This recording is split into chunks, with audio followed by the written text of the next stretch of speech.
Hello folks. Welcome back to my channel. The following video is the second installment in Charles Dickens's Nicholas Nickleby, covering chapters 23 to 44. Please go to the comments section for the links to the other installments. Enjoy. Chapter 23. Treats of the company of Mr. Vincent Crummles, and of his affairs, domestic and theatrical. As Mr. Crummles had a strange four-legged animal in the inn stables, which he called a pony, and a vehicle of unknown design, on which he bestowed the appellation of a four-wheeled phaeton, Nicholas proceeded on his journey next morning with greater ease than he had expected, the manager and himself occupying the front seat, and the Master Crummleses and Smike being packed together behind, in company with a wicker basket defended from wet by a stout oilskin, in which were the broadswords, pistols, pigtails, nautical costumes, and other professional necessaries of the aforesaid young gentleman. The pony took his time upon the road, and possibly in consequence of his theatrical education, evinced every now and then a strong inclination to lie down. However, Mr. Vincent Crummles kept him up pretty well by jerking the rein and plying the whip. And when these means failed and the animal came to a stand, the elder Master Crummles got out and kicked him. By dint of these encouragements, he was persuaded to move from time to time, and they jogged on, as Mr. Crummles truly observed, very comfortably for all parties. "He's a good pony at bottom," said Mr. Crummles, turning to Nicholas. He might have been at bottom, but he certainly was not at top, seeing that his coat was of the roughest and most ill-favoured kind. So Nicholas merely observed that he shouldn't wonder if he was. "Many and many is the circuit this pony has gone," said Mr. Crummles, flicking him skilfully on the eyelid for old acquaintance' sake. "He is quite one of us. His mother was on the stage." "Was she?" rejoined Nicholas. "She ate apple pie at a circus for upwards of 14 years, said the manager, fired pistols and went to bed in a nightcap, and in short, took the low comedy entirely. His father was a dancer." "Was he at all distinguished?" "Not very," said the manager. "He was rather a low sort of pony. The fact is, he had been originally jobbed out by the day, and he never quite got over his old habits. He was clever in melodrama too, but too broad. When the mother died, he took the port wine business." "The port wine business," cried Nicholas. "Drinking port wine with the clown," said the manager, "but he was greedy and one night bit off the bowl of the glass and choked himself, so his vulgarity was the death of him at last." The descendant of this ill-starred animal requiring increased attention from Mr. Crummles as he progressed in his day's work, that gentleman had very little time for conversation. Nicholas was thus left at leisure to entertain himself with his own thoughts until they arrived at the drawbridge at Portsmouth, when Mr. Crummles pulled up. "We'll get down here," said the manager, "and the boys will take him round to the stable and call at my lodgings with the luggage. You had better let yours be taken there for the present." Thanking Mr. Vincent Crummles for his obliging offer, Nicholas jumped out, and giving Smike his arm, accompanied the manager up High Street on their way to the theatre, feeling nervous and uncomfortable enough at the prospect of an immediate introduction to a scene so new to him. They passed a great many bills, pasted against the walls and displayed in windows, wherein the names of Mr. Vincent Crummles, Mrs. Vincent Crummles, Master Crummles, Master P. Crummles, and Miss Crummles were printed in very large letters, and everything else in very small ones, and turning at length into an entry, in which was a strong smell of orange peel and lamp oil, with an undercurrent of sawdust, groped their way through a dark passage, and descending a step or two, threaded a little maze of canvas screens and paint pots, and emerged upon the stage of the Portsmouth Theatre. "Here we are," said Mr. Crummles. It was not very light, but Nicholas found himself close to the first entrance on the prompt side, among bare walls, dusty scenes, mildewed clouds, heavily daubed draperies, and dirty floors. He looked about him. Ceiling, pit, boxes, gallery, orchestra, fittings and decorations of every kind, all looked coarse, cold, gloomy, and wretched.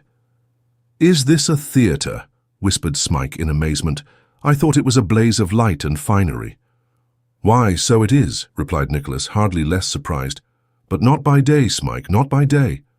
The manager's voice recalled him from a more careful inspection of the building to the opposite side of the proscenium, where at a small mahogany table with rickety legs and of an oblong shape sat a stout, portly female, apparently between 40 and 50, in a tarnished silk cloak, with her bonnet dangling by the strings in her hand, and her hair, of which she had a great quantity, braided in a large festoon over each temple.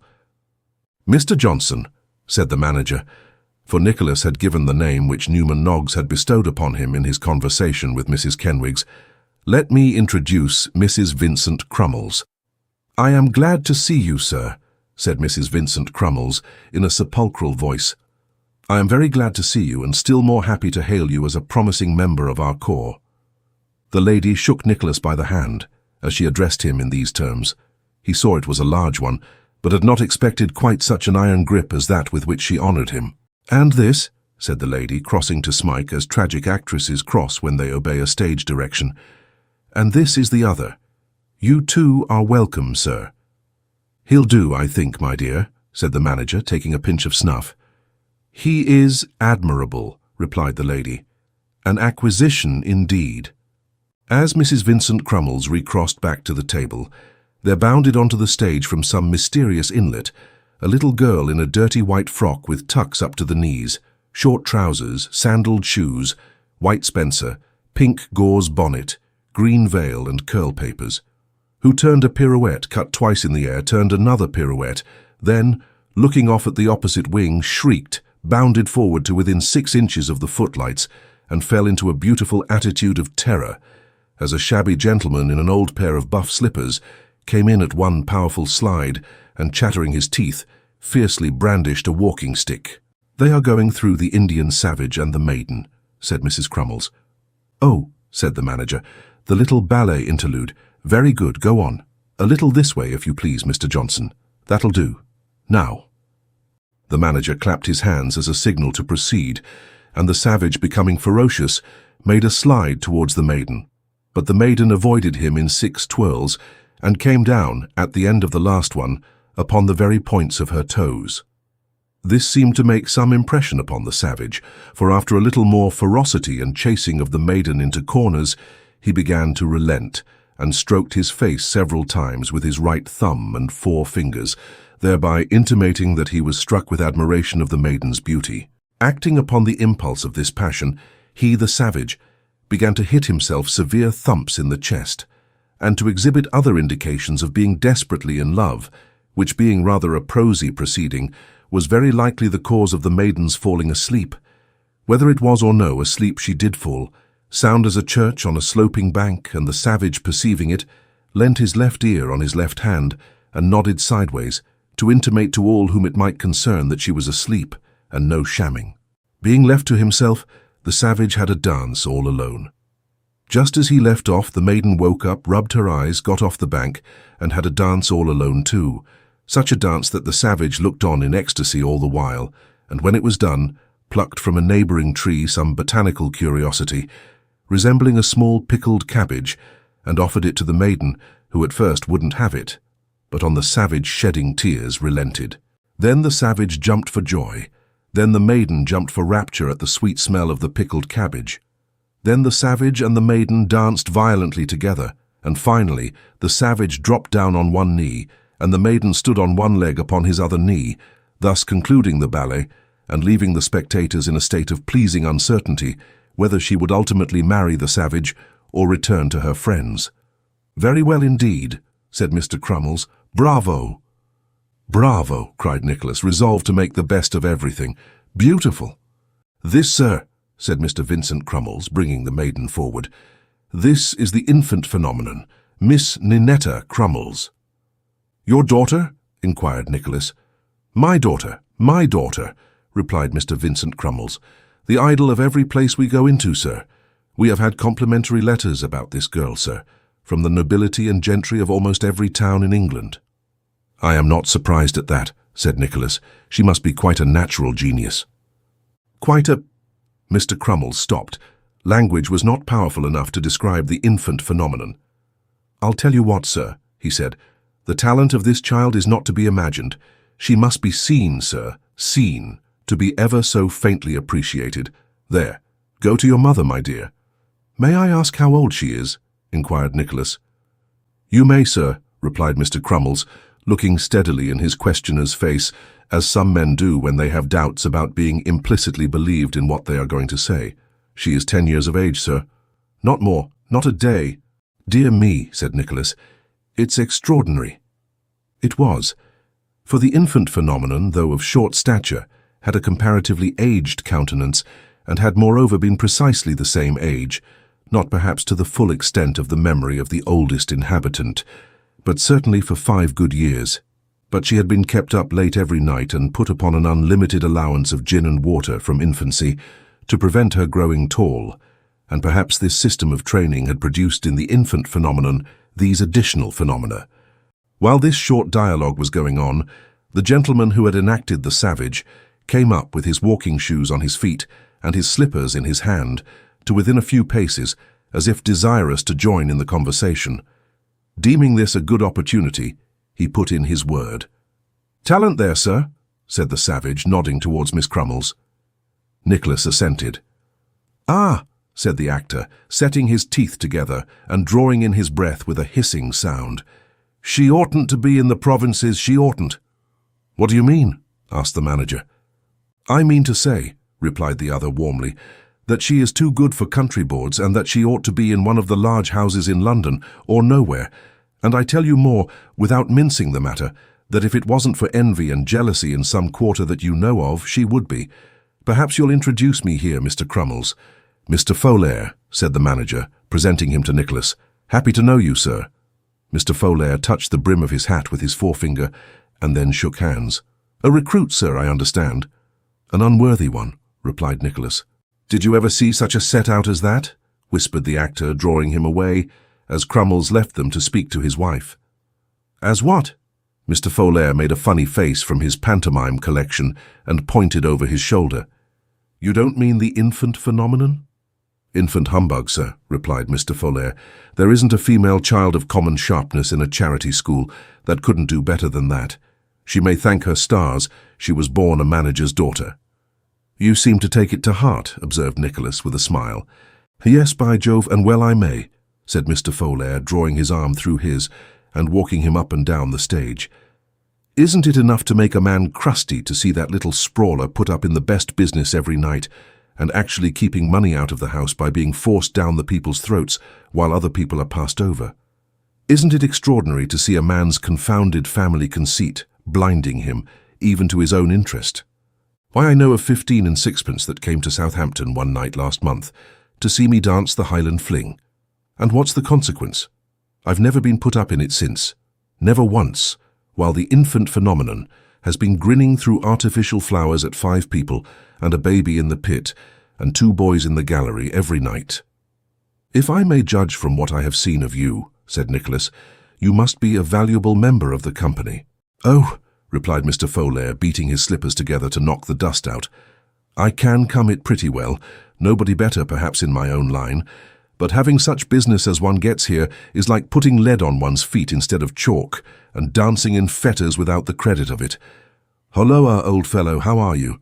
The gentleman addressed in these latter words was a dark-complexioned man, inclining indeed to sallow, with long, thick black hair and very evident inclinations, although he was close-shaved, of a stiff beard and whiskers of the same deep shade.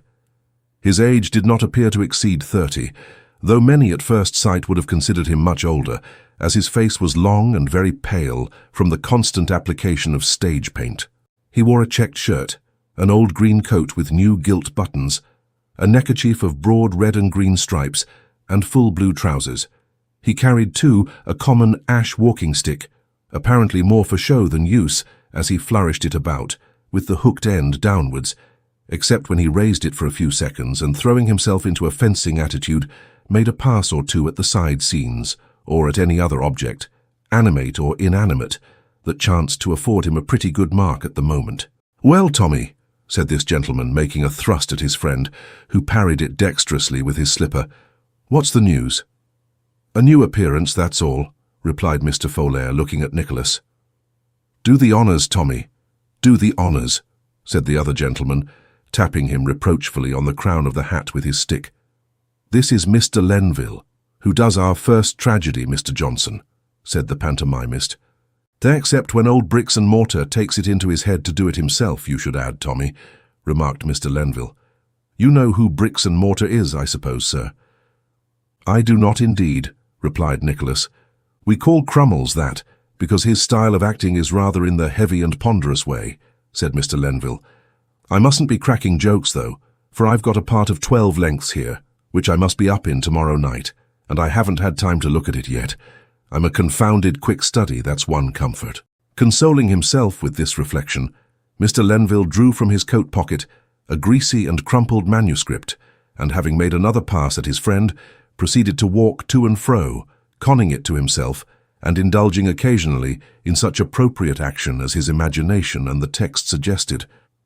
A pretty general muster of the company had by this time taken place, for besides Mr. Lenville and his friend Tommy, there were present a slim young gentleman with weak eyes, who played the low-spirited lovers and sang tenor songs, and who had come arm in arm with the comic countryman, a man with a turned-up nose, large mouth, broad face, and staring eyes. Making himself very amiable to the infant phenomenon was an inebriated elderly gentleman in the last depths of shabbiness, who played the calm and virtuous old men. And paying a special court to Mrs. Crummles was another elderly gentleman, a shade more respectable, who played the irascible old men, those funny fellows who have nephews in the army and perpetually run about with thick sticks to compel them to marry heiresses. Besides these, there was a roving-looking person in a rough great coat, who strode up and down in front of the lamps, flourishing a dress cane and rattling away in an undertone with great vivacity for the amusement of an ideal audience. He was not quite so young as he had been, and his figure was rather running to seed, but there was an air of exaggerated gentility about him which bespoke the hero of swaggering comedy. There was also a little group of 3 or 4 young men with lantern jaws and thick eyebrows who were conversing in one corner, but they seemed to be of secondary importance and laughed and talked together without attracting any attention. The ladies were gathered in a little knot by themselves round the rickety table before mentioned. There was Miss Snevellicci, who could do anything, from a medley dance to Lady Macbeth, and also always played some part in blue silk knee-smalls at her benefit, glancing from the depths of her coal-scuttle straw bonnet at Nicholas, and affecting to be absorbed in the recital of a diverting story to her friend Miss Ledrook, who had brought her work, and was making up a ruff in the most natural manner possible. There was Miss Belvorney, who seldom aspired to speaking parts, and usually went on as a page in white silk hose, to stand with one leg bent and contemplate the audience, or to go in and out after Mr. Crummles in stately tragedy, twisting up the ringlets of the beautiful Miss Bravassa, who had once had her likeness taken in character by an engraver's apprentice, whereof impressions were hung up for sale in the pastry cook's window, and the greengrocer's, and at the circulating library and the box office, whenever the announce bills came out for her annual night. There was Mrs. Lenville in a very limp bonnet and veil, decidedly in that way in which she would wish to be if she truly loved Mr. Lenville. There was Miss Gazingi, with an imitation ermine boa tied in a loose knot round her neck, flogging Mr. Crummles, Jr. with both ends, in fun. Lastly, there was Mrs. Grudden in a brown cloth pelisse and a beaver bonnet, who assisted Mrs. Crummles in her domestic affairs, and took money at the doors, and dressed the ladies, and swept the house, and held the prompt book when everybody else was on for the last scene, and acted any kind of part on any emergency without ever learning it, and was put down in the bills under any name or names whatever, that occurred to Mr. Crummles as looking well in print.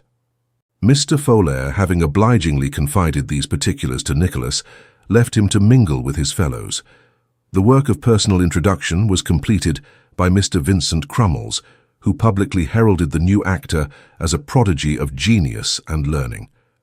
"I beg your pardon," said Miss Snevellicci, sidling towards Nicholas, "but did you ever play at Canterbury?" "I never did," replied Nicholas. "I recollect meeting a gentleman at Canterbury," said Miss Snevellicci, "only for a few moments, for I was leaving the company as he joined it, so like you that I felt almost certain it was the same." "I see you now for the first time," rejoined Nicholas with all due gallantry. "I am sure I never saw you before. I couldn't have forgotten it." "Oh, I'm sure. It's very flattering of you to say so," retorted Miss Snevellicci with a graceful bend. "Now I look at you again. I see that the gentleman at Canterbury hadn't the same eyes as you. You'll think me very foolish for taking notice of such things, won't you?" "Not at all," said Nicholas. "How can I feel otherwise than flattered by your notice in any way?" "Oh, you men are such vain creatures," cried Miss Snevillici, whereupon she became charmingly confused, and pulling out her pocket handkerchief from a faded pink silk reticule with a gilt clasp, called to Miss Ledrook. "Led, my dear," said Miss Snevillici. "Well, what is the matter?" said Miss Ledrook. "It's not the same." "Not the same what?" "Canterbury. You know what I mean. Come here. I want to speak to you." But Miss Ledrook wouldn't come to Miss Snevillici, so Miss Snevillici was obliged to go to Miss Ledrook, which she did in a skipping manner that was quite fascinating, and Miss Ledrook evidently joked Miss Snevillici about being struck with Nicholas, for after some playful whispering, Miss Snevillici hit Miss Ledrook very hard on the backs of her hands and retired up in a state of pleasing confusion. "Ladies and gentlemen," said Mr. Vincent Crummles, who had been writing on a piece of paper, "we'll call the mortal struggle tomorrow at 10, everybody for the procession. Intrigue and ways and means you're all up in, so we shall only want one rehearsal. Everybody at 10, if you please." "Everybody at 10, repeated Mrs. Grudden, looking about her. "On Monday morning we shall read a new piece," said Mr. Crummles. "The name's not known yet, but everybody will have a good part. Mr. Johnson will take care of that." "Hello," said Nicholas, starting. On Monday morning," repeated Mr. Crummles, raising his voice to drown the unfortunate Mr. Johnson's remonstrance. "That'll do, ladies and gentlemen." The ladies and gentlemen required no second notice to quit, and in a few minutes the theatre was deserted, save by the Crummles family, Nicholas and Smike. "Upon my word," said Nicholas, taking the manager aside, "I don't think I can be ready by Monday." "Pooh, pooh," replied Mr. Crummles. "But really I can't," returned Nicholas. "My invention is not accustomed to these demands, or possibly I might produce—" "Invention? What the devil's that got to do with it?" cried the manager hastily. "Everything, my dear sir." "Nothing, my dear sir," retorted the manager with evident impatience. "Do you understand French?" "Perfectly well." "Very good," said the manager, opening the table drawer and giving a roll of paper from it to Nicholas.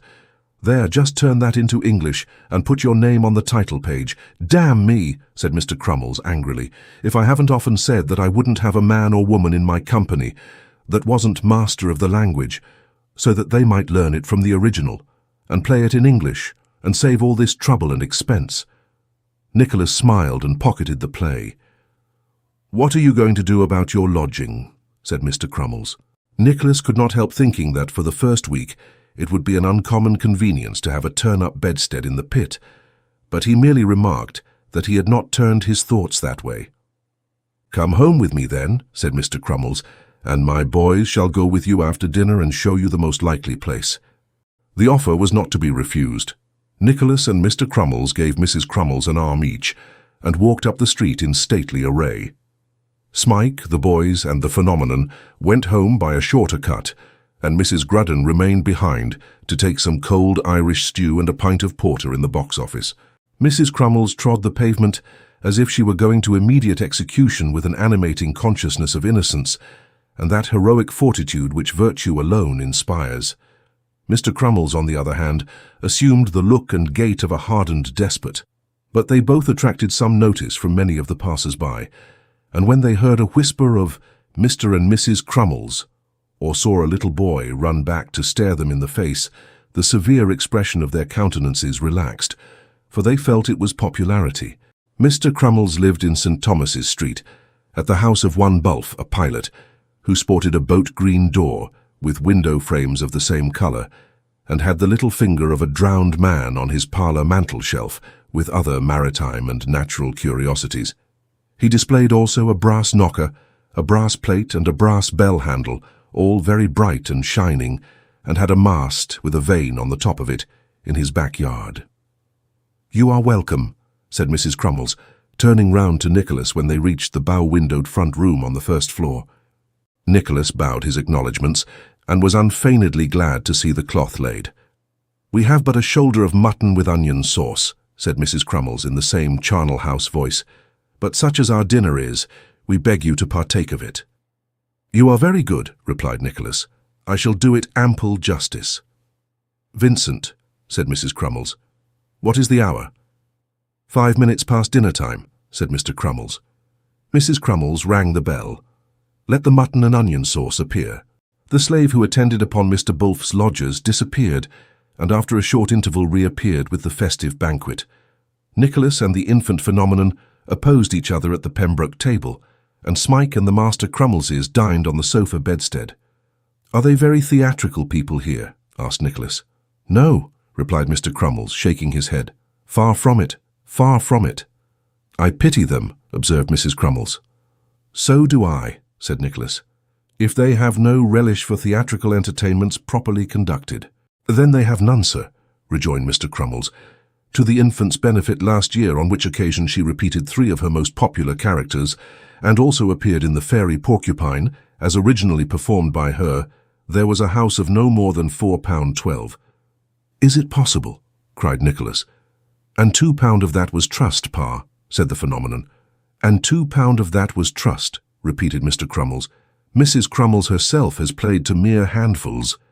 "But they are always a taking audience, Vincent," said the manager's wife. "Most audiences are when they have good acting, real good acting, the regular thing," replied Mr. Crummles forcibly. "Do you give lessons, ma'am?" inquired Nicholas. "I do," said Mrs. Crummles. "There is no teaching here, I suppose?" "There has been," said Mrs. Crummles. "I have received pupils here. I imparted tuition to the daughter of a dealer in ship's provision, but it afterwards appeared that she was insane when she first came to me. It was very extraordinary that she should come under such circumstances." Not feeling quite so sure of that, Nicholas thought it best to hold his peace. "Let me see," said the manager, cogitating after dinner. "Would you like some nice little part with the infant?" "You are very good," replied Nicholas hastily, "but I think perhaps it would be better if I had somebody of my own size at first, in case I should turn out awkward. I should feel more at home, perhaps." "True," said the manager. "Perhaps you would, and you could play up to the infant, in time, you know." "Certainly," replied Nicholas, devoutly hoping that it would be a very long time before he was honoured with this distinction. "Then I'll tell you what we'll do," said Mr. Crummles. "You shall study Romeo when you've done that piece. Don't forget to throw the pump and tubs in by the by. Juliet, Miss Snevellicci, old Grudden the nurse." "Yes, that'll do very well. Rover, too. You might get up Rover while you were about it, and Cassio and Jeremy Diddler. You can easily knock them off. One part helps the other so much. Here they are, cues and all." With these hasty general directions, Mr. Crummles thrust a number of little books into the faltering hands of Nicholas, and bidding his eldest son go with him and show where lodgings were to be had, shook him by the hand and wished him good night. There is no lack of comfortable furnished apartments in Portsmouth, and no difficulty in finding some that are proportionate to very slender finances. But the former were too good and the latter too bad, and they went into so many houses and came out unsuited that Nicholas seriously began to think he should be obliged to ask permission to spend the night in the theatre after all. Eventually, however, they stumbled upon 2 small rooms up 3 pair of stairs, or rather 2 pair and a ladder, at a tobacconist's shop on the Common Hard, a dirty street leading down to the dockyard. These Nicholas engaged, only too happy to have escaped any request for payment of a week's rent beforehand. "There, lay down our personal property, Smike," he said, after showing young Crummles downstairs. "We have fallen upon strange times, and heaven only knows the end of them. But I am tired with the events of these 3 days and will postpone reflection till tomorrow, if I can." Chapter 24. Of the great bespeak for Miss Snevellicci, and the first appearance of Nicholas upon any stage. Nicholas was up betimes in the morning, but he had scarcely begun to dress, notwithstanding, when he heard footsteps ascending the stairs, and was presently saluted by the voices of Mr. Folair the pantomimist, and Mr. Lenville the tragedian. "House, house, house!"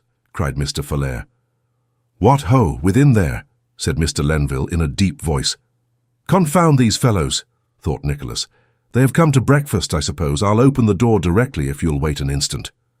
The gentleman entreated him not to hurry himself, and to beguile the interval, had a fencing bout with their walking sticks on the very small landing place, to the unspeakable discomposure of all the other lodgers downstairs. "Here, come in," said Nicholas, when he had completed his toilet. "In the name of all that's horrible, don't make that noise outside." "An uncommon snug little box this," said Mr. Lenville, stepping into the front room and taking his hat off before he could get in at all. "Pernicious snug.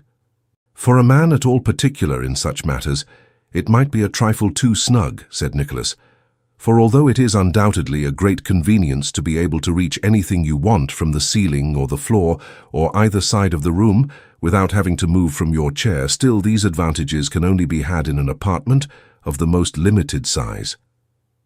"It isn't a bit too confined for a single man," returned Mr. Lenville. "That reminds me, my wife, Mr. Johnson. I hope she'll have some good part in this piece of yours." "I glanced at the French copy last night," said Nicholas. "It looks very good, I think." "What do you mean to do for me, old fellow?" asked Mr. Lenville, poking the struggling fire with his walking stick and afterwards wiping it on the skirt of his coat. "Anything in the gruff and grumble way? You turn your wife and child out of doors," said Nicholas, "and in a fit of rage and jealousy, stab your eldest son in the library." "Do I, though?" exclaimed Mr. Lenville. "That's very good business." "After which," said Nicholas, "you are troubled with remorse till the last act, and then you make up your mind to destroy yourself. But just as you are raising the pistol to your head, a clock strikes 10. "I see," cried Mr. Lenville. "Very good." "You pause," said Nicholas.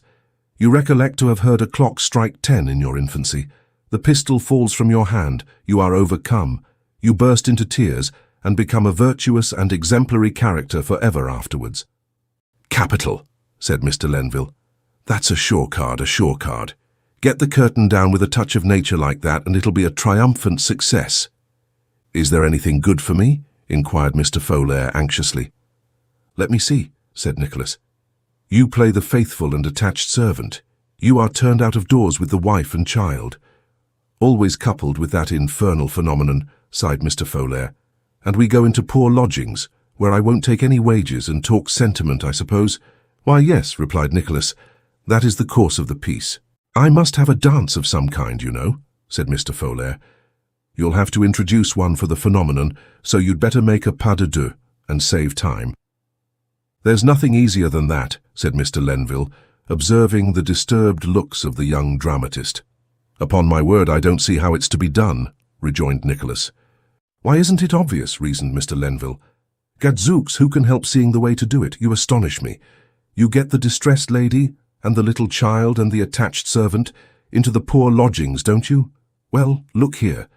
The distressed lady sinks into a chair and buries her face in her pocket handkerchief. 'What makes you weep, mamma?' says the child.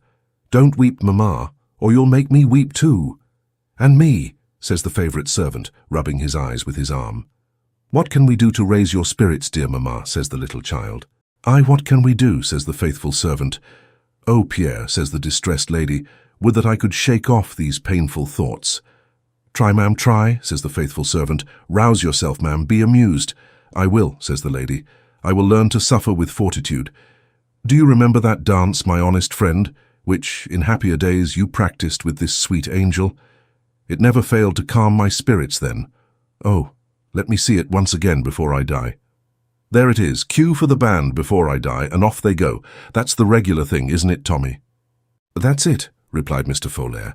"The distressed lady, overpowered by old recollections, faints at the end of the dance, and you close in with a picture."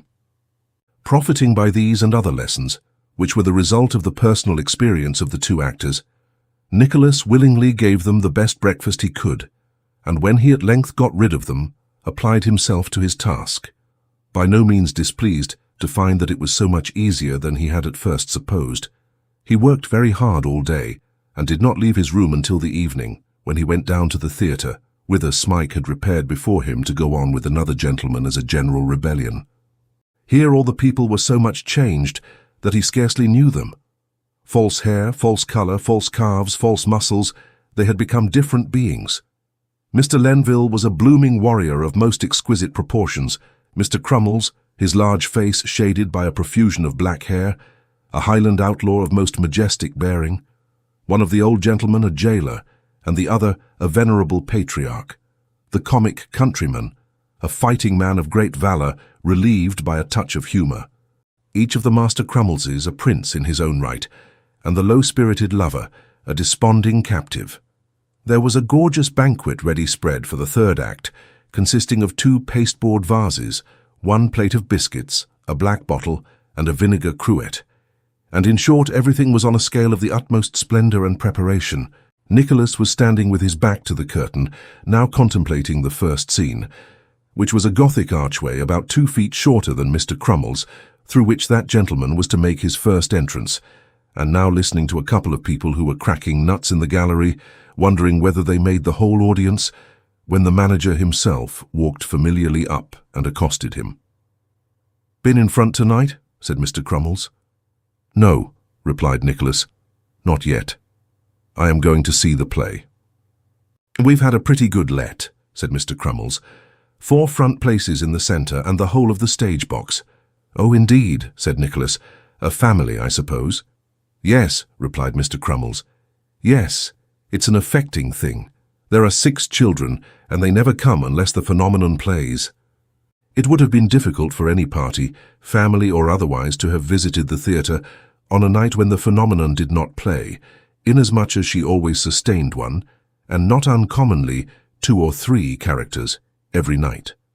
But Nicholas, sympathizing with the feelings of a father, refrained from hinting at this trifling circumstance, and Mr. Crummles continued to talk, uninterrupted by him.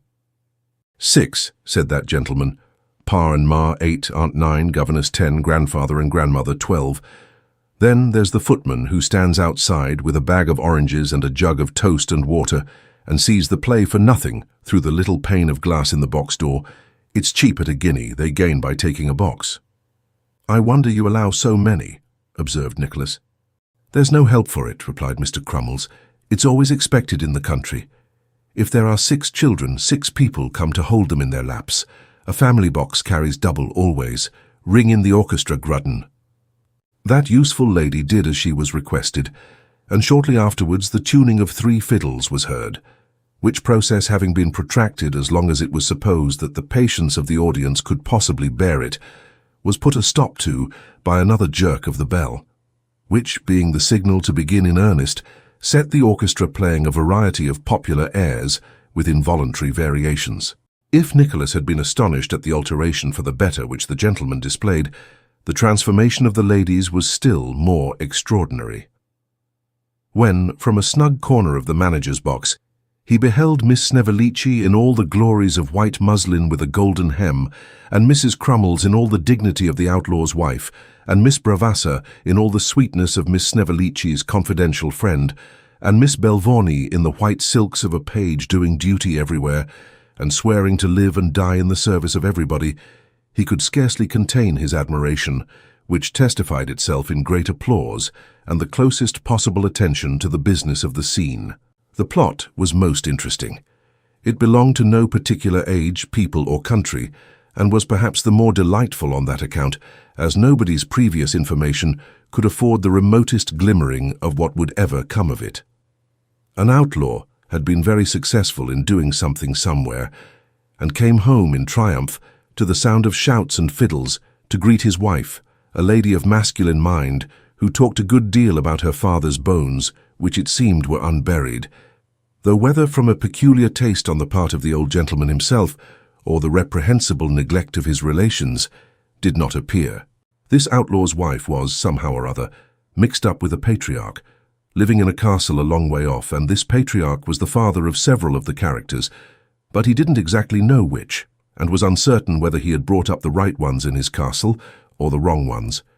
He rather inclined to the latter opinion, and being uneasy, relieved his mind with a banquet, during which solemnity somebody in a cloak said, "Beware," which somebody was known by nobody except the audience, to be the outlaw himself, who had come there for reasons unexplained, but possibly with an eye to the spoons.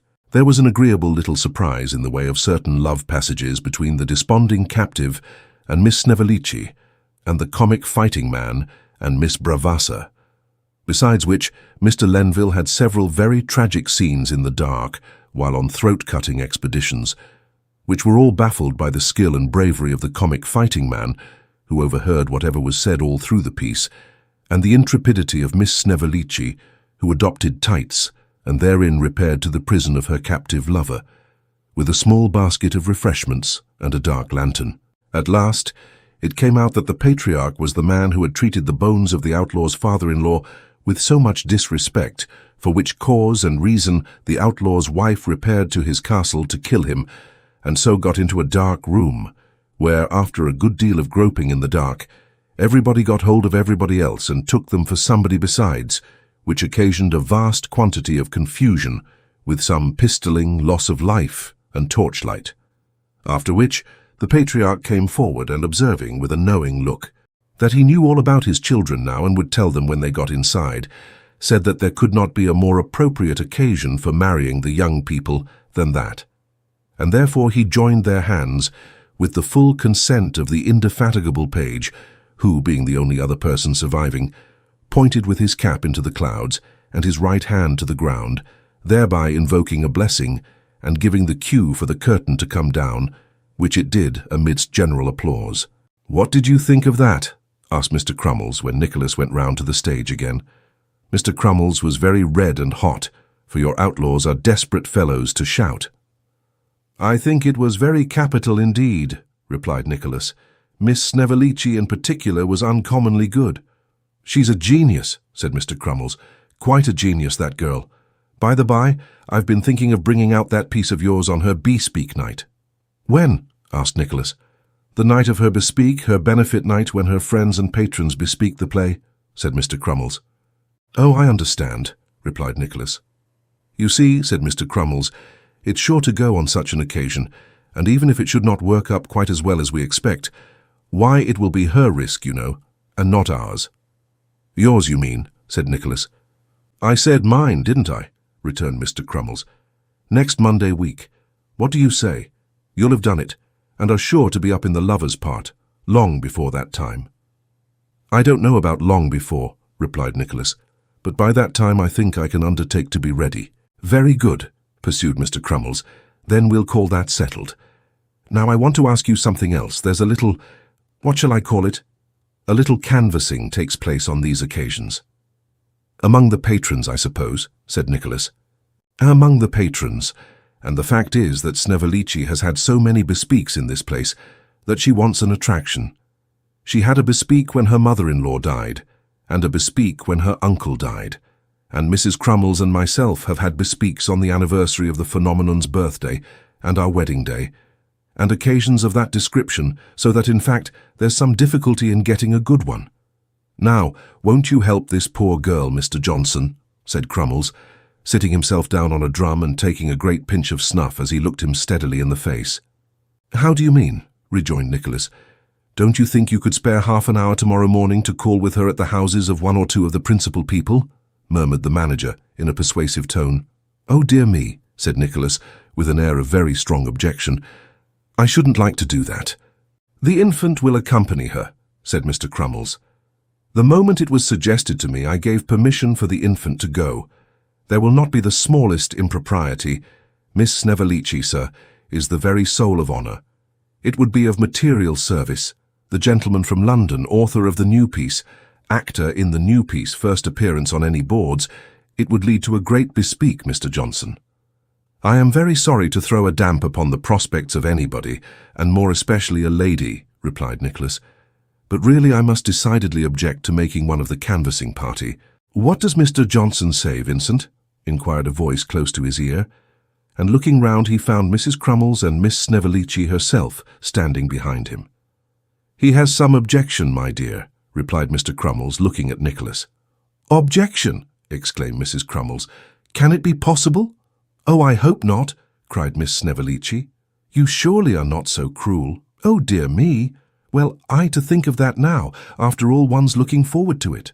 "Mr. Johnson will not persist, my dear," said Mrs. Crummles. "Think better of him than to suppose it. Gallantry, humanity, all the best feelings of his nature must be enlisted in this interesting cause." "Which moves even a manager," said Mr. Crummles, smiling. "And a manager's wife," added Mrs. Crummles in her accustomed tragedy tones.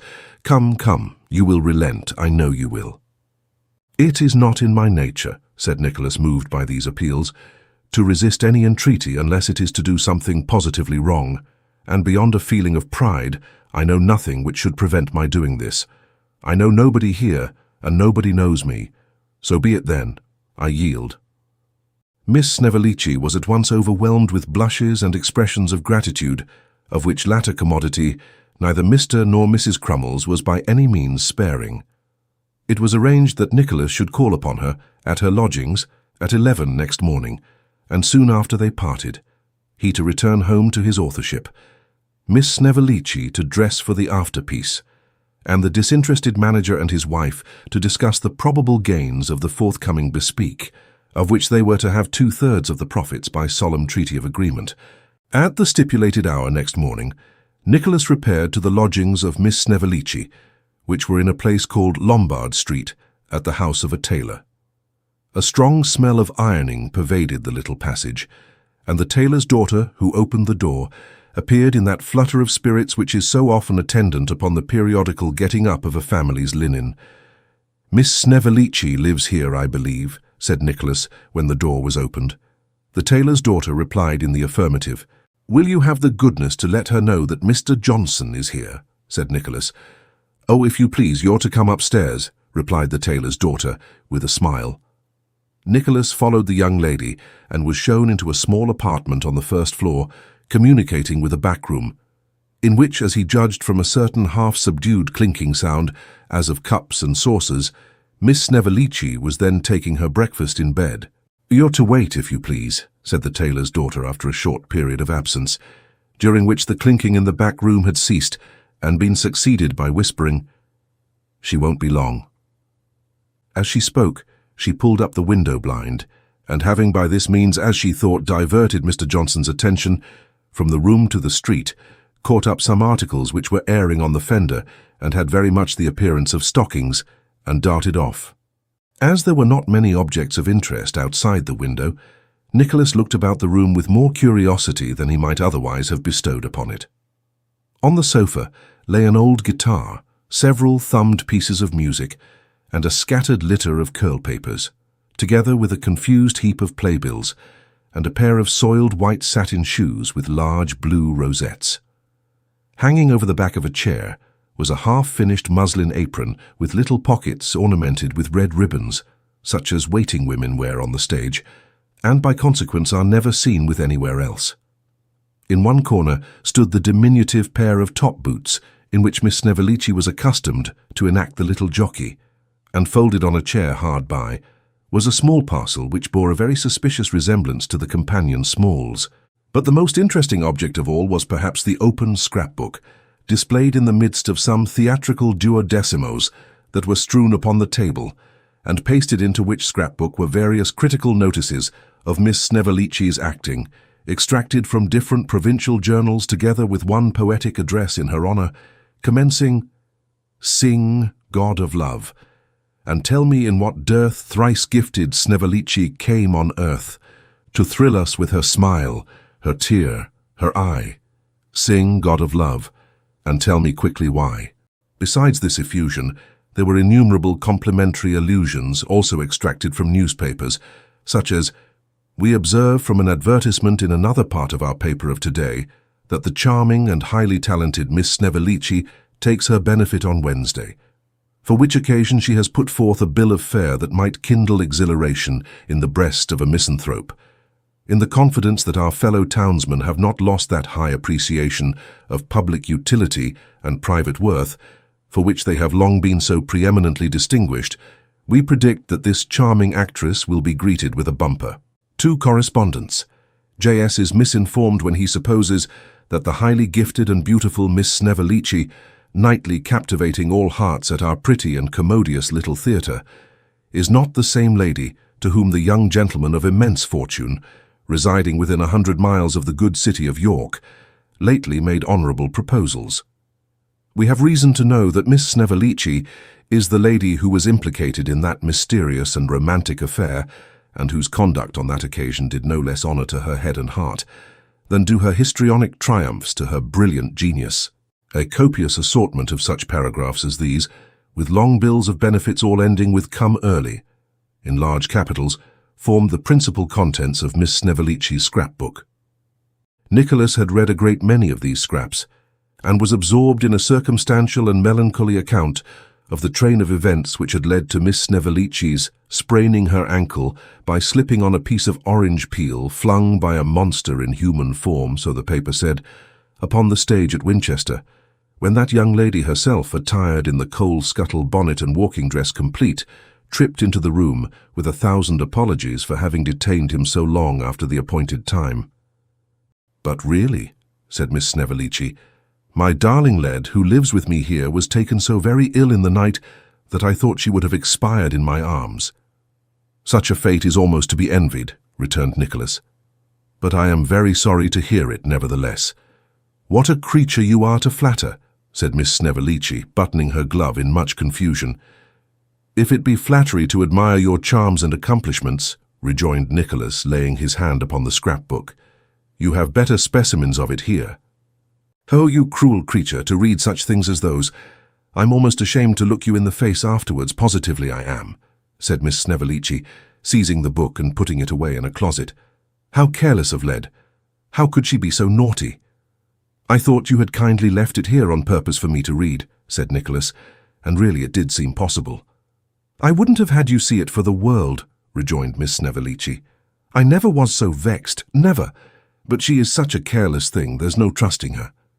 The conversation was here interrupted by the entrance of the phenomenon, who had discreetly remained in the bedroom up to this moment, and now presented herself, with much grace and lightness, bearing in her hand a very little green parasol, with a broad fringe border, and no handle. After a few words, of course, they sallied into the street.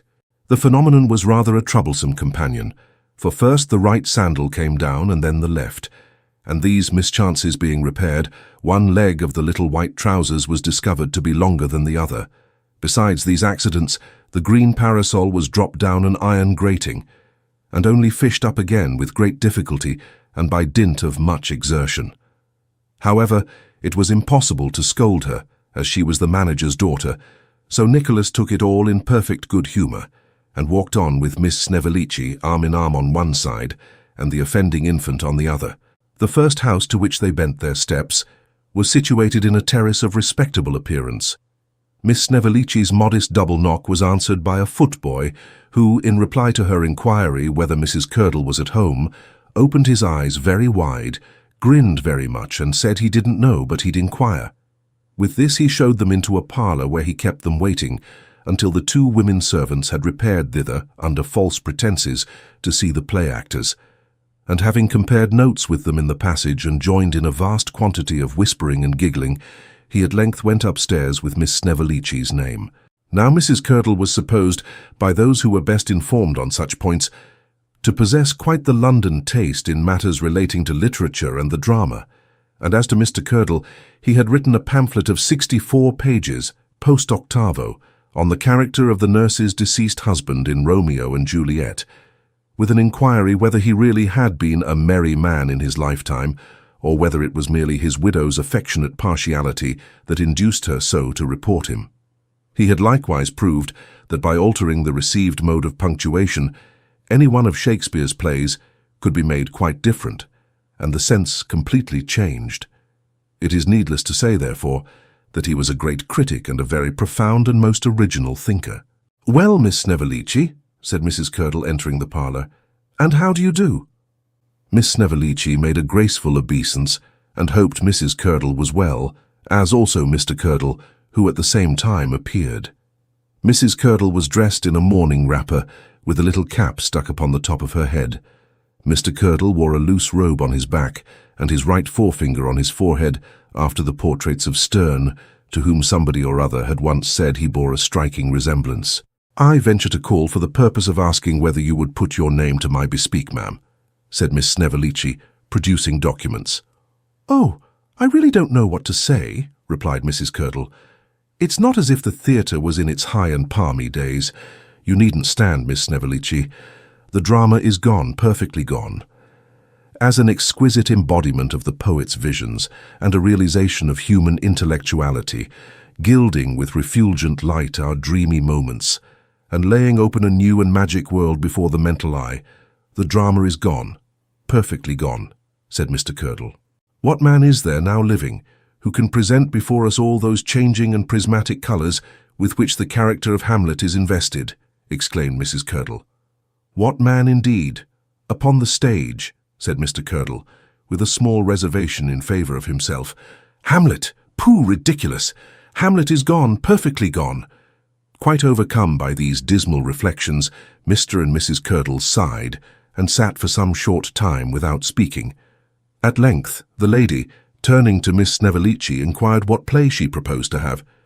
Quite a new one, said Miss Snevellicci, of which this gentleman is the author and in which he plays, being his first appearance on any stage. Mr. Johnson is the gentleman's name.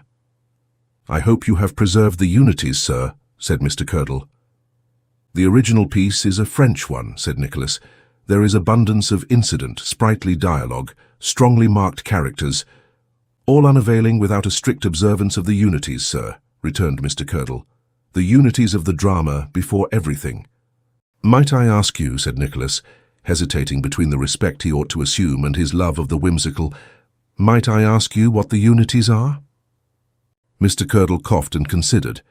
The unities, sir, he said, are a completeness, a kind of universal dovetailedness with regard to place and time, a sort of a general oneness, if I may be allowed to use so strong an expression.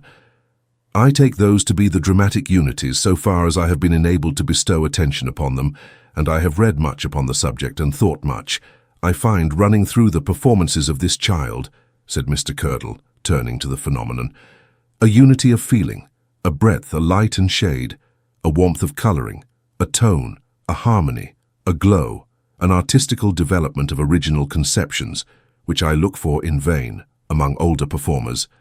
I don't know whether I make myself understood. Perfectly, replied Nicholas. Just so, said Mr. Curdle, pulling up his neckcloth. That is my definition of the unities of the drama. Mrs. Curdle had sat listening to this lucid explanation with great complacency. It being finished, she inquired what Mr. Curdle thought about putting down their names. I don't know, my dear. Upon my word, I don't know, said Mr. Curdle. If we do, it must be distinctly understood that we do not pledge ourselves to the quality of the performances. Let it go forth to the world that we do not give them the sanction of our names, but that we confer the distinction merely upon Miss Snevellicci. That being clearly stated, I take it to be, as it were, a duty, that we should extend our patronage to a degraded stage, even for the sake of the associations with which it is entwined. Have you got 2 and 6pence for half a crown, Miss Snevellicci? Said Mr. Curdle, turning over 4 of those pieces of money. Miss Snevellicci felt in all the corners of the pink reticule, but there was nothing in any of them. Nicholas murmured a jest about his being an author, and thought it best not to go through the form of feeling in his own pockets at all. Let me see, said Mr. Curdle. Twice 4's 8. 4 shillings apiece to the boxes, Miss Snevellicci, is exceedingly dear in the present state of the drama. 3 half-crowns is 7 and 6. We shall not differ about 6pence, I suppose. 6pence will not part us, Miss Snevellicci.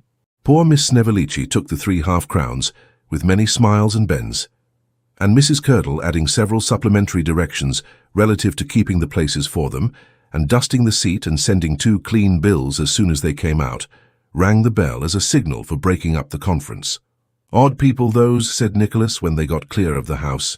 I assure you, said Miss Snevellicci, taking his arm, that I think myself very lucky they did not owe all the money instead of being 6pence short.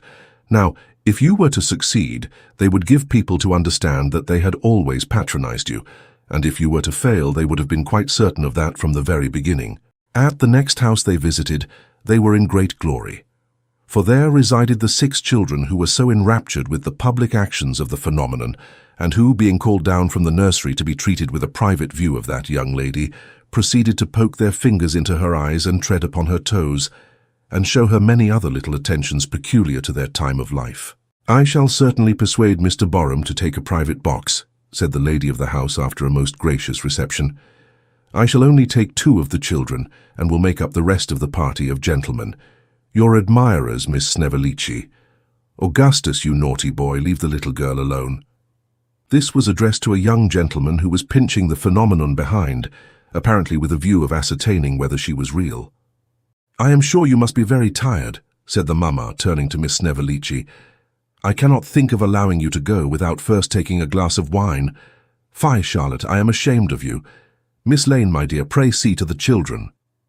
Miss Lane was the governess, and this entreaty was rendered necessary by the abrupt behaviour of the youngest Miss Boreham, who, having filched the phenomenon's little green parasol, was now carrying it bodily off, while the distracted infant looked helplessly on. "I am sure where you ever learned to act as you do," said good-natured Mrs. Boreham, turning again to Miss Snevillici. "I cannot understand. Emma, don't stare so. Laughing in one piece and crying in the next, and so natural in all, oh dear." "I am very happy to hear you express so favourable an opinion," said Miss Snevillici. "It's quite delightful to think you like it." "Like it?" cried Mrs. Boreham. "Who can help liking it? I would go to the play twice a week if I could. I dote upon it, only you're too affecting sometimes. You do put me in such a state, into such fits of crying. Goodness gracious me, Miss Lane, how can you let them torment that poor child so?" The phenomenon was really in a fair way of being torn limb from limb, for two strong little boys, one holding on by each of her hands, were dragging her in different directions as a trial of strength. However, Miss Lane, who had herself been too much occupied in contemplating the grown-up actors to pay the necessary attention to these proceedings, rescued the unhappy infant at this juncture, who, being recruited with a glass of wine, was shortly afterwards taken away by her friends, after sustaining no more serious damage than a flattening of the pink gauze bonnet and a rather extensive creasing of the white frock and trousers. It was a trying morning, for there were a great many calls to make and everybody wanted a different thing. Some wanted tragedies and others comedies. Some objected to dancing, some wanted scarcely anything else. Some thought the comic singer decidedly low, and others hoped he would have more to do than he usually had. Some people wouldn't promise to go, because other people wouldn't promise to go, and other people wouldn't go at all, because other people went. At length, and by little and little omitting something in this place and adding something in that, Miss Snevillici pledged herself to a bill of fare which was comprehensive enough, if it had no other merit. It included, among other trifles, 4 pieces, divers songs, a few combats, and several dances. And they returned home, pretty well exhausted with the business of the day. Nicholas worked away at the piece, which was speedily put into rehearsal, and then worked away at his own part, which he studied with great perseverance and acted, as the whole company said, to perfection. And at length the great day arrived. The crier was sent round in the morning to proclaim the entertainments with the sound of bell in all the thoroughfares, and extra bills of 3 feet long by 9 inches wide were dispersed in all directions, flung down all the areas, thrust under all the knockers, and developed in all the shops. They were placarded on all the walls too, though not with complete success, for an illiterate person having undertaken this office during the indisposition of the regular bill sticker, a part were posted sideways, and the remainder upside down. At 5:30 there was a rush of 4 people to the gallery door. At 6:15 there were at least a dozen. At 6 o'clock the kicks were terrific, and when the elder Master Crummles opened the door, he was obliged to run behind it for his life. 15 shillings were taken by Mrs. Grudden in the first 10 minutes. Behind the scenes, the same unwonted excitement prevailed.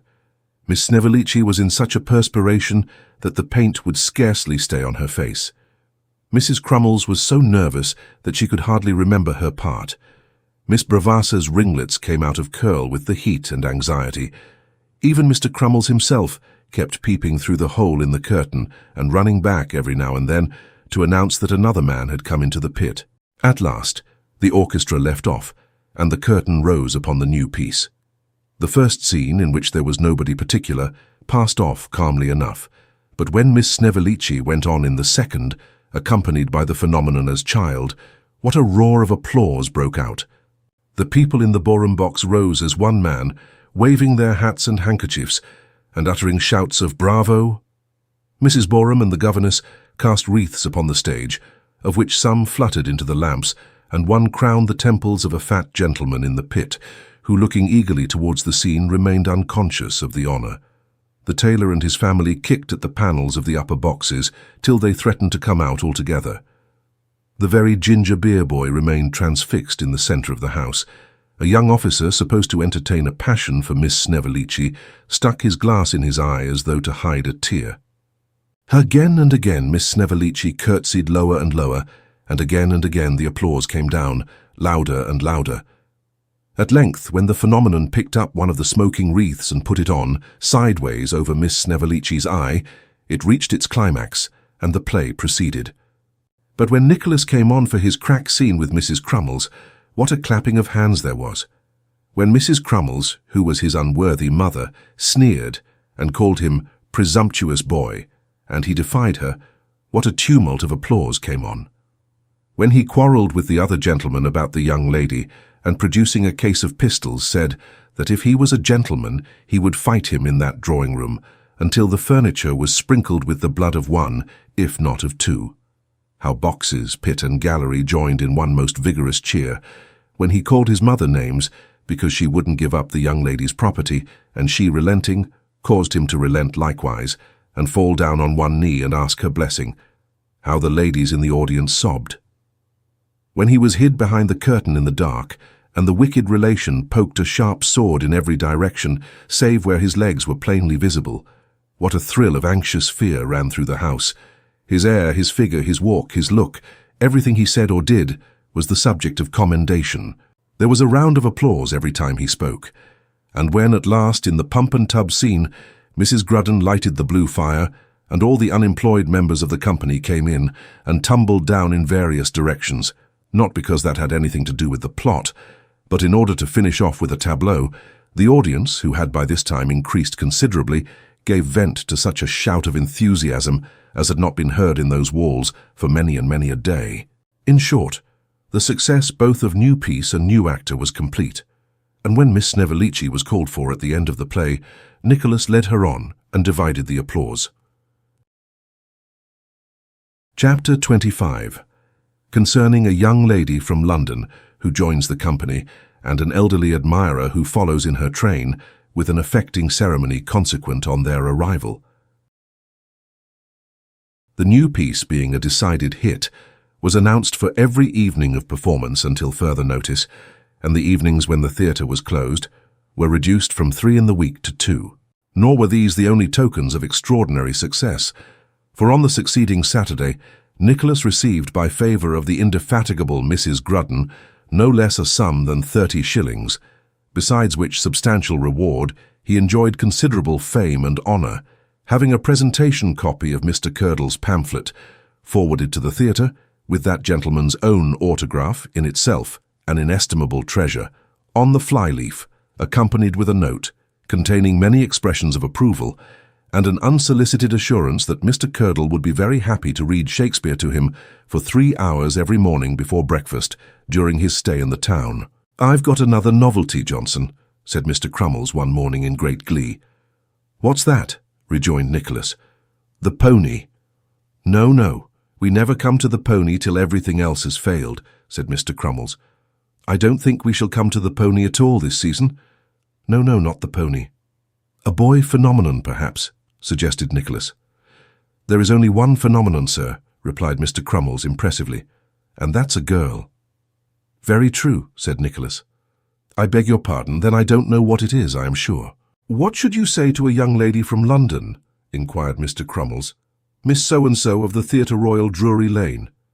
"I should say she would look very well in the bills," said Nicholas. "You're about right there," said Mr. Crummles, "and if you had said she would look very well upon the stage too, you wouldn't have been far out. Look here, what do you think of this?"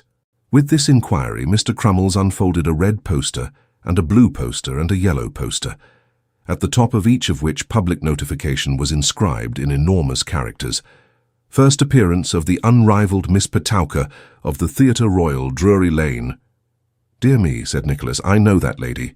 "Then you are acquainted with as much talent as was ever compressed into one young person's body," retorted Mr. Crummles, rolling up the bills again. "That is, talent of a certain sort. Of a certain sort." "The blood drinker," added Mr. Crummles with a prophetic sigh. "The blood drinker will die with that girl, and she's the only sylph I ever saw who could stand upon one leg and play the tambourine on her other knee like a sylph." "When does she come down?" asked Nicholas. "We expect her today," replied Mr. Crummles. "She is an old friend of Mrs. Crummles's. Mrs. Crummles saw what she could do, always knew it from the first. She taught her, indeed, nearly all she knows. Mrs. Crummles was the original blood drinker." "Was she indeed?" "Yes. She was obliged to give it up, though." "Did it disagree with her?" asked Nicholas. "Not so much with her as with her audiences," replied Mr. Crummles. "Nobody could stand it. It was too tremendous. You don't quite know what Mrs. Crummles is yet." Nicholas ventured to insinuate that he thought he did. No, you don't," said Mr. Crummles. "You don't indeed." "I don't, and that's a fact. I don't think her country will till she is dead. Some new proof of talent bursts from that astonishing woman every year of her life. Look at her, mother of 6 children, 3 of them alive and all upon the stage." "Extraordinary," cried Nicholas. "Ah, extraordinary indeed," rejoined Mr. Crummles, taking a complacent pinch of snuff and shaking his head gravely. "I pledge you my professional word I didn't even know she could dance till her last benefit, and then she played Juliet and Helen Macgregor, and did the skipping rope hornpipe between the pieces. The very first time I saw that admirable woman Johnson," said Mr. Crummles, drawing a little nearer and speaking in the tone of confidential friendship, "she stood upon her head on the butt end of a spear surrounded with blazing fireworks." "You astonish me," said Nicholas. "She astonished me," returned Mr. Crummles with a very serious countenance. "Such grace coupled with such dignity. I adored her from that moment." The arrival of the gifted subject of these remarks put an abrupt termination to Mr. Crummles's eulogium. Almost immediately afterwards, Master Percy Crummles entered with a letter, which had arrived by the general post, and was directed to his gracious mother. At sight of the superscription whereof, Mrs. Crummles exclaimed, "From Henrietta Petowker, I do declare," and instantly became absorbed in the contents. "Is it?" inquired Mr. Crummles, hesitating. "Oh yes, it's all right," replied Mrs. Crummles, anticipating the question. "What an excellent thing for her, to be sure." "It's the best thing altogether that I ever heard of, I think," said Mr. Crummles. And then Mr. Crummles, Mrs. Crummles, and Master Percy Crummles all fell to laughing violently. Nicholas left them to enjoy their mirth together, and walked to his lodgings, wondering very much what mystery connected with Miss Petowker could provoke such merriment, and pondering still more on the extreme surprise with which that lady would regard his sudden enlistment in a profession of which she was such a distinguished and brilliant ornament. But in this latter respect he was mistaken, for whether Mr. Vincent Crummles had paved the way, or Miss Petowker had some special reason for treating him with even more than her usual amiability, their meeting at the theatre next day was more like that of 2 dear friends who had been inseparable from infancy, than a recognition passing between a lady and gentleman who had only met some half-dozen times, and then by mere chance. Nay, Miss Petowker even whispered that she had wholly dropped the Kenwigses in her conversations with the manager's family, and had represented herself as having encountered Mr. Johnson in the very first and most fashionable circles. And on Nicholas receiving this intelligence with unfeigned surprise, she added with a sweet glance that she had a claim on his good nature now, and might tax it before long. Nicholas had the honour of playing in a slight piece with Miss Petowker that night, and could not but observe that the warmth of her reception was mainly attributable to a most persevering umbrella in the upper boxes. He saw, too, that the enchanting actress cast many sweet looks towards the quarter whence these sounds proceeded, and that every time she did so, the umbrella broke out afresh. Once he thought that a peculiarly shaped hat in the same corner was not wholly unknown to him, but being occupied with his share of the stage business, he bestowed no great attention upon this circumstance, and it had quite vanished from his memory by the time he reached home. He had just sat down to supper with Smike, when one of the people of the house came outside the door and announced that a gentleman below stairs wished to speak to Mr. Johnson. "Well, if he does, you must tell him to come up, that's all I know," replied Nicholas. "One of our hungry brethren, I suppose, Smike." His fellow lodger looked at the cold meat in silent calculation of the quantity that would be left for dinner next day, and put back a slice he had cut for himself, in order that the visitors' encroachments might be less formidable in their effects. "It is not anybody who has been here before," said Nicholas, for he is tumbling up every stair. Come in, come in the name of wonder, Mr. Lillyvick." It was indeed the collector of water rates who, regarding Nicholas with a fixed look and immovable countenance, shook hands with most portentous solemnity and sat himself down in a seat by the chimney corner. "Why? When did you come here?" asked Nicholas. "This morning, sir," replied Mr. Lillyvick. "Oh, I see. Then you were at the theatre tonight, and it was your This umbrella," said Mr. Lillyvick, producing a fat green cotton one with a battered ferrule. "What did you think of that performance?" "So far as I could judge being on the stage," replied Nicholas, "I thought it very agreeable." "Agreeable?" cried the collector. "I mean to say, sir, that it was delicious." Mr. Lillyvick bent forward to pronounce the last word with greater emphasis, and having done so, drew himself up and frowned and nodded a great many times. "I say delicious," repeated Mr. Lillyvick, "absorbing, fairy-like, tumultuous." And again Mr. Lillyvick drew himself up, and again he frowned and nodded.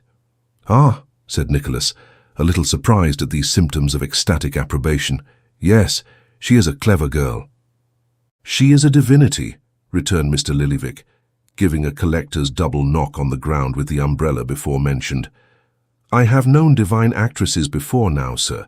I used to collect, at least I used to call for, and very often call for, the water rate at the house of a divine actress, who lived in my beat for upwards of 4 years, but never, sir, of all divine creatures, actresses or no actresses, did I see a diviner one than is Henrietta Petowker."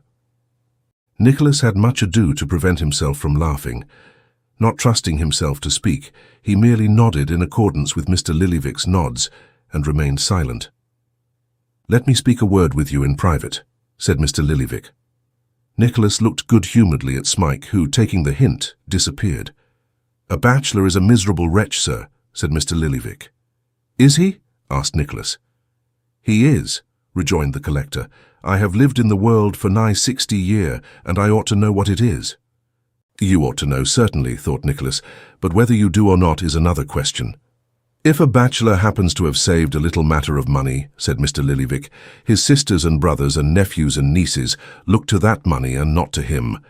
Even if, by being a public character, he is the head of the family, or as it may be the main from which all the other little branches are turned on, they still wish him dead all the while, and get low-spirited every time they see him looking in good health because they want to come into his little property. You see that?" "Oh, yes," replied Nicholas. "It's very true, no doubt." "The great reason for not being married," resumed Mr. Lillyvick, "is the expense. That's what's kept me off, or else, Lord," said Mr. Lillyvick, snapping his fingers, "I might have had 50 women." "Fine women?" asked Nicholas. "Fine women, sir," replied the collector. "Aye, not so fine as Henrietta Petowker, for she is an uncommon specimen, but such women as don't fall into every man's way, I can tell you. Now suppose a man can get a fortune in a wife instead of with her, eh? Why then he's a lucky fellow," replied Nicholas. "That's what I say," retorted the collector, patting him benignantly on the side of the head with his umbrella. "Just what I say. Henrietta Petowker, the talented Henrietta Petowker, has a fortune in herself, and I am going to make her Mrs. Lillyvick," suggested Nicholas. "No, sir, not to make her Mrs. Lillyvick," replied the collector. "Actresses, sir, always keep their maiden names. That's the regular thing. But I'm going to marry her, and the day after tomorrow, too." "I congratulate you, sir," said Nicholas. "Thank you, sir," replied the collector, buttoning his waistcoat. "I shall draw her salary, of course, and I hope after all that it's nearly as cheap to keep 2 as it is to keep 1. That's a consolation." "Surely you don't want any consolation at such a moment," observed Nicholas. "No," replied Mr. Lillyvick, shaking his head nervously. "No, of course not." "But how come you both here, if you're going to be married, Mr. Lillyvick?" asked Nicholas. "Why, that's what I came to explain to you," replied the collector of water rate. "The fact is, we have thought it best to keep it secret from the family." "Family?" said Nicholas. "What family?" "The Kenwigses, of course," rejoined Mr. Lillyvick. "If my niece and the children had known a word about it before I came away, they'd have gone into fits at my feet, and never have come out of them till I took an oath not to marry anybody. Or they'd have got out a commission of lunacy, or some dreadful thing," said the collector. quite trembling as he spoke. "To be sure," said Nicholas. "Yes, they would have been jealous, no doubt." "To prevent which," said Mr. Lillyvick, "Henrietta Petowker, it was settled between us, should come down here to her friends, the Crummleses, under pretence of this engagement, and I should go down to Guildford the day before and join her on the coach there, which I did, and we came down from Guildford yesterday together. Now, for fear you should be writing to Mr. Noggs and might say anything about us, we have thought it best to let you into the secret. We shall be married from the Crummleses' lodgings, and shall be delighted to see you, either before church or at breakfast time, which you like. It won't be expensive, you know," said the collector, highly anxious to prevent any misunderstanding on this point. "Just muffins and coffee, with perhaps a shrimp or something of that sort for a relish, you know." "Yes, yes, I understand," replied Nicholas. "Oh, I shall be most happy to come. It will give me the greatest pleasure. Where's the lady stopping, with Mrs. Crummles?" "Why, no," said the collector. "They couldn't very well dispose of her at night, and so she is staying with an acquaintance of hers, and another young lady. They both belong to the theatre." "Miss Snevellicci, I suppose," said Nicholas. "Yes, that's the name." "And they'll be bridesmaids, I presume," said Nicholas. "Why," said the collector with a rueful face, "they will have 4 bridesmaids. I'm afraid they'll make it rather theatrical." "Oh, no, not at all," replied Nicholas, with an awkward attempt to convert a laugh into a cough. "Who may the 4 be? Miss Snevellicci, of course, Miss Ledrook, the phenomenon," groaned the collector. "Ha, ha, ha," cried Nicholas. "I beg your pardon. I don't know what I'm laughing at. Yes, that'll be very pretty, the phenomenon. Who else?" "Some young woman or other," replied the collector, rising. "Some other friend of Henrietta Petowker's. Well, you'll be careful not to say anything about it, will you?" "You may safely depend upon me," replied Nicholas. "Won't you take anything to eat or drink?" "No," said the collector. "I haven't any appetite. I should think it was a very pleasant life, the married one, eh?" "I have not the least doubt of it," rejoined Nicholas. "Yes," said the collector, "certainly. Oh, yes, no doubt. Good night." With these words, Mr. Lillyvick, whose manner had exhibited through the whole of this interview a most extraordinary compound of precipitation, hesitation, confidence and doubt, fondness, misgiving, meanness and self-importance, turned his back upon the room and left Nicholas to enjoy a laugh by himself, if he felt so disposed. Without stopping to inquire whether the intervening day appeared to Nicholas to consist of the usual number of hours of the ordinary length, it may be remarked that, to the parties more directly interested in the forthcoming ceremony, it passed with great rapidity, insomuch that when Miss Petowker awoke on the succeeding morning in the chamber of Miss Snevellicci, she declared that nothing should ever persuade her that that really was the day which was to behold a change in her condition. "I never will believe it," said Miss Petowker. "I cannot really. It's of no use talking. I never can make up my mind to go through with such a trial." On hearing this, Miss Snevellicci and Miss Ledrook, who knew perfectly well that their fair friend's mind had been made up for 3 or 4 years, at any period of which time she would have cheerfully undergone the desperate trial now approaching if she could have found any eligible gentleman disposed for the venture, began to preach comfort and firmness, and to say how very proud she ought to feel that it was in her power to confer lasting bliss on a deserving object, and how necessary it was for the happiness of mankind in general that women should possess fortitude and resignation on such occasions, and that although for their parts they held true happiness to consist in a single life, which they would not willingly exchange, no, not for any worldly consideration, still, thank God, if ever the time should come, they hoped they knew their duty too well to repine, but would the rather submit with meekness and humility of spirit to a fate for which Providence had clearly designed them with a view to the contentment and reward of their fellow creatures. "I might feel it was a great blow," said Miss Snevellicci, "to break up old associations and what-do-you-call-ems of that kind, but I would submit, my dear. I would indeed." "So would I," said Miss Ledrook. "I would rather court the yoke than shun it. I have broken hearts before now, and I'm very sorry for it's a terrible thing to reflect upon." "It is indeed," said Miss Snevellicci. "Now, Led, my dear, we must positively get her ready, or we shall be too late. We shall indeed." This pious reasoning, and perhaps the fear of being too late, supported the bride through the ceremony of robbing, after which strong tea and brandy were administered in alternate doses, as a means of strengthening her feeble limbs and causing her to walk steadier. "How do you feel now, my love?" inquired Miss Snevellicci. "Oh, Lillyvick," cried the bride, "if you knew what I am undergoing for you." "Of course he knows it, love, and will never forget it," said Miss Ledrook. "Do you think he won't?" cried Miss Petowker, really showing great capability for the stage. "Oh, do you think he won't? Do you think Lillyvick will always remember it? Always, always, always?" There is no knowing in what this burst of feeling might have ended if Miss Snevellicci had not at that moment proclaimed the arrival of the fly, which so astounded the bride that she shook off divers alarming symptoms which were coming on very strong, and running to the glass adjusted her dress, and calmly declared that she was ready for the sacrifice.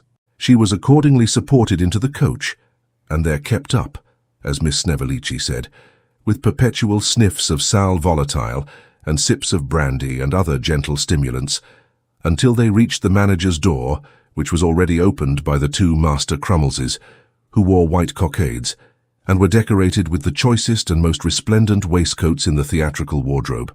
By the combined exertions of these young gentlemen and the bridesmaids, assisted by the coachman, Miss Petowker was at length supported in a condition of much exhaustion to the first floor, where she no sooner encountered the youthful bridegroom than she fainted with great decorum.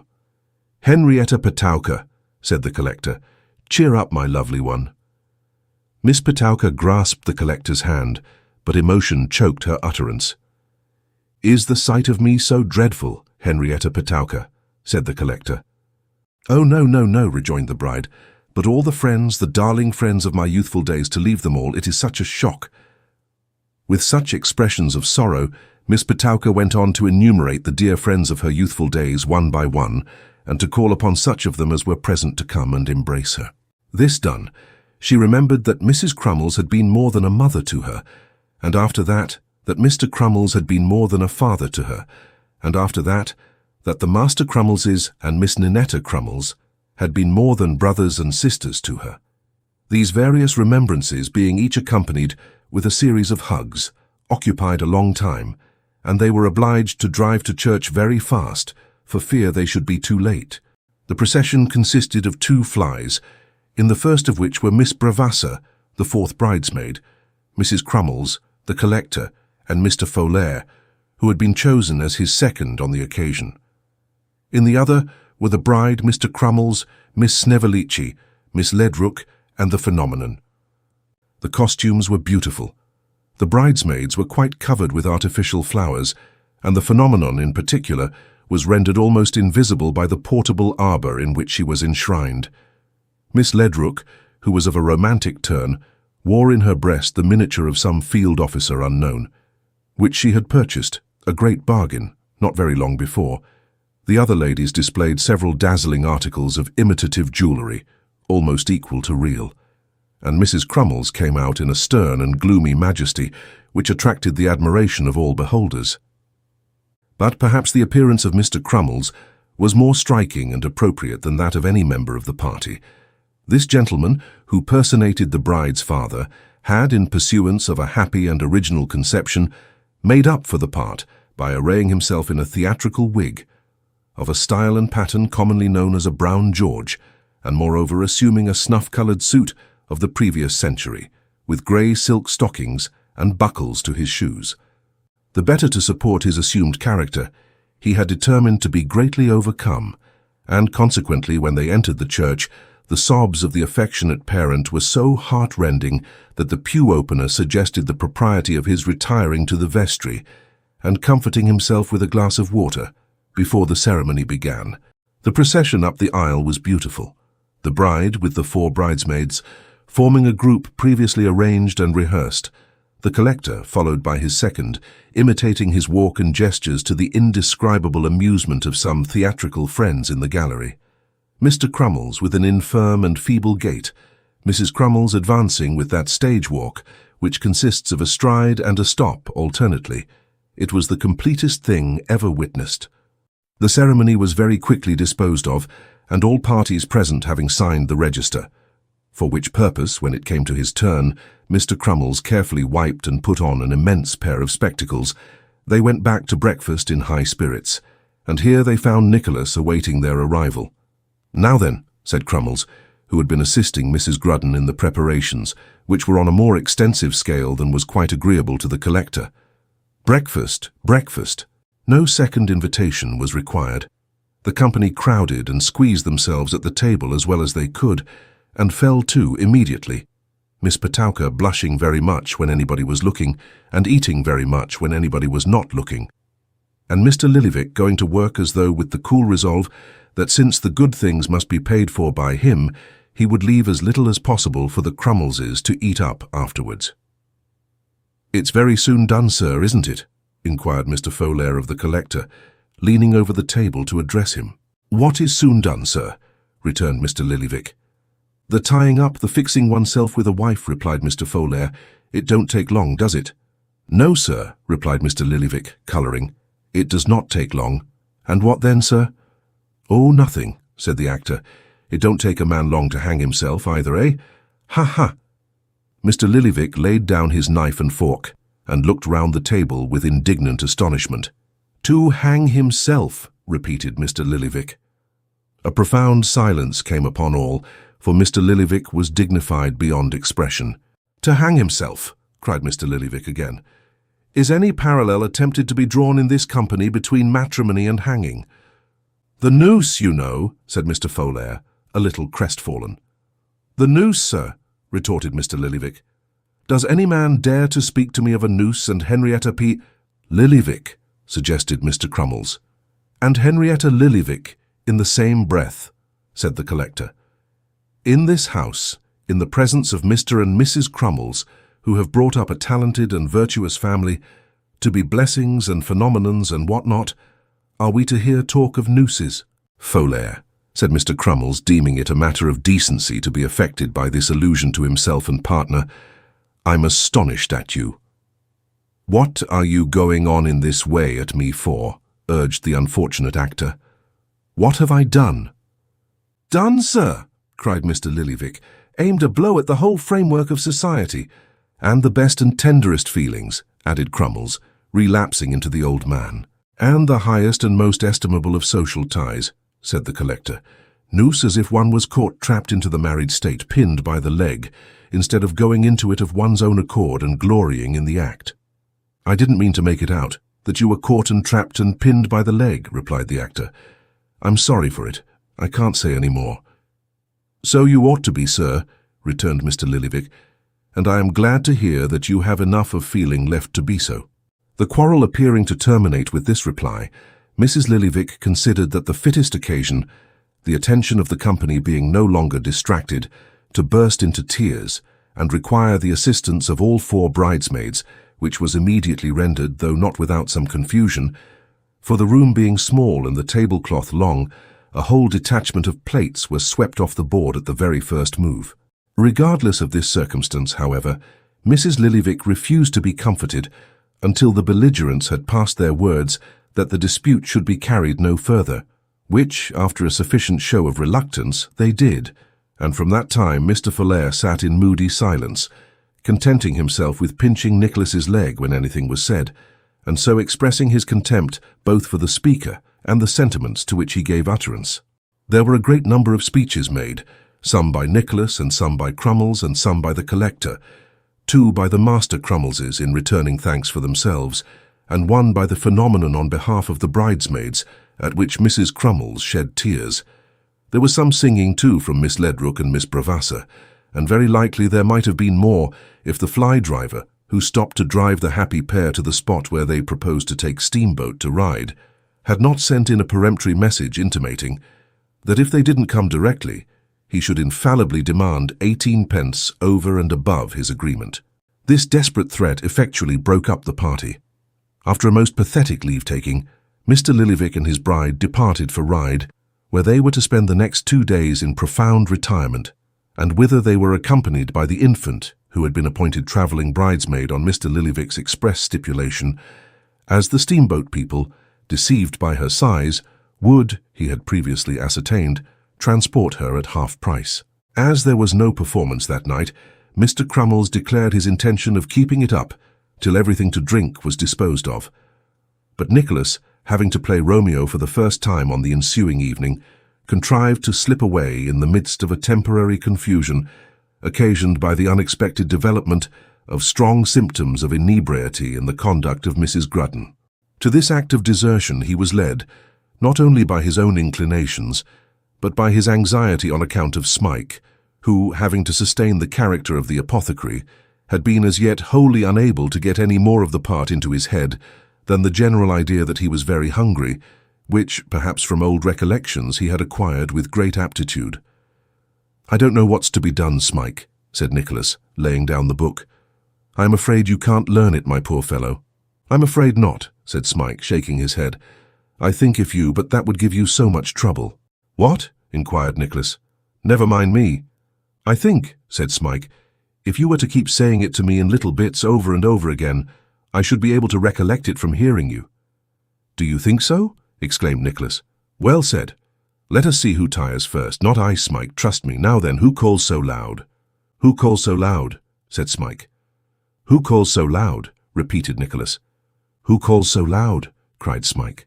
Thus they continued to ask each other who called so loud over and over again, and when Smike had that by heart, Nicholas went to another sentence, and then to 2 at a time, and then to 3, and so on, until at midnight poor Smike found to his unspeakable joy that he really began to remember something about the text. Early in the morning they went to it again, and Smike, rendered more confident by the progress he had already made, got on faster and with better heart. As soon as he began to acquire the words pretty freely, Nicholas showed him how he must come in with both hands spread out upon his stomach, and how he must occasionally rub it in compliance with the established form by which people on the stage always denote that they want something to eat. After the morning's rehearsal they went to work again, nor did they stop, except for a hasty dinner, until it was time to repair to the theatre at night.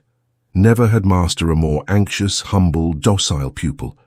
Never had pupil a more patient, unwearying, considerate, kind-hearted master. As soon as they were dressed, and at every interval when he was not upon the stage, Nicholas renewed his instructions. They prospered well. The Romeo was received with hearty plaudits and unbounded favour, and Smike was pronounced unanimously alike by audience and actors, the very prince and prodigy of apothecaries. Chapter 26 is fraught with some danger to Miss Nickleby's peace of mind. The place was a handsome suite of private apartments in Regent Street. The time was 3 o'clock in the afternoon, to the dull and plodding, and the first hour of morning to the gay and spirited. The persons were Lord Frederick Verysoft and his friend Sir Mulberry Hawk. These distinguished gentlemen were reclining listlessly on a couple of sofas, with a table between them, on which were scattered in rich confusion the materials of an untasted breakfast. Newspapers lay strewn about the room, but these, like the meal, were neglected and unnoticed, not, however, because any flow of conversation prevented the attractions of the journals from being called into request, for not a word was exchanged between the two, nor was any sound uttered, save when one, in tossing about to find an easier resting place for his aching head, uttered an exclamation of impatience, and seemed for a moment to communicate a new restlessness to his companion. These appearances would in themselves have furnished a pretty strong clue to the extent of the debauch of the previous night, even if there had not been other indications of the amusements in which it had been passed. A couple of billiard balls, all mud and dirt, 2 battered hats, a champagne bottle with a soiled glove twisted round the neck, to allow of its being grasped more surely in its capacity of an offensive weapon, a broken cane, a card case without the top, an empty purse, a watchguard snapped asunder, a handful of silver mingled with fragments of half-smoked cigars and their stale and crumbled ashes. These, and many other tokens of riot and disorder, hinted very intelligibly at the nature of last night's gentlemanly frolics. Lord Frederick Verysoft was the first to speak. Dropping his slippered foot on the ground, and yawning heavily, he struggled into a sitting posture and turned his dull, languid eyes towards his friend, to whom he called in a drowsy voice. "Hello," replied Sir Mulberry, turning round. "Are we going to lie here all day, eh?" said the Lord. "I don't know that we're fit for anything else," replied Sir Mulberry. "Yet a while, at least. I haven't a grain of life in me this morning." "Life!" cried Lord Verysoft. "I feel as if there would be nothing so snug and comfortable as to die at once." "Then why don't you die?" said Sir Mulberry. With which inquiry he turned his face away and seemed to occupy himself in an attempt to fall asleep. His hopeful friend and pupil drew a chair to the breakfast table and essayed to eat, but finding that impossible, lounged to the window, then loitered up and down the room with his hand to his fevered head, and finally threw himself again on his sofa and roused his friend once more. "What the devil's the matter?" groaned Sir Mulberry, sitting upright on the couch. Although Sir Mulberry said this with sufficient ill-humour, he did not seem to feel himself quite at liberty to remain silent, for after stretching himself very often and declaring with a shiver that it was infernal cold, he made an experiment at the breakfast table, and proving more successful in it than his less seasoned friend, remained there. "Suppose," said Sir Mulberry, pausing with a morsel on the point of his fork, "suppose we go back to the subject of little Nickleby, eh?" "Which little Nickleby, the money-lender or the Gael?" asked Lord Verisopht. "You take me, I see," replied Sir Mulberry. "The girl, of course." "You promised me you'd find her out," said Lord Verisopht. "So I did," rejoined his friend, "but I have thought further of the matter since then. You distrust me in the business. You shall find her out yourself." "Na, I," remonstrated Lord Verisopht. "But I say yes," returned his friend. "You shall find her out yourself. Don't think that I mean, when you can. I know as well as you that if I did, you could never get sight of her without me. No, I say you shall find her out, shall, and I'll put you in the way." "Now curse me if you ain't a real davilish, downright thorough-paced friend," said the young lord, on whom this speech had produced a most reviving effect. "I'll tell you how," said Sir Mulberry. "She was at that dinner as a bait for you." "No," cried the young lord. "What the day? As a bait for you?" repeated his friend. "Old Nickleby told me so himself." "What a fine old cock it is!" exclaimed Lord Verisopht. "A noble rascal." "Yes," said Sir Mulberry, "he knew she was a smart little creature." "Smart," interposed the young lord. "Upon my soul, Hawk, she's a perfect beauty, a picture, a statue, upon my soul she is." "Well," replied Sir Mulberry, shrugging his shoulders and manifesting an indifference, whether he felt it or not. "That's a matter of taste. If mine doesn't agree with yours, so much the better." "Confound it," reasoned the lord. "You were thick enough with her that day anyhow. I could hardly get in a word." "Well enough for once, well enough for once," replied Sir Mulberry, "but not worth the trouble of being agreeable to again. If you seriously want to follow up the niece, tell the uncle that you must know where she lives and how she lives, and with whom, or you are no longer a customer of his. He'll tell you fast enough." "Why didn't you say this before?" asked Lord Verisopht, "instead of letting me go on burning, consuming, dragging out a miserable existence for an age?" "I didn't know it in the first place," answered Sir Mulberry carelessly, "and in the second I didn't believe you were so very much in earnest." Now the truth was that in the interval which had elapsed since the dinner at Ralph Nickleby's, Sir Mulberry Hawk had been furtively trying by every means in his power to discover whence Kate had so suddenly appeared and whither she had disappeared. Unassisted by Ralph, however, with whom he had held no communication since their angry parting on that occasion, all his efforts were wholly unavailing, and he had therefore arrived at the determination of communicating to the young lord the substance of the admission he had gleaned from that worthy. To this he was impelled by various considerations, among which the certainty of knowing whatever the weak young man knew was decidedly not the least, as the desire of encountering the usurer's niece again, and using his utmost arts to reduce her pride and revenge himself for her contempt, was uppermost in his thoughts. It was a politic course of proceeding, and one which could not fail to redound to his advantage in every point of view, since the very circumstance of his having extorted from Ralph Nickleby his real design in introducing his niece to such society, coupled with his extreme disinterestedness in communicating it so freely to his friend, could not but advance his interests in that quarter, and greatly facilitate the passage of coin, pretty frequent and speedy already, from the pockets of Lord Frederick Verisopht to those of Sir Mulberry Hawk. Thus reasoned Sir Mulberry, and in pursuance of this reasoning he and his friend soon afterwards repaired to Ralph Nickleby's, there to execute a plan of operations concerted by Sir Mulberry himself, avowedly to promote his friend's object, and really to attain his own. They found Ralph at home and alone. As he led them into the drawing-room, The recollection of the scene which had taken place there seemed to occur to him, for he cast a curious look at Sir Mulberry, who bestowed upon it no other acknowledgment than a careless smile. They had a short conference upon some money matters then in progress, which were scarcely disposed of when the lordly dupe, in pursuance of his friend's instructions, requested with some embarrassment to speak to Ralph alone. "Alone, eh?" cried Sir Mulberry, affecting surprise. "Oh, very good. I'll walk into the next room here. Don't keep me long, that's all." So saying, Sir Mulberry took up his hat, and humming a fragment of a song, disappeared through the door of communication between the two drawing-rooms, and closed it after him. "Now, my lord," said Ralph, "what is it?" "Nickleby," said his client, throwing himself along the sofa, on which he had been previously seated, so as to bring his lips nearer to the old man's ear. "What a pretty creature your niece is." "Is she, my lord?" replied Ralph. Maybe, I don't trouble my head with such matters." "You know she's a devilish fine girl," said the client. "You must know that, Nickleby. Come, don't deny that." "Yes, I believe she is considered so," replied Ralph. "Indeed, I know she is. If I did not, you are an authority on such points, and your taste, my lord, on all points indeed, is undeniable." Nobody but the young man to whom these words were addressed could have been deaf to the sneering tone in which they were spoken, or blind to the look of contempt by which they were accompanied. But Lord Frederick Verisopht was both, and took them to be complimentary. "Well," he said, "perhaps you're a little right, and perhaps you're a little wrong. A little of both, Nickleby.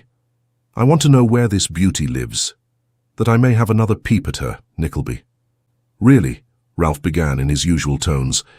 "Don't talk so loud," cried the other, achieving the great point of his lesson to a miracle. "I don't want Hawke to hear." "You know he is your rival, do you?" said Ralph, looking sharply at him. "He always is. Damn him," replied the client. "And I want to steal a march upon him. Ha, ha, ha. He'll cut up so rough, Nickleby, at our talking together without him. Where does she live, Nickleby, that's all. Only tell me where she lives, Nickleby." "He bites," thought Ralph. "He bites." "Eh, Nickleby, eh?" pursued the client. "Where does she live?" "Really, my lord," said Ralph, rubbing his hands slowly over each other, "I must think before I tell you." "No, not a bit of it, Nickleby. You mustn't think at all," replied Verisopht. "Where is it?" "No good can come of your knowing," replied Ralph. "She has been virtuously and well brought up. To be sure she is handsome, poor, unprotected. Poor girl, poor girl." Ralph ran over this brief summary of Kate's condition as if it were merely passing through his own mind, and he had no intention to speak aloud. But the shrewd, sly look which he directed at his companion as he delivered it gave this poor assumption the lie. "I tell you I only want to see her," cried his client. "A man may look at a pretty woman without harm, mayn't he? Now, where does she live? You know you're making a fortune out of me, Nickleby, and upon my soul nobody shall ever take me to anybody else, if you only tell me this." "As you promise that, my lord," said Ralph with feigned reluctance, "and as I am most anxious to oblige you, and as there's no harm in it, no harm, I'll tell you, but you had better keep it to yourself, my lord, strictly to yourself." Ralph pointed to the adjoining room as he spoke and nodded expressively.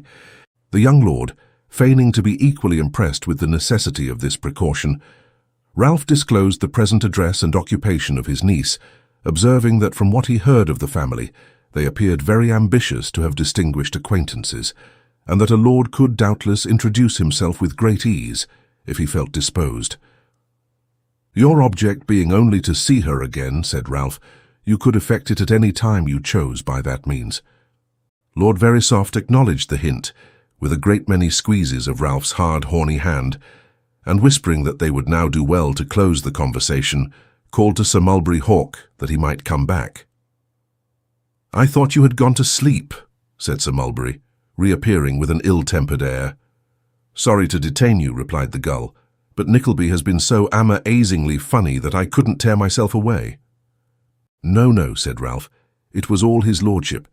You know what a witty, humorous, elegant, accomplished man Lord Frederick is. Mind the step, my lord. Sir Mulberry, pray give way."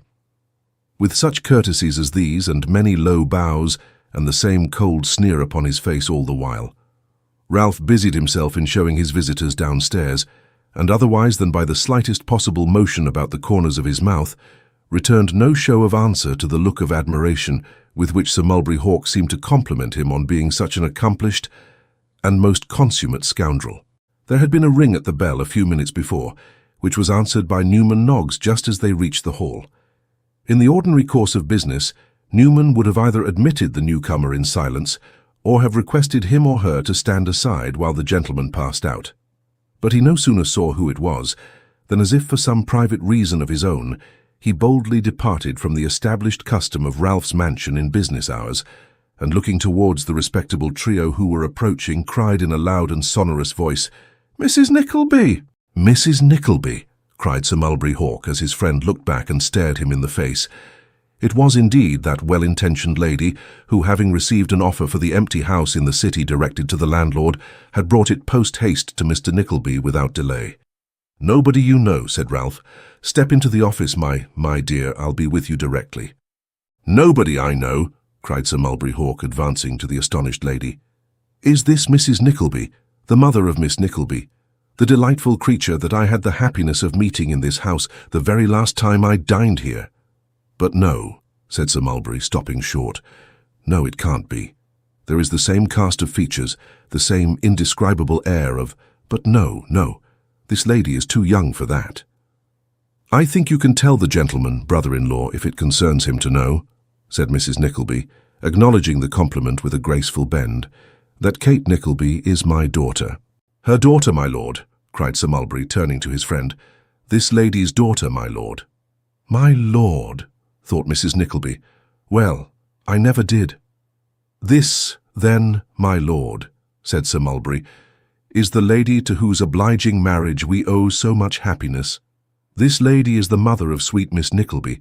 Do you observe the extraordinary likeness, my lord? Nickleby, introduce us." Ralph did so in a kind of desperation.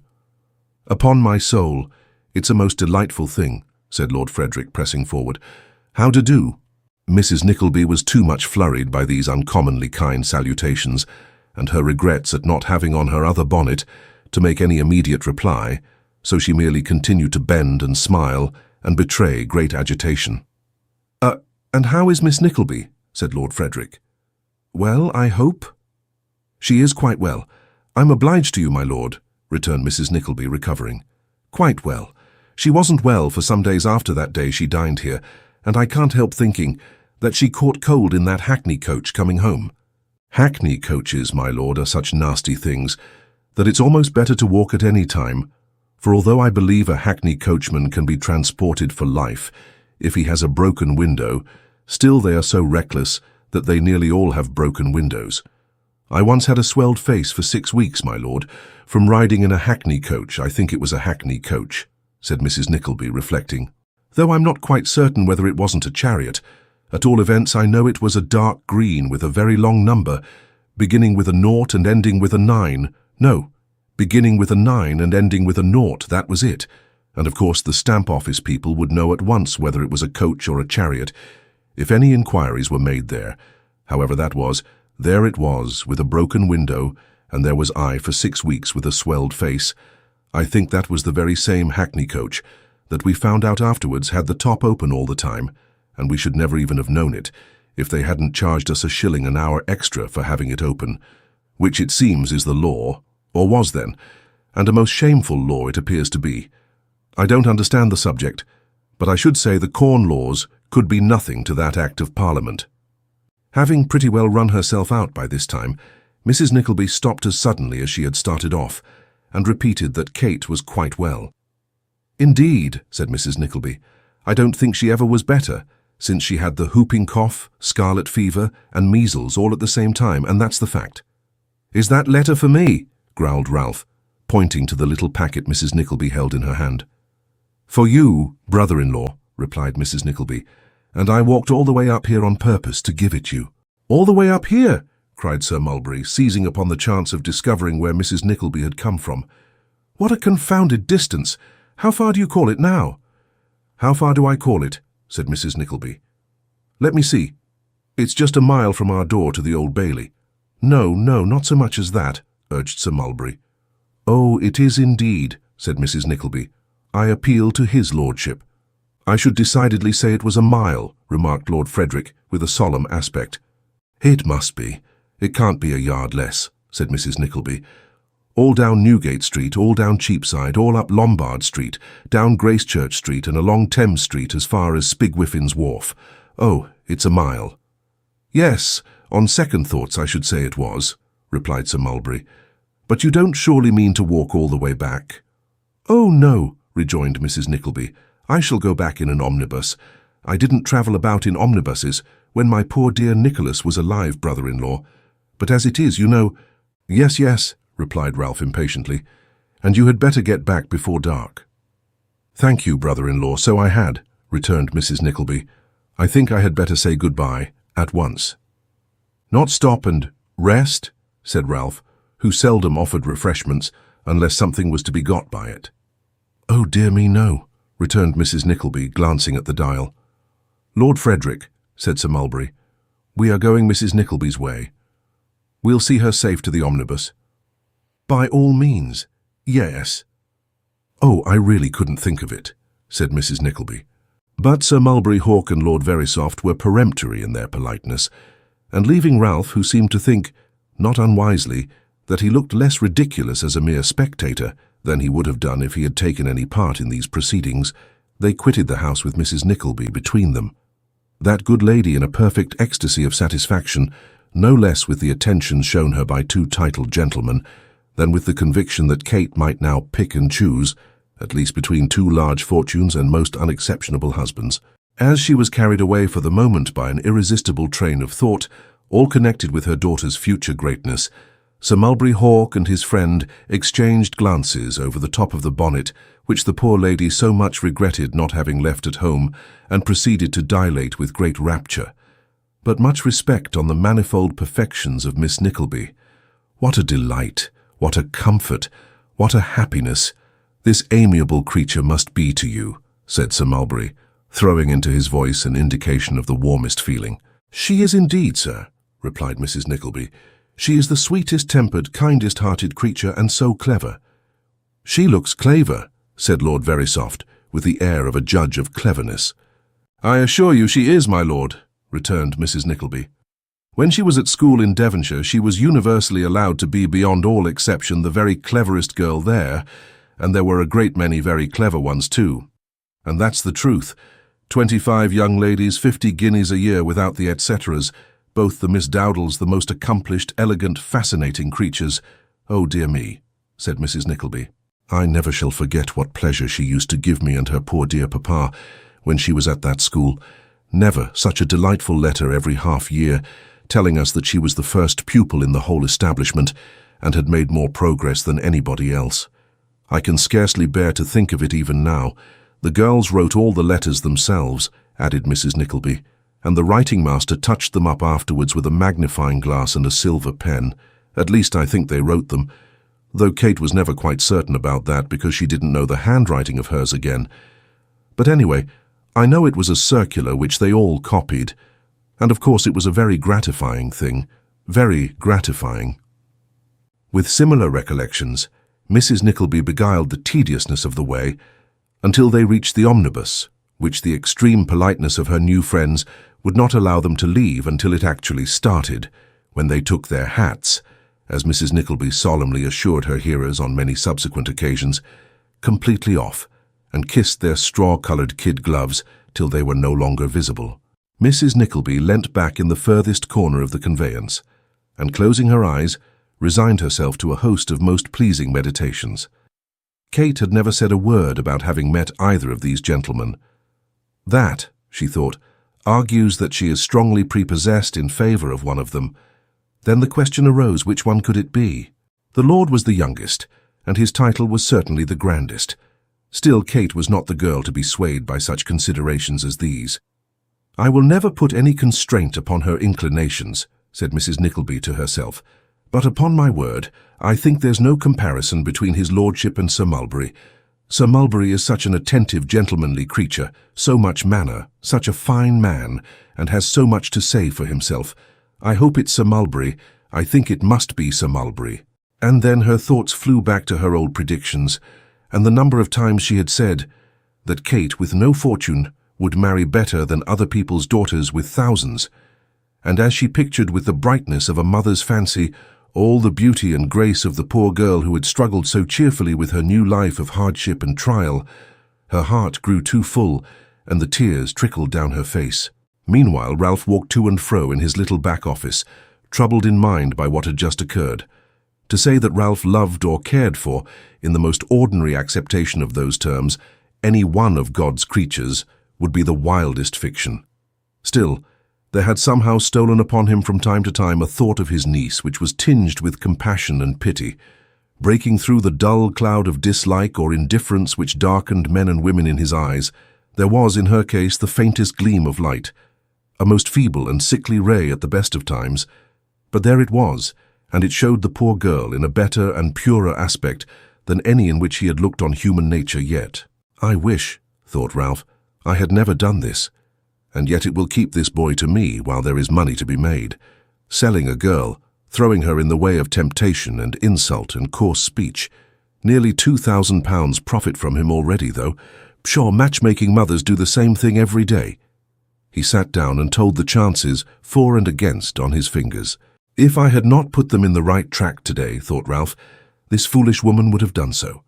Well, if her daughter is as true to herself as she should be from what I have seen, what harm ensues? A little teasing, a little humbling, a few tears. Yes, said Ralph aloud as he locked his iron safe. She must take her chance. She must take her chance. Chapter 27. Mrs. Nickleby becomes acquainted with Messrs. Pike and Pluck, whose affection and interest are beyond all bounds. Mrs. Nickleby had not felt so proud and important for many a day, as when, on reaching home, she gave herself wholly up to the pleasant visions which had accompanied her on her way thither. Lady Mulberry Hawk, that was the prevalent idea. Lady Mulberry Hawk, on Tuesday last at St. George's, Hanover Square, by the Right Reverend the Bishop of Llandaff, Sir Mulberry Hawk of Mulberry Castle, North Wales, to Catherine, only daughter of the late Nicholas Nickleby, Esquire of Devonshire. Upon my word, cried Mrs. Nicholas Nickleby, it sounds very well. Having dispatched the ceremony, with its attendant festivities to the perfect satisfaction of her own mind, the sanguine mother pictured to her imagination a long train of honours and distinctions which could not fail to accompany Kate in her new and brilliant sphere. She would be presented at court, of course. On the anniversary of her birthday, which was upon the 19th of July, at 10 minutes past 3 o'clock in the morning, thought Mrs. Nickleby in a parenthesis, for I recollect asking what o'clock it was, Sir Mulberry would give a great feast to all his tenants, and would return them 3.5% on the amount of their last half-year's rent, as would be fully described and recorded in the fashionable intelligence, to the immeasurable delight and admiration of all the readers thereof. Kate's picture, too, would be in at least half a dozen of the annuals, and on the opposite page would appear, in delicate type, Lines on Contemplating the Portrait of Lady Mulberry Hawk, by Sir Dingleby Dabber. Perhaps some one annual, of more comprehensive design than its fellows, might even contain a portrait of the mother of Lady Mulberry Hawk, with lines by the father of Sir Dingleby Dabber. More unlikely things had come to pass. Less interesting portraits had appeared. As this thought occurred to the good lady, her countenance unconsciously assumed that compound expression of simpering and sleepiness, which, being common to all such portraits, is perhaps one reason why they are always so charming and agreeable. With such triumphs of aerial architecture did Mrs. Nickleby occupy the whole evening after her accidental introduction to Ralph's titled friends, and dreams, no less prophetic and equally promising, haunted her sleep that night. She was preparing for her frugal dinner next day, still occupied with the same ideas, a little softened down perhaps by sleep and daylight, when the girl who attended her, partly for company and partly to assist in the household affairs, rushed into the room in unwonted agitation and announced that 2 gentlemen were waiting in the passage for permission to walk upstairs. "Bless my heart," cried Mrs. Nickleby, hastily arranging her cap and front. "If it should be, dear me, standing in the passage all this time, why don't you go and ask them to walk up, you stupid thing?" While the girl was gone on this errand, Mrs. Nickleby hastily swept into a cupboard all vestiges of eating and drinking, which she had scarcely done, and seated herself with looks as collected as she could assume, when two gentlemen, both perfect strangers, presented themselves. "How do you do?" said one gentleman, laying great stress on the last word of the inquiry. "How do you do?" said the other gentleman, altering the emphasis, as if to give variety to the salutation. Mrs. Nickleby curtsied and smiled, and curtsied again and remarked, rubbing her hands as she did so, that she hadn't the honour to know us, said the first gentleman. "The loss has been ours, Mrs. Nickleby." "Has the loss been ours, Pike?" "It has, Pluck," answered the other gentleman. "We have regretted it very often, I believe, Pike," said the first gentleman. "Very often, Pluck," answered the second. "But now," said the first gentleman, "now we have the happiness we have pined and languished for. Have we pined and languished for this happiness, Pike, or have we not?" "So you know we have, Pluck," said Pike reproachfully. "You hear him, ma'am," said Mr. Pluck, looking round. "You hear the unimpeachable testimony of my friend Pike. That reminds me, formalities must not be neglected in civilized society. Pike, Mrs. Nickleby." Mr. Pike laid his hand upon his heart and bowed low. "Whether I shall introduce myself with the same formality," said Mr. Pluck. "Whether I shall say myself that my name is Pluck, or whether I shall ask my friend Pike, who being now regularly introduced is competent to the office, to state for me, Mrs. Nickleby, that my name is Pluck. Whether I shall claim your acquaintance on the plain ground of the strong interest I take in your welfare, or whether I shall make myself known to you as the friend of Sir Mulberry Hawk, these, Mrs. Nickleby, are considerations which I leave to you to determine." "Any friend of Sir Mulberry Hawk's requires no better introduction to me," observed Mrs. Nickleby graciously. "It is delightful to hear you say so," said Mr. Pluck, drawing a chair close to Mrs. Nickleby and sitting himself down. "It is refreshing to know that you hold my excellent friend Sir Mulberry in such high esteem. A word in your ear, Mrs. Nickleby.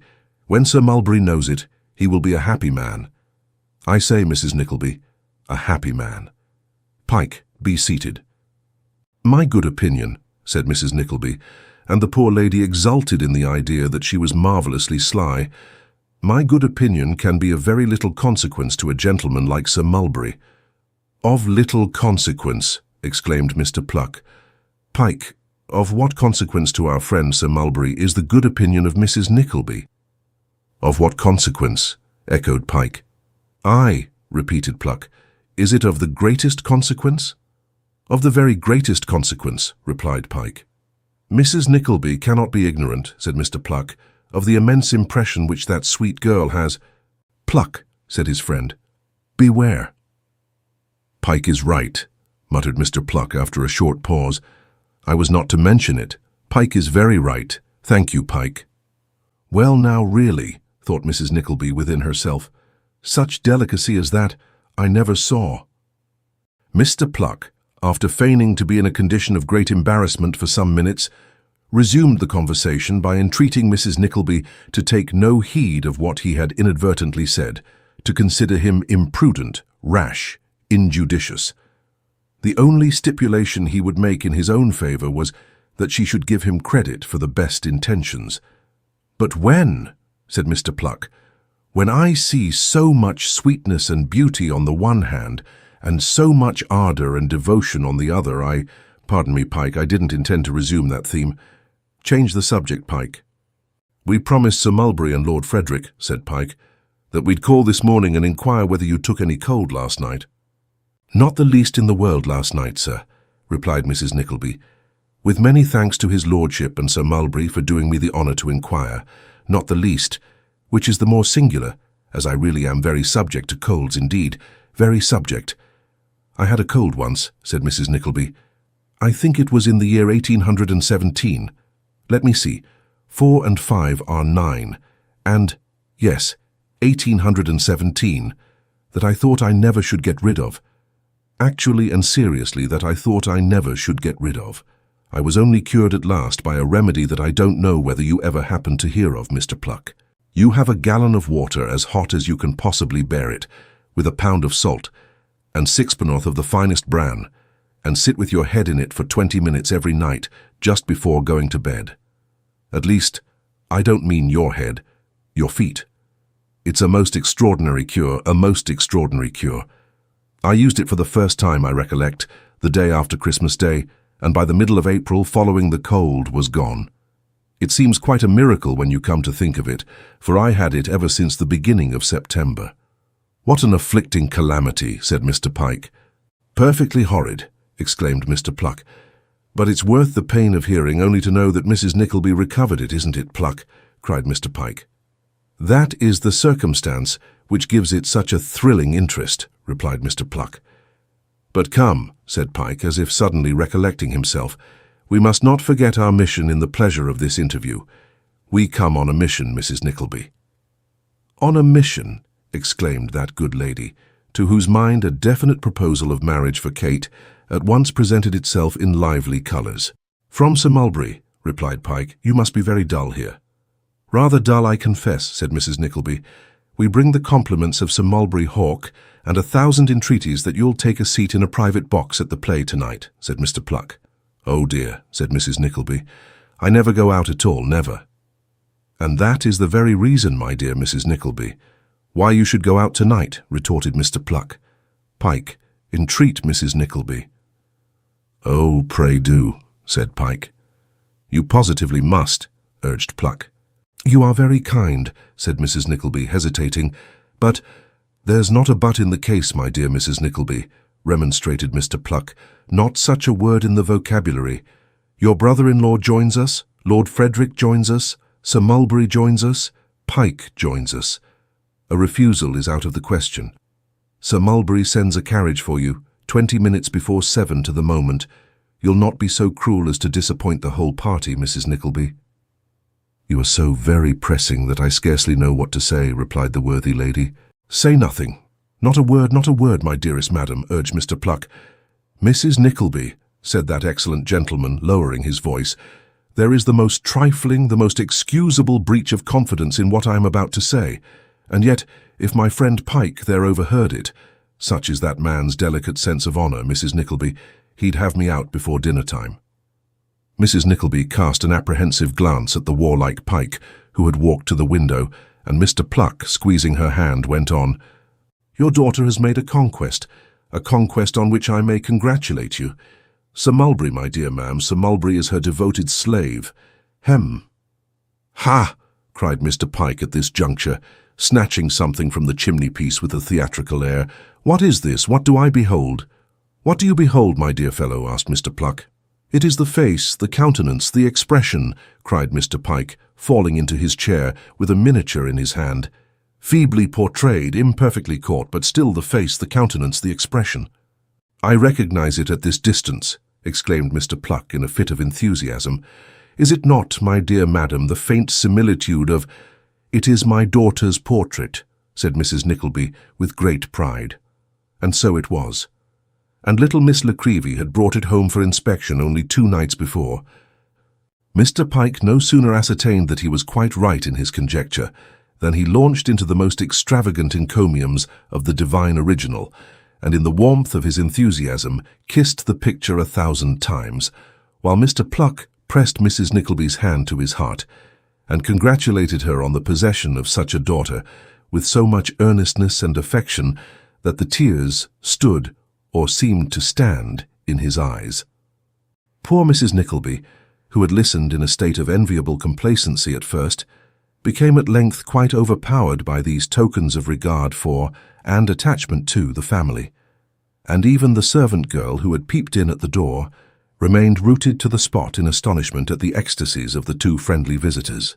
By degrees these raptures subsided, and Mrs. Nickleby went on to entertain her guests with a lament over her fallen fortunes, and a picturesque account of her old house in the country, comprising a full description of the different apartments, not forgetting the little storeroom, and a lively recollection of how many steps you went down to get into the garden, and which way you turned when you came out at the parlour door, and what capital fixtures there were in the kitchen. This last reflection naturally conducted her into the wash-house, where she stumbled upon the brewing utensils, among which she might have wandered for an hour if the mere mention of those implements had not, by an association of ideas, instantly reminded Mr. Pike that he was amazing thirsty. "And I'll tell you what," said Mr. Pike, "if you'll send round to the public house for a pot of milk half and half, positively and actually, I'll drink it." And positively and actually, Mr. Pike did drink it, and Mr. Pluck helped him, while Mrs. Nickleby looked on in divided admiration of the condescension of the two and the aptitude with which they accommodated themselves to the pewter pot, in explanation of which seeming marvel it may be here observed, that gentlemen who, like Messrs. Pike and Pluck, live upon their wits, or not so much perhaps upon the presence of their own wits as upon the absence of wits in other people, are occasionally reduced to very narrow shifts and straits, and are at such periods accustomed to regale themselves in a very simple and primitive manner.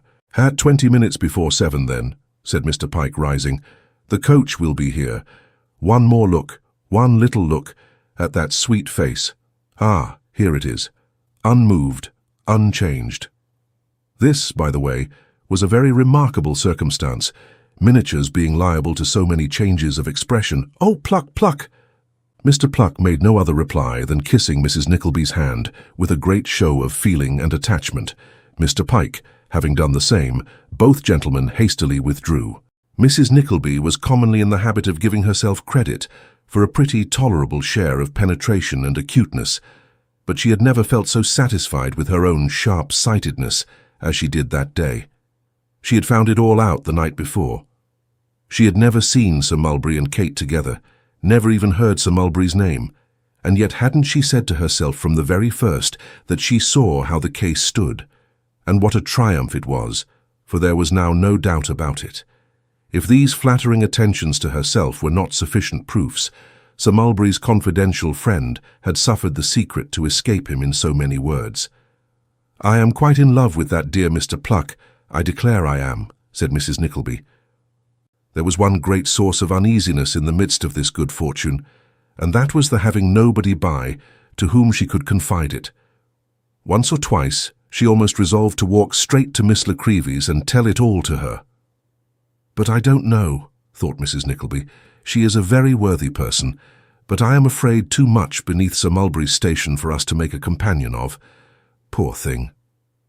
Acting upon this grave consideration, she rejected the idea of taking the little portrait painter into her confidence, and contented herself with holding out sundry vague and mysterious hopes of preferment to the servant girl, who received these obscure hints of dawning greatness with much veneration and respect. Punctual to its time came the promised vehicle, which was no hackney coach, but a private chariot, having behind it a footman, whose legs, although somewhat large for his body, might as mere abstract legs have set themselves up for models at the Royal Academy. It was quite exhilarating to hear the clash and bustle with which he banged the door and jumped up behind after Mrs. Nickleby was in, and as that good lady was perfectly unconscious that he applied the gold-headed end of his long stick to his nose, and so telegraphed most disrespectfully to the coachman over her very head, she sat in a state of much stiffness and dignity, not a little proud of her position. At the theatre entrance there was more banging and more bustle, and there were also Messrs. Pike and Pluck, waiting to escort her to her box. And so polite were they, that Mr. Pike threatened with many oaths to smifligate a very old man with a lantern who accidentally stumbled in her way, to the great terror of Mrs. Nickleby, who, conjecturing more from Mr. Pike's excitement than any previous acquaintance with the etymology of the word, that smifligation and bloodshed must be in the main one and the same thing, was alarmed beyond expression, lest something should occur. Fortunately, however, Mr. Pike confined himself to mere verbal smifligation, and they reached their box with no more serious interruption by the way than a desire on the part of the same pugnacious gentleman to smash the assistant box-keeper for happening to mistake the number. Mrs. Nickleby had scarcely been put away behind the curtain of the box in an armchair when Sir Mulberry and Lord Verisopht arrived, arrayed from the crowns of their heads to the tips of their gloves, and from the tips of their gloves to the toes of their boots in the most elegant and costly manner. Sir Mulberry was a little hoarser than on the previous day, and Lord Verisopht looked rather sleepy and queer, from which tokens, as well as from the circumstance of their both being to a trifling extent unsteady upon their legs, Mrs. Nickleby justly concluded that they had taken dinner. We have been toasting your lovely daughter, Mrs. Nickleby," whispered Sir Mulberry, sitting down behind her. "Oh ho," thought that knowing lady. "Wine in, truth out. You are very kind, Sir Mulberry." "No, no, upon my soul," replied Sir Mulberry Hawk. "It's you that's kind, upon my soul it is. It was so kind of you to come tonight." "So very kind of you to invite me, you mean, Sir Mulberry," replied Mrs. Nickleby, tossing her head and looking prodigiously sly. "I am so anxious to know you, so anxious to cultivate your good opinion, so desirous that there should be a delicious kind of harmonious family understanding between us," said Sir Mulberry, "that you mustn't think I'm disinterested in what I do. I'm infernal selfish, I am. Upon my soul I am." "I am sure you can't be selfish, Sir Mulberry," replied Mrs. Nickleby. "You have much too open and generous a countenance for that." "What an extraordinary observer you are," said Sir Mulberry Hawk. "Oh, no, indeed, I don't see very far into things, Sir Mulberry," replied Mrs. Nickleby, in a tone of voice which left the baronet to infer that she saw very far indeed. "I am quite afraid of you," said the baronet. "Upon my soul," repeated Sir Mulberry, looking round to his companions. "I'm afraid of Mrs. Nickleby, she is so immensely sharp." Messrs. Pike and Pluck shook their heads mysteriously, and observed together that they had found that out long ago, upon which Mrs. Nickleby tittered, and Sir Mulberry laughed, and Pike and Pluck roared. "But where's my brother-in-law, Sir Mulberry?" inquired Mrs. Nickleby. "I shouldn't be here without him. I hope he's coming."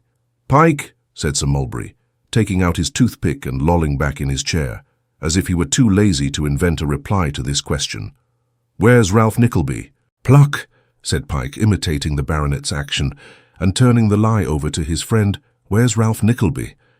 Mr. Pluck was about to return some evasive reply, when the hustle caused by a party entering the next box seemed to attract the attention of all four gentlemen, who exchanged glances of much meaning. The new party beginning to converse together, Sir Mulberry suddenly assumed the character of a most attentive listener, and implored his friends not to breathe. Not to breathe. "Why not?" said Mrs. Nickleby. "What is the matter?" "Hush," replied Sir Mulberry, laying his hand on her arm. "Lord Frederick, do you recognize the tones of that voice? Dave'll take me if I didn't think it was the voice of Miss Nickleby." "Law, my lord," cried Miss Nickleby's mamma, thrusting her head round the curtain. "Why, actually, Kate, my dear Kate." "You hear, mamma? Is it possible?" "Possible, my dear. Yes." "Why, who on earth is that you have with you, mamma?" said Kate, shrinking back as she caught sight of a man smiling and kissing his hand. "Who do you suppose, my dear?" replied Mrs. Nickleby, bending towards Mrs. Wititterly and speaking a little louder for that lady's edification. "There's Mr. Pike, Mr. Pluck, Sir Mulberry Hawk, and Lord Frederick Verisopht." "Gracious heaven," thought Kate hurriedly. "How comes she in such society?" Now Kate thought thus so hurriedly, and the surprise was so great, and moreover brought back so forcibly the recollection of what had passed at Ralph's delectable dinner, that she turned extremely pale and appeared greatly agitated, which symptoms being observed by Mrs. Nickleby, were at once set down by that acute lady as being caused and occasioned by violent love. But although she was in no small degree delighted by this discovery, which reflected so much credit on her own quickness of perception, it did not lessen her motherly anxiety in Kate's behalf, and accordingly, with a vast quantity of trepidation, she quitted her own box to hasten into that of Mrs. Wititterly. Mrs. Wititterly, keenly alive to the glory of having a lord and a baronet among her visiting acquaintance, lost no time in signing to Mr. Wititterly to open the door, and thus it was that in less than 30 seconds Mrs. Nickleby's party had made an irruption into Mrs. Wititterly's box, which it filled to the very door, there being in fact only room for Messrs. Pike and Pluck to get in their heads and waistcoats. "My dear Kate," said Mrs. Nickleby, kissing her daughter affectionately, "how ill you looked a moment ago. You quite frightened me, I declare." "It was mere fancy, mamma. The reflection of the lights, perhaps," replied Kate, glancing nervously round, and finding it impossible to whisper any caution or explanation. "Don't you see Sir Mulberry Hawk, my dear?" Kate bowed slightly, and biting her lip, turned her head towards the stage. But Sir Mulberry Hawk was not to be so easily repulsed, for he advanced with extended hand, and Mrs. Nickleby officiously informing Kate of this circumstance, she was obliged to extend her own. Sir Mulberry detained it while he murmured a profusion of compliments, which Kate, remembering what had passed between them, rightly considered as so many aggravations of the insult he had already put upon her. Then followed the recognition of Lord Verisopht, and then the greeting of Mr. Pike, and then that of Mr. Pluck, and finally, to complete the young lady's mortification, she was compelled, at Mrs. Wititterly's request, to perform the ceremony of introducing the odious persons, whom she regarded with the utmost indignation and abhorrence.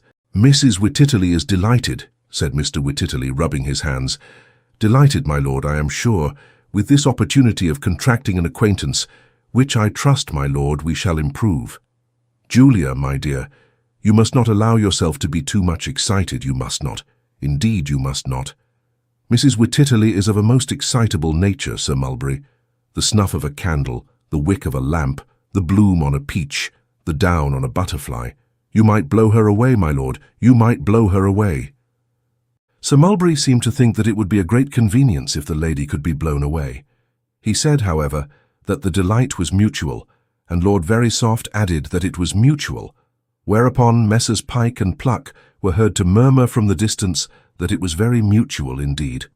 "I take an interest, my lord," said Mrs. Wititterly with a faint smile. "Such an interest in the drama."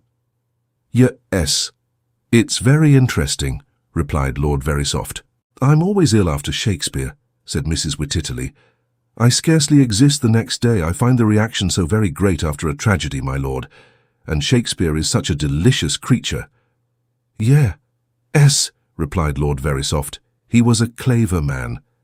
"Do you know, my lord," said Mrs. Wititterly after a long silence, "I find I take so much more interest in his plays after having been to that dear little dull house he was born in. Were you ever there, my lord?" "No, never," replied Verisopht. "Then really you ought to go, my lord," returned Mrs. Wititterly, in very languid and drawling accents.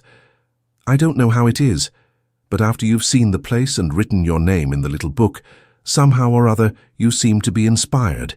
It kindles up quite a fire within one." "Yes," replied Lord Verisopht, "I shall certainly go there." "Julia, my life," interposed Mr. Wititterly, "you are deceiving his lordship unintentionally, my lord. She is deceiving you. It is your poetical temperament, my dear, your ethereal soul, your fervid imagination, which throws you into a glow of genius and excitement. There is nothing in the place, my dear, nothing, nothing." "I think there must be something in the place," said Mrs. Nickleby, who had been listening in silence. "For soon after I was married, I went to Stratford with my poor dear Mr. Nickleby in a post-chaise from Birmingham." "Was it a post-chaise, though?" said Mrs. Nickleby, considering. "Yes, it must have been a post-chaise, because I recollect remarking at the time that the driver had a green shade over his left eye. In a post-chaise from Birmingham, and after we had seen Shakespeare's tomb and birthplace, we went back to the inn there where we slept that night, and I recollect that all night long I dreamt of nothing but a black gentleman at full length in plaster of Paris with a lay-down collar tied with 2 tassels, leaning against a post and thinking. And when I woke in the morning and described him to Mr. Nickleby, he said it was Shakespeare just as he had been when he was alive, which was very curious indeed." Stratford, continued Mrs. Nickleby, considering. "Yes, I am positive about that, because I recollect I was in the family way with my son Nicholas at the time, and I had been very much frightened by an Italian image boy that very morning. In fact, it was quite a mercy, ma'am," added Mrs. Nickleby in a whisper to Mrs. Wititterly, "that my son didn't turn out to be a Shakespeare, and what a dreadful thing that would have been." When Mrs. Nickleby had brought this interesting anecdote to a close, Pike and Pluck, ever zealous in their patron's cause, proposed the adjournment of a detachment of the party into the next box, and with so much skill were the preliminaries adjusted that Kate, despite all she could say or do to the contrary, had no alternative but to suffer herself to be led away by Sir Mulberry Hawk. Her mother and Mr. Pluck accompanied them, but the worthy lady, pluming herself upon her discretion, took particular care not so much as to look at her daughter during the whole evening, and to seem wholly absorbed in the jokes and conversation of Mr. Pluck, who, having been appointed sentry over Mrs. Nickleby for that especial purpose, neglected, on his side, no possible opportunity of engrossing her attention. Lord Frederick Verisopht remained in the next box to be talked to by Mrs. Wititterly, and Mr. Pike was in attendance to throw in a word or two when necessary.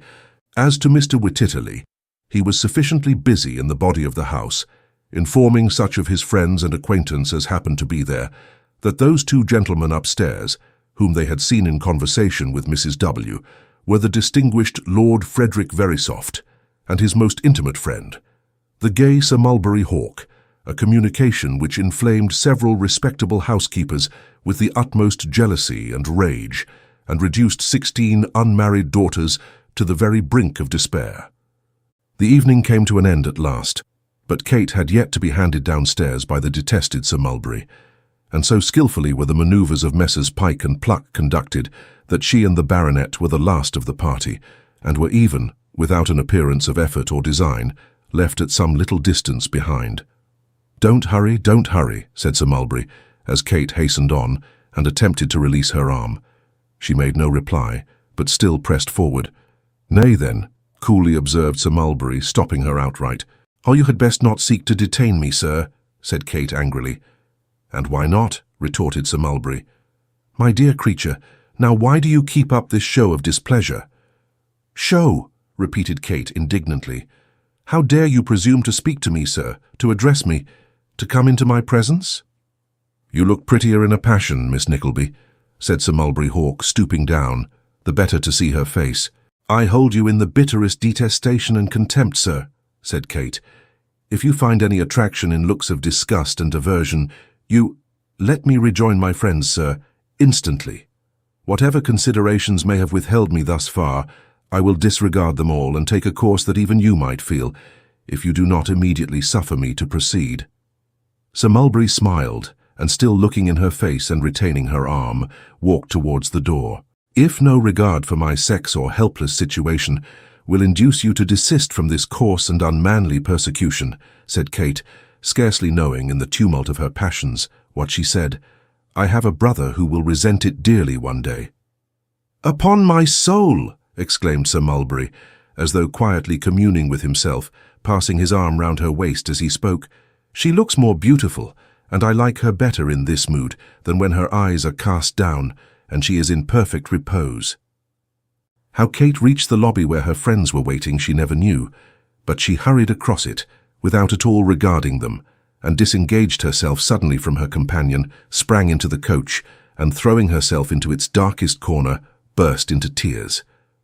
Messrs. Pike and Pluck, knowing their cue, at once threw the party into great commotion by shouting for the carriages, and getting up a violent quarrel with sundry inoffensive bystanders, in the midst of which tumult they put the affrighted Mrs. Nickleby in her chariot, and having got her safely off, turned their thoughts to Mrs. Whititterly, whose attention also they had now effectually distracted from the young lady by throwing her into a state of the utmost bewilderment and consternation.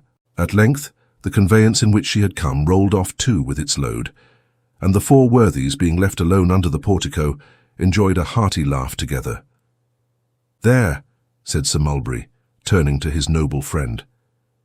"Didn't I tell you last night that if we could find where they were going by bribing a servant through my fellow, and then established ourselves close by with the mother, these people's honour would be our own? Why, here it is, done in 24 hours." "Yes," replied the dupe, "but I have been tied to the old woman all night." "Hear him," said Sir Mulberry, turning to his two friends. "Hear this discontented grumbler. Isn't it enough to make a man swear never to help him in his plots and schemes again? Isn't it an infernal shame?" Pike asked Pluck whether it was not an infernal shame, and Pluck asked Pike, but neither answered. "Isn't it the truth?" demanded Verisopht. "Wasn't it so?" "Wasn't it so?" repeated Sir Mulberry. "How would you have had it? How could we have got a general invitation at first sight? Come when you like, go when you like, stop as long as you like, do what you like. If you, the Lord, had not made yourself agreeable to the foolish mistress of the house. Do I care for this girl, except as your friend? Haven't I been sounding your praises in her ears and bearing her pretty sulks and peevishness all night for you? What sort of stuff do you think I'm made of? Would I do this for every man? Don't I deserve even gratitude in return?" "You're a devilish good fellow," said the poor young lord, taking his friend's arm. "Upon my life, you're a devilish good fellow, Hawk." "And I have done right, have I?" demanded Sir Mulberry. "Quite right. And like a poor, silly, good-natured, friendly dog as I am, eh?" Yes, like a friend," replied the other. "Well then," replied Sir Mulberry, "I'm satisfied. And now let's go and have our revenge on the German baron and the Frenchman who cleaned you out so handsomely last night." With these words the friendly creature took his companion's arm and led him away, turning half round as he did so, and bestowing a wink and a contemptuous smile on Messrs. Pike and Pluck, who, cramming their handkerchiefs into their mouths to denote their silent enjoyment of the whole proceedings, followed their patron and his victim at a little distance. Chapter 28. Miss Nickleby, rendered desperate by the persecution of Sir Mulberry Hawk and the complicated difficulties and distresses which surround her, appeals, as a last resource, to her uncle for protection. The ensuing morning brought reflection with it, as morning usually does, but widely different was the train of thought it awakened in the different persons who had been so unexpectedly brought together on the preceding evening by the active agency of Messrs. Pike and Pluck. The reflections of Sir Mulberry Hawk, if such a term can be applied to the thoughts of the systematic and calculating man of dissipation, whose joys, regrets, pains, and pleasures are all of self, and who would seem to retain nothing of the intellectual faculty but the power to debase himself and to degrade the very nature whose outward semblance he wears, the reflections of Sir Mulberry Hawk turned upon Kate Nickleby, and were, in brief, that she was undoubtedly handsome, that her coyness must be easily conquerable by a man of his address and experience, and that the pursuit was one which could not fail to redound to his credit, and greatly to enhance his reputation with the world. And lest this last consideration, no mean or secondary one with Sir Mulberry, should sound strangely in the ears of some, let it be remembered that most men live in a world of their own, and that in that limited circle alone are they ambitious for distinction and applause. Sir Mulberry's world was peopled with profligates, and he acted accordingly. Thus cases of injustice and oppression and tyranny and the most extravagant bigotry are in constant occurrence among us every day. It is the custom to trumpet forth much wonder and astonishment at the chief actors therein setting at defiance so completely the opinion of the world. But there is no greater fallacy. It is precisely because they do consult the opinion of their own little world that such things take place at all, and strike the great world dumb with amazement. The reflections of Mrs. Nickleby were of the proudest and most complacent kind, and under the influence of her very agreeable delusion, she straightway sat down and indited a long letter to Kate, in which she expressed her entire approval of the admirable choice she had made, and extolled Sir Mulberry to the skies, asserting for the more complete satisfaction of her daughter's feelings that he was precisely the individual whom she, Mrs. Nickleby, would have chosen for her son-in-law, if she had had the picking and choosing from all mankind. The good lady, then, with the preliminary observation that she might be fairly supposed not to have lived in the world so long without knowing its ways, communicated a great many subtle precepts applicable to the state of courtship, and confirmed in their wisdom by her own personal experience. Above all things she commended a strict maidenly reserve, as being not only a very laudable thing in itself, but as tending materially to strengthen and increase a lover's ardour. "And I never," added Mrs. Nickleby, "was more delighted in my life than to observe last night, my dear, that your good sense had already told you this." With which sentiment, and various hints of the pleasure she derived from the knowledge that her daughter inherited so large an instalment of her own excellent sense and discretion, to nearly the full measure of which she might hope, with care, to succeed in time, Mrs. Nickleby concluded a very long and rather illegible letter. Poor Kate was well nigh distracted on the receipt of 4 closely written and closely crossed sides of congratulation on the very subject which had prevented her closing her eyes all night and kept her weeping and watching in her chamber. Still worse and more trying was the necessity of rendering herself agreeable to Mrs. Wittitterly, who, being in low spirits after the fatigue of the preceding night, of course expected her companion, else wherefore had she board and salary, to be in the best spirits possible. As to Mr. Wittitterly, he went about all day in a tremor of delight at having shaken hands with a lord, and having actually asked him to come and see him in his own house. The lord himself, not being troubled to any inconvenient extent with the power of thinking, regaled himself with the conversation of Messrs. Pike and Pluck, who sharpened their wit by a plentiful indulgence in various costly stimulants at his expense. It was 4 in the afternoon, that is, the vulgar afternoon of the sun and the clock, and Mrs. Wittitterly reclined, according to custom, on the drawing-room sofa, while Kate read aloud a new novel in 3 volumes, entitled The Lady Flabella, which Alphonse the Doubtful had procured from the library that very morning. And it was a production admirably suited to a lady labouring under Mrs. Wittitterly's complaint, seeing that there was not a line in it from beginning to end, which could, by the most remote contingency, awaken the smallest excitement in any person breathing. Kate read on. "Cherisette," said the Lady Flabella, inserting her mouse-like feet in the blue satin slippers, which had unwittingly occasioned the half-playful, half-angry altercation between herself and the youthful Colonel Beffilaire in the Duke of Mansefenil's salon de danse on the previous night. "Cherisette, ma chère, donnez-moi de l'eau de Cologne, s'il vous plaît, mon enfant." "Merci, thank you," said the Lady Flabella, as the lively but devoted Cherisette plentifully besprinkled with the fragrant compound the Lady Flabella's mouchoir of finest cambric, edged with richest lace, and emblazoned at the 4 corners with the Flabella crest and gorgeous heraldic bearings of that noble family. "Merci, that will do."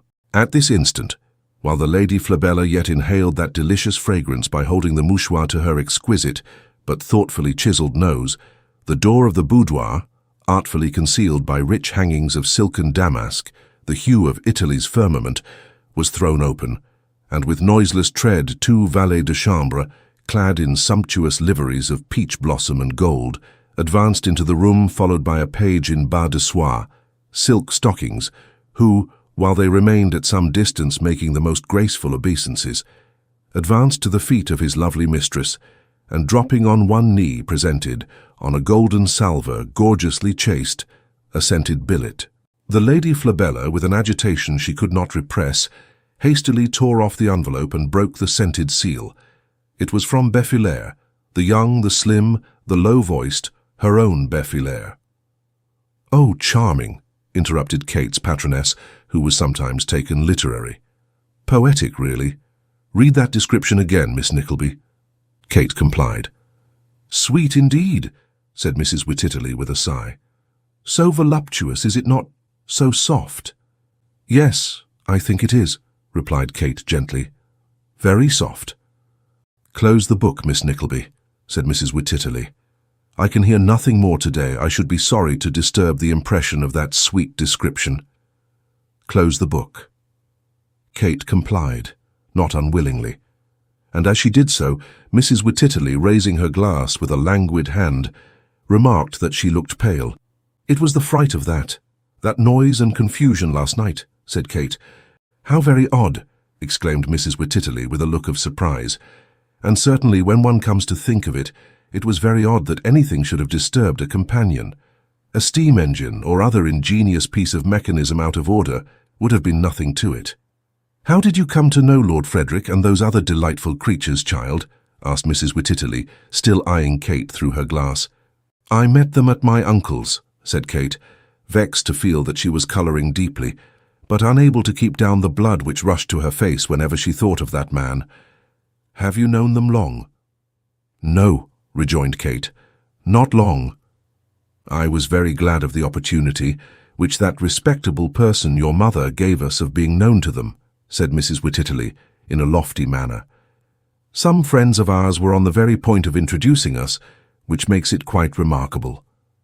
This was said lest Miss Nickleby should grow conceited on the honour and dignity of having known 4 great people, for Pike and Pluck were included among the delightful creatures whom Mrs. Wittitterly did not know. But as the circumstance had made no impression one way or other upon Kate's mind, the force of the observation was quite lost upon her. "They asked permission to call," said Mrs. Wittitterly. "I gave it them, of course." "Do you expect them today?" Kate ventured to inquire. Mrs. Wittitterly's answer was lost in the noise of a tremendous rapping at the street door, and before it had ceased to vibrate, there drove up a handsome cabriolet, out of which leaped Sir Mulberry Hawk and his friend Lord Verisopht. "They are here now," said Kate, rising and hurrying away. "Miss Nickleby," cried Mrs. Wittitterly, perfectly aghast at a companion's attempting to quit the room without her permission first had and obtained. "Pray don't think of going." "You are very good," replied Kate. "But—" "For goodness sake, don't agitate me by making me speak so much," said Mrs. Wititterly, with great sharpness. "Dear me, Miss Nickleby, I beg—" It was in vain for Kate to protest that she was unwell, for the footsteps of the knockers, whoever they were already on the stairs. She resumed her seat and had scarcely done so when the doubtful page darted into the room and announced Mr. Pike and Mr. Pluck and Lord Verisopht and Sir Mulberry Hawk all at one burst. "The most extraordinary thing in the world," said Mr. Pluck, saluting both ladies with the utmost cordiality. "The most extraordinary thing. As Lord Frederick and Sir Mulberry drove up to the door, Pike and I had that instant knocked." "That instant knocked," said Pike. "No matter how you came, so that you are here," said Mrs. Wititterly, who, by dint of lying on the same sofa for 3 years and a half, had got up quite a little pantomime of graceful attitudes, and now threw herself into the most striking of the whole series to astonish the visitors. "I am delighted, I am sure." "And how is Miss Nickleby?" said Sir Mulberry Hawk, accosting Kate in a low voice. Not so low, however, but that it reached the ears of Mrs. Wititterly. "Why, she complains of suffering from the fright of last night," said the lady. "I am sure I don't wonder at it, for my nerves are quite torn to pieces." "And yet you look," observed Sir Mulberry, turning round. "And yet you look beyond everything," said Mr. Pike, coming to his patron's assistance. Of course Mr. Pluck said the same. "I am afraid Sir Mulberry is a flatterer, my lord," said Mrs. Wititterly, turning to that young gentleman who had been sucking the head of his cane in silence and staring at Kate. "Oh, Davelish," replied Verisopht. Having given utterance to which remarkable sentiment, he occupied himself as before. "Neither does Miss Nickleby look the worse," said Sir Mulberry, bending his bold gaze upon her. "She was always handsome, but upon my soul, ma'am, you seem to have imparted some of your own good looks to her besides.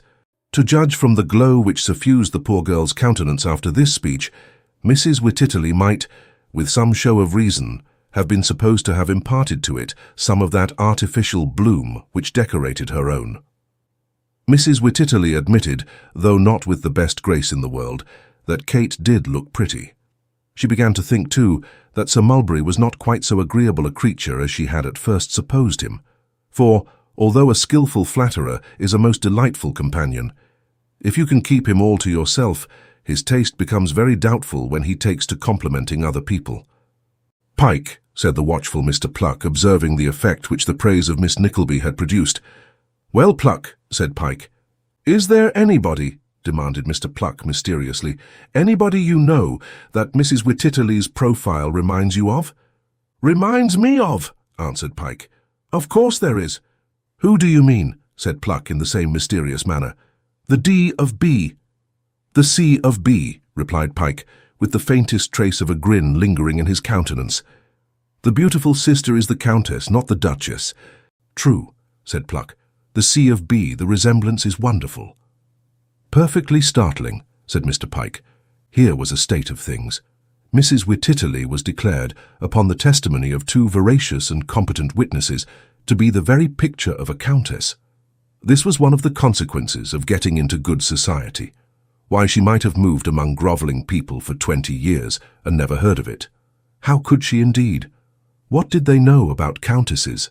The 2 gentlemen, having, by the greediness with which this little bait was swallowed, tested the extent of Mrs. Wititterly's appetite for adulation, proceeded to administer that commodity in very large doses, thus affording to Sir Mulberry Hawk an opportunity of pestering Miss Nickleby with questions and remarks, to which she was absolutely obliged to make some reply. Meanwhile, Lord Verisopht enjoyed unmolested the full flavour of the gold knob at the top of his cane, as he would have done to the end of the interview if Mr. Wititterly had not come home and caused the conversation to turn to his favourite topic.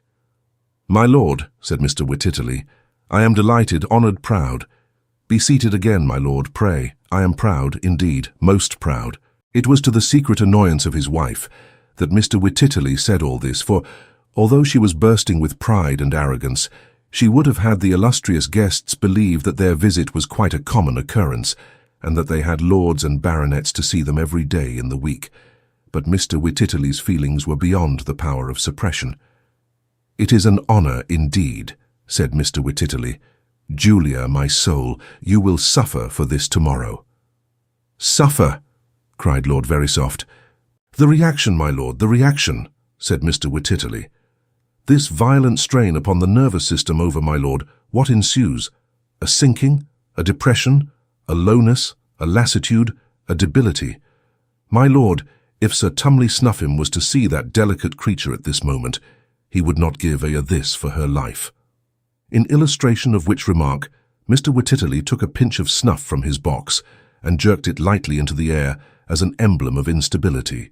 "Not that," said Mr. Whititterly, looking about him with a serious countenance. "Sir Tumley Snuffim would not give that for Mrs. Whititterly's existence."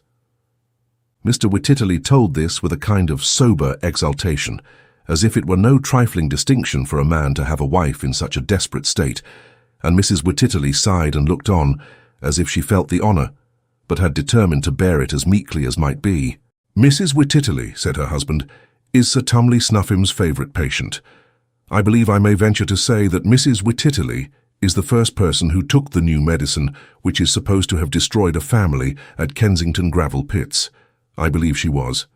If I am wrong, Julia, my dear, you will correct me." "I believe I was," said Mrs. Whititterly in a faint voice, as there appeared to be some doubt in the mind of his patron how he could best join in this conversation. The indefatigable Mr. Pike threw himself into the breach, and by way of saying something to the point, inquired, with reference to the aforesaid medicine, whether it was nice. "No, sir, it was not. It had not even that recommendation," said Mr. W. "Mrs. Whititterly is quite a martyr," observed Pike, with a complimentary bow. "I think I am," said Mrs. Whititterly, smiling. "I think you are, my dear Julia," replied her husband, in a tone which seemed to say that he was not vain, but still must insist upon their privileges. "If anybody, my lord," added Mr. Whititterly, wheeling round to the nobleman, "will produce to me a greater martyr than Mrs. Whititterly, all I can say is that I shall be glad to see that martyr, whether male or female. That's all, my lord." Pike and Pluck promptly remarked that certainly nothing could be fairer than that, and the call having been by this time protracted to a very great length, they obeyed Sir Mulberry's look and rose to go. This brought Sir Mulberry himself and Lord Verisopht on their legs also. Many protestations of friendship and expressions anticipative of the pleasure which must inevitably flow from so happy an acquaintance were exchanged, and the visitors departed, with renewed assurances that at all times and seasons the mansion of the Whititterlys would be honoured by receiving them beneath its roof. That they came at all times and seasons, that they dined there one day, supped the next, dined again on the next, and were constantly to and fro on all, that they made parties to visit public places and met by accident at lounges, that upon all these occasions Miss Nickleby was exposed to the constant and unremitting persecution of Sir Mulberry Hawk, who now began to feel his character, even in the estimation of his two dependents, involved in the successful reduction of her pride, that she had no intervals of peace or rest, except at those hours when she could sit in her solitary room and weep over the trials of the day. All these were consequences naturally flowing from the well-laid plans of Sir Mulberry and their able execution by the auxiliaries, Pike and Pluck. And thus for a fortnight matters went on, that any but the weakest and silliest of people could have seen in one interview that Lord Verisopht, though he was a lord, and Sir Mulberry Hawk, though he was a baronet, were not persons accustomed to be the best possible companions, and were certainly not calculated by habits, manners, tastes, or conversation to shine with any very great lustre in the society of ladies, need scarcely be remarked. But with Mrs. Whititterly, the two titles were all sufficient. Coarseness became humour, vulgarity softened itself down into the most charming eccentricity, insolence took the guise of an easy absence of reserve, attainable only by those who had had the good fortune to mix with high folks. If the mistress put such a construction upon the behaviour of her new friends, what could the companion urge against them? If they accustomed themselves to very little restraint before the lady of the house, with how much more freedom could they address her paid dependent? Nor was even this the worst. As the odious Sir Mulberry Hawk attached himself to Kate with less and less of disguise, Mrs. Whititterly began to grow jealous of the superior attractions of Miss Nickleby. If this feeling had led to her banishment from the drawing-room when such company was there, Kate would have been only too happy and willing that it should have existed. But unfortunately for her, she possessed that native grace and true gentility of manner, and those thousand nameless accomplishments which give to female society its greatest charm. If these be valuable anywhere, they were especially so where the lady of the house was a mere animated doll.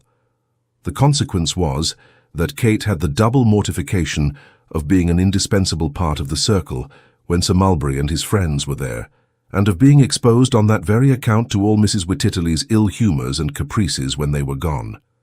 She became utterly and completely miserable. Mrs. Wititterly had never thrown off the mask with regard to Sir Mulberry, but when she was more than usually out of temper, attributed the circumstance, as ladies sometimes do, to nervous indisposition. However, as the dreadful idea that Lord Verisopht also was somewhat taken with Kate, and that she, Mrs. Wititterly, was quite a secondary person, dawned upon that lady's mind and gradually developed itself, she became possessed with a large quantity of highly proper and most virtuous indignation, and felt it her duty, as a married lady and a moral member of society, to mention the circumstance to the young person without delay. Accordingly, Mrs. Wititterly broke ground next morning, during a pause in the novel reading. "Miss Nickleby," said Mrs. Wititterly, "I wish to speak to you very gravely. I'm sorry to have to do it, upon my word I am very sorry, but you leave me no alternative, Miss Nickleby." Here Mrs. Wititterly tossed her head, not passionately, only virtuously, and remarked with some appearance of excitement that she feared that palpitation of the heart was coming on again. "Your behaviour, Miss Nickleby," resumed the lady, "is very far from pleasing me, very far. I am very anxious indeed that you should do well, but you may depend upon it, Miss Nickleby, you will not if you go on as you do." "Ma'am," exclaimed Kate proudly. "Don't agitate me by speaking in that way, Miss Nickleby, don't," said Mrs. Wititterly, with some violence, "or you'll compel me to ring the bell." Kate looked at her, but said nothing. "For you needn't suppose," resumed Mrs. Wititterly, "that your looking at me in that way, Miss Nickleby, will prevent my saying what I am going to say, which I feel to be a religious duty. You needn't direct your glances towards me," said Mrs. Wititterly, with a sudden burst of spite. "I am not Sir Mulberry, no, nor Lord Frederick Verisopht, Miss Nickleby, nor am I Mr. Pike, nor Mr. Pluck either." Kate looked at her again, but less steadily than before, and resting her elbow on the table, covered her eyes with her hand. "If such things had been done when I was a young girl," said Mrs. Wititterly, "this, by the way, must have been some little time before, I don't suppose anybody would have believed it." "I don't think they would," murmured Kate. "I do not think anybody would believe without actually knowing it, what I seem doomed to undergo." "Don't talk to me of being doomed to undergo, Miss Nickleby, if you please," said Mrs. Wititterly, with a shrillness of tone quite surprising in so great an invalid. "I will not be answered, Miss Nickleby. I am not accustomed to be answered, nor will I permit it for an instant. Do you hear?" she added, waiting with some apparent inconsistency for an answer. "I do hear you, ma'am," replied Kate, with surprise, with greater surprise than I can express. "I have always considered you a particularly well-behaved young person for your station in life," said Mrs. Wititterly, "and as you are a person of healthy appearance, and neat in your dress and so forth, I have taken an interest in you, as I do still, considering that I owe a sort of duty to that respectable old female, your mother. For these reasons, Miss Nickleby, I must tell you once for all, and begging you to mind what I say, that I must insist upon your immediately altering your very forward behaviour to the gentlemen who visit at this house. It really is not becoming," said Mrs. Wititterly, closing her chaste eyes as she spoke. "It is improper, quite improper." "Oh," cried Kate, looking upwards and clasping her hands, is not this too cruel, too hard to bear?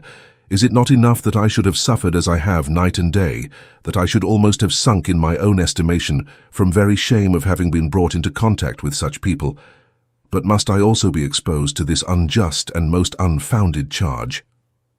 "You will have the goodness to recollect, Miss Nickleby," said Mrs. Wititterly, "that when you use such terms as unjust and unfounded, you charge me in effect with stating that which is untrue." "I do," said Kate with honest indignation.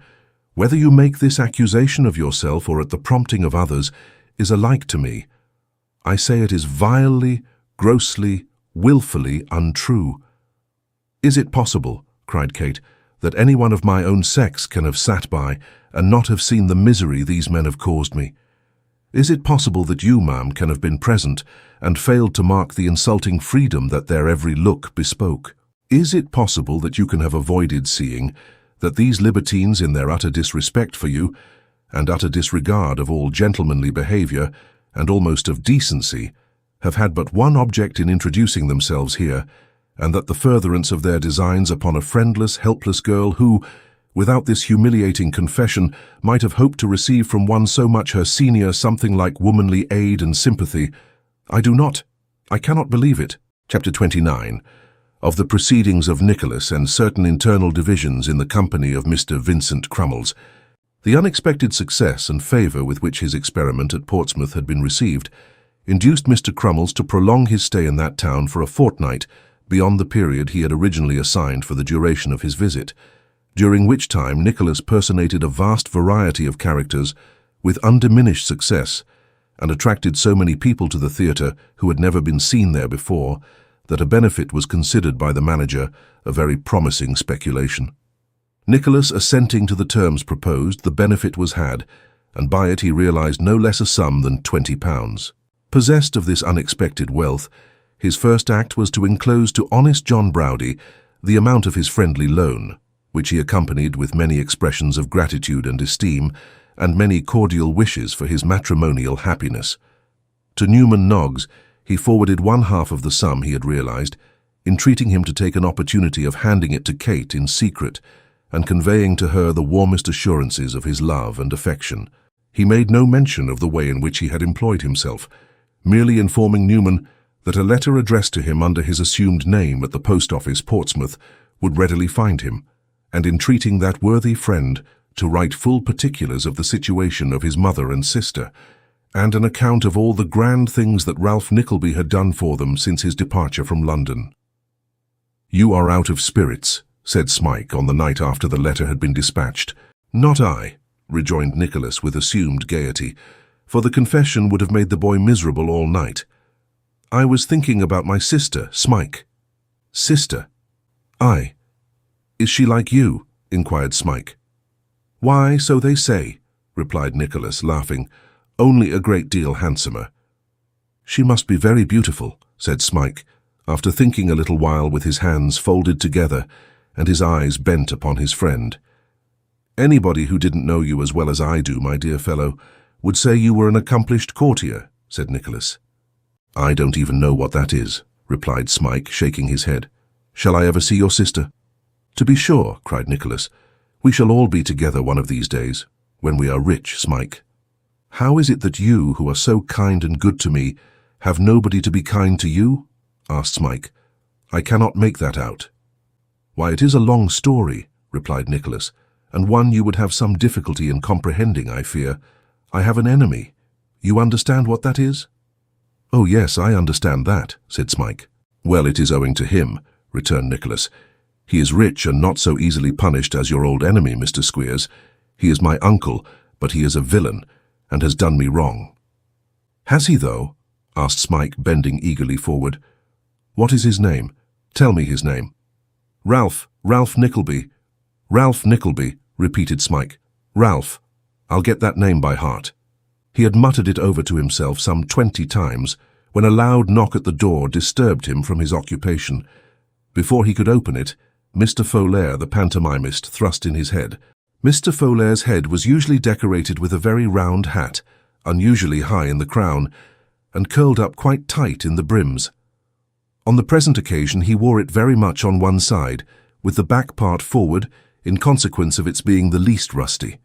Round his neck he wore a flaming red worsted comforter, whereof the straggling ends peeped out beneath his threadbare Newmarket coat, which was very tight and buttoned all the way up. He carried in his hand one very dirty glove, and a cheap dress cane with a glass handle. In short, his whole appearance was unusually dashing, and demonstrated a far more scrupulous attention to his toilet than he was in the habit of bestowing upon it. "Good evening, sir," said Mr. Folair, taking off the tall hat and running his fingers through his hair. "I bring a communication." "Hem!" "From whom and what about?" inquired Nicholas. "You are unusually mysterious tonight." "Cold, perhaps," returned Mr. Folair. "Cold, perhaps. That is the fault of my position, not of myself, Mr. Johnson. My position as a mutual friend requires it, sir." Mr. Folair paused with a most impressive look, and diving into the hat before noticed, drew from thence a small piece of whitey brown paper curiously folded, whence he brought forth a note which it had served to keep clean, and handing it over to Nicholas said, "Have the goodness to read that, sir." Nicholas, in a state of much amazement, took the note and broke the seal, glancing at Mr. Folair as he did so, who, knitting his brow and pursing up his mouth with great dignity, was sitting with his eyes steadily fixed upon the ceiling.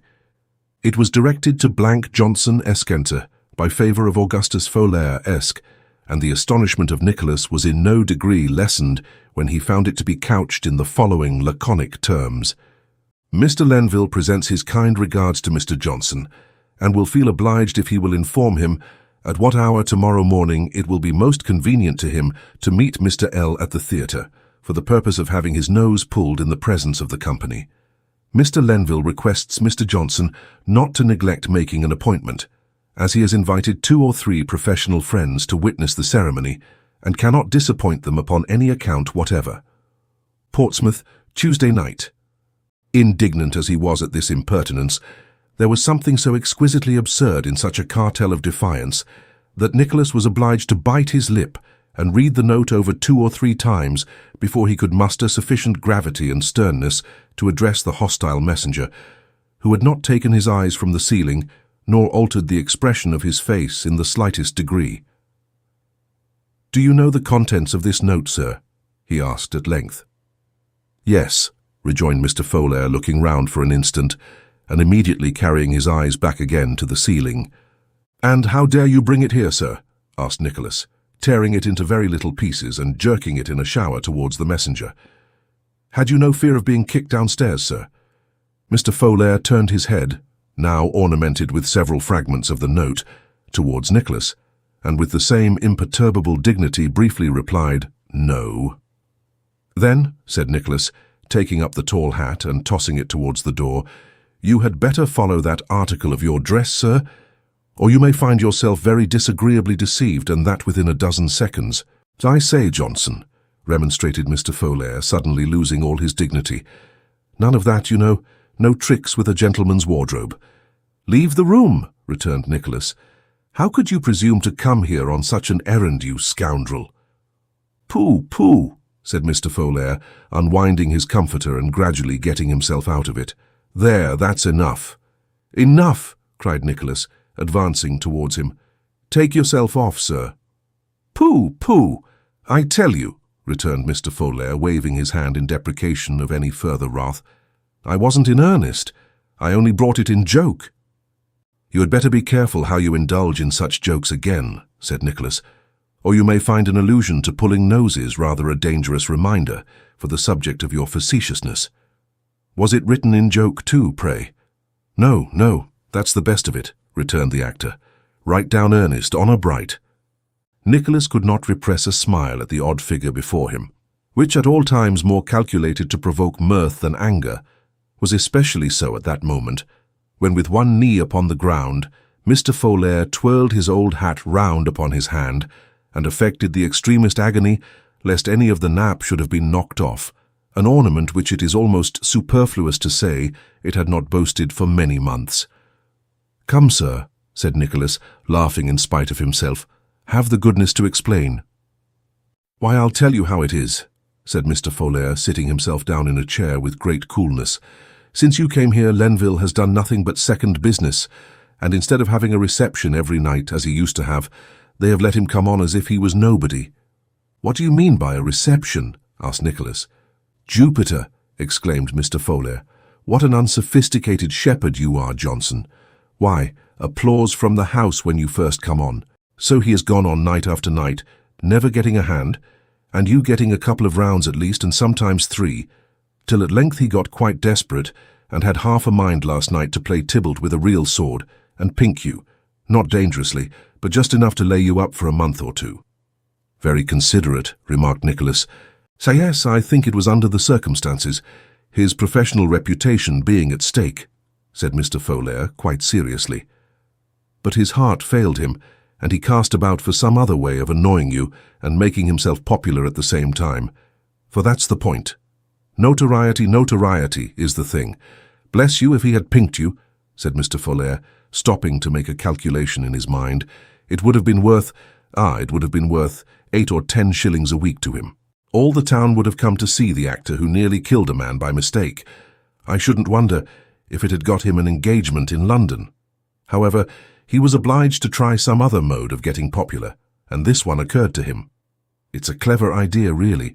If you had shown the white feather and let him pull your nose, he'd have got it into the paper. If you had sworn the peace against him, it would have been in the paper too, and he'd have been just as much talked about as you. Don't you see? Oh, certainly, rejoined Nicholas. But suppose I were to turn the tables and pull his nose, what then?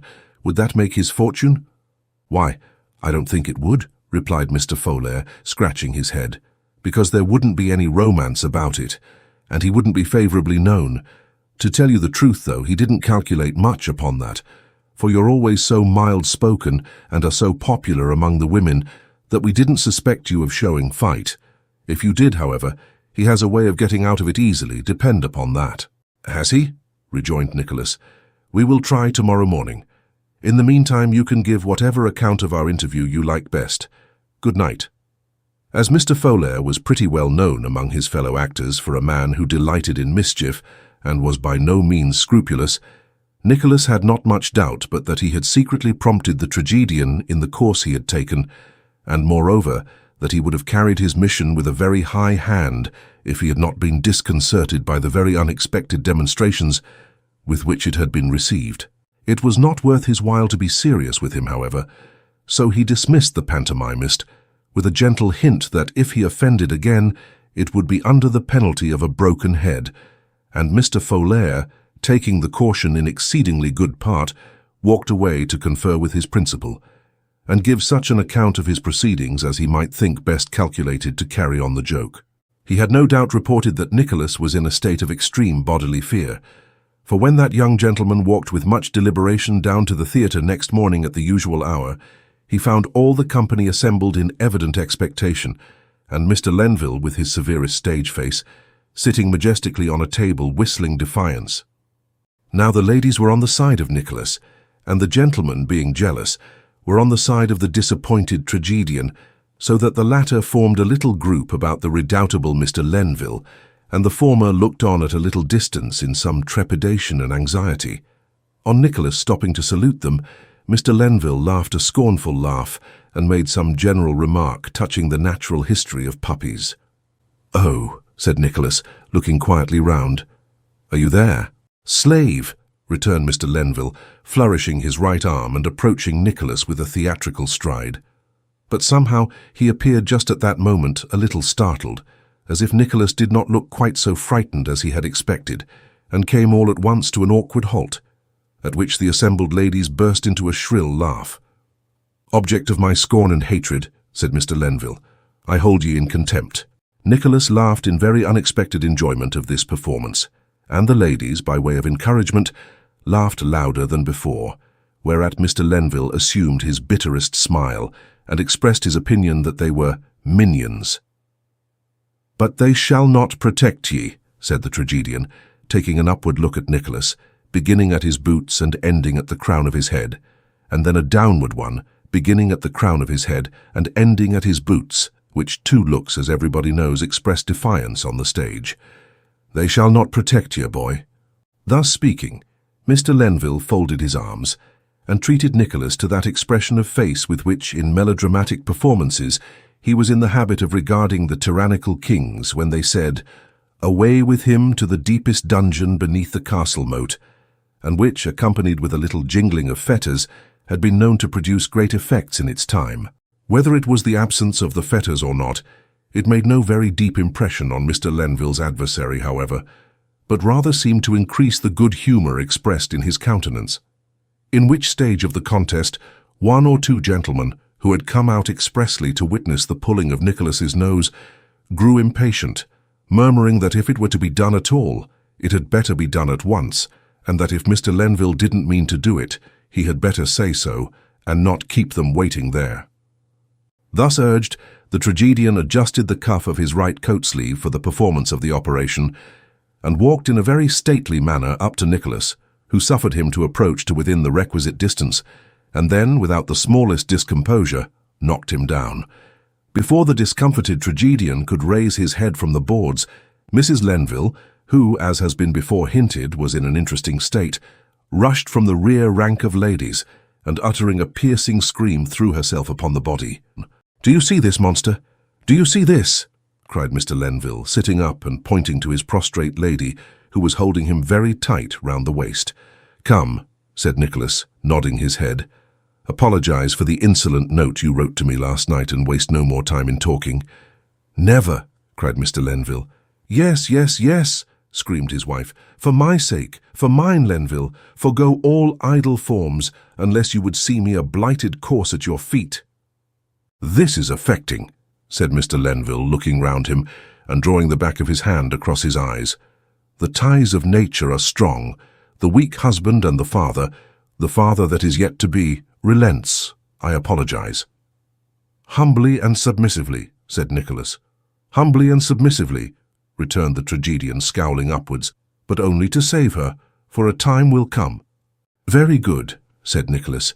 "I hope Mrs. Lenville may have a good one, and when it does come and you are a father, you shall retract it if you have the courage. There. Be careful, sir, to what lengths your jealousy carries you another time, and be careful also before you venture too far to ascertain your rival's temper." With this parting advice, Nicholas picked up Mr. Lenville's ash-stick, which had flown out of his hand, and breaking it in half, threw him the pieces and withdrew, bowing slightly to the spectators as he walked out. The profoundest deference was paid to Nicholas that night, and the people who had been most anxious to have his nose pulled in the morning embraced occasions of taking him aside and telling him with great feeling how very friendly they took it that he should have treated that Lenville so properly, who was a most unbearable fellow, and on whom they had all, by a remarkable coincidence, at one time or other contemplated the infliction of condign punishment, which they had only been restrained from administering by considerations of mercy. Indeed, to judge from the invariable termination of all these stories, there never was such a charitable and kind-hearted set of people as the male members of Mr. Crummles's company. Nicholas bore his triumph, as he had his success in the little world of the theatre, with the utmost moderation and good humour. The crestfallen Mr. Lenville made an expiring effort to obtain revenge by sending a boy into the gallery to hiss, but he fell a sacrifice to popular indignation and was promptly turned out without having his money back. "Well, Smike," said Nicholas when the first piece was over, and he had almost finished dressing to go home, "is there any letter yet?" "Yes," replied Smike, "I got this one from the post office." "From Newman Noggs," said Nicholas, casting his eye upon the cramped direction. "It's no easy matter to make his writing out. Let me see. Let me see." By dint of poring over the letter for half an hour, he contrived to make himself master of the contents, which were certainly not of a nature to set his mind at ease. Newman took upon himself to send back the £10, observing that he had ascertained that neither Mrs. Nickleby nor Kate was in actual want of money at the moment, and that a time might shortly come when Nicholas might want it more. He entreated him not to be alarmed at what he was about to say. There was no bad news, they were in good health, but he thought circumstances might occur, or were occurring, which would render it absolutely necessary that Kate should have her brother's protection, and if so, Newman said, he would write to him to that effect either by the next post or the next but one.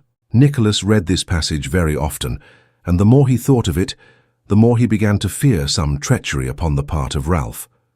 Once or twice he felt tempted to repair to London at all hazards, without an hour's delay, but a little reflection assured him that if such a step were necessary, Newman would have spoken out and told him so at once. "At all events, I should prepare them here for the possibility of my going away suddenly," said Nicholas. "I should lose no time in doing that." As the thought occurred to him, he took up his hat and hurried to the green room.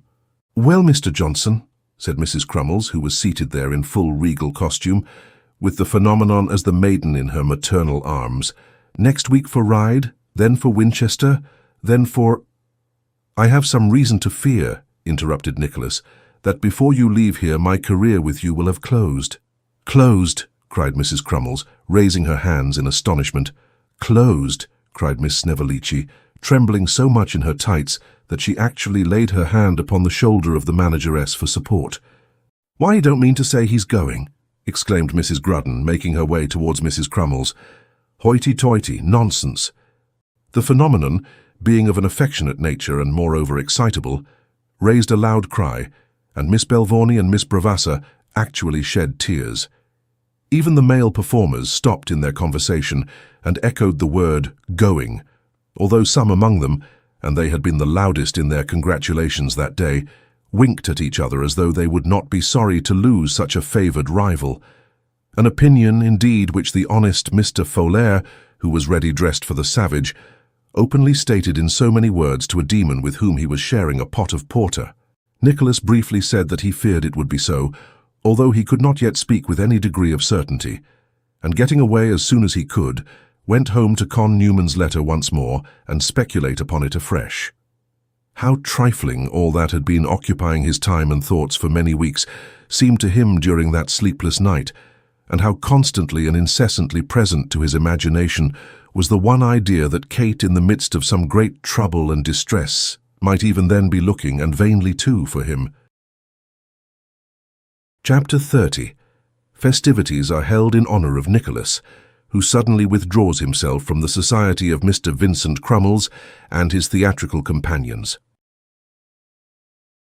Mr. Vincent Crummles was no sooner acquainted with the public announcement which Nicholas had made relative to the probability of his shortly ceasing to be a member of the company than he evinced many tokens of grief and consternation, and, in the extremity of his despair, even held out certain vague promises of a speedy improvement not only in the amount of his regular salary, but also in the contingent emoluments appertaining to his authorship. Finding Nicholas bent upon quitting the society, for he had now determined that, even if no further tidings came from Newman, he would, at all hazards, ease his mind by repairing to London and ascertaining the exact position of his sister, Mr. Crummles was fain to content himself by calculating the chances of his coming back again, and taking prompt and energetic measures to make the most of him before he went away. "Let me see," said Mr. Crummles, taking off his outlaw's wig, the better to arrive at a cool-headed view of the whole case. "Let me see. This is Wednesday night. We'll have posters out the first thing in the morning, announcing positively your last appearance for tomorrow." "But perhaps it may not be my last appearance, you know," said Nicholas. "Unless I am summoned away, I should be sorry to inconvenience you by leaving before the end of the week." "So much the better," returned Mr. Crummles. "We can have positively your last appearance on Thursday, re-engagement for one night more on Friday, and, yielding to the wishes of numerous influential patrons who were disappointed in obtaining seats on Saturday, that ought to bring 3 very decent houses." "Then I am to make 3 last appearances, am I?" inquired Nicholas, smiling. "Yes," rejoined the manager, scratching his head with an air of some vexation. 3 is not enough, and it's very bungling and irregular not to have more, but if we can't help it, we can't. So there's no use in talking. A novelty would be very desirable. You couldn't sing a comic song on the pony's back, could you?" "No," replied Nicholas, "I couldn't indeed." "It has drawn money before now," said Mr. Crummles, with a look of disappointment. "What do you think of a brilliant display of fireworks?" "That it would be rather expensive," replied Nicholas, dryly. 18 pence would do it," said Mr. Crummles. "You on the top of a pair of steps with the phenomenon in an attitude, farewell, on a transparency behind, and 9 people at the wings with a squib in each hand, all the 12.5 going off at once. It would be very grand, awful from the front, quite awful." As Nicholas appeared by no means impressed with the solemnity of the proposed effect, but on the contrary, received the proposition in a most irreverent manner, and laughed at it very heartily, Mr. Crummles abandoned the project in its birth, and gloomily observed that they must make up the best bill they could with combats and hornpipes, and so stick to the legitimate drama. For the purpose of carrying this object into instant execution, the manager at once repaired to a small dressing-room, adjacent, where Mrs. Crummles was then occupied in exchanging the habiliments of a melodramatic empress for the ordinary attire of matrons in the 19th century. And with the assistance of this lady, and the accomplished Mrs. Grudden, who had quite a genius for making out bills, being a great hand at throwing in the notes of admiration and knowing from long experience exactly where the largest capitals ought to go, he seriously applied himself to the composition of the poster. "Hi-oh!" sighed Nicholas, as he threw himself back in the prompter's chair after telegraphing the needful directions to Smike, who had been playing a meagre tailor in the interlude, with one skirt to his coat, and a little pocket handkerchief with a large hole in it, and a woolen nightcap and a red nose and other distinctive marks peculiar to tailors on the stage. "Hi, Joe. I wish all this were over." "Over, Mr. Johnson," repeated a female voice behind him in a kind of plaintive surprise. "It was an ungallant speech, certainly," said Nicholas, looking up to see who the speaker was, and recognizing Miss Snevellicci. "I would not have made it if I had known you had been within hearing." "What a dear that Mr. Digby is," said Miss Snevellicci, as the tailor went off on the opposite side at the end of the piece with great applause. Smike's theatrical name was Digby. "I'll tell him presently for his gratification that you said so," returned Nicholas. "Oh, you naughty thing," rejoined Miss Snevellicci. "I don't know, though, that I should much mind his knowing my opinion of him. With some other people, indeed, it might be—" Here Miss Snevellicci stopped, as though waiting to be questioned, but no questioning came, for Nicholas was thinking about more serious matters. "How kind it is of you," resumed Miss Snevellicci after a short silence, "to sit waiting here for him night after night, no matter how tired you are, and taking so much pains with him, and doing it all with as much delight and readiness as if you were coining gold by it. He well deserves all the kindness I can show him, and a great deal more," said Nicholas. "He is the most grateful, single-hearted, affectionate creature that ever breathed." "So odd, too," remarked Miss Snevellicci, "isn't he?" "God help him, and those who have made him so, he is indeed," rejoined Nicholas, shaking his head. "He is such a devilish close chap," said Mr. Folair, who had come up a little before and now joined in the conversation. "Nobody can ever get anything out of him." "What should they get out of him?" asked Nicholas, turning round with some abruptness. "Zooks, what a fire-eater you are, Johnson," returned Mr. Folair, pulling up the heel of his dancing shoe. "I'm only talking of the natural curiosity of the people here, to know what he has been about all his life. Poor fellow. It is pretty plain, I should think, that he has not the intellect to have been about anything of much importance to them or anybody else," said Nicholas. "Aye," rejoined the actor, contemplating the effect of his face in a lamp reflector. "But that involves the whole question, you know." "What question?" asked Nicholas. "Why, the who he is and what he is, and how you two, who are so different, came to be such close companions," replied Mr. Folair, delighted with the opportunity of saying something disagreeable. "That's in everybody's mouth." "The everybody of the theatre, I suppose," said Nicholas contemptuously. "In it and out of it too," replied the actor. "Why, you know, Lenville says—" "I thought I had silenced him effectually," interrupted Nicholas, reddening. "Perhaps you have," rejoined the immovable Mr. Folair. "If you have, he said this before he was silenced. Lenville says that you're a regular stick of an actor, and that it's only the mystery about you that has caused you to go down with the people here, and that Crummles keeps it up for his own sake, though Lenville says he don't believe there's anything at all in it, except your having got into a scrape and run away from somewhere for doing something or other." "Oh," said Nicholas, forcing a smile. "That's a part of what he says," added Mr. Folair. "I mention it as the friend of both parties and in strict confidence. I don't agree with him, you know. He says he takes Digby to be more knave than fool, and old Fluggers, who does the heavy business, you know. He says that when he delivered messages at Covent Garden the season before last, there used to be a pickpocket hovering about the coach stand who had exactly the face of Digby, though, as he very properly says, Digby may not be the same, but only his brother or some near relation." "Oh," cried Nicholas again. "Yes," said Mr. Folair with undisturbed calmness. "That's what they say. I thought I'd tell you because really you ought to know. Oh, here's this blessed phenomenon at last. Ugh, you little imposition. I should like to. Quite ready, my darling. Humbug. Ring up, Mrs. G, and let the favourite wake 'em."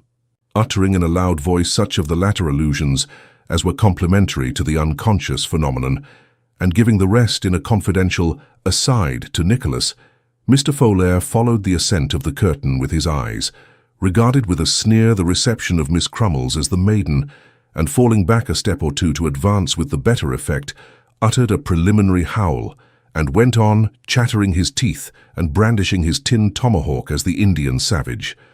"So these are some of the stories they invent about us, and bandy from mouth to mouth," thought Nicholas. "If a man would commit an inexpiable offence against any society, large or small, let him be successful. They will forgive him any crime but that." "You surely don't mind what that malicious creature says, Mr. Johnson?" observed Miss Snevellicci in her most winning tones. "Not I," replied Nicholas. "If I were going to remain here, I might think it worth my while to embroil myself. As it is, let them talk till they are hoarse. But here," added Nicholas, as Smike approached, "here comes the subject of a portion of their good nature. So let he and I say good night together." "No, I will not let either of you say anything of the kind," returned Miss Snevellicci. "You must come home and see Mamma, who only came to Portsmouth today and is dying to behold you. Led, my dear, persuade Mr. Johnson." "Oh, I'm sure," returned Miss Ledrook with considerable vivacity. "If you can't persuade him—" Miss Ledrook said no more, but intimated by a dexterous playfulness that if Miss Snevellicci couldn't persuade him, nobody could. "Mr. and Mrs. Lillyvick have taken lodgings in our house and share our sitting-room for the present," said Miss Snevellicci. "Won't that induce you?" "Surely," returned Nicholas. "I can require no possible inducement beyond your invitation." "Oh no, I dare say," rejoined Miss Snevellicci, and Miss Ledrook said, "Upon my word," upon which Miss Snevellicci said that Miss Ledrook was a giddy thing, and Miss Ledrook said that Miss Snevellicci needn't colour up quite so much, and Miss Snevellicci beat Miss Ledrook, and Miss Ledrook beat Miss Snevellicci. "Come," said Miss Ledrook, "it's high time we were there, or we shall have poor Mrs. Snevellicci thinking that you have run away with her daughter, Mr. Johnson, and then we should have a pretty to-do." "My dear Led," remonstrated Miss Snevellicci, "how you do talk." Miss Ledrook made no answer, but taking Smike's arm in hers, left her friend and Nicholas to follow at their pleasure, which it pleased them, or rather pleased Nicholas, who had no great fancy for a tete-a-tete under the circumstances, to do at once. There were not wanting matters of conversation when they reached the street, for it turned out that Miss Snevellicci had a small basket to carry home, and Miss Ledrook a small bandbox, both containing such minor articles of theatrical costume as the lady performers usually carried to and fro every evening. Nicholas would insist upon carrying the basket, and Miss Snevellicci would insist upon carrying it herself, which gave rise to a struggle in which Nicholas captured the basket and the bandbox likewise. Then Nicholas said that he wondered what could possibly be inside the basket, and attempted to peep in, whereat Miss Snevellicci screamed and declared that if she thought he had seen, she was sure she should faint away. This declaration was followed by a similar attempt on the bandbox, and similar demonstrations on the part of Miss Ledrook, and then both ladies vowed that they wouldn't move a step further until Nicholas had promised that he wouldn't offer to peep again. At last Nicholas pledged himself to betray no further curiosity, and they walked on, both ladies giggling very much and declaring that they never had seen such a wicked creature in all their born days, never. Lightening the way with such pleasantry as this, they arrived at the tailor's house in no time, and here they made quite a little party, there being present besides Mr. Lillyvick and Mrs. Lillyvick not only Miss Snevellicci's mamma, but her papa also. And an uncommonly fine man Miss Snevellicci's papa was, with a hook nose and a white forehead, and curly black hair, and high cheekbones, and altogether quite a handsome face, only a little pimply, as though with drinking.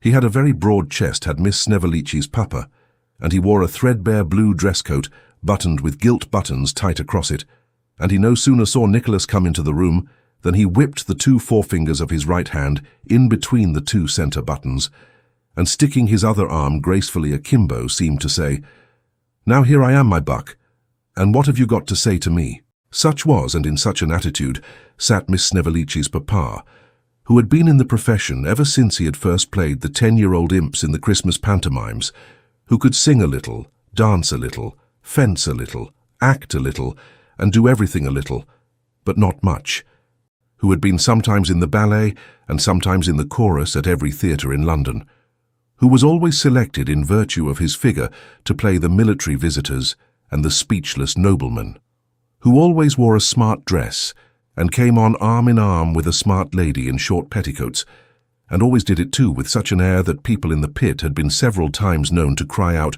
"Bravo!" under the impression that he was somebody. Such was Miss Snevellicci's papa, upon whom some envious persons cast the imputation that he occasionally beat Miss Snevellicci's mamma, who was still a dancer, with a neat little figure and some remains of good looks, and who now sat as she danced, being rather too old for the full glare of the footlights in the background.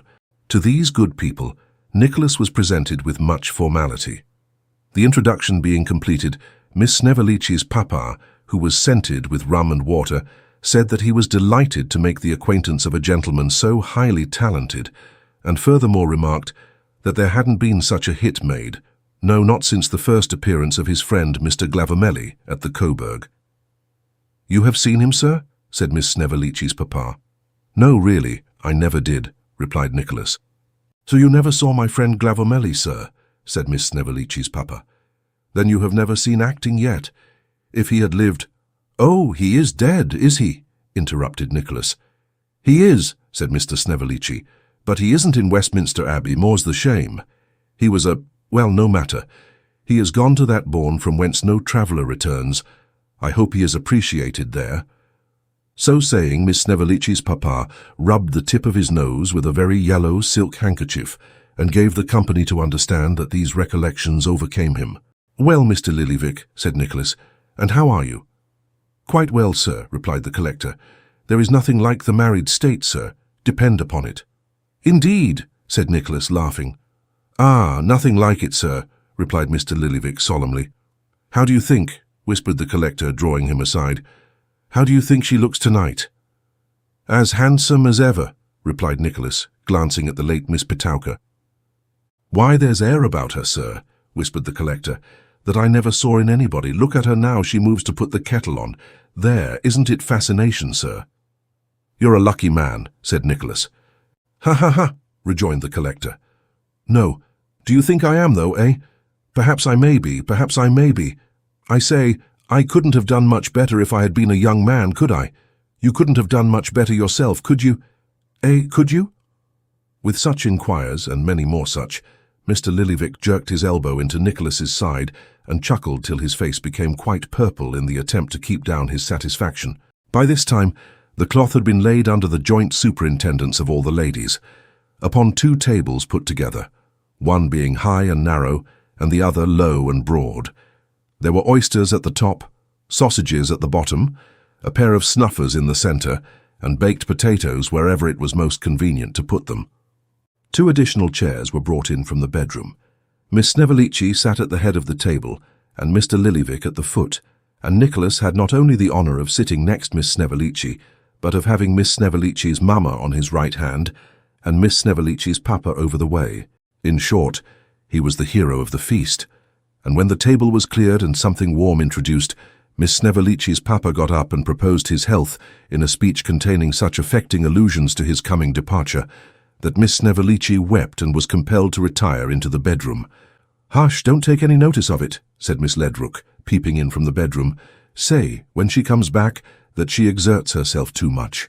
Miss Ledrook eked out this speech with so many mysterious nods and frowns before she shut the door again, that a profound silence came upon all the company, during which Miss Snevellicci's papa looked very big indeed, several sizes larger than life, at everybody in turn, but particularly at Nicholas, and kept on perpetually emptying his tumbler and filling it again, until the ladies returned in a cluster, with Miss Snevellicci among them. "You needn't alarm yourself a bit, Mr. Snevellicci," said Mrs. Lillyvick. "She is only a little weak and nervous. She has been so ever since the morning." "Oh," said Mr. Snevellicci, "that's all, is it?" "Oh yes, that's all. Don't make a fuss about it," cried all the ladies together. Now this was not exactly the kind of reply suited to Mr. Snevellicci's importance as a man and a father, so he picked out the unfortunate Mrs. Snevellicci, and asked her what the devil she meant by talking to him in that way. "Dear me, my dear," said Mrs. Snevellicci. "Don't call me your dear, ma'am," said Mr. Snevellicci, "if you please." "Pray, pa, don't," interposed Miss Snevellicci. "Don't what, my child?" "Talk in that way." "Why not?" said Mr. Snevellicci. "I hope you don't suppose there's anybody here who is to prevent my talking as I like?" "Nobody wants to, Pa," rejoined his daughter. "Nobody would if they did want to," said Mr. Snevellicci. "I am not ashamed of myself. Snevellicci is my name. I'm to be found in Broadcourt, Bow Street, when I'm in town. If I'm not at home, let any man ask for me at the stage door. Damn, they know me at the stage door, I suppose. Most men have seen my portrait at the cigar shop round the corner. I've been mentioned in the newspapers before now, haven't I? Talk. I'll tell you what, if I found out that any man had been tampering with the affections of my daughter, I wouldn't talk. I'd astonish him without talking, that's my way." So saying, Mr. Snevellicci struck the palm of his left hand 3 smart blows with his clenched fist, pulled a phantom nose with his right thumb and forefinger, and swallowed another glassful at a draught. "That's my way," repeated Mr. Snevellicci. "Most public characters have their failings, and the truth is that Mr. Snevellicci was a little addicted to drinking, or if the whole truth must be told, that he was scarcely ever sober. He knew in his cups 3 distinct stages of intoxication: the dignified, the quarrelsome, the amorous. When professionally engaged, he never got beyond the dignified. In private circles, he went through all 3, passing from one to another with a rapidity of transition often rather perplexing to those who had not the honor of his acquaintance. Thus Mr. Snevellicci had no sooner swallowed another glassful than he smiled upon all present in happy forgetfulness of having exhibited symptoms of pugnacity, and proposed "the ladies, bless their hearts," in a most vivacious manner. "I love 'em," said Mr. Snevellicci, looking round the table. "I love 'em, everyone." "Not everyone," reasoned Mr. Lillyvick mildly. "Yes, everyone," repeated Mr. Snevellicci. "That would include the married ladies, you know," said Mr. Lillyvick. "I love them too, sir," said Mr. Snevellicci. The collector looked into the surrounding faces with an aspect of grave astonishment, seeming to say, "This is a nice man," and appeared a little surprised that Mrs. Lillyvick's manner yielded no evidences of horror and indignation. "One good turn deserves another," said Mr. Snevellicci. "I love them and they love me." And as if this avowal were not made in sufficient disregard and defiance of all moral obligations, what did Mr. Snevellicci do? He winked openly and undisguisedly, winked with his right eye upon Henrietta Lillyvick. The collector fell back in his chair in the intensity of his astonishment. If anybody had winked at her as Henrietta Petauker, it would have been indecorous in the last degree, but as Mrs. Lillyvick, while he thought of it in a cold perspiration and wondered whether it was possible that he could be dreaming, Mr. Snevellicci repeated the wink, and drinking to Mrs. Lillyvick in dumb show, actually blew her a kiss. Mr. Lillyvick left his chair, walked straight up to the other end of the table and fell upon him, literally fell upon him instantaneously. Mr. Lillyvick was no lightweight, and consequently when he fell upon Mr. Snevellicci fell under the table. Mr. Lillyvick followed him and the ladies screamed. "What is the matter with the men? Are they mad?" cried Nicholas, diving under the table, dragging up the collector by main force and thrusting him, all doubled up, into a chair, as if he had been a stuffed figure. "What do you mean to do? What do you want to do? What is the matter with you?" While Nicholas raised up the collector, Smike had performed the same office for Mr. Snevellicci, who now regarded his late adversary in tipsy amazement. "Look here, sir," replied Mr. Lillyvick, pointing to his astonished wife.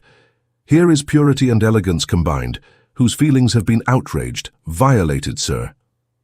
"Lor, what nonsense he talks!" exclaimed Mrs. Lillyvick, in answer to the inquiring look of Nicholas. "Nobody has said anything to me." "Said, Henrietta," cried the collector.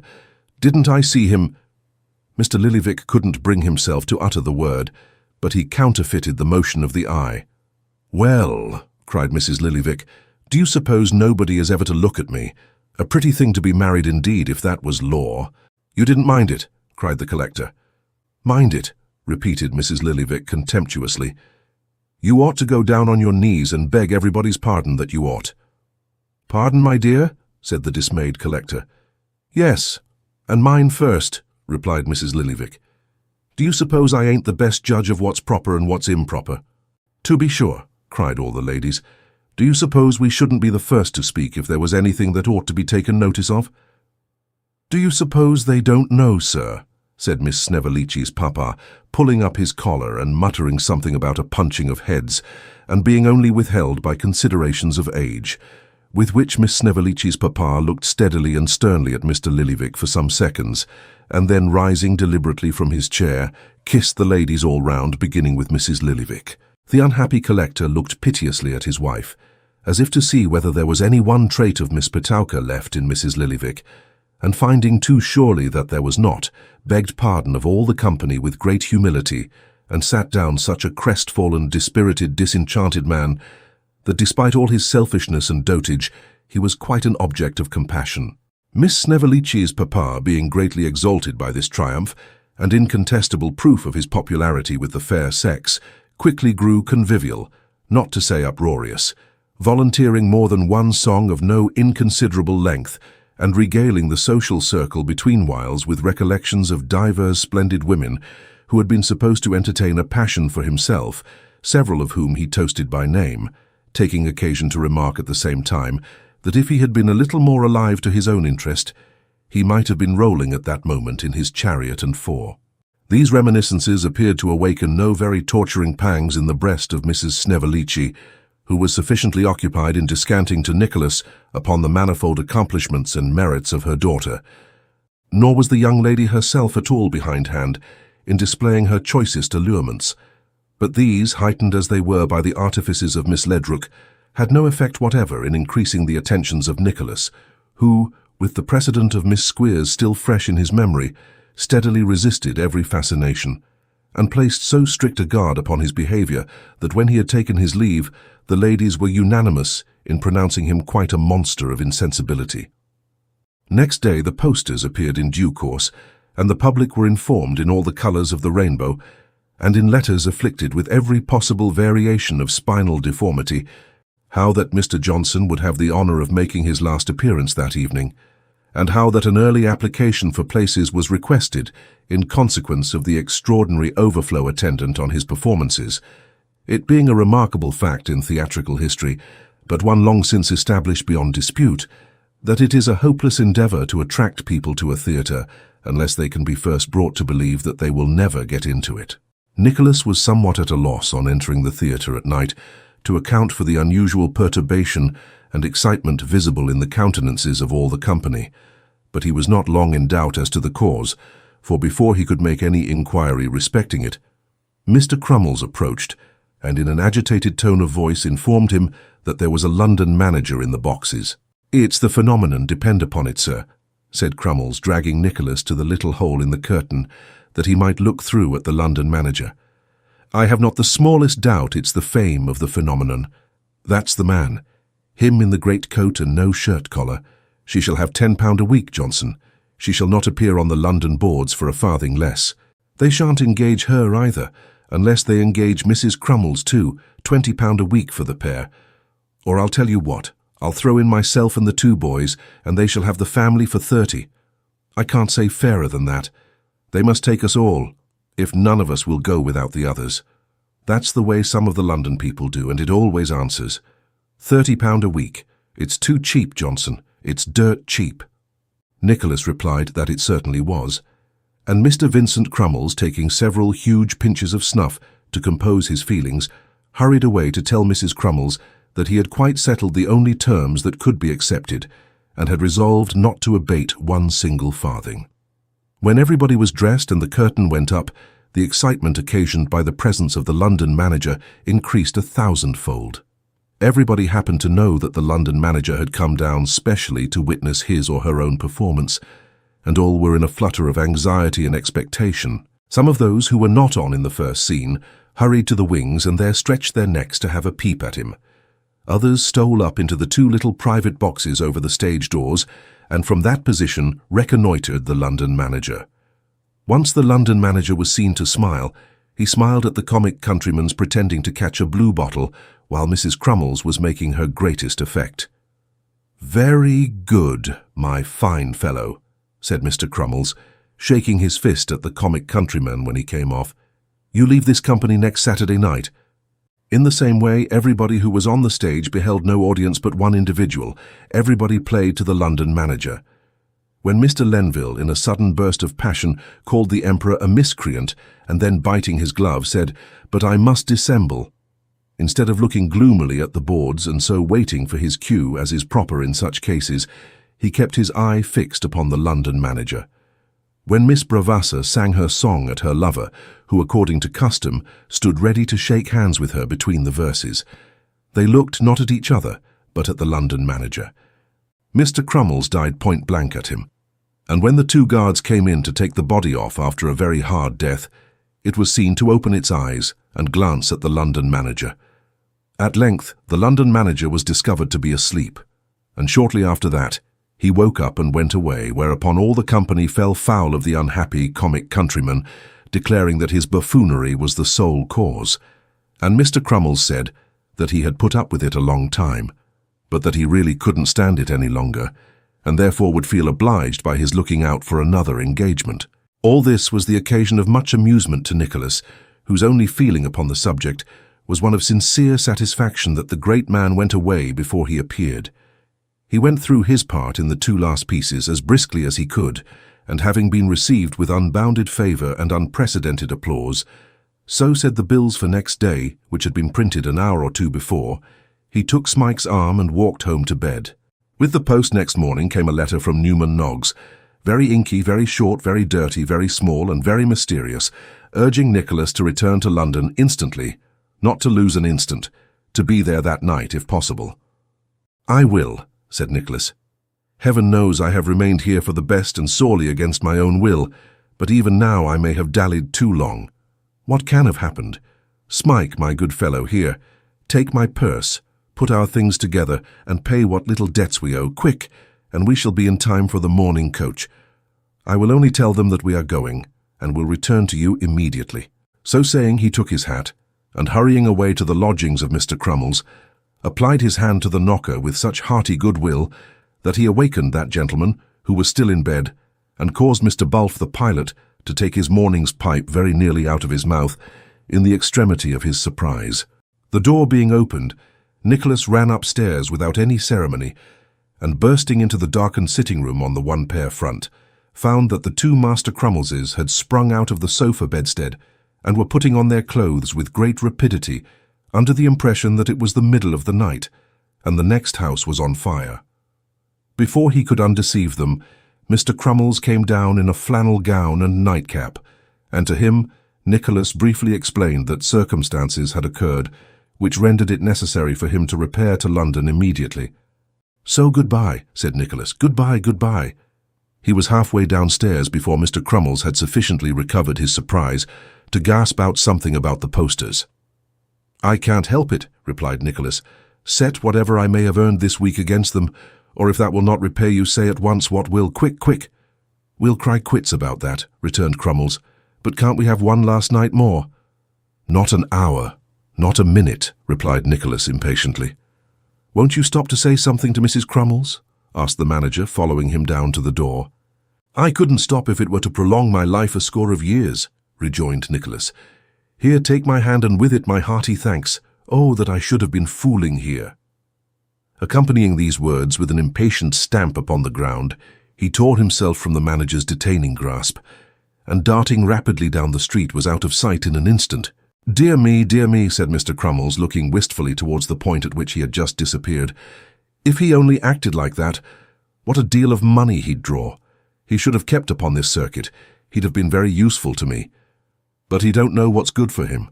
He is an impetuous youth. Young men are rash, very rash." Mr. Crummles, being in a moralizing mood, might possibly have moralized for some minutes longer, if he had not mechanically put his hand towards his waistcoat pocket, where he was accustomed to keep his snuff. The absence of any pocket at all in the usual direction suddenly recalled to his recollection the fact that he had no waistcoat on, and this leading him to a contemplation of the extreme scantiness of his attire, he shut the door abruptly and retired upstairs with great precipitation. Smike had made good speed while Nicholas was absent, and with his help everything was soon ready for their departure. They scarcely stopped to take a morsel of breakfast, and in less than half an hour arrived at the coach office, quite out of breath with the haste they had made to reach it in time. There were yet a few minutes to spare, so having secured the places, Nicholas hurried into a slop-seller's hard by and bought Smike a great coat. It would have been rather large for a substantial yeoman, but the shopman averring, and with considerable truth, that it was a most uncommon fit, Nicholas would have purchased it in his impatience if it had been twice the size.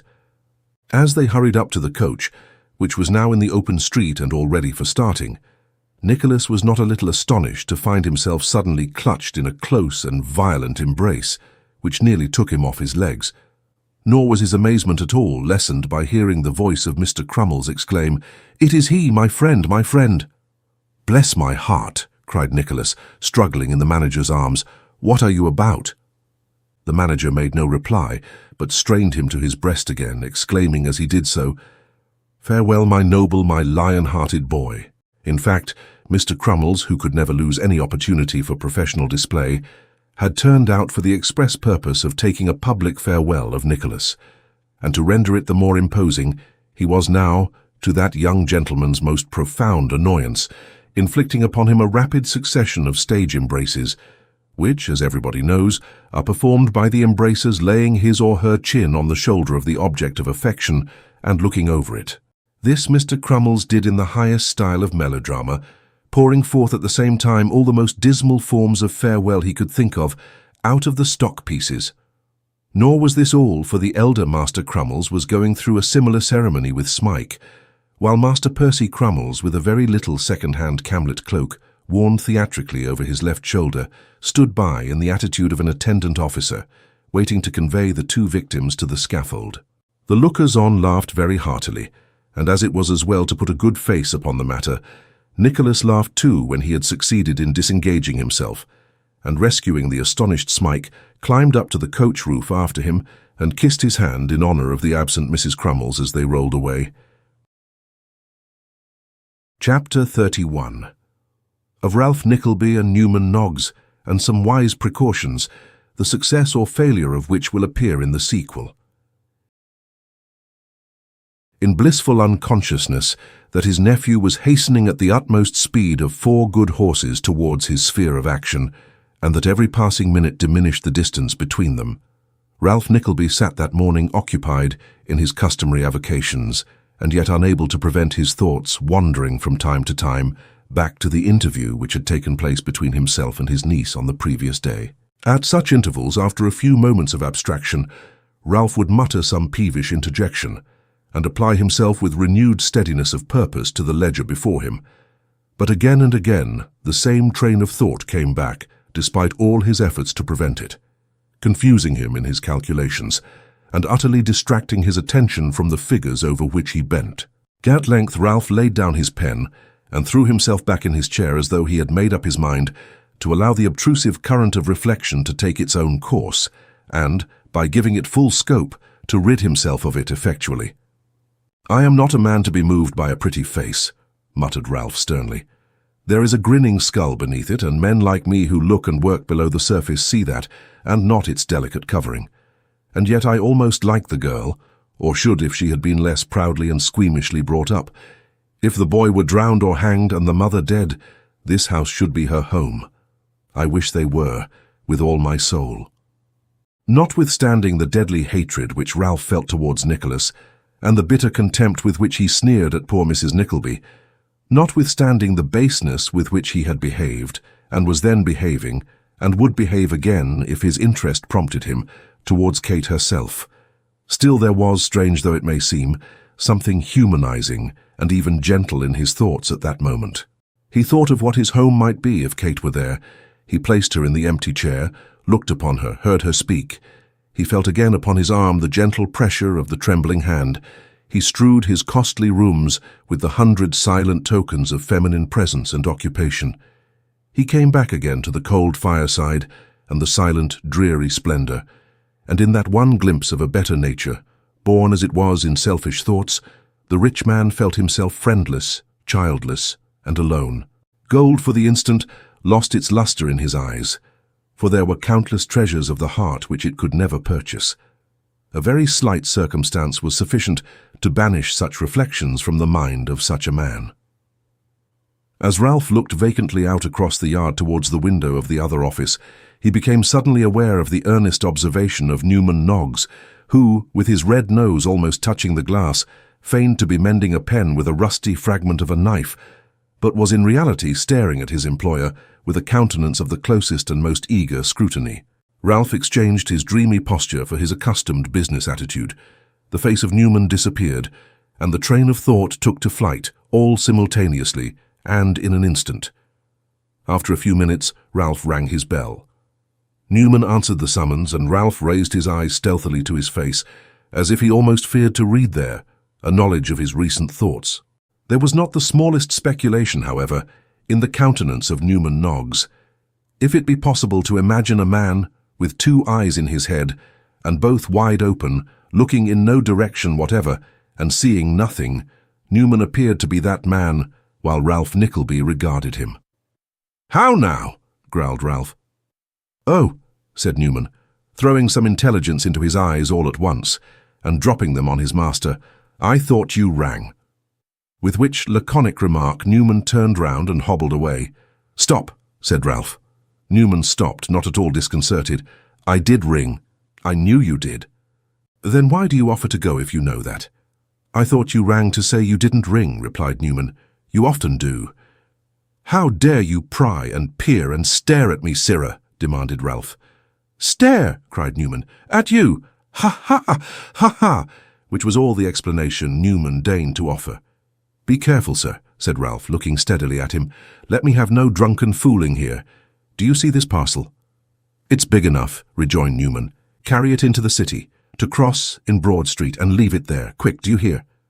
Newman gave a dogged kind of nod to express an affirmative reply, and leaving the room for a few seconds, returned with his hat.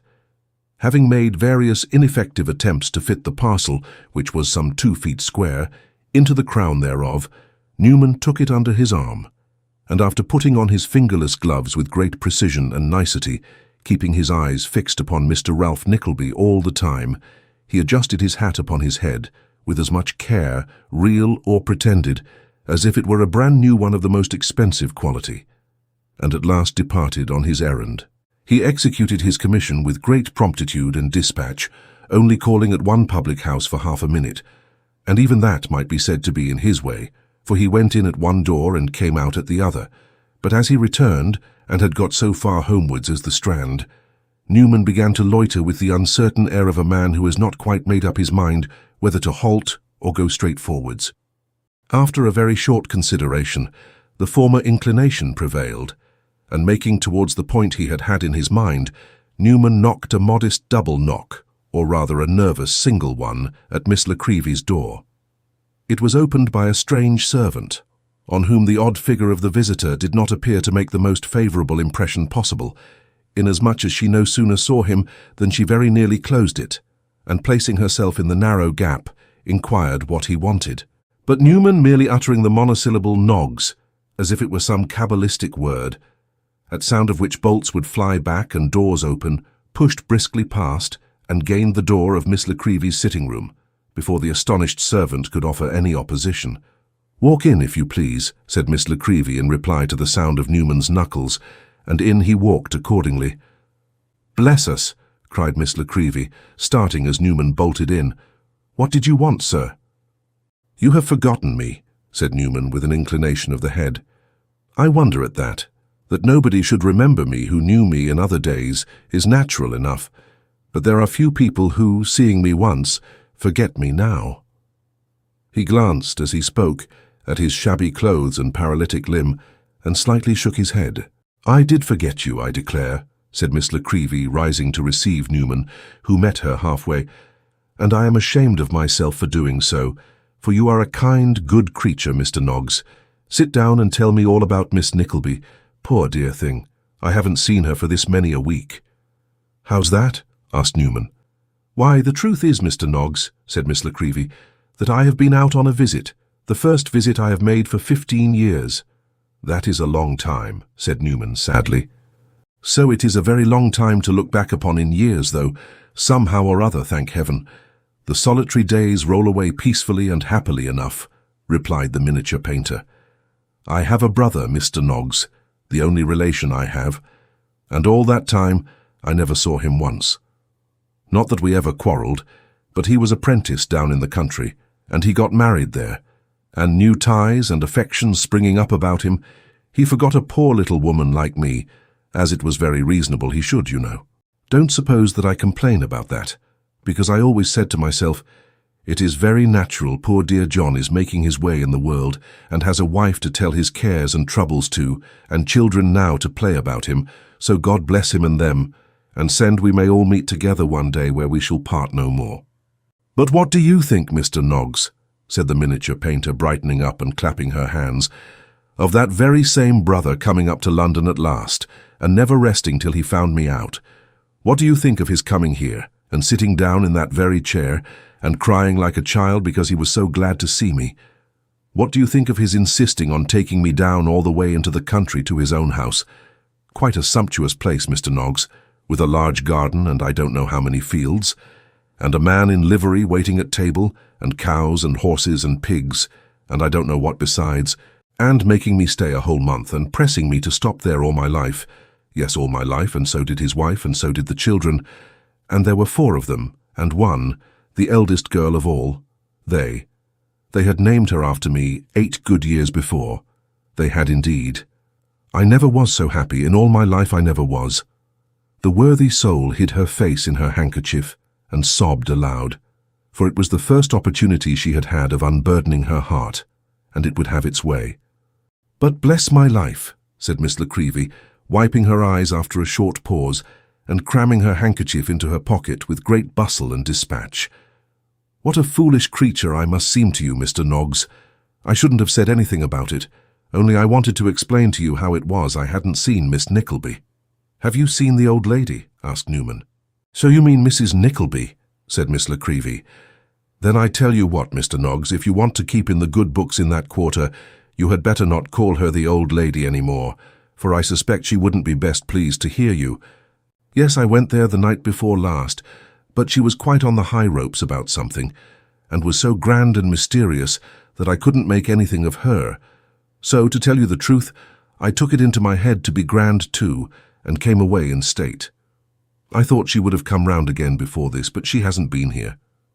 "About Miss Nickleby?" said Newman. "Why, she was here twice while I was away," returned Miss La Creevy.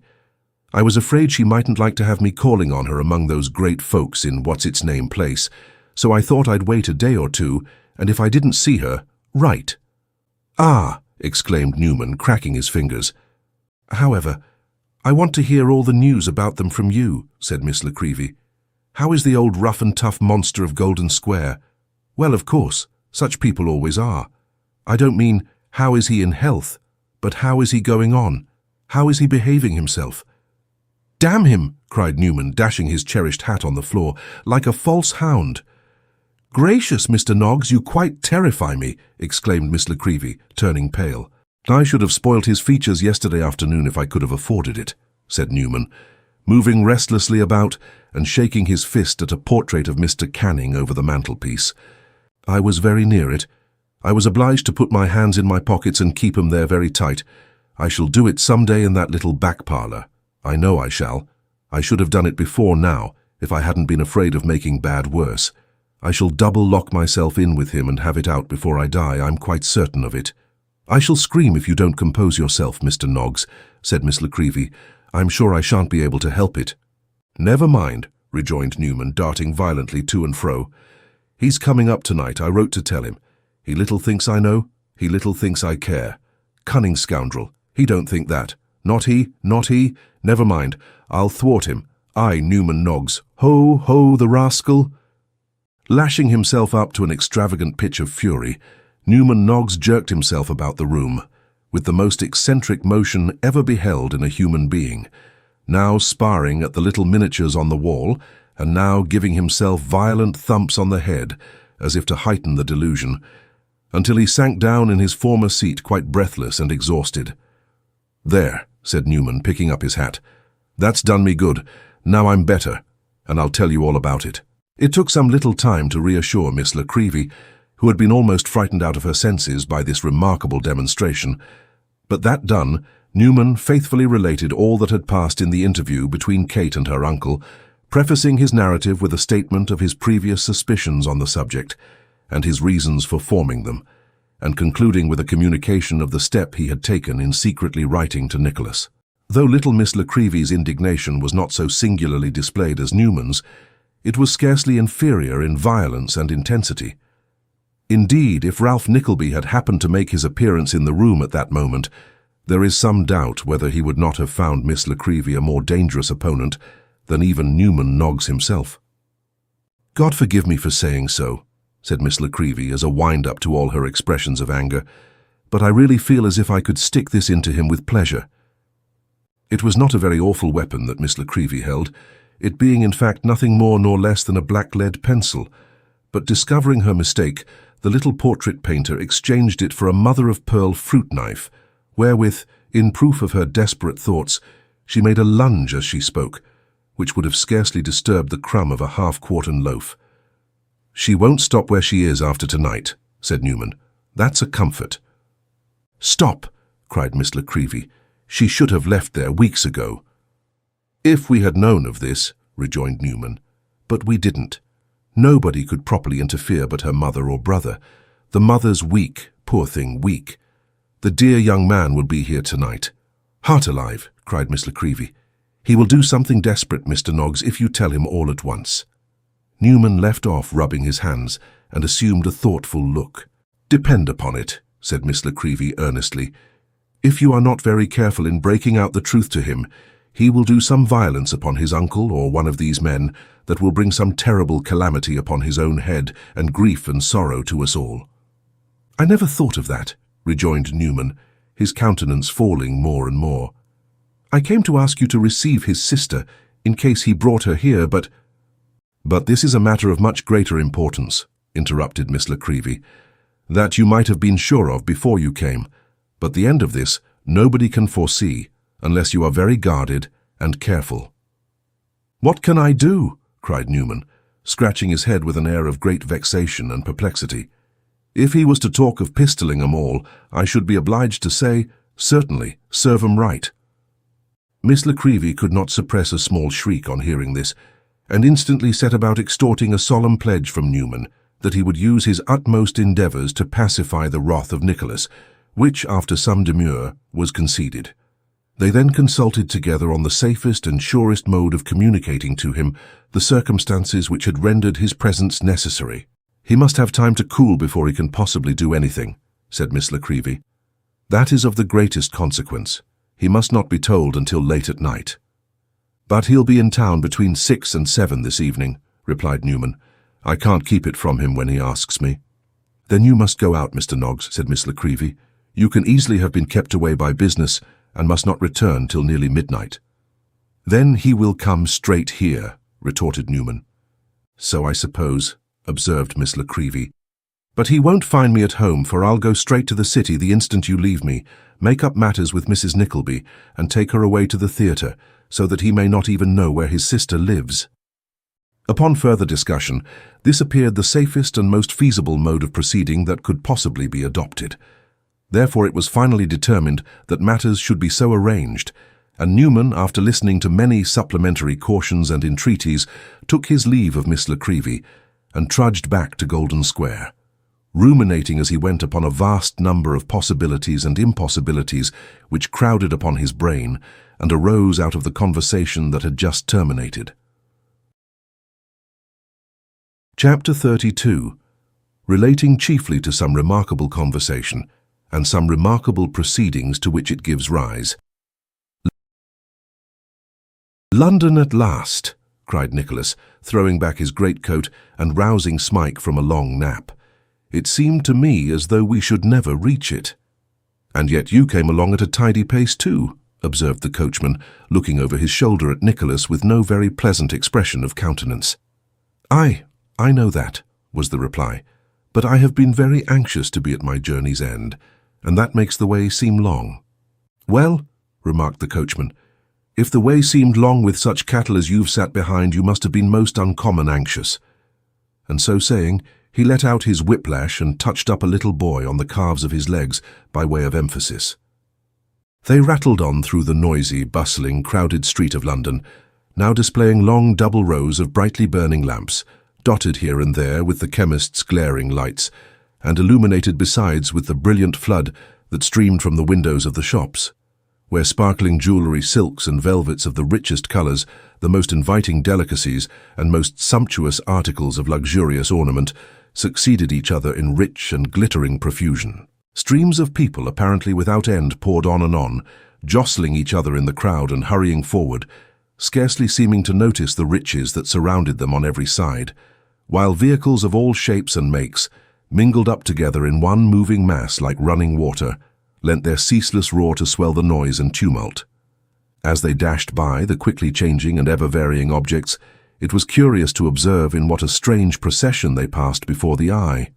Emporiums of splendid dresses, the materials brought from every quarter of the world, tempting stores of everything to stimulate and pamper the sated appetite and give new relish to the oft-repeated feast, vessels of burnished gold and silver, wrought into every exquisite form of vase and dish and goblet, guns, swords, pistols, and patent engines of destruction, screws and irons for the crooked, clothes for the newly born, drugs for the sick, coffins for the dead, and churchyards for the buried. All these jumbled each with the other and flocking side by side, seemed to flit by in motley dance like the fantastic groups of the old Dutch painter, and with the same stern moral for the unheeding, restless crowd. Nor were there wanting objects in the crowd itself to give new point and purpose to the shifting scene. The rags of the squalid ballad singer fluttered in the rich light that showed the goldsmith's treasures.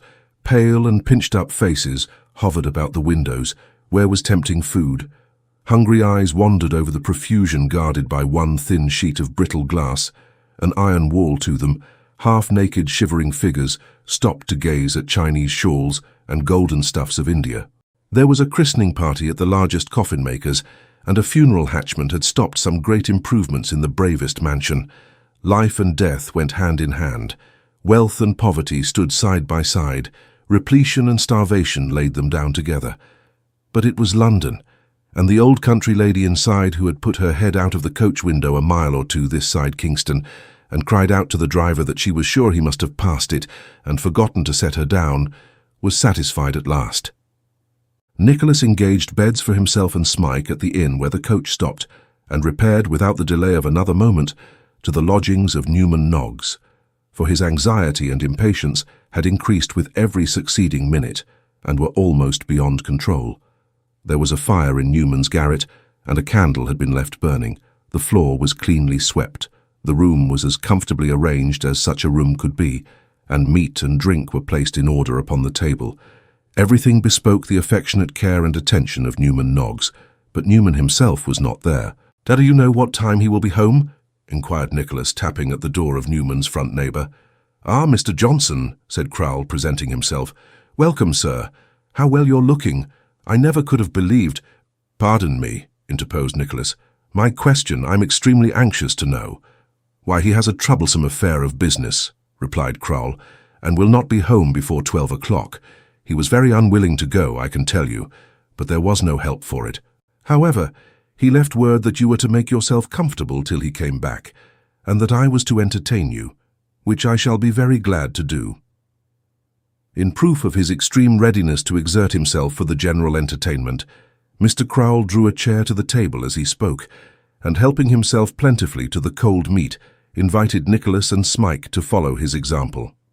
Disappointed and uneasy, Nicholas could touch no food, so after he had seen Smike comfortably established at the table, he walked out, despite a great many dissuasions uttered by Mr. Crowle with his mouth full, and left Smike to detain Newman in case he returned first. As Miss Nickleby had anticipated, Nicholas betook himself straight to her house. Finding her from home, he debated within himself for some time whether he should go to his mother's residence, and so compromise her with Ralph Nickleby. Fully persuaded, however, that Newman would not have solicited him to return unless there was some strong reason which required his presence at home, he resolved to go there, and hastened eastwards with all speed. Mrs. Nickleby would not be at home, the girl said, until past 12 or later. She believed Miss Nickleby was well, but she didn't live at home now, nor did she come home except very seldom. She couldn't say where she was stopping, but it was not at Madame Mantalini's. She was sure of that. With his heart beating violently, and apprehending he knew not what disaster, Nicholas returned to where he had left Smike. Newman had not been home. He wouldn't be till 12 o'clock. There was no chance of it. Was there no possibility of sending to fetch him if it were only for an instant, or forwarding to him one line of writing to which he might return a verbal reply? That was quite impracticable. He was not at Golden Square, and probably had been sent to execute some commission at a distance. Nicholas tried to remain quietly where he was, but he felt so nervous and excited that he could not sit still. He seemed to be losing time unless he was moving. It was an absurd fancy, he knew, but he was wholly unable to resist it. So he took up his hat and rambled out again. He strolled westward this time, pacing the long streets with hurried footsteps, and agitated by 1,000 misgivings and apprehensions which he could not overcome. He passed into Hyde Park, now silent and deserted, and increased his rate of walking as if in the hope of leaving his thoughts behind. They crowded upon him more thickly, however. Now there were no passing objects to attract his attention, and the one idea was always uppermost, that some stroke of ill fortune must have occurred so calamitous in its nature that all were fearful of disclosing it to him. The old question arose again and again. What could it be? Nicholas walked till he was weary, but was not one bit the wiser, and indeed he came out of the park at last a great deal more confused and perplexed than when he went in. He had taken scarcely anything to eat or drink since early in the morning, and felt quite worn out and exhausted.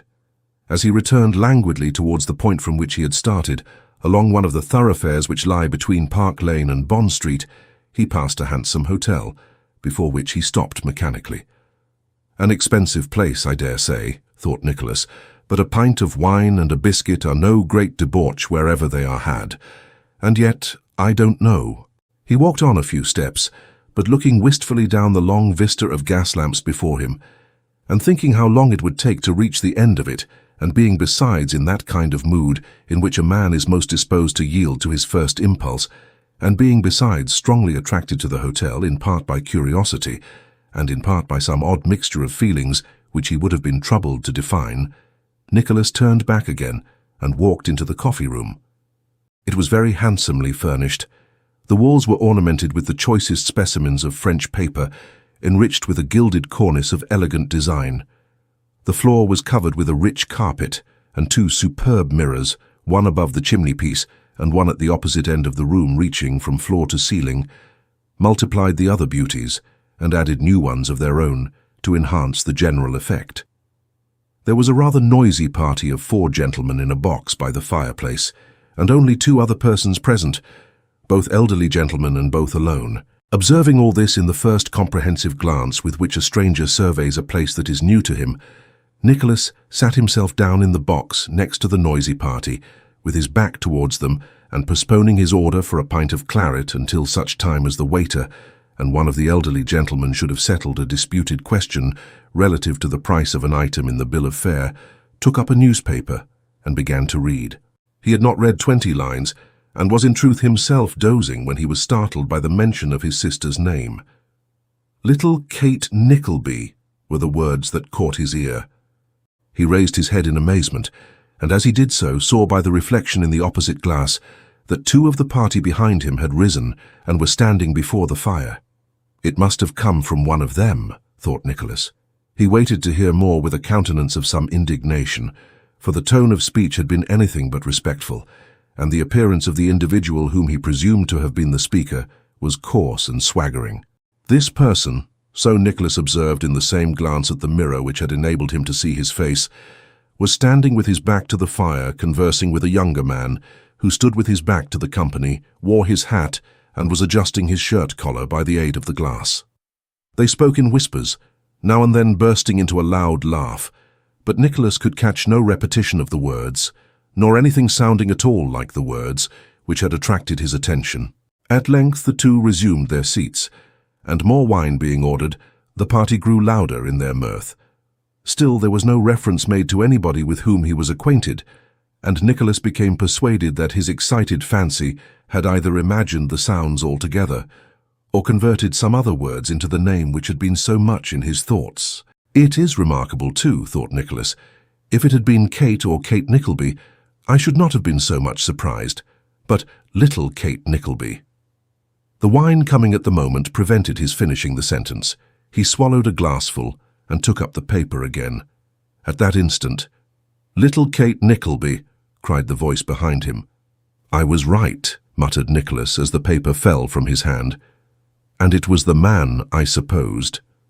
"As there was a proper objection to drinking her in heel-taps," said the voice, "we'll give her the first glass in the new Magnum. Little Kate Nickleby." "Little Kate Nickleby," cried the other three, and the glasses were set down empty. Keenly alive to the tone and manner of this slight and careless mention of his sister's name in a public place, Nicholas fired at once, but he kept himself quiet by a great effort and did not even turn his head. "The jade," said the same voice which had spoken before. "She's a true Nickleby, a worthy imitator of her old Uncle Ralph. She hangs back to be more sought after, so does he. Nothing to be got out of Ralph unless you follow him up, and then the money comes doubly welcome, and the bargain doubly hard, for you're impatient and he isn't. Oh, infernal cunning." "Infernal cunning," echoed two voices. Nicholas was in a perfect agony as the two elderly gentlemen opposite rose one after the other and went away, lest they should be the means of his losing one word of what was said. But the conversation was suspended as they withdrew, and resumed with even greater freedom when they had left the room. "I'm afraid," said the younger gentleman, "that the old woman has grown Gia-louse and locked her up. Upon my soul, it looks like it." "If they quarrel and little Nickleby goes home to her mother, so much the better," said the first. "I can do anything with the old lady. She'll believe anything I tell her." "Egad, that's true," returned the other voice. "Ha ha ha, poor Davil." The laugh was taken up by the two voices which always came in together, and became general at Mrs. Nickleby's expense. Nicholas turned burning hot with rage, but he commanded himself for the moment, and waited to hear more. What he heard need not be repeated here. Suffice it that as the wine went round, he heard enough to acquaint him with the characters and designs of those whose conversation he overheard, to possess him with the full extent of Ralph's villainy, and the real reason of his own presence being required in London. He heard all this and more. He heard his sister's sufferings derided, and her virtuous conduct jeered at and brutally misconstrued. He heard her name bandied from mouth to mouth, and herself made the subject of coarse and insolent wagers, free speech and licentious jesting. The man who had spoken first led the conversation and indeed almost engrossed it, being only stimulated from time to time by some slight observation from one or other of his companions. To him, then, Nicholas addressed himself when he was sufficiently composed to stand before the party and force the words from his parched and scorching throat. "Let me have a word with you, sir," said Nicholas. "With me, sir?" retorted Sir Mulberry Hawk, eyeing him in disdainful surprise. "I said with you," replied Nicholas, speaking with great difficulty, for his passion choked him. "A mysterious stranger, upon my soul," exclaimed Sir Mulberry, raising his wine-glass to his lips and looking round upon his friends. "Will you step apart with me for a few minutes, or do you refuse?" said Nicholas sternly. Sir Mulberry merely paused in the act of drinking, and bade him either name his business or leave the table. Nicholas drew a card from his pocket and threw it before him. "There, sir," said Nicholas. "My business you will guess." A momentary expression of astonishment, not unmixed with some confusion, appeared in the face of Sir Mulberry as he read the name, but he subdued it in an instant, and tossing the card to Lord Verisopht, who sat opposite, drew a toothpick from a glass before him, and very leisurely applied it to his mouth. "Your name and address," said Nicholas, turning paler as his passion kindled. "I shall give you neither," replied Sir Mulberry. "If there is a gentleman in this party," said Nicholas, looking round and scarcely able to make his white lips form the words, "he will acquaint me with the name and residence of this man." There was a dead silence. "I am the brother of the young lady who has been the subject of conversation here," said Nicholas. "I denounce this person as a liar, and impeach him as a coward.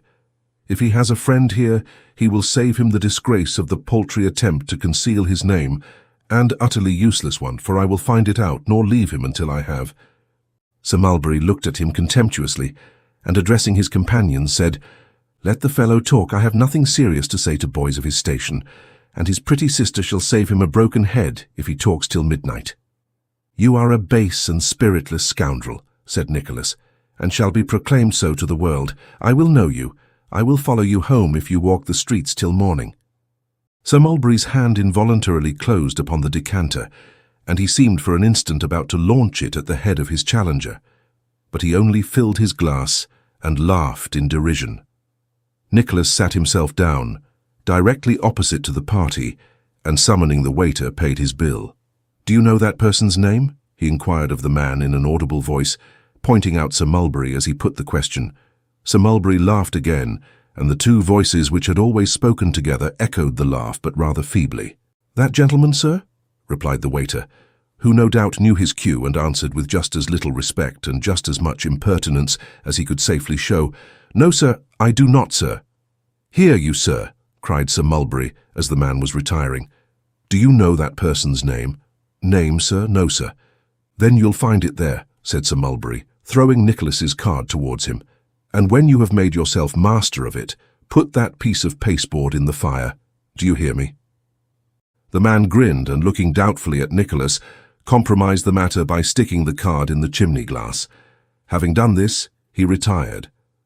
Nicholas folded his arms, and biting his lip, sat perfectly quiet, sufficiently expressing by his manner, however, a firm determination to carry his threat of following Sir Mulberry home into steady execution. It was evident from the tone in which the younger member of the party appeared to remonstrate with his friend that he objected to this course of proceeding and urged him to comply with the request which Nicholas had made. Sir Mulberry, however, who was not quite sober, and who was in a sullen and dogged state of obstinacy, soon silenced the representations of his weak young friend, and further seemed, as if to save himself from a repetition of them, to insist on being left alone. However this might have been, the young gentleman and the two who had always spoken together actually rose to go after a short interval, and presently retired, leaving their friend alone with Nicholas. It will be very readily supposed that to one in the condition of Nicholas, the minutes appeared to move with leaden wings indeed, and that their progress did not seem the more rapid from the monotonous ticking of a French clock or the shrill sound of its little bell which told the quarters. But there he sat, and in his old seat on the opposite side of the room reclined Sir Mulberry Hawk, with his legs upon the cushion and his handkerchief thrown negligently over his knees, finishing his magnum of claret with the utmost coolness and indifference. Thus they remained in perfect silence for upwards of an hour. Nicholas would have thought for 3 hours at least, but that the little bell had only gone 4 times. Twice or thrice he looked angrily and impatiently round, but there was Sir Mulberry in the same attitude, putting his glass to his lips from time to time, and looking vacantly at the wall, as if he were wholly ignorant of the presence of any living person. At length he yawned, stretched himself and rose, walked coolly to the glass, and having surveyed himself therein, turned round and honoured Nicholas with a long and contemptuous stare. Nicholas stared again with right good will. Sir Mulberry shrugged his shoulders, smiled slightly, rang the bell, and ordered the waiter to help him on with his greatcoat. The man did so, and held the door open. "Don't wait," said Sir Mulberry, and they were alone again. Sir Mulberry took several turns up and down the room, whistling carelessly all the time, stopped to finish the last glass of claret which he had poured out a few minutes before, walked again, put on his hat, adjusted it by the glass, drew on his gloves, and at last walked slowly out. Nicholas, who had been fuming and chafing until he was nearly wild, darted from his seat and followed him, so closely that before the door had swung upon its hinges after Sir Mulberry's passing out, they stood side by side in the street together. There was a private cabriolet in waiting. The groom opened the apron and jumped out to the horse's head. "Will you make yourself known to me?" asked Nicholas in a suppressed voice. "No," replied the other fiercely, and confirming the refusal with an oath. "No." "If you trust to your horse's speed, you will find yourself mistaken," said Nicholas. "I will accompany you." "By heaven I will, if I hang on to the footboard." "You shall be horsewhipped if you do," returned Sir Mulberry. "You are a villain," said Nicholas, "You are an errand boy for aught I know," said Sir Mulberry Hawk. "I am the son of a country gentleman," returned Nicholas. "Your equal in birth and education, and your superior I trust in everything besides. I tell you again, Miss Nickleby is my sister. Will you or will you not answer for your unmanly and brutal conduct?" "To a proper champion, yes. To you, no," returned Sir Mulberry, taking the reins in his hand. "Stand out of the way, dog. William, let go her head." "You had better not," cried Nicholas, springing on the step as Sir Mulberry jumped in and catching at the reins. "He has no command over the horse, mind. You shall not go. You shall not, I swear, till you have told me who you are." The groom hesitated, for the mare, who was a high-spirited animal and thoroughbred, plunged so violently that he could scarcely hold her. "Leave go, I tell you," thundered his master. The man obeyed.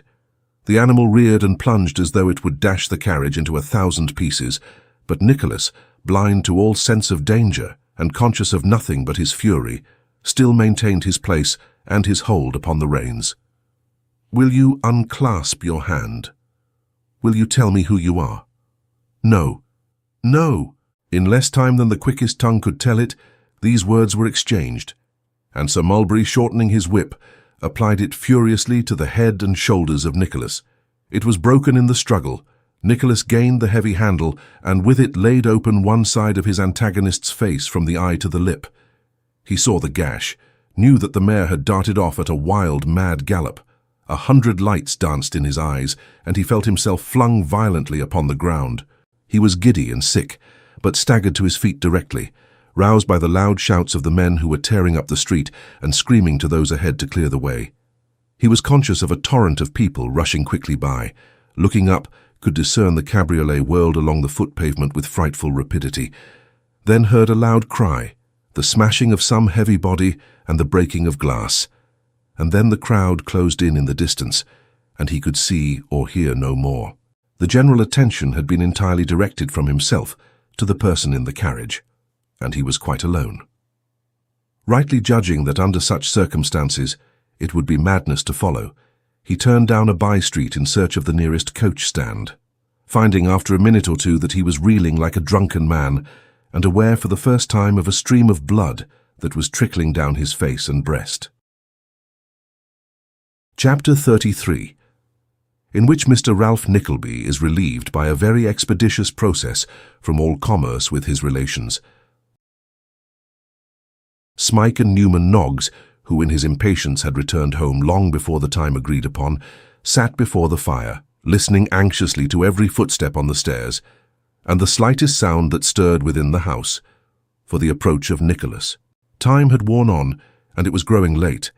He had promised to be back in an hour, and his prolonged absence began to excite considerable alarm in the minds of both, as was abundantly testified by the blank looks they cast upon each other at every new disappointment. At length a coach was heard to stop, and Newman ran out to light Nicholas up the stairs. Beholding him in the trim described at the conclusion of the last chapter, he stood aghast in wonder and consternation. "Don't be alarmed," said Nicholas, hurrying him back into the room. "There is no harm done beyond what a basin of water can repair." "No harm," cried Newman, passing his hands hastily over the back and arms of Nicholas, as if to assure himself that he had broken no bones. "What have you been doing?" "I know all," interrupted Nicholas. "I have heard a part and guessed the rest. But before I remove one jot of these stains, I must hear the whole from you. You see, I am collected. My resolution is taken. Now, my good friend, speak out, for the time for any palliation or concealment is past, and nothing will avail Ralph Nickleby now. Your dress is torn in several places, you walk lame, and I am sure you are suffering pain," said Newman. "Let me see to your hurts first." "I have no hurts to see to, beyond a little soreness and stiffness that will soon pass off," said Nicholas, seating himself with some difficulty. "But if I had fractured every limb and still preserved my senses, you should not bandage one till you had told me what I have the right to know." "Come," said Nicholas, giving his hand to Noggs. "You had a sister of your own, you told me once, who died before you fell into misfortune. Now think of her, and tell me, Newman." "Yes, I will, said Noggs. "I'll tell you the whole truth." Newman did so. Nicholas nodded his head from time to time, as it corroborated the particulars he had already gleaned, but he fixed his eyes upon the fire and did not look round once. His recital ended. Newman insisted upon his young friend's stripping off his coat and allowing whatever injuries he had received to be properly tended. Nicholas, after some opposition, at length consented, and while some pretty severe bruises on his arms and shoulders were being rubbed with oil and vinegar, and various other efficacious remedies, which Newman borrowed from the different lodgers, related in what manner they had been received. The recital made a strong impression on the warm imagination of Newman, for when Nicholas came to the violent part of the quarrel, he rubbed so hard as to occasion him the most exquisite pain, which he would not have exhibited, however, for the world, it being perfectly clear that, for the moment, Newman was operating on Sir Mulberry Hawk, and had quite lost sight of his real patient. This martyrdom over, Nicholas arranged with Newman that while he was otherwise occupied next morning, arrangements should be made for his mother's immediately quitting her present residence, and also for dispatching Miss Nickleby to break the intelligence to her. He then wrapped himself in Smike's greatcoat and repaired to the inn where they were to pass the night, and where, after writing a few lines to Ralph, the delivery of which was to be entrusted to Newman next day, he endeavoured to obtain the repose of which he stood so much in need. Drunken men, they say, may roll down precipices and be quite unconscious of any serious personal inconvenience when their reason returns. The remark may possibly apply to injuries received in other kinds of violent excitement. Certain it is that although Nicholas experienced some pain on first awakening next morning, he sprung out of bed as the clock struck 7 with very little difficulty, and was soon as much on the alert as if nothing had occurred. Merely looking into Smike's room, and telling him that Newman Noggs would call for him very shortly, Nicholas descended into the street, and calling a hackney coach, bade the man drive to Mrs. Wittitterly's, according to the direction which Newman had given him on the previous night. It wanted 7:45 when they reached Cadogan Place. Nicholas began to fear that no one might be stirring at that early hour, when he was relieved by the sight of a female servant, employed in cleaning the doorsteps. By this functionary he was referred to the doubtful page, who appeared with dishevelled hair and a very warm and glossy face, as of a page who had just got out of bed. By this young gentleman he was informed that Miss Nickleby was then taking her morning's walk in the gardens before the house. On the question being propounded whether he could go and find her, the page desponded and thought not. But being stimulated with a shilling, the page grew sanguine and thought he could. "Say to Miss Nickleby that her brother is here and in great haste to see her," said Nicholas. The plated buttons disappeared with an alacrity most unusual to them, and Nicholas paced the room in a state of feverish agitation which made the delay even of a minute insupportable. He soon heard a light footstep, which he well knew, and before he could advance to meet her, Kate had fallen on his neck and burst into tears. "My darling girl," said Nicholas as he embraced her, "how pale you are!" "I have been so unhappy here, dear brother," sobbed poor Kate, "so very, very miserable." "Do not leave me here, dear Nicholas, or I shall die of a broken heart." "I will leave you nowhere," answered Nicholas. "Never again, Kate," he cried, moved in spite of himself as he folded her to his heart. "Tell me that I acted for the best. Tell me that we parted because I feared to bring misfortune on your head, that it was a trial to me no less than to yourself, and that if I did wrong it was in ignorance of the world and unknowingly." "Why should I tell you what we know so well?" returned Kate soothingly. "Nicholas, dear Nicholas, how can you give way thus?" "It is such bitter reproach to me to know what you have undergone," returned her brother, "to see you so much altered and yet so kind and patient." "God!" cried Nicholas, clenching his fist and suddenly changing his tone and manner. "It sets my whole blood on fire again. You must leave here with me directly. You should not have slept here last night, but that I knew all this too late. To whom can I speak before we drive away?" This question was most opportunely put, for at that instant Mr. Wittitterly walked in, and to him Kate introduced her brother, who at once announced his purpose and the impossibility of deferring it. "The quarter's notice," said Mr. Wittitterly, with the gravity of a man on the right side, "is not yet half expired, therefore, interposed Nicholas, "the quarter's salary must be lost, sir. You will excuse this extreme haste, but circumstances require that I should immediately remove my sister, and I have not a moment's time to lose. Whatever she brought here I will send for, if you will allow me, in the course of the day." Mr. Wittitterly bowed, but offered no opposition to Kate's immediate departure, with which indeed he was rather gratified than otherwise, Sir Tumley Snuffim having given it as his opinion that she rather disagreed with Mrs. Wititterly's constitution. "With regard to the trifle of salary that is due," said Mr. Wititterly, "I will—" Here he was interrupted by a violent fit of coughing. "I will owe it to Miss Nickleby." Mr. Wititterly, it should be observed, was accustomed to owe small accounts and to leave them owing. All men have some little pleasant way of their own, and this was Mr. Wititterly's. "If you please," said Nicholas, and once more offering a hurried apology for so sudden a departure, he hurried Kate into the vehicle, and bade the man drive with all speed into the city. To the city they went accordingly, with all the speed the hackney coach could make, and as the horses happened to live at Whitechapel and to be in the habit of taking their breakfast there, when they breakfasted at all, they performed the journey with greater expedition than could reasonably have been expected.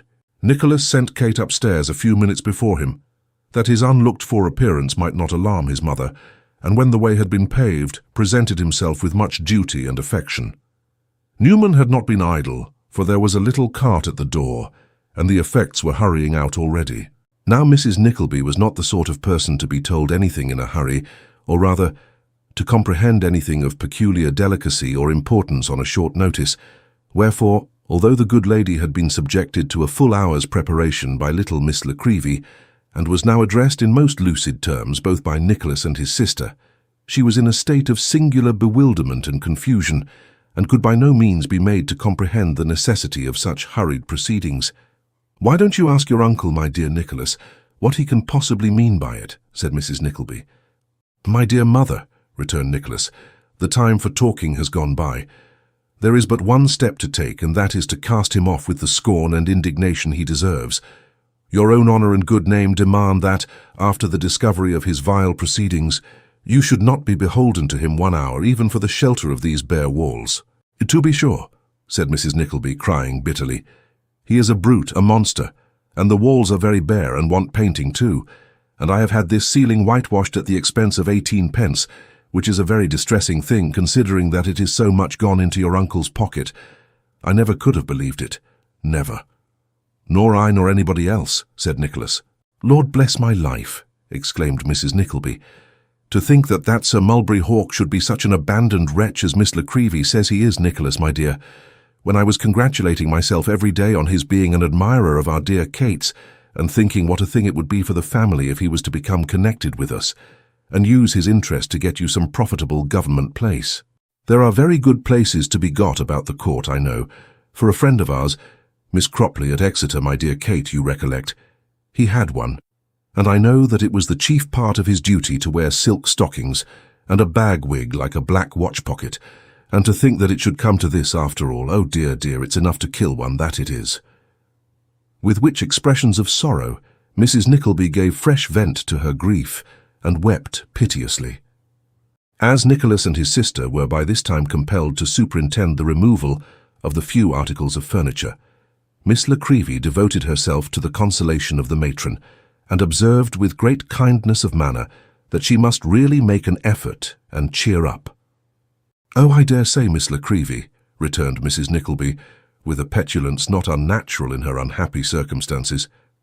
"It's very easy to say cheer up, but if you had as many occasions to cheer up as I have had—" "And there," said Mrs. Nickleby, stopping short.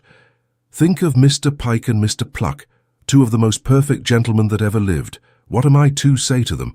What can I say to them? Why, if I was to say to them, 'I'm told your friend Sir Mulberry is a base wretch,' they'd laugh at me." "They will laugh no more at us, I take it," said Nicholas, advancing. "Come, mother, there is a coach at the door, and until Monday, at all events, we will return to our old quarters, where everything is ready, and a hearty welcome into the bargain," added Miss Nickleby. "Now let me go with you downstairs." But Mrs. Nickleby was not to be so easily moved, for first she insisted on going upstairs to see that nothing had been left, and then on going downstairs to see that everything had been taken away. And when she was getting into the coach, she had a vision of a forgotten coffee-pot on the back kitchen hob, and after she was shut in, a dismal recollection of a green umbrella behind some unknown door. At last Nicholas, in a condition of absolute despair, ordered the coachman to drive away. And in the unexpected jerk of a sudden starting, Mrs. Nickleby lost a shilling among the straw, which fortunately confined her attention to the coach until it was too late to remember anything else.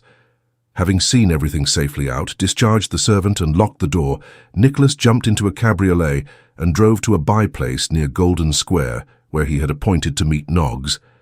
And so quickly had everything been done that it was barely 9:30 when he reached the place of meeting. "Here is the letter for Ralph," said Nicholas, "and here the key.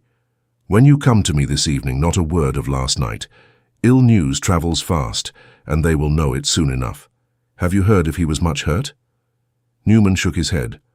"I will ascertain that myself without loss of time," said Nicholas. "You had better take some rest," returned Newman. "You are fevered and ill." Nicholas waved his hand carelessly, and concealing the indisposition he really felt, now that the excitement which had sustained him was over, took a hurried farewell of Newman Noggs and left him. Newman was not 3 minutes' walk from Golden Square, but in the course of that 3 minutes he took the letter out of his hat and put it in again 20 times at least. First the front, then the back, then the sides, then the superscription, then the seal, were objects of Newman's admiration. Then he held it at arm's length as if to take in the whole at one delicious survey, and then he rubbed his hands in a perfect ecstasy with his commission. He reached the office, hung his hat on its accustomed peg, laid the letter and key upon the desk and waited impatiently until Ralph Nickleby should appear. After a few minutes, the well-known creaking of his boots was heard on the stairs, and then the bell rung. "Has the post come in?" "No." "Any other letters?" "One." Newman eyed him closely and laid it on the desk. "What's this?" asked Ralph, taking up the key. "Left with the letter. A boy brought them, 1/4 of an hour ago, or less." Ralph glanced at the direction, opened the letter and read as follows. "How you are known to me now. There are no reproaches I could heap upon your head, which would carry with them 1,000th part of the grovelling shame that this assurance will awaken even in your breast.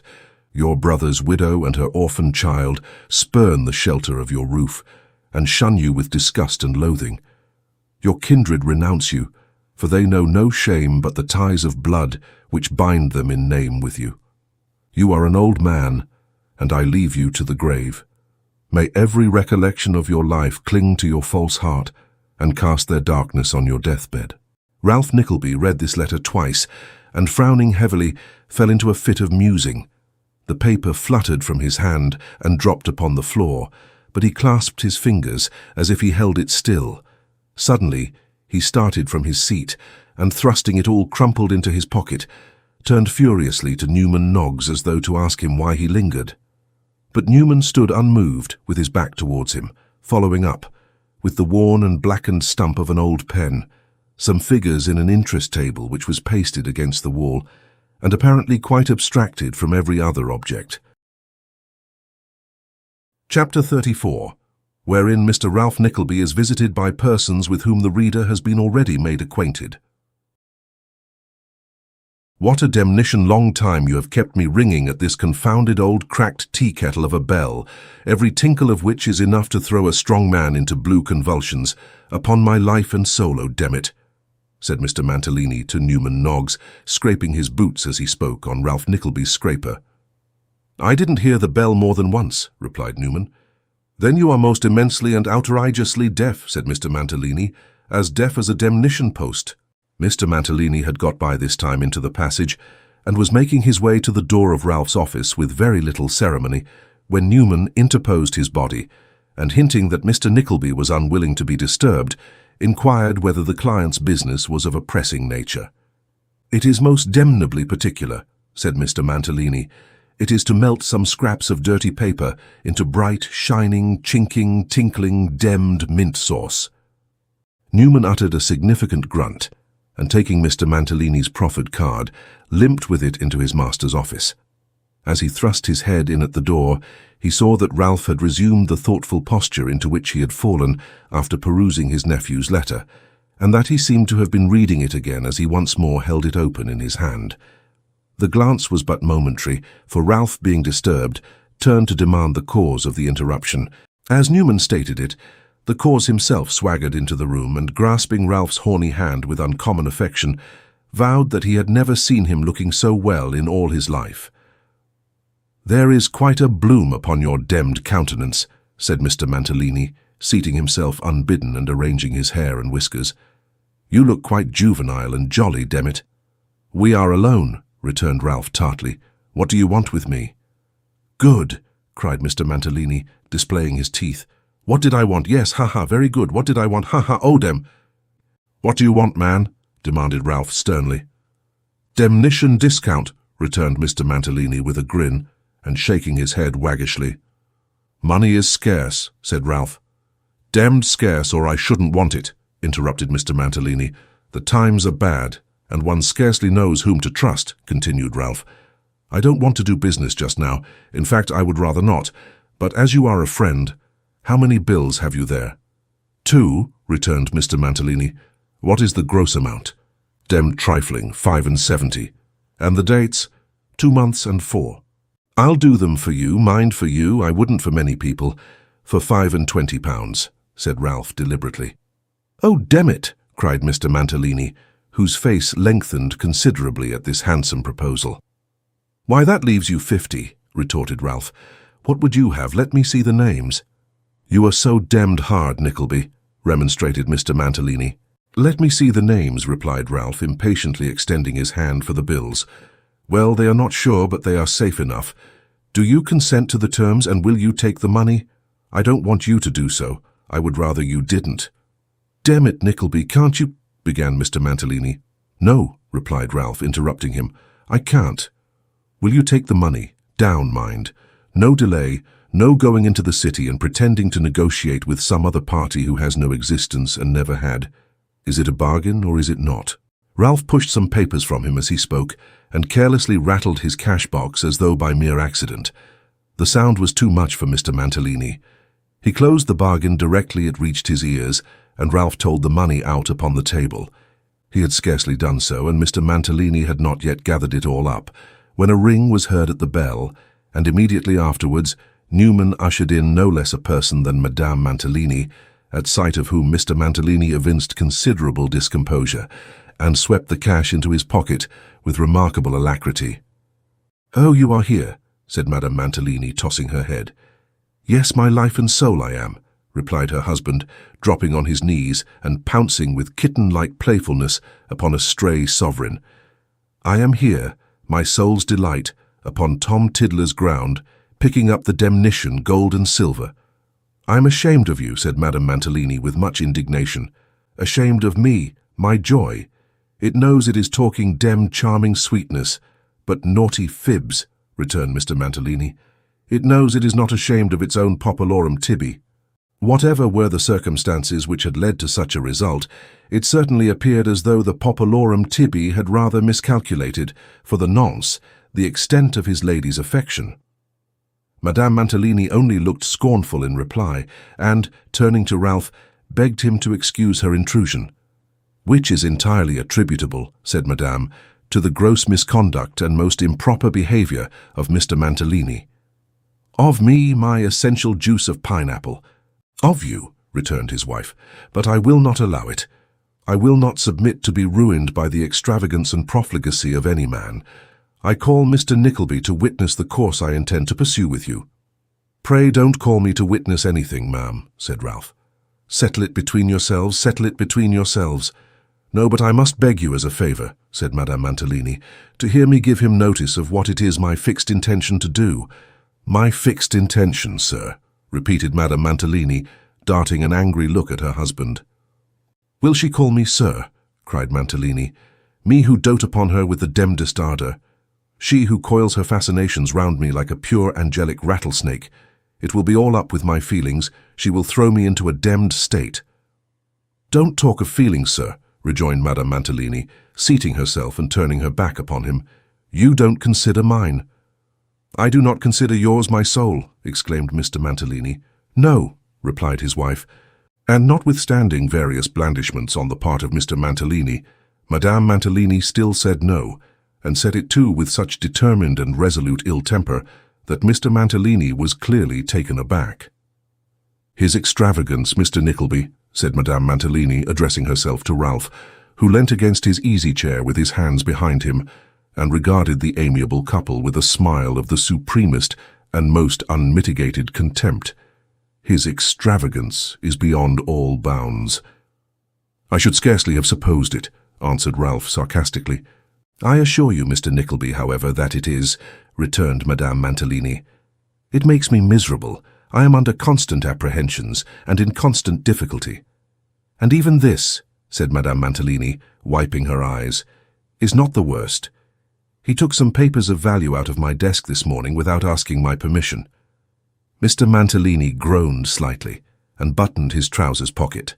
"I am obliged," continued Madame Mantalini, "since our late misfortunes, to pay Miss Nagg a great deal of money for having her name in the business, and I really cannot afford to encourage him in all his wastefulness, as I have no doubt that he came straight here, Mr. Nickleby, to convert the papers I have spoken of into money, and as you have assisted us very often before, and are very much connected with us in this kind of matters, I wish you to know the determination at which his conduct has compelled me to arrive."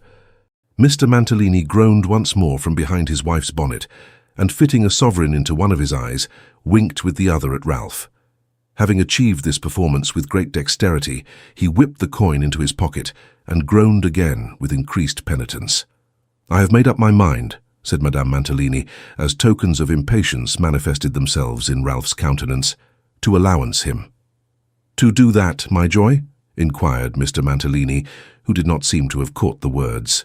"To put him," said Madame Mantalini, looking at Ralph, and prudently abstaining from the slightest glance at her husband, lest his many graces should induce her to falter in her resolution, "to put him upon a fixed allowance, and I say that if he has £120 a year for his clothes and pocket money, he may consider himself a very fortunate man."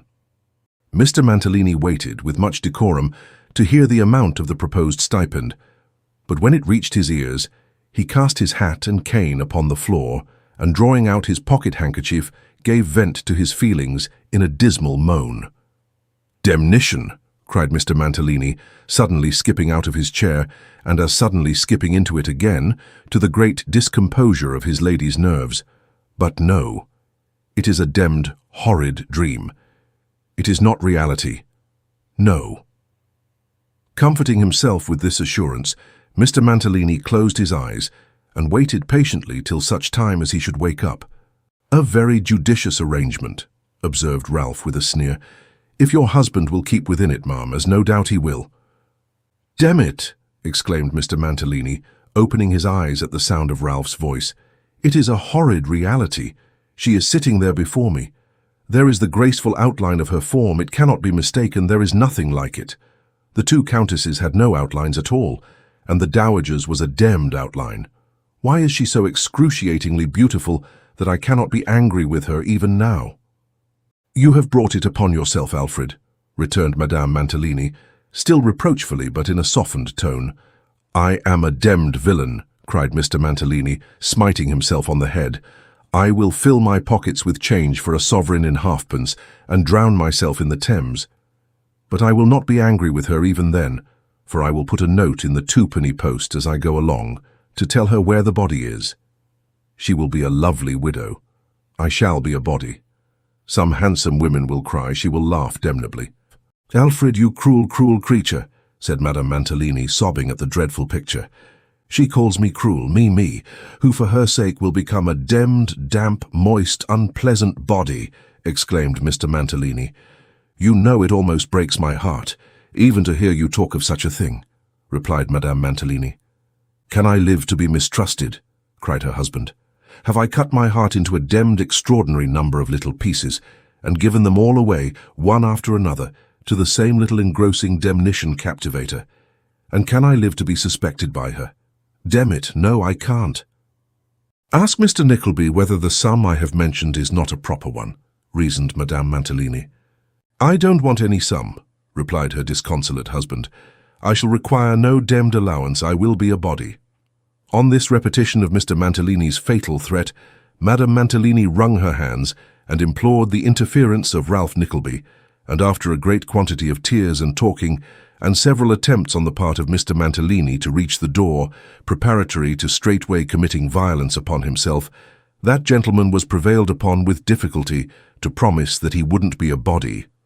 This great point attained, Madame Mantalini argued the question of the allowance, and Mr. Mantalini did the same, taking occasion to show that he could live with uncommon satisfaction upon bread and water, and go clad in rags, but that he could not support existence with the additional burden of being mistrusted by the object of his most devoted and disinterested affection. This brought fresh tears into Madame Mantalini's eyes, which, having just begun to open to some few of the demerits of Mr. Mantalini, were only open a very little way and could be easily closed again. The result was that without quite giving up the allowance question, Madame Mantalini postponed its further consideration, and Ralph saw clearly enough that Mr. Mantalini had gained a fresh lease of his easy life, and that, for some time longer at all events, his degradation and downfall were postponed. But it will come soon enough, thought Ralph. All love bar that I should use the cant of boys and girls is fleeting enough, though that which has its sole root in the admiration of a whiskered face like that of yonder baboon perhaps lasts the longest, as it originates in the greater blindness and is fed by vanity. Meantime the fools bring grist to my mill, so let them live out their day, and the longer it is, the better. These agreeable reflections occurred to Ralph Nickleby, as sundry small caresses and endearments, supposed to be unseen, were exchanged between the objects of his thoughts. "If you have nothing more to say, my dear, to Mr. Nickleby," said Madame Mantalini, "we will take our leaves. I am sure we have detained him much too long already." Mr. Mantalini answered, in the first instance, by tapping Madame Mantalini several times on the nose, and then by remarking in words that he had nothing more to say. "Damn it, I have, though," he added almost immediately, drawing Ralph into a corner. "Here's an affair about your friend Sir Mulberry. Such a damned extraordinary out-of-the-way kind of thing as never was, eh?" "What do you mean?" asked Ralph. "Don't you know, damn it?" asked Mr. Mantalini. "I see by the paper that he was thrown from his cabriolet last night, and severely injured, and that his life is in some danger," answered Ralph with great composure. "But I see nothing extraordinary in that. Accidents are not miraculous events when men live hard and drive after dinner." "Whew!" cried Mr. Mantalini in a long, shrill whistle. "Then don't you know how it was?" "Not unless it was as I have just supposed," replied Ralph, shrugging his shoulders carelessly, as if to give his questioner to understand that he had no curiosity upon the subject. "Damn it, you amaze me," cried Mantalini. Ralph shrugged his shoulders again, as if it were no great feat to amaze Mr. Mantalini, and cast a wistful glance at the face of Newman Noggs, which had several times appeared behind a couple of panes of glass in the room door, it being a part of Newman's duty, when unimportant people called, to make various feints of supposing that the bell had rung for him to show them out, by way of a gentle hint to such visitors that it was time to go. "Don't you know," said Mr. Mantalini, taking Ralph by the button, "that it wasn't an accident at all, but a demmed, furious, man-slaughtering attack made upon him by your nephew?" "What?" snarled Ralph, clenching his fists and turning a livid white. "Damn it, Nickleby, you're as great a tiger as he is," said Mantalini, alarmed at these demonstrations. "Go on," cried Ralph.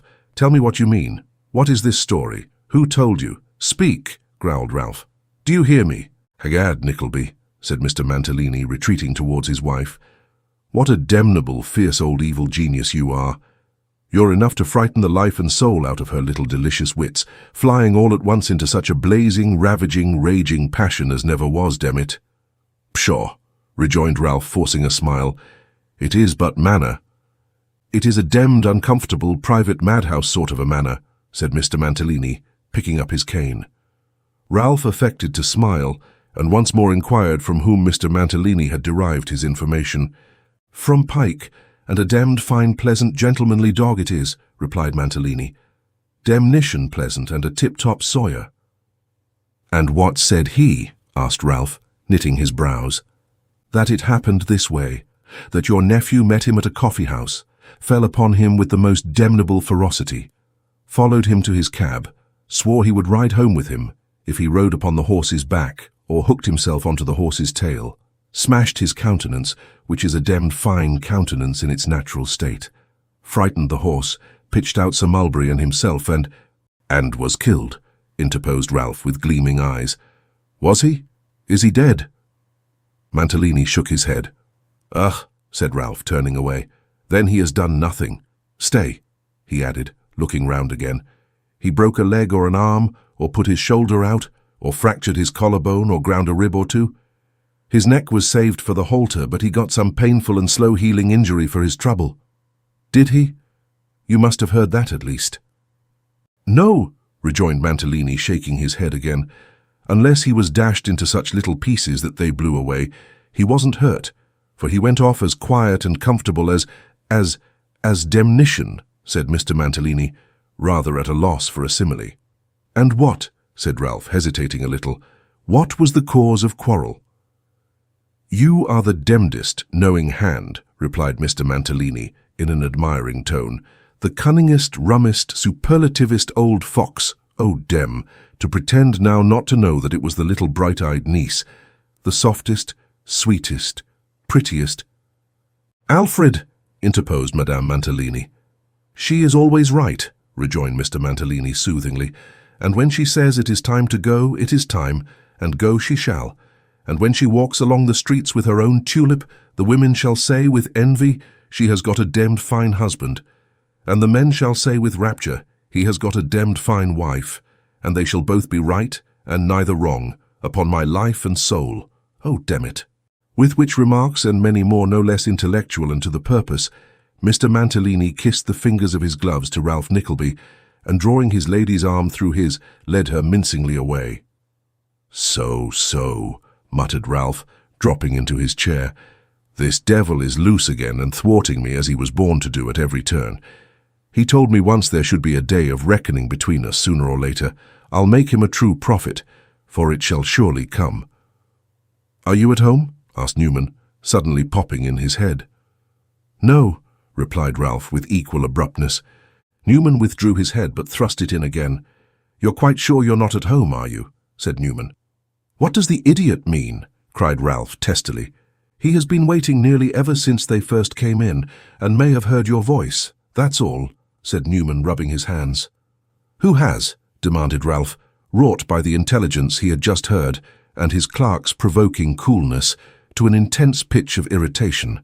The necessity of a reply was superseded by the unlooked-for entrance of a third party, the individual in question, who, bringing his one eye, for he had but one, to bear on Ralph Nickleby, made a great many shambling bows, and sat himself down in an armchair, with his hands on his knees, and his short black trousers drawn up so high in the legs by the exertion of seating himself that they scarcely reached below the tops of his Wellington boots. Why, this is a surprise, said Ralph, bending his gaze upon the visitor, and half smiling as he scrutinized him attentively. I should know your face, Mr. Squeers. Ah, replied that worthy, and you'd have knowed it better, sir, if it hadn't been for all that I've been a-going through. Just lift that little boy off the tall stool in the back office and tell him to come in here, will you, my man? Said Squeers, addressing himself to Newman. Oh, he's lifted hisself off. My son, sir, little Wackford. What do you think of him, sir, for a specimen of the Dotheboys Hall feeding? Ain't he fit to bust out of his clothes and start the seams and make the very buttons fly off with his fatness? Here's flesh, cried Squeers, turning the boy about and indenting the plumpest parts of his figure with divers pokes and punches, to the great discomposure of his son and heir. Here's firmness, here's solidness. Why, you can hardly get up enough of him between your finger and thumb to pinch him anywheres. In however good condition Master Squeers might have been, he certainly did not present this remarkable compactness of person, for on his father's closing his finger and thumb in illustration of his remark, he uttered a sharp cry and rubbed the place in the most natural manner possible. Well, remarked Squeers, a little disconcerted, I had him there, but that's because we breakfasted early this morning, and he hasn't had his lunch yet. Why, you couldn't shut a bit of him in a door when he's had his dinner. Look at them tears, sir, said Squeers with a triumphant air, as Master Wackford wiped his eyes with the cuff of his jacket. There's oiliness. He looks well indeed, returned Ralph, who, for some purposes of his own, seemed desirous to conciliate the schoolmaster. But how is Mrs. Squeers, and how are you? Mrs. Squeers, sir, replied the proprietor of Dotheboys, is as she always is, a mother to them lads, and a blessing and a comfort and a joy to all them as knows her. One of our boys gorging hisself with victuals and then turning in. That's their way. Got her abscess on him last week. To see how she operated upon him with a penknife." "Oh, law," said Squeers, heaving a sigh and nodding his head a great many times. "What a member of society that woman is." Mr. Squeers indulged in a retrospective look for some quarter of a minute, as if this allusion to his lady's excellencies had naturally led his mind to the peaceful village of Dotheboys near Greta Bridge in Yorkshire, and then looked at Ralph as if waiting for him to say something. "Have you quite recovered that scoundrel's attack?" asked Ralph. "I've only just done it if I've done it now," replied Squeers. "I was one blessed bruise, sir," said Squeers, touching first the roots of his hair and then the toes of his boots. "From here to there, vinegar and brown paper, from morning to night. I suppose there was a matter of half a ream of brown paper stuck upon me from first to last. As I laid all of a heap in our kitchen, plastered all over, you might have thought I was a large brown paper parcel, chock full of nothing but groans." "Did I groan loud, Wackford, or did I groan soft?" asked Mr. Squeers, appealing to his son. "Loud," replied Wackford. "Was the boys sorry to see me in such a dreadful condition, Wackford, or was they glad?" asked Mr. Squeers in a sentimental manner. "Hey?" cried Squeers, turning sharp round. "Sorry," rejoined his son. "Oh," said Squeers, catching him a smart box on the ear. "Then take your hands out of your pockets and don't stammer when you're asked a question. Hold your noise, sir, in a gentleman's office, or I'll run away from my family and never come back any more, and then what would become of all them precious and forlorn lads as would be let loose on the world, without their best friend at their elbows?" "Were you obliged to have medical attendance?" inquired Ralph. "Aye, was I," rejoined Squeers, "and a precious bill the medical attendant brought in too, but I paid it though." Ralph elevated his eyebrows in a manner which might be expressive of either sympathy or astonishment, just as the beholder was pleased to take it. "Yes, I paid it, every farthing," replied Squeers, who seemed to know the man he had to deal with, too well to suppose that any blinking of the question would induce him to subscribe towards the expenses. "I wasn't out of pocket by it after all, either." "No," said Ralph. "Not a halfpenny," replied Squeers. "The fact is we have only one extra with our boys, and that is for doctors when required, and not then, unless we're sure of our customers. Do you see?" "I understand," said Ralph. "Very good," rejoined Squeers. "Then, after my bill was run up, we picked out 5 little boys, sons of small tradesmen, as was sure pay, that had never had the scarlet fever, and we sent one to a cottage where they'd got it, and he took it, and then we put the 4 others to sleep with him, and they took it. And then the doctor came and attended 'em once all round, and we divided my total among 'em, and added it on to their little bills, and the parents paid it. Ha ha, ha ha, ha ha." "And a good plan too," said Ralph, eyeing the schoolmaster stealthily. "I believe you," rejoined Squeers. "We always do it. Why, when Mrs. Squeers was brought to bed with little Wackford here, we ran the whooping cough through 6 boys and charged her expenses among 'em, monthly nurse included. Ha ha ha." Ralph never laughed, but on this occasion he produced the nearest approach to it that he could, and waiting until Mr. Squeers had enjoyed the professional joke to his heart's content, inquired what had brought him to town. "Some bothering law business," replied Squeers, scratching his head, "connected with an action for what they call neglect of a boy. I don't know what they would have. He had as good grazing, that boy had, as there is about us." Ralph looked as if he did not quite understand the observation. "Grazing," said Squeers, raising his voice, under the impression that as Ralph failed to comprehend him he must be deaf. "When a boy gets weak and ill and don't relish his meals, we give him a change of diet, turn him out for an hour or so every day into a neighbour's turnip field, or sometimes, if it's a delicate case, a turnip field and a piece of carrots alternately, and let him eat as many as he likes. There ain't better land in the country than this perwerse lad grazed on, and yet he goes and catches cold and indigestion and what not, and then his friends brings a lawsuit against me. Now, you'd hardly suppose," added Squeers, moving in his chair with the impatience of an ill-used man, "that people's ingratitude would carry them quite as far as that. Would you?" "A hard case, indeed," observed Ralph. "You don't say more than the truth when you say that," replied Squeers. "I don't suppose there's a man going as possesses the fondness for youth that I do. There's youth to the amount of £800 a year at Dotheboys Hall at this present time. I'd take £1,600 worth if I could get 'em, and be as fond of every individual £20 among 'em as nothing should equal it.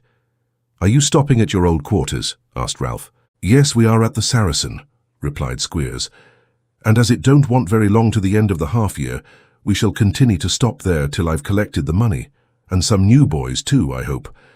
I've brought little Wackford up, on purpose to show to parents and guardians. I shall put him in the advertisement this time. Look at that boy. Himself a pupil. Why, he's a miracle of high feeding, that boy is. I should like to have a word with you, said Ralph, who had both spoken and listened mechanically for some time and seemed to have been thinking. As many words as you like, sir, rejoined Squeers.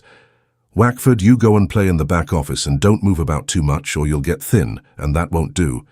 You haven't got such a thing as twopence, Mr. Nickleby, have you? Said Squeers, rattling a bunch of keys in his coat pocket and muttering something about its being all silver. I think I have, said Ralph very slowly, and producing, after much rummaging in an old drawer, a penny, a halfpenny, and 2 farthings. Thank'ee, said Squeers, bestowing it upon his son. Here you go and buy a tart. Mr. Nickleby's man will show you where, and mind you buy a rich one.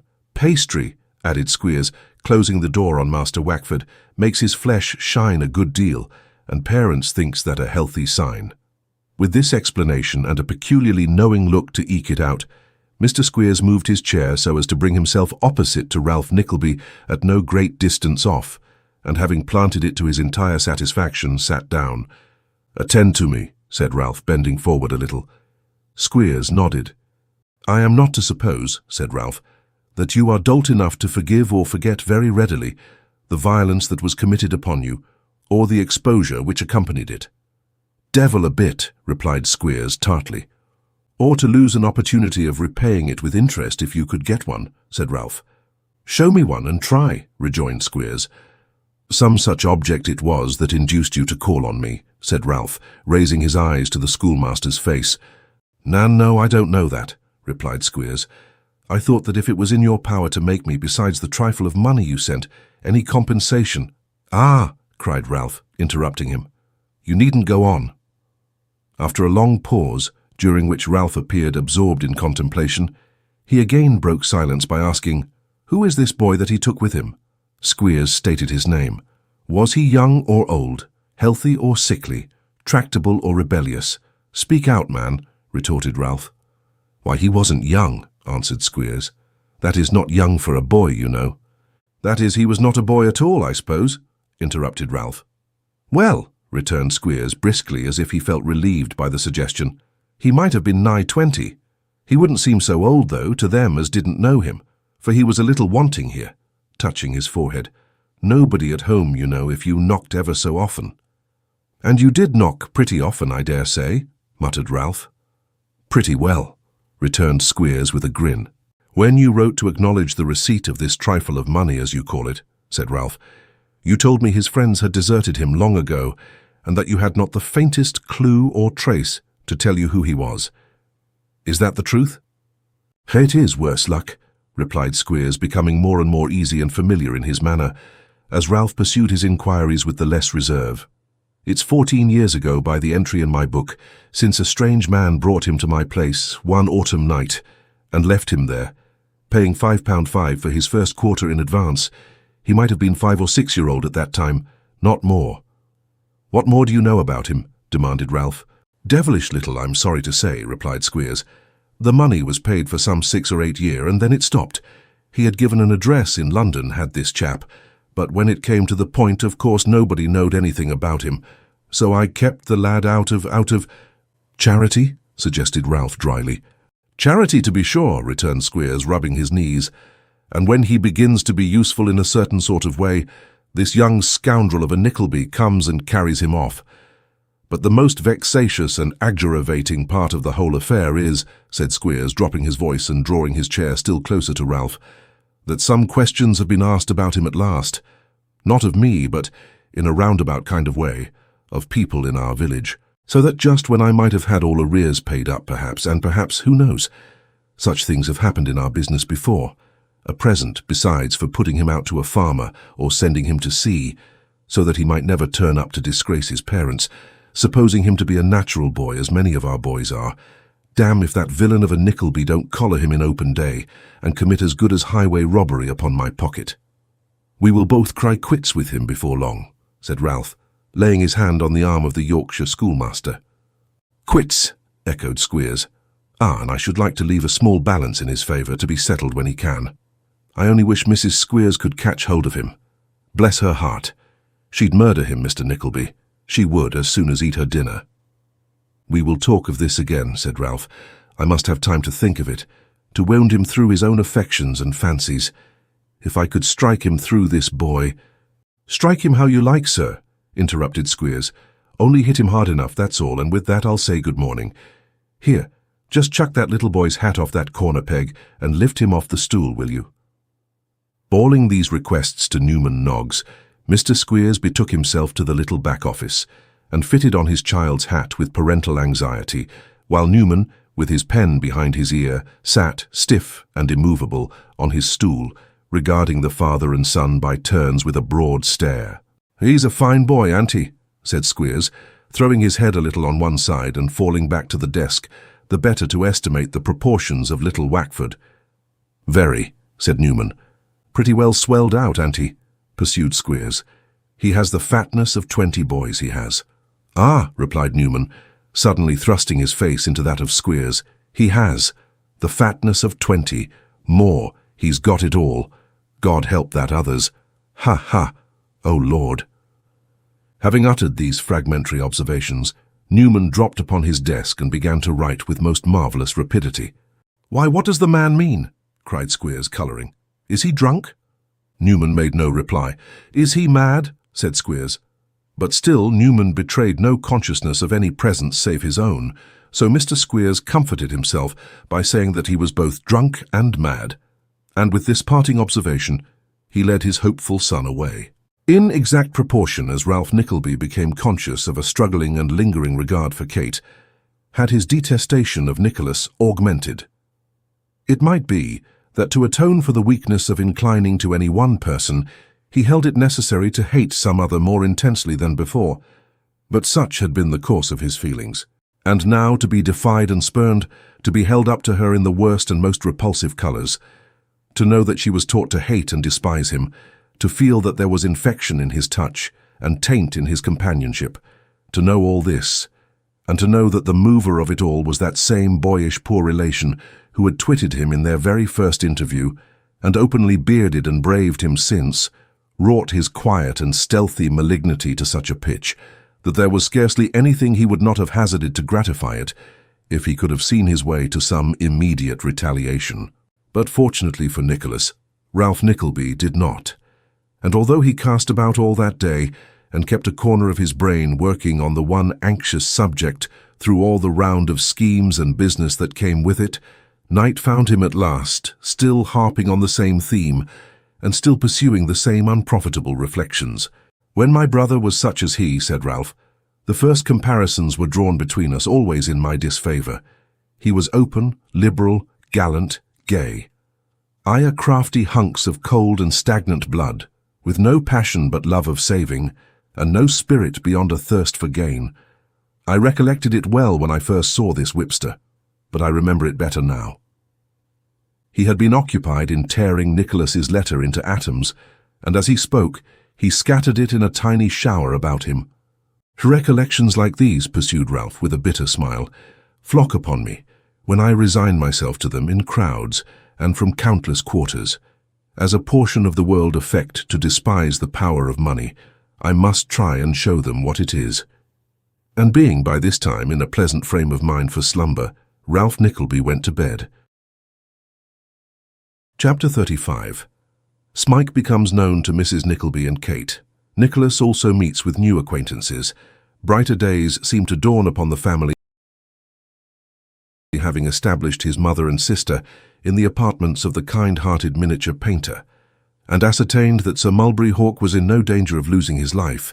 Nicholas turned his thoughts to poor Smike, who, after breakfasting with Newman Noggs, had remained in a disconsolate state at that worthy creature's lodgings, waiting with much anxiety for further intelligence of his protector. As he will be one of our own little household wherever we live, or whatever fortune is in reserve for us, thought Nicholas, I must present the poor fellow in due form. They will be kind to him for his own sake, and if not, on that account solely, to the full extent I could wish, they will stretch a point, I am sure, for mine. Nicholas said they, but his misgivings were confined to one person. He was sure of Kate, but he knew his mother's peculiarities, and was not quite so certain that Smike would find favour in the eyes of Mrs. Nickleby. However, thought Nicholas as he departed on his benevolent errand, she cannot fail to become attached to him when she knows what a devoted creature he is, and as she must quickly make the discovery, his probation will be a short one. I was afraid, said Smike, overjoyed to see his friend again, that you had fallen into some fresh trouble.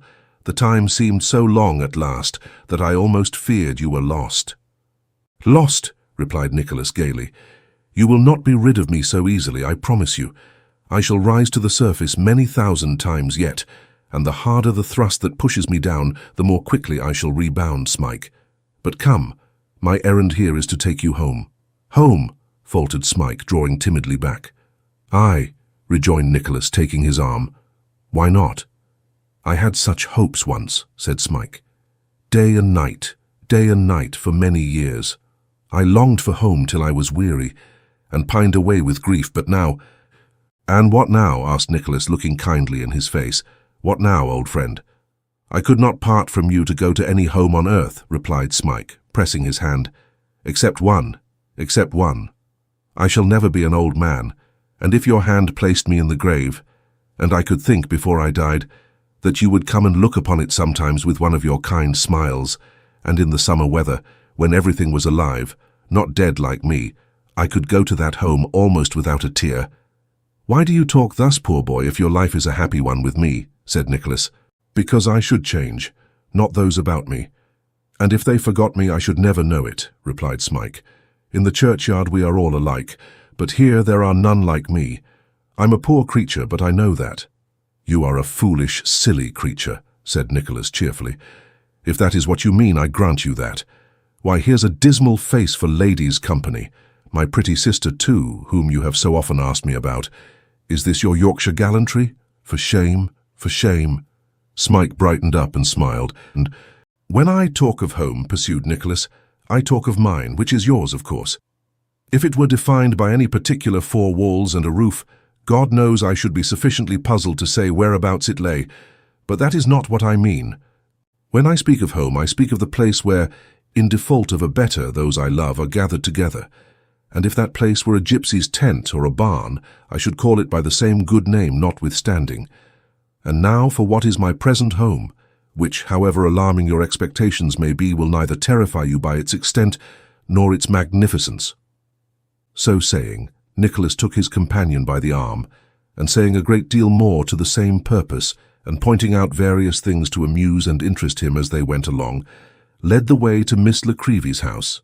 And this, Kate, said Nicholas, entering the room where his sister sat alone, is the faithful friend and affectionate fellow-traveller whom I prepared you to receive. Poor Smike was bashful and awkward, and frightened enough at first, but Kate advanced towards him so kindly and said in such a sweet voice how anxious she had been to see him after all her brother had told her, and how much she had to thank him for having comforted Nicholas so greatly in their very trying reverses, that he began to be very doubtful whether he should shed tears or not, and became still more flurried. However, he managed to say in a broken voice that Nicholas was his only friend, and that he would lay down his life to help him. And Kate, although she was so kind and considerate, seemed to be so wholly unconscious of his distress and embarrassment that he recovered almost immediately and felt quite at home. Then Miss Nickleby came in, and to her Smike had to be presented also, and Miss Nickleby was very kind too, and wonderfully talkative. Not to Smike, for that would have made him uneasy at first, but to Nicholas and his sister. Then, after a time, she would speak to Smike himself now and then, asking him whether he was a judge of likenesses, and whether he thought that picture in the corner was like herself, and whether he didn't think it would have looked better if she had made herself 10 years younger, and whether he didn't think, as a matter of general observation, that young ladies looked better not only in pictures, but out of them too, than old ones. with many more small jokes and facetious remarks, which were delivered with such good humour and merriment that Smike thought within himself she was the nicest lady he had ever seen, even nicer than Mrs. Grudden of Mr. Vincent Crummles's theatre. And she was a nice lady too, and talked perhaps more, but certainly louder, than Miss Nickleby. At length the door opened again, and a lady in mourning came in, and Nicholas, kissing the lady in mourning affectionately and calling her his mother, led her towards the chair from which Smike had risen when she entered the room.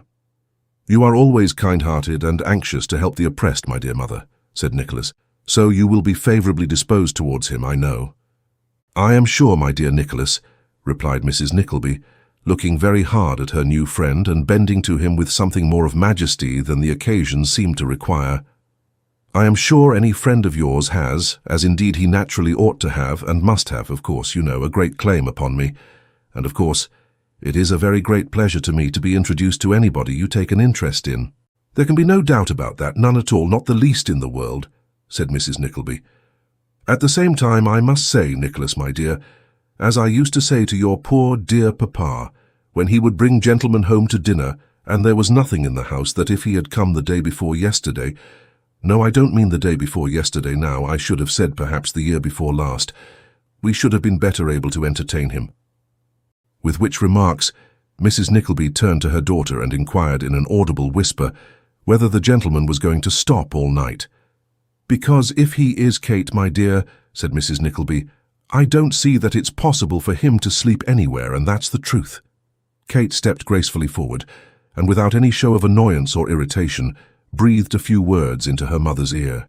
"La, Kate, my dear," said Mrs. Nickleby, shrinking back, "how you do tickle one. Of course I understand that, my love, without your telling me, and I said the same to Nicholas, and I am very much pleased. You didn't tell me, Nicholas, my dear," added Mrs. Nickleby, turning round with an air of less reserve than she had before assumed, "what your friend's name is." "His name, mother," replied Nicholas, "is Smike." The effect of this communication was by no means anticipated, but the name was no sooner pronounced than Mrs. Nickleby dropped upon a chair and burst into a fit of crying. "What is the matter?" exclaimed Nicholas, running to support her. "It's so like Pike," cried Mrs. Nickleby, "so exactly like Pike. Oh, don't speak to me, I shall be better presently." And after exhibiting every symptom of slow suffocation in all its stages, and drinking about a teaspoonful of water from a full tumbler, and spilling the remainder, Mrs. Nickleby was better, and remarked with a feeble smile that she was very foolish, she knew. "It's a weakness in our family," said Mrs. Nickleby, "so of course I can't be blamed for it. Your grandmamma Kate was exactly the same, precisely. The least excitement, the slightest surprise, she fainted away directly. I have heard her say, often and often, that when she was a young lady and before she was married, she was turning a corner into Oxford Street one day, when she ran against her own hairdresser, who, it seems, was escaping from a bear. The mere suddenness of the encounter made her faint away directly. Wait, though," added Mrs. Nickleby, pausing to consider. "Let me be sure I'm right. Was it her hairdresser who had escaped from a bear, or was it a bear who had escaped from her hairdressers?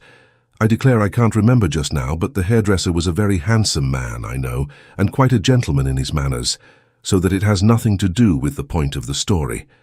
Mrs. Nickleby, having fallen imperceptibly into one of her retrospective moods, improved in temper from that moment, and glided, by an easy change of the conversation occasionally, into various other anecdotes, no less remarkable for their strict application to the subject in hand. "Mr. Smike is from Yorkshire, Nicholas, my dear," said Mrs. Nickleby after dinner, and when she had been silent for some time. "Certainly, mother," replied Nicholas. "I see you have not forgotten his melancholy history." "Oh dear, no," cried Mrs. Nickleby. "Ah, melancholy indeed. You don't happen, Mr. Smike, ever to have dined with the Grimbles of Grimble Hall, somewhere in the North Riding, do you?" said the good lady, addressing herself to him. "A very proud man, Sir Thomas Grimble, with 6 grown-up and most lovely daughters, and the finest park in the county."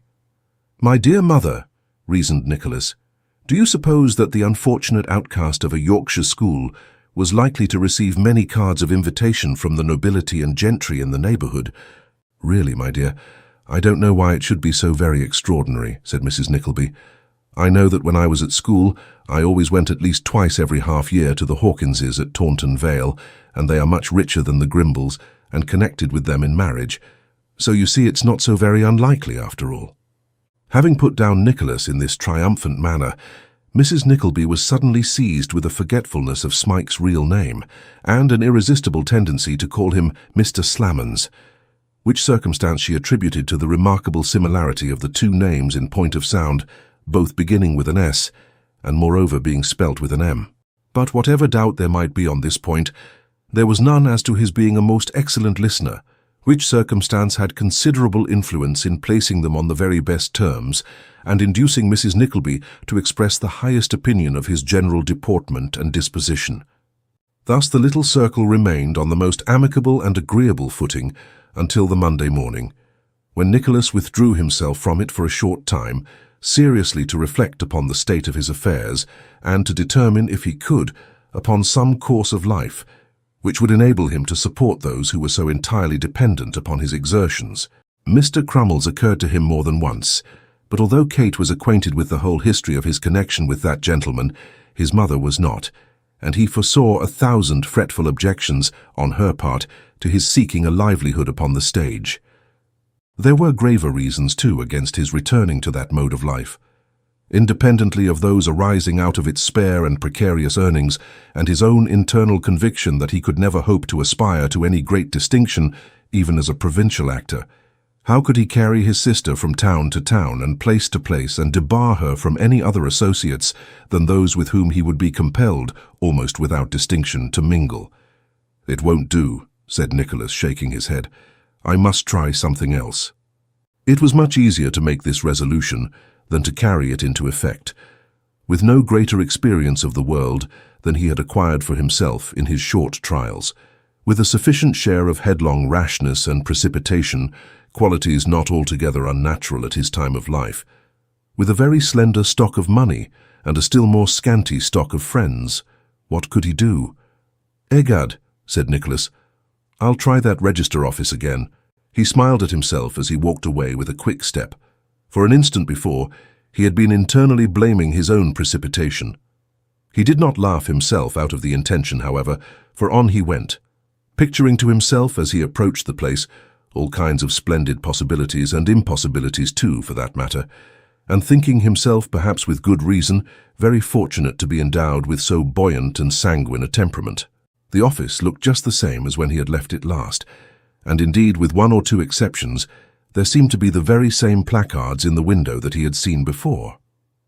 There were the same unimpeachable masters and mistresses in want of virtuous servants, and the same virtuous servants in want of unimpeachable masters and mistresses, and the same magnificent estates for the investment of capital, and the same enormous quantities of capital to be invested in estates, and in short, the same opportunities of all sorts for people who wanted to make their fortunes.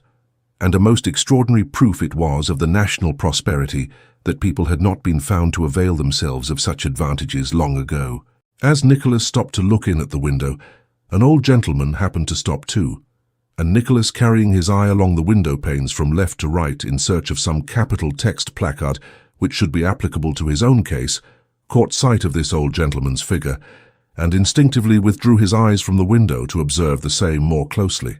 He was a sturdy old fellow in a broad-skirted blue coat, made pretty large to fit easily, and with no particular waist, his bulky legs clothed in drab breeches and high gaiters, and his head protected by a low-crowned, broad-brimmed white hat, such as a wealthy grazier might wear. He wore his coat buttoned, and his dimpled double chin rested in the folds of a white neckerchief, not one of your stiff-starched apoplectic cravats, but a good, easy, old-fashioned white neckcloth, that a man might go to bed in and be none the worse for. But what principally attracted the attention of Nicholas was the old gentleman's eye. Never was such a clear, twinkling, honest, merry, happy eye as that. And there he stood, looking a little upward, with one hand thrust into the breast of his coat, and the other playing with his old-fashioned gold watch-chain, his head thrown a little on one side, and his hat a little more on one side than his head. But that was evidently accident, not his ordinary way of wearing it, with such a pleasant smile playing about his mouth, and such a comical expression of mingled slyness, simplicity, kind-heartedness and good humour lighting up his jolly old face, that Nicholas would have been content to have stood there and looked at him until evening, and to have forgotten, meanwhile, that there was such a thing as a soured mind or a crabbed countenance to be met with in the whole wide world. But even a very remote approach to this gratification was not to be made, for although he seemed quite unconscious of having been the subject of observation, he looked casually at Nicholas, and the latter, fearful of giving offence, resumed his scrutiny of the window instantly. Still the old gentleman stood there, glancing from placard to placard, and Nicholas could not forbear raising his eyes to his face again. Grafted upon the quaintness and oddity of his appearance was something so indescribably engaging and bespeaking so much worth, and there were so many little lights hovering about the corners of his mouth and eyes, that it was not a mere amusement, but a positive pleasure and delight to look at him. This being the case, it is no wonder that the old man caught Nicholas in the fact more than once. At such times Nicholas coloured and looked embarrassed, for the truth is that he had begun to wonder whether the stranger could, by any possibility, be looking for a clerk or secretary. And thinking this, he felt as if the old gentleman must know it. Long as all this takes to tell, it was not more than a couple of minutes in passing.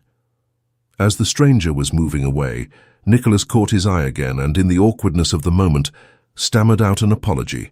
"No offence, oh, no offence," said the old man. This was said in such a hearty tone, and the voice was so exactly what it should have been from such a speaker, and there was such a cordiality in the manner, that Nicholas was emboldened to speak again. "A great many opportunities here, sir," he said, half smiling as he motioned towards the window. "A great many people willing and anxious to be employed have seriously thought so very often, I dare say," replied the old man. "Poor fellows, poor fellows." He moved away as he said this, but seeing that Nicholas was about to speak, good-naturedly slackened his pace as if he were unwilling to cut him short. After a little of that hesitation, which may be sometimes observed between two people in the street who have exchanged a nod, and are both uncertain whether they shall turn back and speak or not, Nicholas found himself at the old man's side. "You were about to speak, young gentleman. What were you going to say?" "Merely that I almost hoped, I mean to say thought, you had some object in consulting those advertisements," said Nicholas. "Aye, what object now, what object?" returned the old man, looking slyly at Nicholas. "Did you think I wanted a situation now, eh? Did you think I did?" Nicholas shook his head. "Ha, ha, ha," laughed the old gentleman, rubbing his hands and wrists as if he were washing them. "A very natural thought, at all events, after seeing me gazing at those bills. I thought the same of you at first. Upon my word, I did." "If you had thought so at last too, sir, you would not have been far from the truth," rejoined Nicholas. "Eh?" cried the old man, surveying him from head to foot. "What? Dear me, no, well-behaved young gentleman reduced to such a necessity. No. Nicholas bowed, and bidding him good morning, turned upon his heel. "Stay," said the old man, beckoning him into a by-street where they could converse with less interruption. "What do you mean, eh?" "Merely that your kind face and manner, both so unlike any I have ever seen, tempted me into an avowal, which to any other stranger in this wilderness of London I should not have dreamt of making," returned Nicholas. "Wilderness, yes, it is good, it is a wilderness," said the old man with much animation. "It was a wilderness to me once. I came here barefoot. I have never forgotten it, thank God." And he raised his hat from his head and looked very grave. "What's the matter? What is it? How did it all come about?" said the old man, laying his hand on the shoulder of Nicholas and walking him up the street. "You're, eh?" laying his finger on the sleeve of his black coat. "Who's it for, eh?" "My father," replied Nicholas. "Ah," said the old gentleman quickly. "Bad thing for a young man to lose his father. Widowed mother, perhaps." Nicholas sighed. "Brothers and sisters too, eh?" "One sister," rejoined Nicholas. Poor thing. You are a scholar too, I dare say," said the old man, looking wistfully into the face of the young one. "I have been tolerably well educated," said Nicholas. "Fine thing," said the old gentleman. "Education a great thing. A very great thing. I never had any. I admire it the more in others. A very fine thing. Yes. Tell me more of your history. Let me hear it all. No impertinent curiosity," No, no, no. There was something so earnest and guileless in the way in which all this was said, and such a complete disregard of all conventional restraints and coldnesses, that Nicholas could not resist it. Among men who have any sound and sterling qualities, there is nothing so contagious as pure openness of heart. Nicholas took the infection instantly, and ran over the main points of his little history without reserve, merely suppressing names, and touching as lightly as possible upon his uncle's treatment of Kate. The old man listened with great attention, and when he had concluded, drew his arm eagerly through his own. "Don't say another word. Not another word," said he. "Come along with me, we mustn't lose a minute." So saying, the old gentleman dragged him back into Oxford Street, and hailing an omnibus on its way to the city, pushed Nicholas in before him, and followed himself. As he appeared in a most extraordinary condition of restless excitement, and whenever Nicholas offered to speak, immediately interposed with, "Don't say another word, my dear sir, on any account, not another word," the young man thought it better to attempt no further interruption. Into the city they journeyed accordingly, without interchanging any conversation, and the farther they went, the more Nicholas wondered what the end of the adventure could possibly be. The old gentleman got out with great alacrity when they reached the bank, and once more taking Nicholas by the arm, hurried him along Threadneedle Street and through some lanes and passages on the right, until they, at length, emerged in a quiet, shady little square. Into the oldest and cleanest-looking house of business in the square he led the way. The only inscription on the doorpost was, "Cheeryble Brothers," but from a hasty glance at the directions of some packages which were lying about, Nicholas supposed that the brothers Cheeryble were German merchants. Passing through a warehouse which presented every indication of a thriving business, Mr. Cheeryble, for such Nicholas supposed him to be, from the respect which had been shown him by the warehousemen and porters whom they passed, led him into a little partitioned-off counting-house, like a large glass case in which counting-house there sat, as free from dust and blemish, as if he had been fixed into the glass case before the top was put on, and had never come out since. A fat, elderly, large-faced clerk with silver spectacles and a powdered head. "Is my brother in his room, Tim?" said Mr. Cheeryble with no less kindness of manner than he had shown to Nicholas. "Yes, he is, sir," replied the fat clerk, turning his spectacle glasses towards his principal and his eyes towards Nicholas, "but Mr. Trimmers is with him." "Aye, and what has he come about, Tim?" said Mr. Cheeryble. "He is getting up a subscription for the widow and family of a man who was killed in the East India Docks this morning, sir," rejoined Tim. "Smashed, sir, by a cask of sugar." "He is a good creature," said Mr. Cheeryble with great earnestness. "He is a kind soul. I am very much obliged to Trimmers. Trimmers is one of the best friends we have. He makes 1,000 cases known to us that we should never discover of ourselves. I am very much obliged to Trimmers." Saying which, Mr. Cheeryble rubbed his hands with infinite delight, and Mr. Trimmers, happening to pass the door that instant, on his way out, shot out after him and caught him by the hand. "I owe you 1,000 thanks, Trimmers, 10,000 thanks.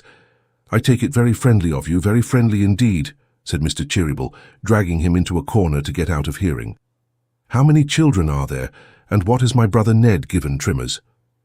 "There are 6 children," replied the gentleman, "and your brother has given us £20. "My brother Ned is a good fellow, and you're a good fellow too, Trimmers," said the old man, shaking him by both hands with trembling eagerness. "Put me down for another 20, or stop a minute. We mustn't look ostentatious. Put me down £10 and Tim Linkinwater £10. A cheque for £20 for Mr. Trimmers, Tim. God bless you, Trimmers, and come and dine with us some day this week. You'll always find a knife and fork, and we shall be delighted. Now, my dear sir, cheque from Mr. Linkinwater, Tim. Smashed by a cask of sugar and 6 poor children. Oh, dear, dear, dear." Talking on in this strain as fast as he could, to prevent any friendly remonstrances from the collector of the subscription on the large amount of his donation, Mr. Cheeryble led Nicholas, equally astonished and affected by what he had seen and heard in this short space, to the half-open door of another room. "Brother Ned," said Mr. Cheeryble, tapping with his knuckles and stooping to listen, "are you busy, my dear brother, or can you spare time for a word or two with me?" "Brother Charles, my dear fellow," replied a voice from the inside, so like in its tones to that which had just spoken, that Nicholas started and almost thought it was the same. "Don't ask me such a question, but come in directly." They went in without further parley. What was the amazement of Nicholas when his conductor advanced and exchanged a warm greeting with another old gentleman, the very type and model of himself, the same face, the same figure, the same coat, waistcoat and neckcloth, the same breeches and gaiters, nay, there was the very same white hat hanging against the wall. As they shook each other by the hand, the face of each lighted up by beaming looks of affection, which would have been most delightful to behold in infants, and which, in men so old, was inexpressibly touching. Nicholas could observe that the last old gentleman was something stouter than his brother.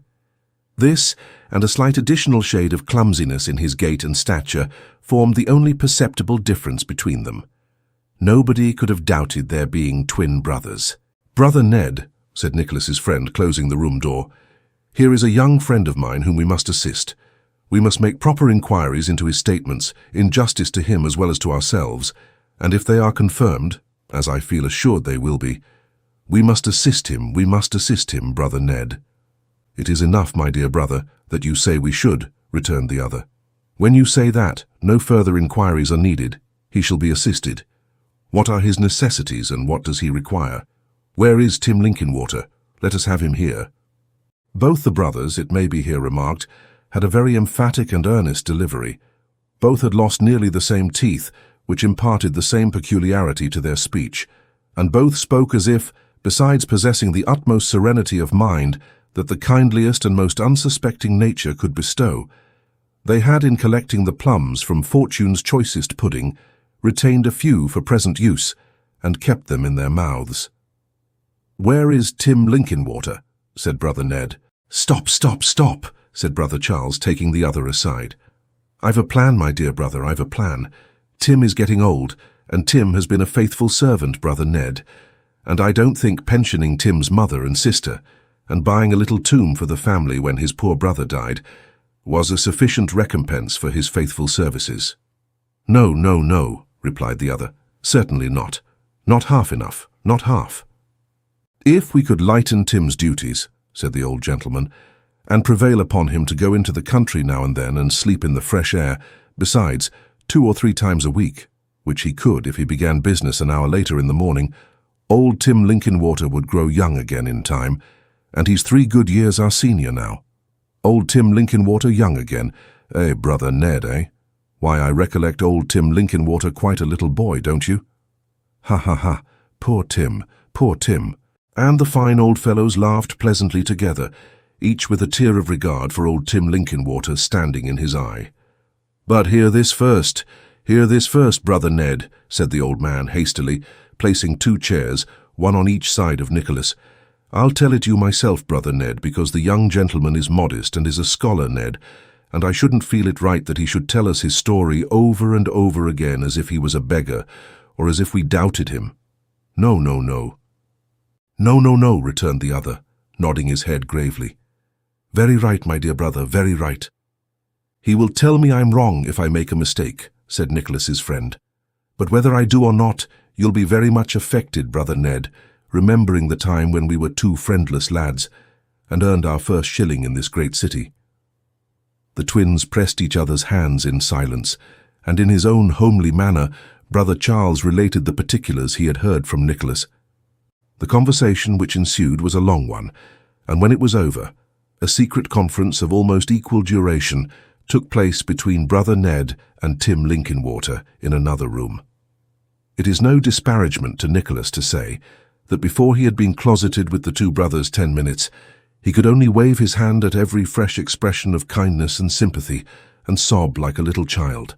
At length brother Ned and Tim Linkinwater came back together, when Tim instantly walked up to Nicholas and whispered in his ear in a very brief sentence, for Tim was ordinarily a man of few words, that he had taken down the address in the Strand, and would call upon him that evening at 8. Having done which, Tim wiped his spectacles and put them on, preparatory to hearing what more the brothers Cheeryble had got to say. "Tim," said brother Charles, "you understand that we have an intention of taking this young gentleman into the counting-house." Brother Ned remarked that Tim was aware of that intention, and quite approved of it, and Tim, having nodded and said he did, drew himself up and looked particularly fat and very important. after which there was a profound silence. "I'm not coming an hour later in the morning, you know," said Tim, breaking out all at once and looking very resolute. "I'm not going to sleep in the fresh air, no, nor I'm not going into the country either. A pretty thing at this time of day, certainly. Pho!" "Damn your obstinacy, Tim Linkinwater," said Brother Charles, looking at him without the faintest spark of anger, and with a countenance radiant with attachment to the old clerk. "Damn your obstinacy, Tim Linkinwater. What do you mean, sir?" "It's 44 years," said Tim, making a calculation in the air with his pen, and drawing an imaginary line before he cast it up. 44 year next May, since I first kept the books of Cheeryble Brothers.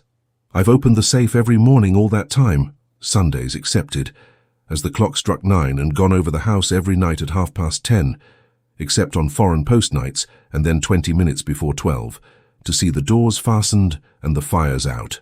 I've never slept out of the back attic one single night. There's the same mignonette box in the middle of the window, and the same 4 flower pots, 2 on each side, that I brought with me when I first came.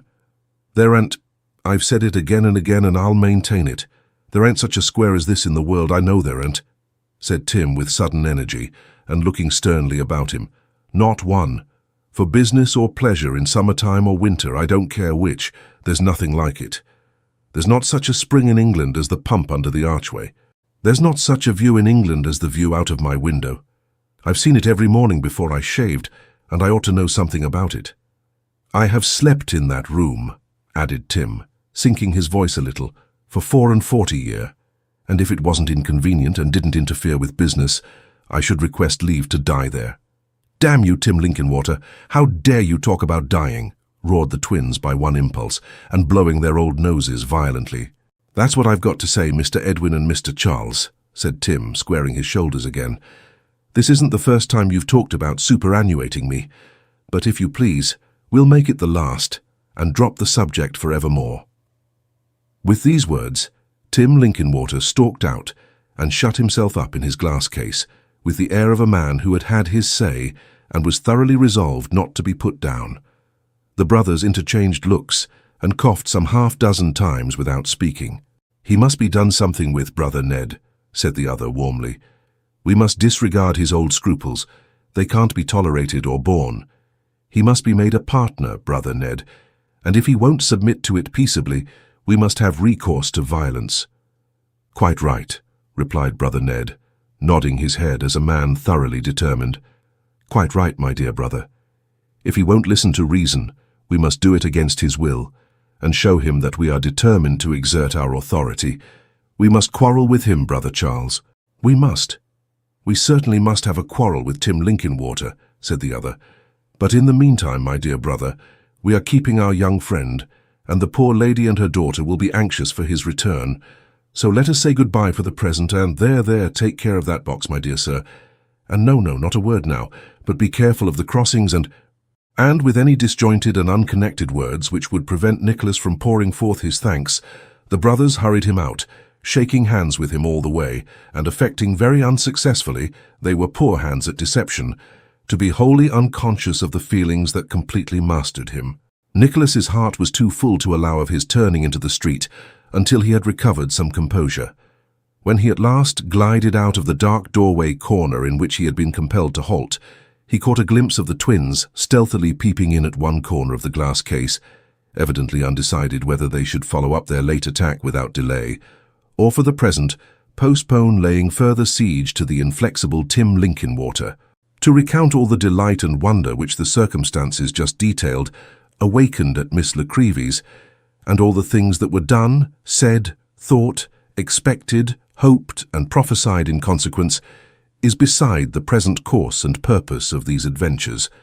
It is sufficient to state in brief that Mr. Timothy Linkinwater arrived punctual to his appointment, that, oddity as he was, and jealous as he was bound to be, of the proper exercise of his employer's most comprehensive liberality, he reported strongly and warmly in favour of Nicholas, and that next day he was appointed to the vacant stool in the counting-house of Cheeryble Brothers, with a present salary of £120 a year. "And I think, my dear brother," said Nicholas's first friend, "that if we were to let them that little cottage at Bow which is empty, At something under the usual rent now, eh, Brother Ned?" "For nothing at all," said Brother Ned. "We are rich, and should be ashamed to touch the rent under such circumstances as these. Where is Tim Linkinwater? For nothing at all, my dear brother, for nothing at all." "Perhaps it would be better to say something, Brother Ned," suggested the other mildly. "It would help to preserve habits of frugality, you know, and remove any painful sense of overwhelming obligations. We might say £15 or £20, and if it was punctually paid, make it up to them in some other way. And I might secretly advance a small loan towards a little furniture, and you might secretly advance another small loan, Brother Ned. And if we find them doing well, as we shall, there's no fear, we can change the loans into gifts. Carefully, Brother Ned, and by degrees, and without pressing upon them too much. What do you say now, brother?" Brother Ned gave his hand upon it, and not only said it should be done, but had it done too. And in one short week, Nicholas took possession of the stool, and Mrs. Nickleby and Kate took possession of the house, and all was hope, bustle, and light-heartedness. There surely never was such a week of discoveries and surprises as the first week of that cottage. Every night when Nicholas came home, something new had been found out. One day it was a grapevine, and another day it was a boiler, and another day it was the key of the front parlour closet at the bottom of the water-butt, and so on through 100 items. Then this room was embellished with a muslin curtain, and that room was rendered quite elegant by a window blind, and such improvements were made as no one would have supposed possible.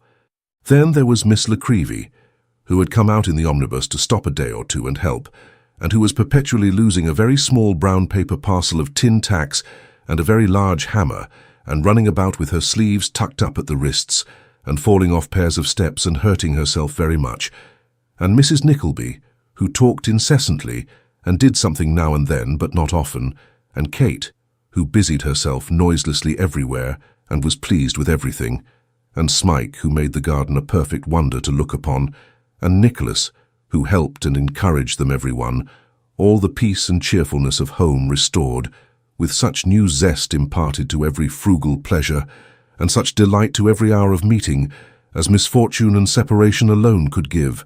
In short, the poor Nicklebys were social and happy, while the rich Nickleby was alone and miserable. Chapter 36. Private and Confidential, relating to family matters, showing how Mr. Kenwigs underwent violent agitation, and how Mrs. Kenwigs was as well as could be expected. It might have been 7 o'clock in the evening, and it was growing dark in the narrow streets near Golden Square, when Mr. Kenwigs sent out for a pair of the cheapest white kid gloves, those at 14p, and selecting the strongest, which happened to be the right-hand one, walked downstairs with an air of pomp and much excitement, and proceeded to muffle the knob of the street-door knocker therein. Having executed this task with great nicety, Mr. Kenwigs pulled the door to after him, and just stepped across the road to try the effect from the opposite side of the street.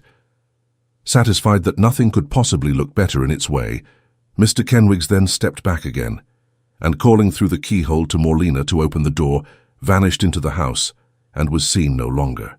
Now considered as an abstract circumstance, there was no more obvious cause or reason why Mr. Kenwigs should take the trouble of muffling this particular knocker than there would have been for his muffling the knocker of any nobleman or gentleman resident 10 miles off, because for the greater convenience of the numerous lodgers, the street door always stood wide open, and the knocker was never used at all. The first floor, the second floor, and the third floor had each a bell of its own. As to the attics, no one ever called on them. If anybody wanted the parlours, they were close at hand, and all he had to do was to walk straight into them, while the kitchen had a separate entrance down the area steps. As a question of mere necessity and usefulness, therefore, this muffling of the knocker was thoroughly incomprehensible. But knockers may be muffled for other purposes than those of mere utilitarianism, as in the present instance was clearly shown. There are certain polite forms and ceremonies which must be observed in civilized life, or mankind relapse into their original barbarism. No genteel lady was ever yet confined, indeed no genteel confinement can possibly take place, without the accompanying symbol of a muffled knocker. Mrs. Kenwigs was a lady of some pretensions to gentility. Mrs. Kenwigs was confined. and therefore Mr. Kenwigs tied up the silent knocker on the premises in a white kid glove. "I'm not quite certain neither," said Mr. Kenwigs, arranging his shirt collar and walking slowly upstairs, "whether, as it's a boy, I won't have it in the papers." Pondering upon the advisability of this step and the sensation it was likely to create in the neighbourhood, Mr. Kenwigs betook himself to the sitting-room, where various extremely diminutive articles of clothing were airing on a horse before the fire, and Mr. Lumby, the doctor, was dandling the baby, that is, the old baby, not the new one. "It's a fine boy, Mr. Kenwigs," said Mr. Lumby, the doctor. "You consider him a fine boy, do you, sir?" returned Mr. Kenwigs.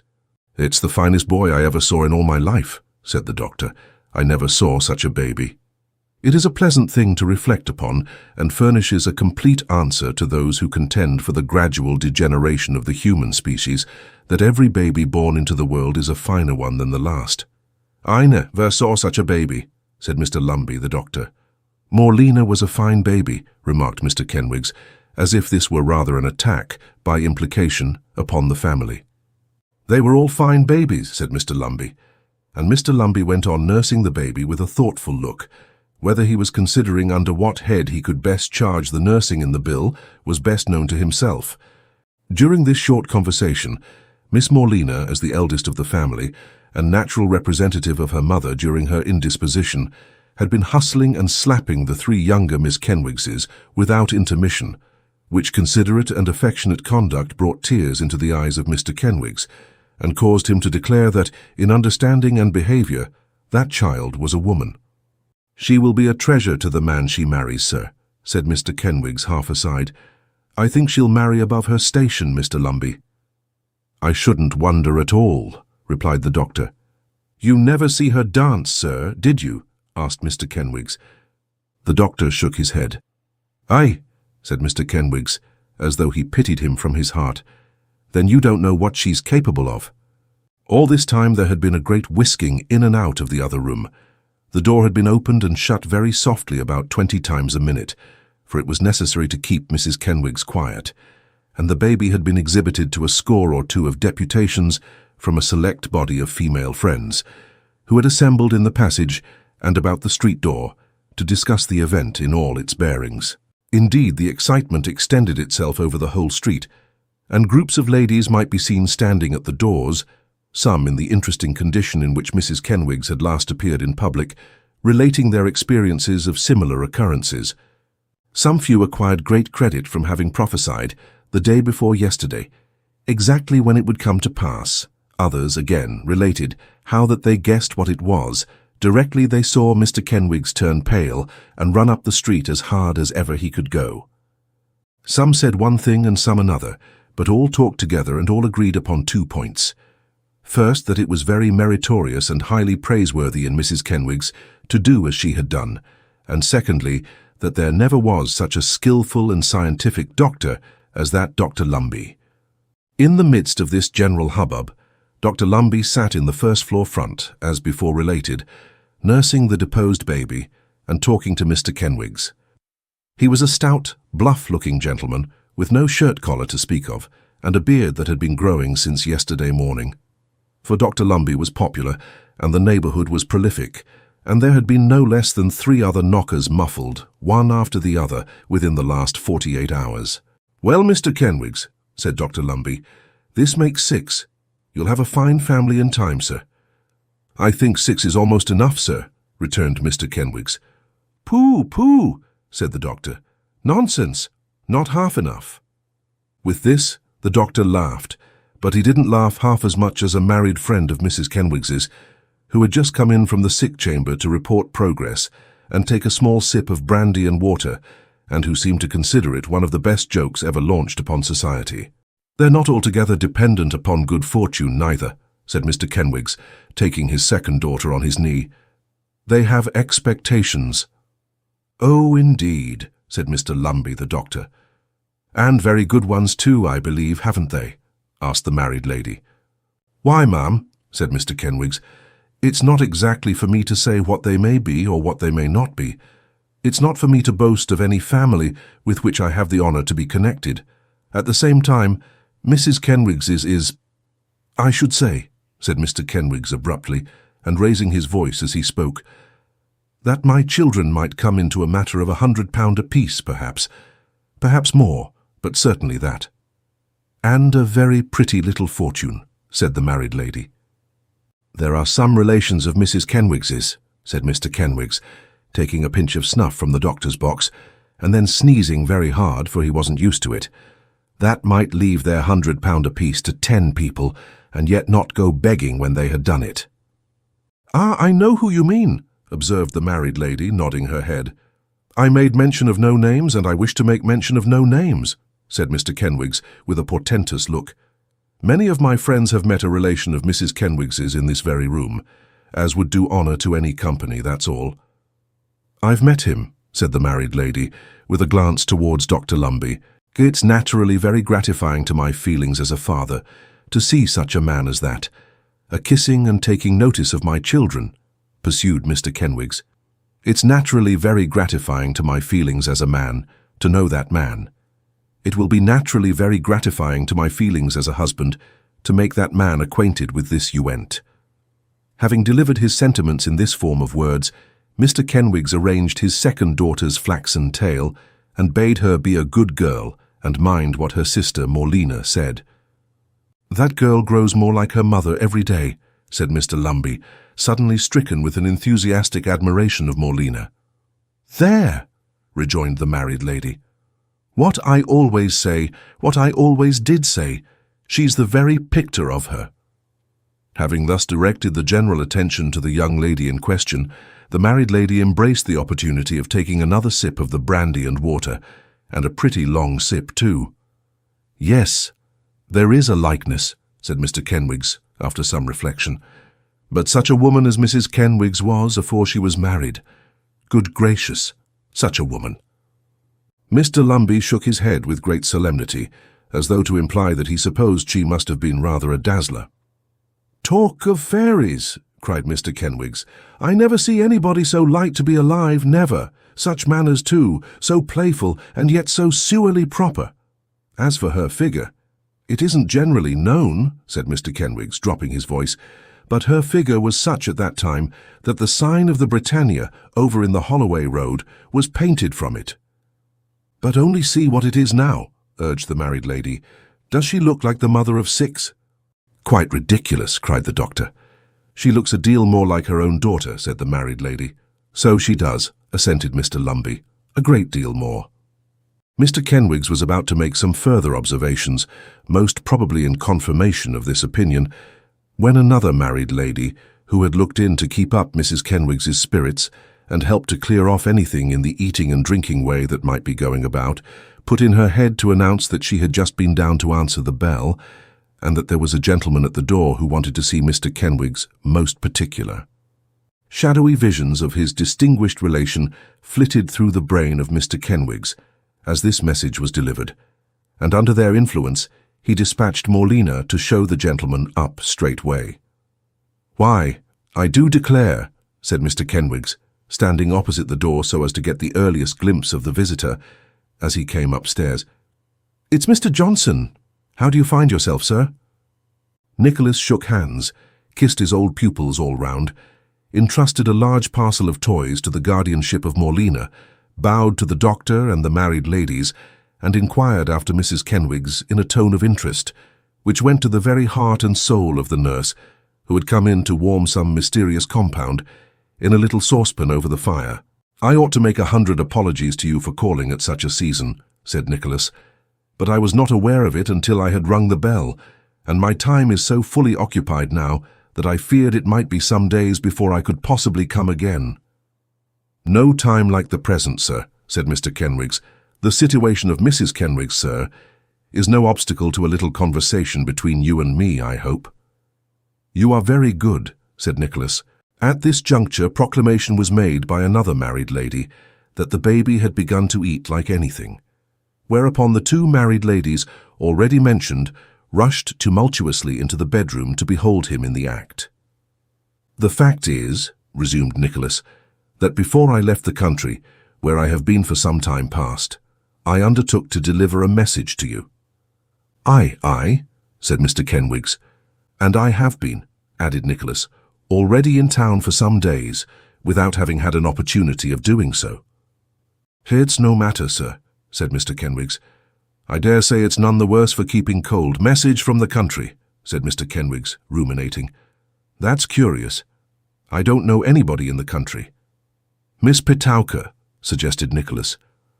"Oh, from her, is it?" said Mr. Kenwigs. "Oh dear, yes. Mrs. Kenwigs will be glad to hear from her.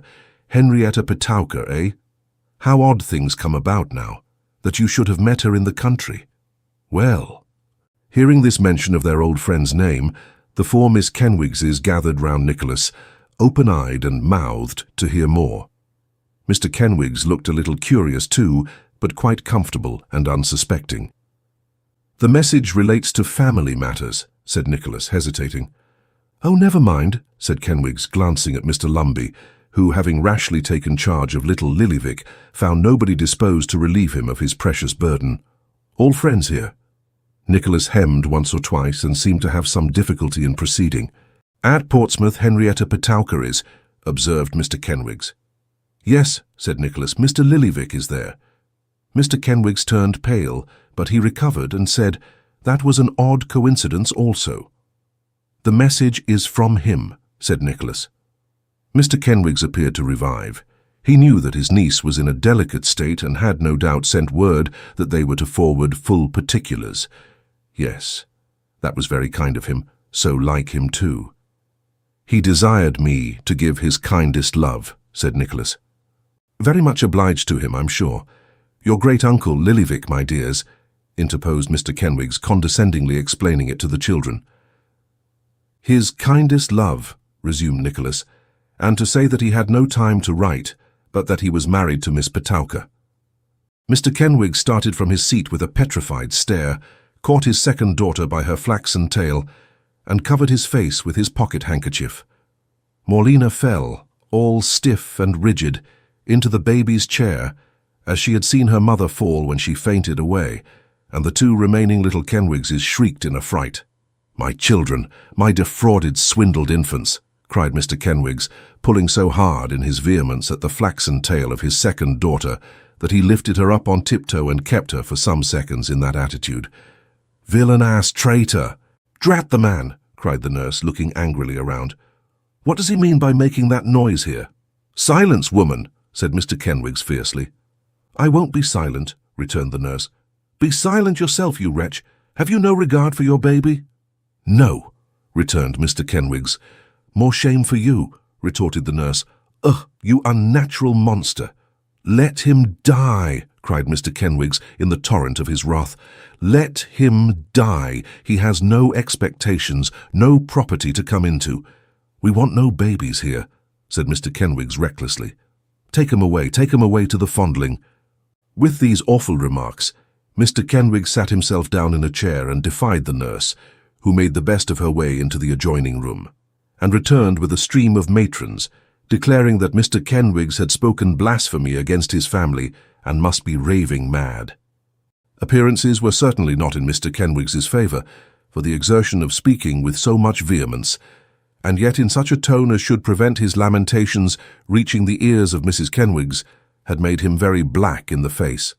Besides which, the excitement of the occasion and an unwonted indulgence in various strong cordials to celebrate it had swollen and dilated his features to a most unusual extent.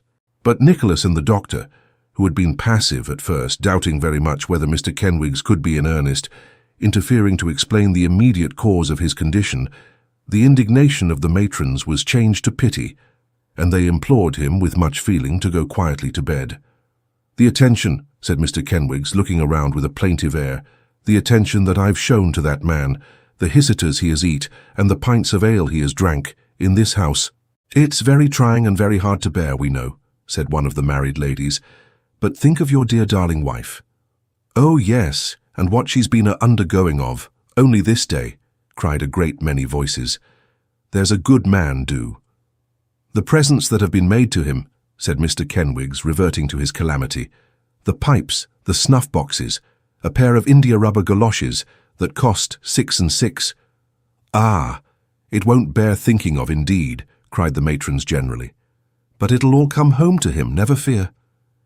Mr. Kenwigs looked darkly upon the ladies, as if he would prefer its all coming home to him, as there was nothing to be got by it.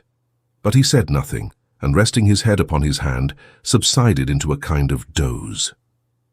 Then the matrons again expatiated on the expediency of taking the good gentleman to bed, observing that he would be better tomorrow, and that they knew what was the wear and tear of some men's minds when their wives were taken as Mrs. Kenwigs had been that day, and that it did him great credit. And there was nothing to be ashamed of in it, far from it. They liked to see it, they did, for it showed a good heart. And one lady observed, as a case bearing upon the present, that her husband was often quite light-headed from anxiety on similar occasions, and that once, when her little Johnny was born, it was nearly a week before he came to himself again, during the whole of which time he did nothing but cry, "Is it a boy, is it a boy?" in a manner which went to the hearts of all his hearers. At length Morlina, who quite forgot she had fainted when she found she was not noticed, announced that a chamber was ready for her afflicted parent, and Mr. Kenwigs, having partially smothered his 4 daughters in the closeness of his embrace, accepted the doctor's arm on one side and the support of Nicholas on the other, and was conducted upstairs to a bedroom which had been secured for the occasion. Having seen him sound asleep, and heard him snore most satisfactorily, and having further presided over the distribution of the toys to the perfect contentment of all the little Kenwigses, Nicholas took his leave. The matrons dropped off one by one, with the exception of 6 or 8 particular friends, who had determined to stop all night. The lights in the houses gradually disappeared. The last bulletin was issued that Mrs. Kenwigs was as well as could be expected, and the whole family were left to their repose. Chapter 37.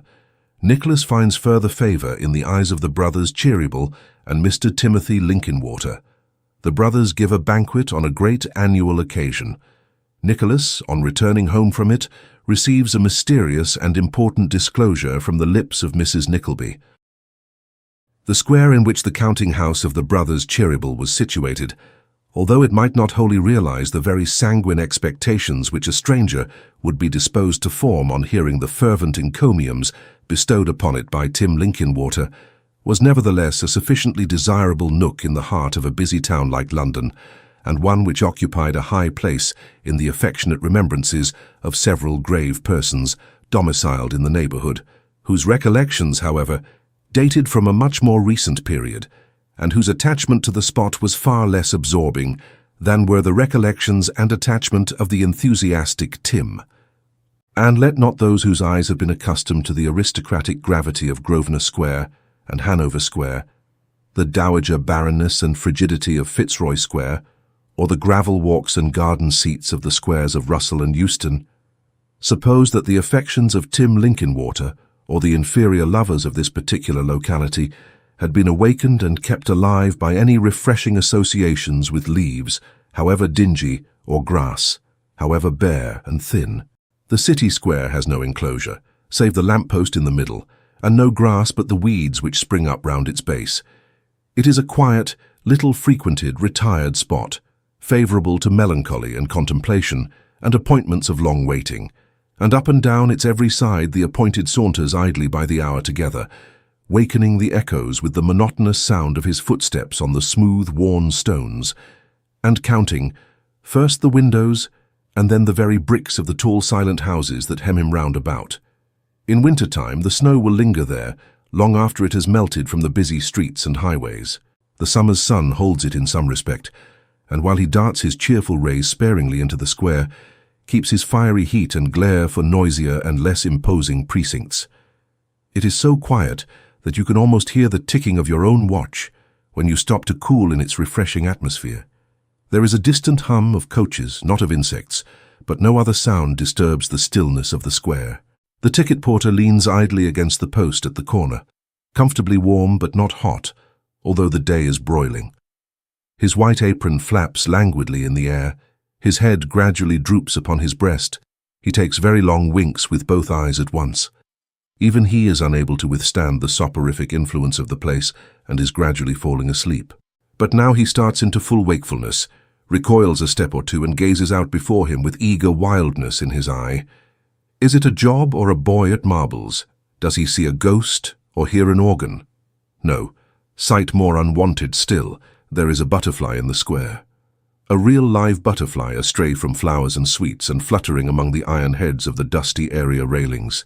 But if there were not many matters immediately without the doors of Cheeryble Brothers to engage the attention or distract the thoughts of the young clerk, there were not a few within to interest and amuse him. There was scarcely an object in the place, animate or inanimate, which did not partake in some degree of the scrupulous method and punctuality of Mr. Timothy Linkinwater. Punctual as the counting-house dial, which he maintained to be the best timekeeper in London next after the clock of some old, hidden, unknown church hard by, for Tim held the fabled goodness of that at the Horse Guards to be a pleasant fiction invented by jealous West Enders. The old clerk performed the minutest actions of the day and arranged the minutest articles in the little room in a precise and regular order, which could not have been exceeded if it had actually been a real glass case fitted with the choicest curiosities. Paper, pens, ink, ruler, sealing wax, wafers, pounce-box, string-box, firebox, Tim's hat, Tim's scrupulously folded gloves, Tim's other coat, looking precisely like a back view of himself as it hung against the wall, all had their accustomed inches of space. Except the clock, there was not such an accurate and unimpeachable instrument in existence as the little thermometer which hung behind the door. There was not a bird of such methodical and businesslike habits in all the world as the blind blackbird, who dreamed and dozed away his days in a large, snug cage and had lost his voice, from old age, years before Tim first bought him. There was not such an eventful story in the whole range of anecdote as Tim could tell concerning the acquisition of that very bird. How, compassionating his starved and suffering condition, he had purchased him, with the view of humanely terminating his wretched life. How he determined to wait 3 days and see whether the bird revived. How before half the time was out, the bird did revive. And how he went on reviving and picking up his appetite and good looks until he gradually became what you see him now, sir, Tim would say, glancing proudly at the cage. And with that, Tim would utter a melodious chirrup and cry, "Dick!" And Dick, who for any sign of life he had previously given might have been a wooden or stuffed representation of a blackbird indifferently executed, would come to the side of the cage in 3 small jumps, and thrusting his bill between the bars, turn his sightless head towards his old master. And at that moment it would be very difficult to determine which of the two was the happier, the bird or Tim Linkinwater. Nor was this all. Everything gave back besides some reflection of the kindly spirit of the brothers. The warehousemen and porters were such sturdy, jolly fellows that it was a treat to see them. Among the shipping announcements and steam packet lists which decorated the counting-house wall were designs for almshouses, statements of charities, and plans for new hospitals. A blunderbuss and 2 swords hung above the chimney-piece for the terror of evildoers, but the blunderbuss was rusty and shattered, and the swords were broken and edgeless. Elsewhere, their open display in such a condition would have realized a smile, but there it seemed as though even violent and offensive weapons partook of the reigning influence and became emblems of mercy and forbearance. Such thoughts as these occurred to Nicholas very strongly on the morning when he first took possession of the vacant stool and looked about him more freely and at ease than he had before enjoyed an opportunity of doing. Perhaps they encouraged and stimulated him to exertion, for during the next 2 weeks all his spare hours, late at night and early in the morning, were incessantly devoted to acquiring the mysteries of bookkeeping and some other forms of mercantile account.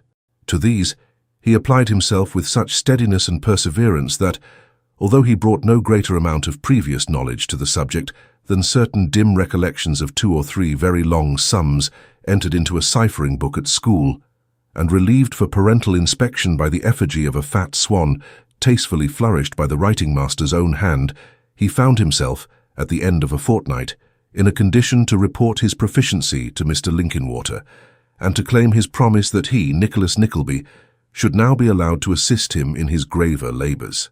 It was a sight to behold Tim Linkinwater slowly bring out a massive ledger and day-book, and after turning them over and affectionately dusting their backs and sides, open the leaves here and there, and cast his eyes, half mournfully, half proudly, upon the fair and unblotted entries. 44 year next May, said Tim. Many new ledgers since then.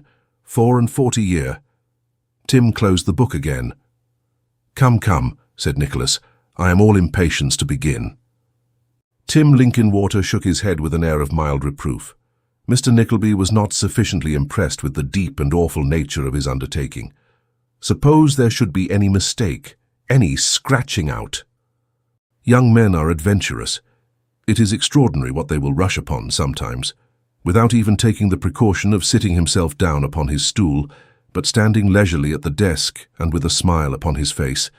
Actually a smile, there was no mistake about it. Mr. Linkinwater often mentioned it afterwards. Nicholas dipped his pen into the inkstand before him and plunged into the books of Cheeryble Brothers. Tim Linkinwater turned pale, and tilting up his stool on the two legs nearest Nicholas, looked over his shoulder in breathless anxiety. Brother Charles and Brother Ned entered the counting-house together, but Tim Linkinwater, without looking round, impatiently waved his hand as a caution that profound silence must be observed, and followed the nib of the inexperienced pen with strained and eager eyes. The brothers looked on with smiling faces, but Tim Linkinwater smiled not, nor moved for some minutes.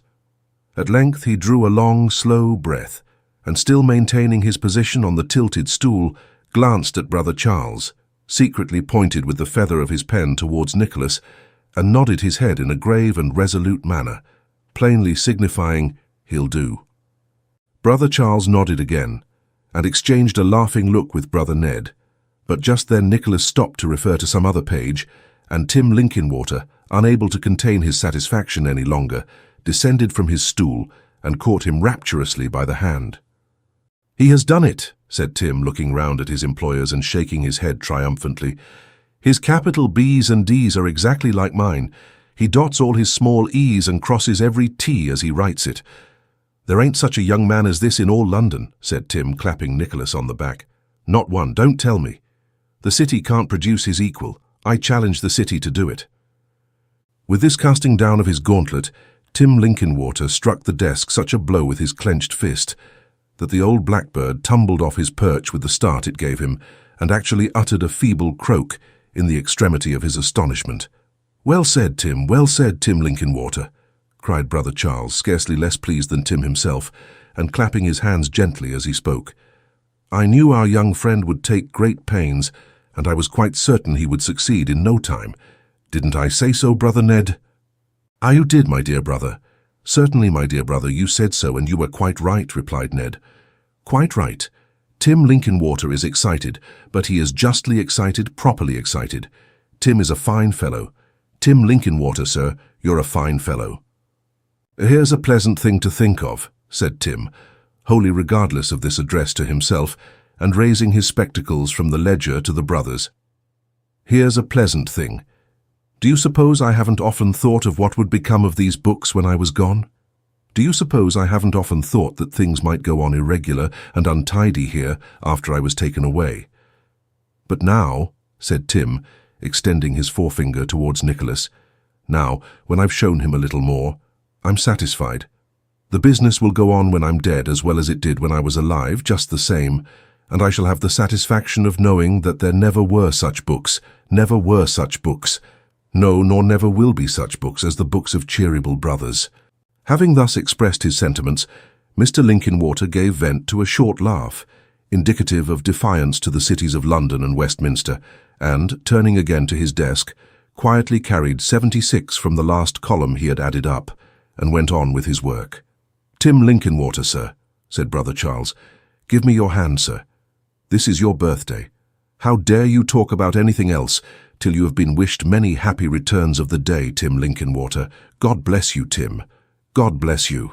"My dear brother," said the other, seizing Tim's disengaged fist, "Tim Linkinwater looks 10 years younger than he did on his last birthday." "Brother Ned, my dear boy," returned the other old fellow, "I believe that Tim Linkinwater was born 150 years old, and is gradually coming down to 25, for he's younger every birthday than he was the year before." "So he is, Brother Charles, so he is," replied Brother Ned. "There's not a doubt about it." "Remember, Tim," said Brother Charles, "that we dine at 5:30 today instead of 2 o'clock. We always depart from our usual custom on this anniversary, as you very well know, Tim Linkinwater." "Mr. Nickleby, my dear sir, you will make one. Tim Linkinwater, give me your snuff-box as a remembrance to brother Charles and myself of an attached and faithful rascal, and take that in exchange as a feeble mark of our respect and esteem, and don't open it until you go to bed, and never say another word upon the subject, or I'll kill the blackbird." A dog! He should have had a golden cage half a dozen years ago, if it would have made him or his master a bit the happier. "Now, brother Ned, my dear fellow, I'm ready. At 5:30, remember, Mr. Nickleby. Tim Linkinwater, sir, take care of Mr. Nickleby at 5:30. Now, brother Ned." Chattering away thus, according to custom, to prevent the possibility of any thanks or acknowledgement being expressed on the other side, the twins trotted off, arm in arm, having endowed Tim Linkinwater with a costly gold snuff-box, enclosing a banknote worth more than its value 10 times told. At 5:15, punctual to the minute, arrived, according to annual usage, Tim Linkinwater's sister, and a great to-do there was between Tim Linkinwater's sister and the old housekeeper respecting Tim Linkinwater's sister's cap, which had been dispatched per boy from the house of the family, where Tim Linkinwater's sister boarded, and had not yet come to hand, notwithstanding that it had been packed up in a bandbox, and the bandbox in a handkerchief, and the handkerchief tied onto the boy's arm, and notwithstanding, too, that the place of its consignment had been duly set forth at full length on the back of an old letter, and the boy enjoined, under pain of divers horrible penalties, the full extent of which the eye of man could not foresee, to deliver the same with all possible speed, and not to loiter by the way. Tim Linkinwater's sister lamented, the housekeeper condoled, and both kept thrusting their heads out of the second-floor window to see if the boy was coming, which would have been highly satisfactory, and, upon the whole, tantamount to his being come, as the distance to the corner was not quite 5 yards, when all of a sudden, and when he was least expected, the messenger, carrying the bandbox with elaborate caution, appeared in an exactly opposite direction, puffing and panting for breath and flushed with recent exercise. As well he might be, for he had taken the air, in the first instance, behind a hackney coach that went to Camberwell, and had followed 2 punches afterwards, and had seen the stilts home to their own door. The cap was all safe, however. That was one comfort, and it was no use scolding him, that was another. So the boy went upon his way, rejoicing, and Tim Linkinwater's sister presented herself to the company below stairs, just 5 minutes after the half-hour had struck by Tim Linkinwater's own infallible clock. The company consisted of the brothers Cheeryble, Tim Linkinwater, a ruddy-faced, white-headed friend of Tim's, who was a superannuated bank clerk, and Nicholas, who was presented to Tim Linkinwater's sister with much gravity and solemnity. The party being now completed, brother Ned rang for dinner, and dinner being shortly afterwards announced, led Tim Linkinwater's sister into the next room, where it was set forth with great preparation. Then brother Ned took the head of the table, and brother Charles the foot, and Tim Linkinwater's sister sat on the left hand of brother Ned, and Tim Linkinwater himself on his right, and an ancient butler of apoplectic appearance, and with very short legs, took up his position at the back of brother Ned's armchair, and waving his right arm preparatory to taking off the covers with a flourish, stood bolt upright and motionless. "For these and all other blessings, brother Charles," said Ned. "Lord, make us truly thankful, brother Ned," said Charles, whereupon the apoplectic butler whisked off the top of the soup tureen and shot all at once into a state of violent activity. There was abundance of conversation, and little fear of its ever flagging, for the good humour of the glorious old twins drew everybody out, and Tim Linkinwater's sister went off into a long and circumstantial account of Tim Linkinwater's infancy, immediately after the very first glass of champagne, taking care to premise that she was very much Tim's junior, and had only become acquainted with the facts from their being preserved and handed down in the family. This history concluded, brother Ned related how that exactly 35 years ago, Tim Linkinwater was suspected to have received a love letter, and how that vague information had been brought to the counting-house of his having been seen walking down Cheapside with an uncommonly handsome spinster, at which there was a roar of laughter, and Tim Linkinwater, being charged with blushing and called upon to explain, denied that the accusation was true, and further, that there would have been any harm in it if it had been, which last position occasioned the superannuated bank clerk to laugh tremendously, and to declare that it was the very best thing he had ever heard in his life, and that Tim Linkinwater might say a great many things before he said anything which would beat that. There was one little ceremony peculiar to the day, both the matter and manner of which made a very strong impression upon Nicholas. The cloth having been removed and the decanters sent round for the first time, a profound silence succeeded, and in the cheerful faces of the brothers there appeared an expression not of absolute melancholy, but of quiet thoughtfulness, very unusual at a festive table. As Nicholas, struck by this sudden alteration, was wondering what it could portend, the brothers rose together, and the one at the top of the table leaning forward towards the other, and speaking in a low voice, as if he were addressing him individually, said, "Brother Charles, my dear fellow, there is another association connected with this day which must never be forgotten, and never can be forgotten, by you and me. This day, which brought into the world a most faithful and excellent and exemplary fellow, took from it the kindest and very best of parents, the very best of parents to us both. I wish that she could have seen us in our prosperity, and shared it, and had the happiness of knowing how dearly we loved her in it, as we did when we were two poor boys. But that was not to be. My dear brother, the memory of our mother." Good Lord, thought Nicholas. And there are scores of people of their own station knowing all this, and 20,000 times more, who wouldn't ask these men to dinner because they eat with their knives and never went to school. But there was no time to moralize, for the joviality again became very brisk, and the decanter of port being nearly out, Brother Ned pulled the bell, which was instantly answered by the apoplectic butler. "David," said Brother Ned. "Sir," replied the butler, "a magnum of the double diamond, David, to drink the health of Mr. Linkinwater." Instantly, by a feat of dexterity, which was the admiration of all the company, and had been annually for some years past, the apoplectic butler, bringing his left hand from behind the small of his back, produced the bottle with the corkscrew already inserted, uncorked it at a jerk, and placed the magnum and the cork before his master with the dignity of conscious cleverness. "Ha!" said Brother Ned, first examining the cork and afterwards filling his glass, while the old butler looked complacently and amiably on as if it were all his own property, but the company were quite welcome to make free with it. "This looks well, David." "It ought to, sir," replied David. "You'd be troubled to find such a glass of wine as is our double diamond, and that Mr. Linkinwater knows very well. That was laid down when Mr. Linkinwater first come. That wine was, gentlemen." "Nay, David, nay," interposed Brother Charles. "I wrote the entry in the cellar book myself, sir, if you please," said David, in the tone of a man quite confident in the strength of his facts. "Mr. Linkinwater had only been here 20 years, sir, when that pipe of double diamond was laid down." "David is quite right, Brother Charles," said Ned. "Are the people here, David?" "Outside the door, sir," replied the butler. "Show 'em in, David, show 'em in." At this bidding, the older butler placed before his master a small tray of clean glasses, and opening the door admitted the jolly porters and warehousemen whom Nicholas had seen below. They were 4 in all, and as they came in, bowing and grinning and blushing, the housekeeper and cook and housemaid brought up the rear. "7," said Brother Ned, filling a corresponding number of glasses with the double diamond, "and David 8. There.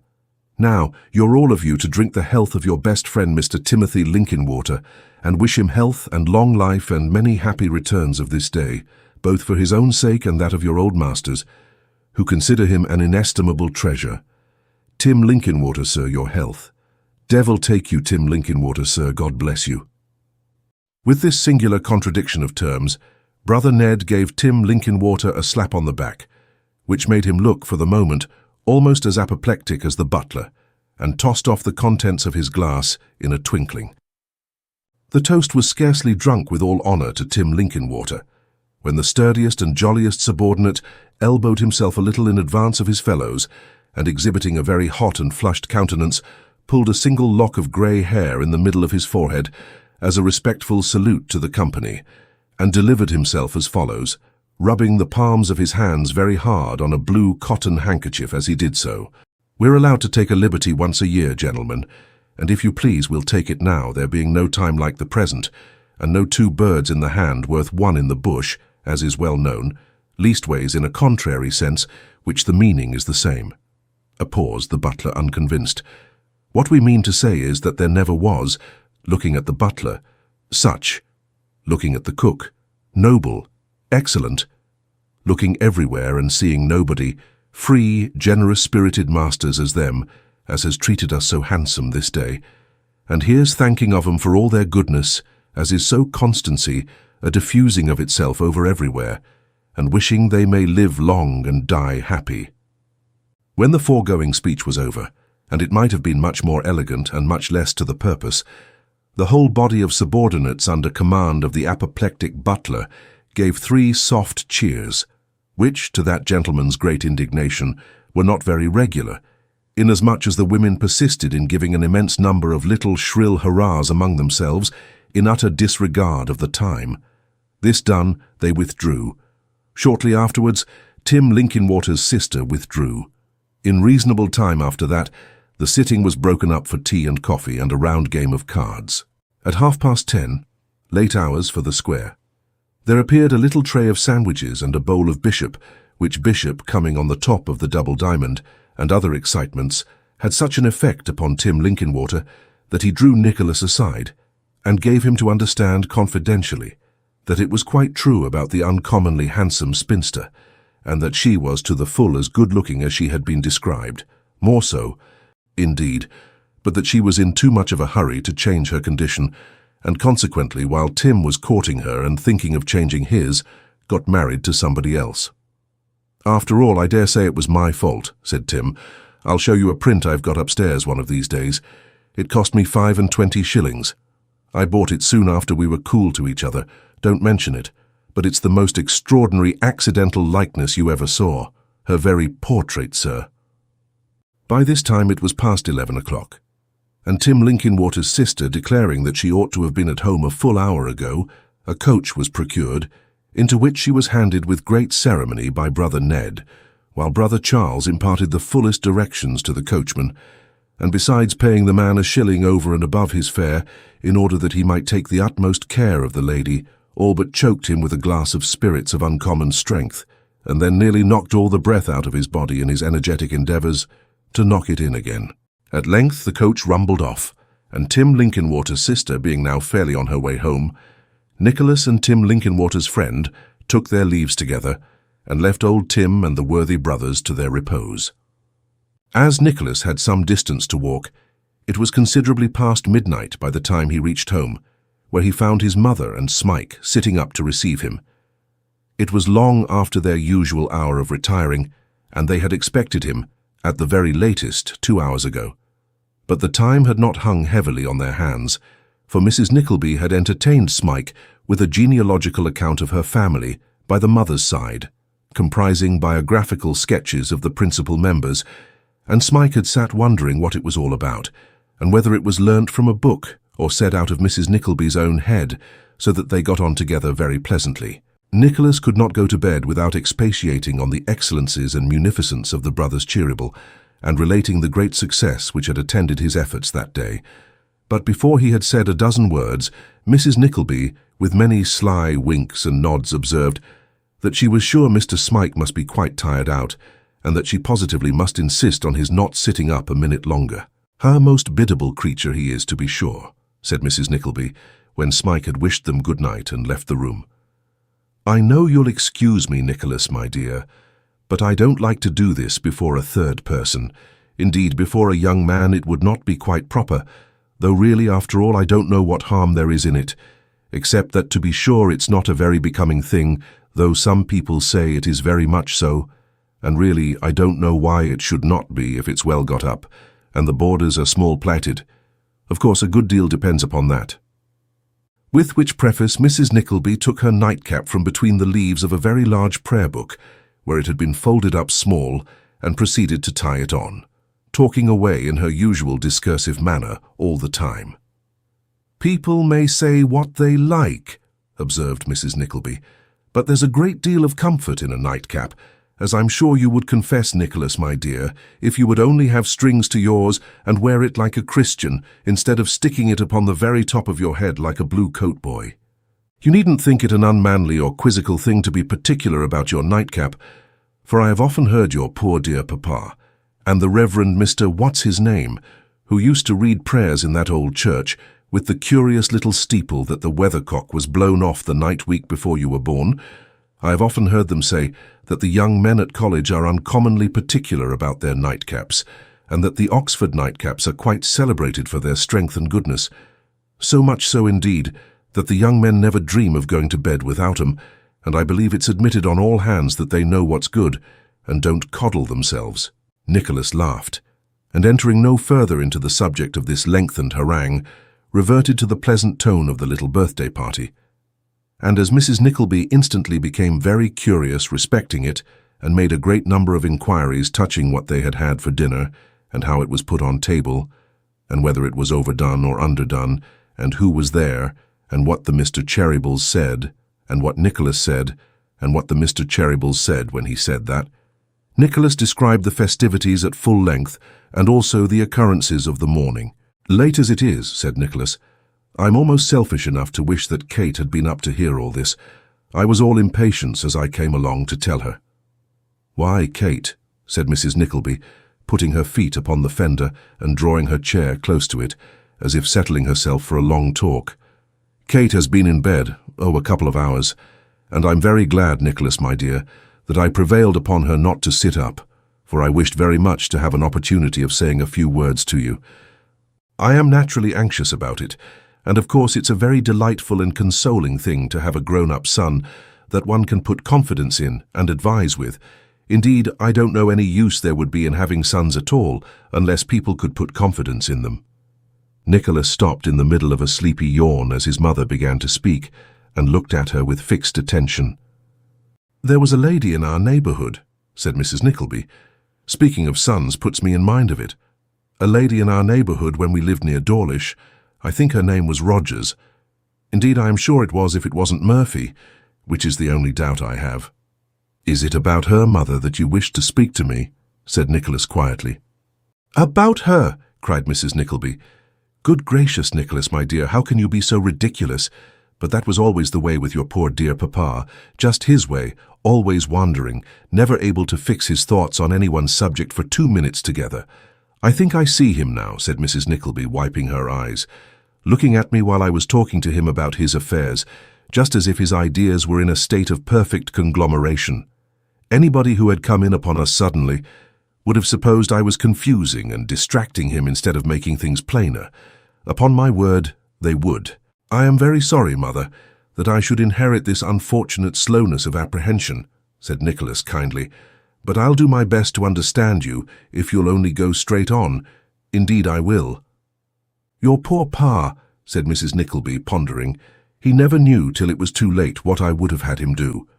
This was undoubtedly the case, inasmuch as the deceased Mr. Nickleby had not arrived at the knowledge when he died. Neither had Mrs. Nickleby herself, which is in some sort an explanation of the circumstance. "However," said Mrs. Nickleby, drying her tears, "this has nothing to do, certainly nothing whatever to do, with the gentleman in the next house." "I should suppose that the gentleman in the next house has as little to do with us," returned Nicholas.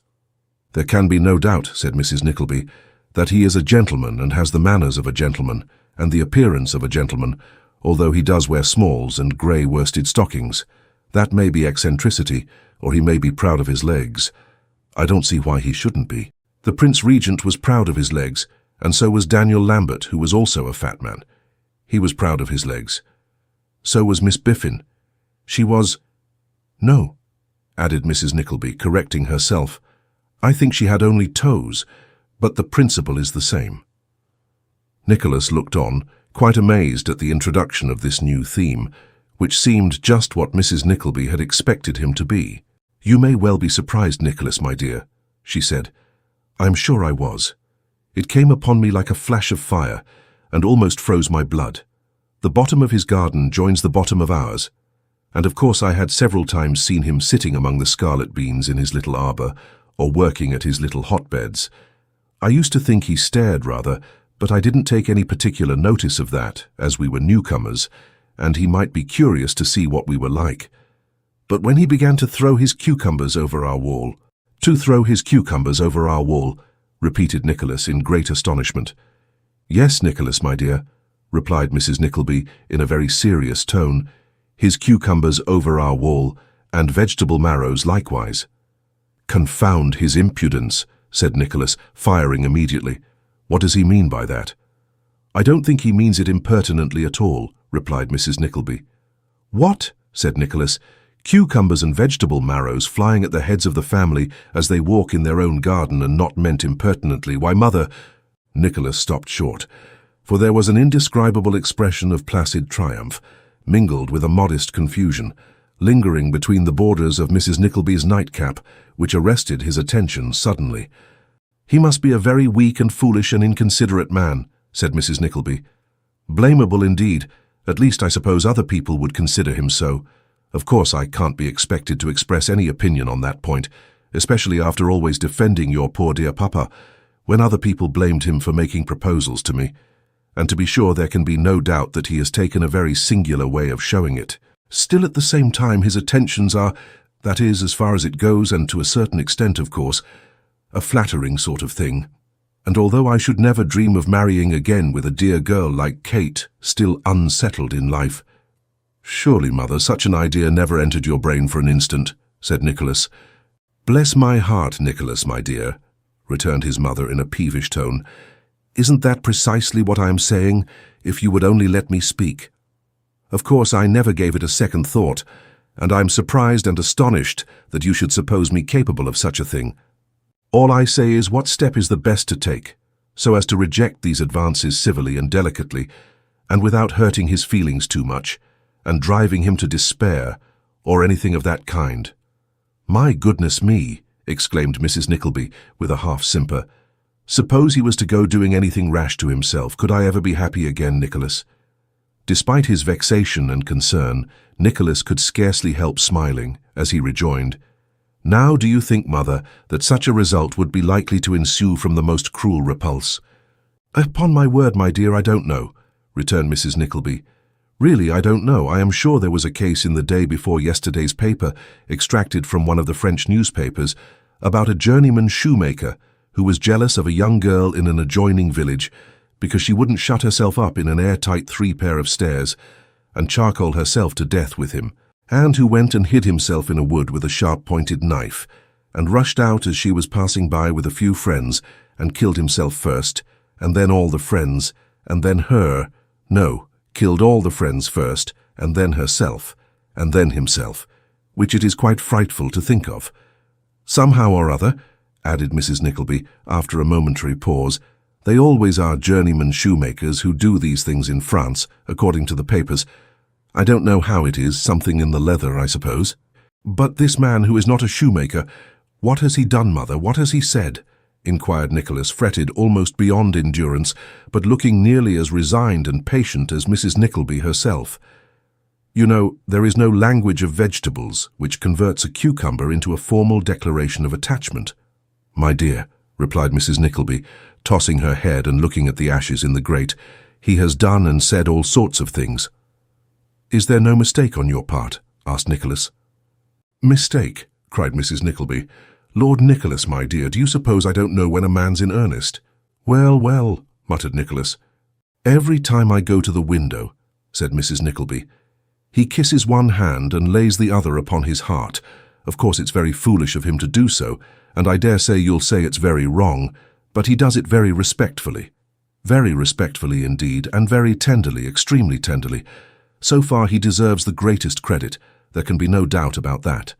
Then there are the presents which come pouring over the wall every day, and very fine they certainly are, very fine. We had one of the cucumbers at dinner yesterday, and think of pickling the rest for next winter. And last evening," added Mrs. Nickleby with increased confusion, "he called gently over the wall as I was walking in the garden and proposed marriage and an elopement. His voice is as clear as a bell or a musical glass, very like a musical glass indeed, but of course I didn't listen to it. Then the question is, Nicholas, my dear, what am I to do?" "Does Kate know of this?" asked Nicholas. "I have not said a word about it yet," answered his mother. "Then for heaven's sake," rejoined Nicholas, rising, "do not, for it would make her very unhappy. And with regard to what you should do, my dear mother, do what your good sense and feeling, and respect for my father's memory, would prompt." There are 1,000 ways in which you can show your dislike of these preposterous and doting attentions. If you act as decidedly as you ought, and they are still continued, and to your annoyance, I can speedily put a stop to them. But I should not interfere in a matter so ridiculous and attach importance to it until you have vindicated yourself. Most women can do that, but especially one of your age and condition, in circumstances like these which are unworthy of a serious thought. I would not shame you by seeming to take them to heart, or treat them earnestly for an instant. Absurd old idiot. So saying, Nicholas kissed his mother and bade her good night, and they retired to their respective chambers. To do Mrs. Nickleby justice, her attachment to her children would have prevented her seriously contemplating a second marriage, even if she could have so far conquered her recollections of her late husband as to have any strong inclinations that way. But although there was no evil and little real selfishness in Mrs. Nickleby's heart, she had a weak head and a vain one, and there was something so flattering in being sought, and vainly sought in marriage at this time of day, that she could not dismiss the passion of the unknown gentleman quite so summarily or lightly as Nicholas appeared to deem becoming. As to its being preposterous and doting and ridiculous, thought Mrs. Nickleby, communing with herself in her own room, I don't see that at all. It's hopeless on his part, certainly, but why he should be an absurd old idiot, I confess I don't see. He is not to be supposed to know it's hopeless, poor fellow, he is to be pitied, I think. Having made these reflections, Mrs. Nickleby looked in her little dressing-glass, and walking backward a few steps from it, tried to remember who it was who used to say that when Nicholas was 21, he would have more the appearance of her brother than her son. Not being able to call the authority to mind, she extinguished her candle and drew up the window blind to admit the light of morning, which had by this time begun to dawn. "It's a bad light to distinguish objects in," murmured Mrs. Nickleby, peering into the garden, "and my eyes are not very good. I was short-sighted from a child. But, upon my word, I think there's another large vegetable marrow sticking at this moment on the broken glass bottles at the top of the wall." Chapter 38 comprises certain particulars arising out of a visit of condolence, which may prove important hereafter. Smike unexpectedly encounters a very old friend, who invites him to his house, and will take no denial. Quite unconscious of the demonstrations of their amorous neighbour, or their effects upon the susceptible bosom of her mamma, Kate Nickleby had by this time begun to enjoy a settled feeling of tranquillity and happiness, to which, even in occasional and transitory glimpses, she had long been a stranger. Living under the same roof with the beloved brother, from whom she had been so suddenly and hardly separated, with a mind at ease, and free from any persecutions which could call a blush into her cheek or a pang into her heart, she seemed to have passed into a new state of being.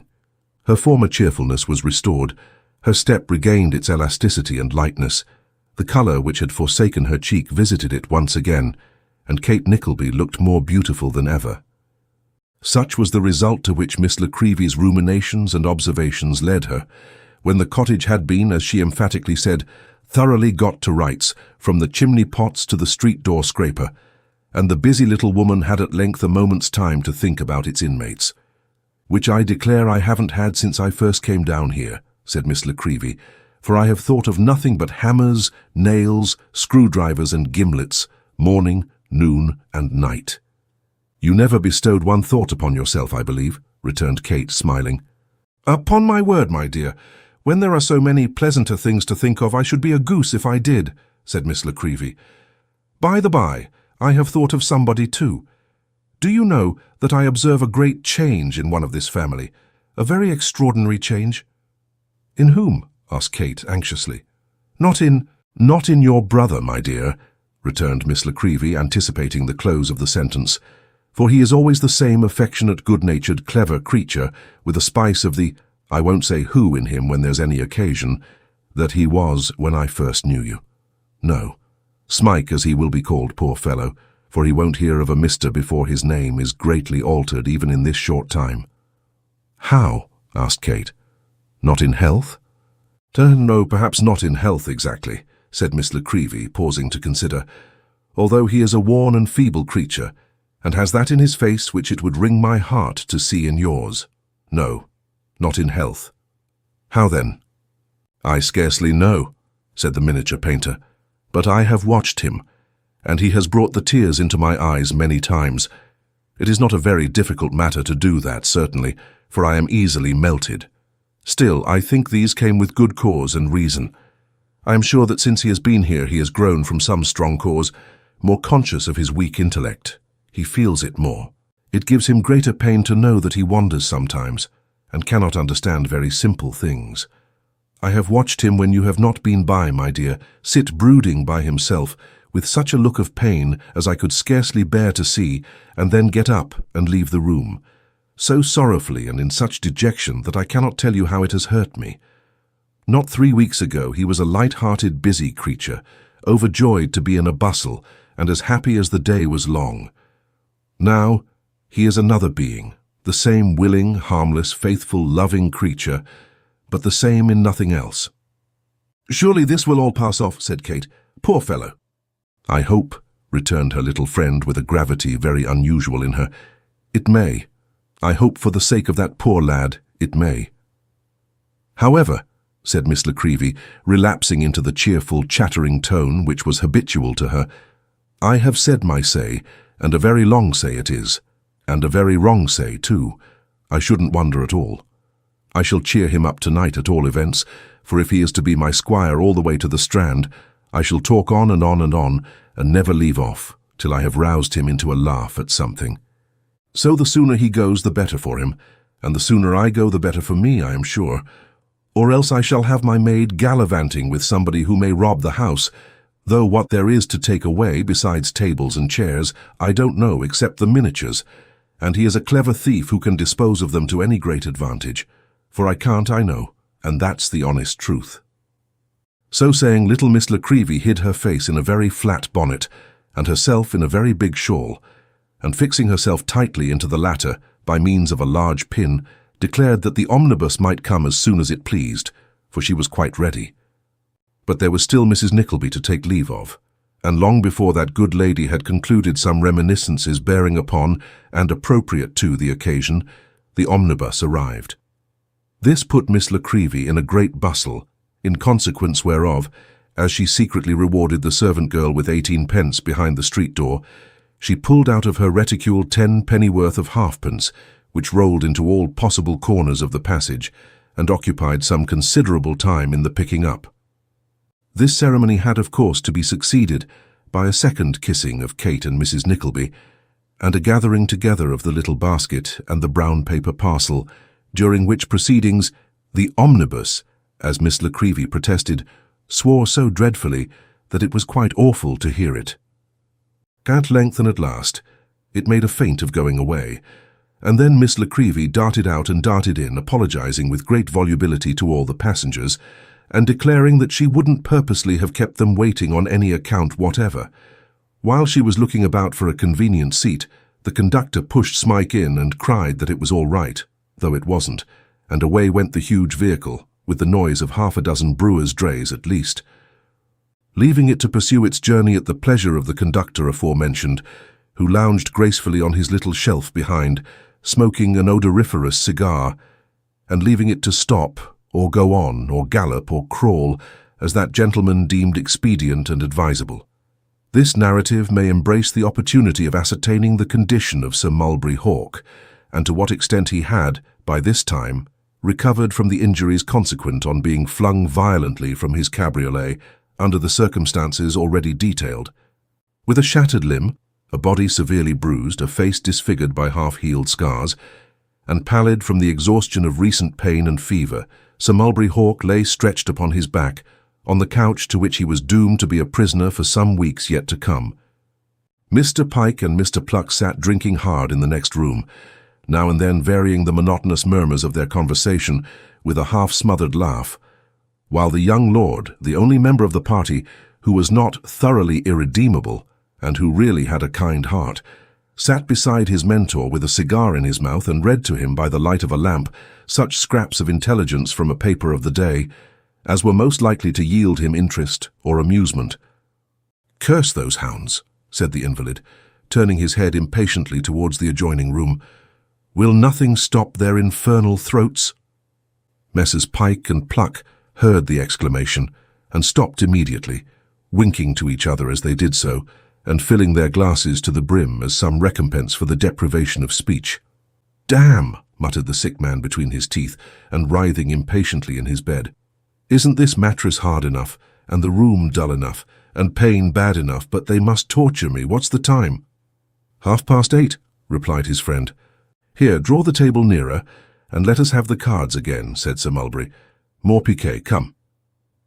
It was curious to see how eagerly the sick man, debarred from any change of position, save the mere turning of his head from side to side, watched every motion of his friend in the progress of the game, and with what eagerness and interest he played, and yet how warily and coolly.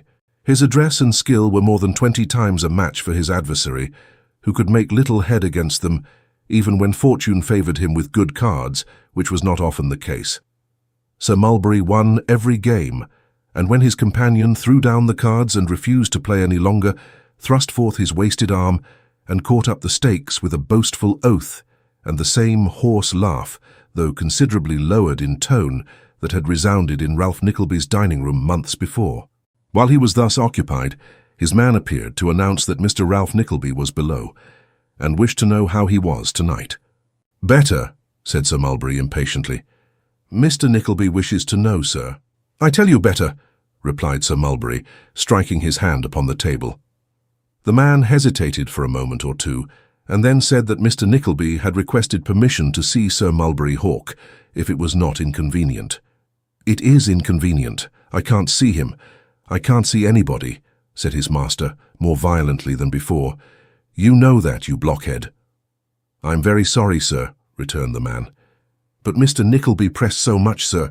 The fact was that Ralph Nickleby had bribed the man, who, being anxious to earn his money with a view to future favours, held the door in his hand and ventured to linger still. "Did he say whether he had any business to speak about?" inquired Sir Mulberry, after a little impatient consideration. "No, sir, he said he wished to see you, sir. Particularly Mr. Nickleby said, sir." "Tell him to come up here," cried Sir Mulberry, calling the man back, as he passed his hand over his disfigured face. "Move that lamp, and put it on the stand behind me. Wheel that table away, and place a chair there. Further off. Leave it so." The man obeyed these directions, as if he quite comprehended the motive with which they were dictated, and left the room. Lord Frederick Verysoft, remarking that he would look in presently, strolled into the adjoining apartment, and closed the folding door behind him. Then was heard a subdued footstep on the stairs, and Ralph Nickleby, hat in hand, crept softly into the room with his body bent forward as if in profound respect, and his eyes fixed upon the face of his worthy client. "Well, Nickleby," said Sir Mulberry, motioning him to the chair by the couch-side and waving his hand in assumed carelessness, "I have had a bad accident, you see." "I see," rejoined Ralph, with the same steady gaze. "Bad indeed. I should not have known you, Sir Mulberry. Dear, dear, this is bad." Ralph's manner was one of profound humility and respect, and the low tone of voice was that which the gentlest consideration for a sick man would have taught a visitor to assume. But the expression of his face, Sir Mulberry's being averted, was in extraordinary contrast, and as he stood in his usual attitude, calmly looking on the prostrate form before him, all that part of his features which was not cast into shadow by his protruding and contracted brows bore the impress of a sarcastic smile. "Sit down," said Sir Mulberry, turning towards him, as though by a violent effort. "Am I a sight that you stand gazing there?" As he turned his face, Ralph recoiled a step or two, and making as though he were irresistibly impelled to express astonishment, but was determined not to do so, sat down with well-acted confusion. "I have inquired at the door, Sir Mulberry, every day," said Ralph.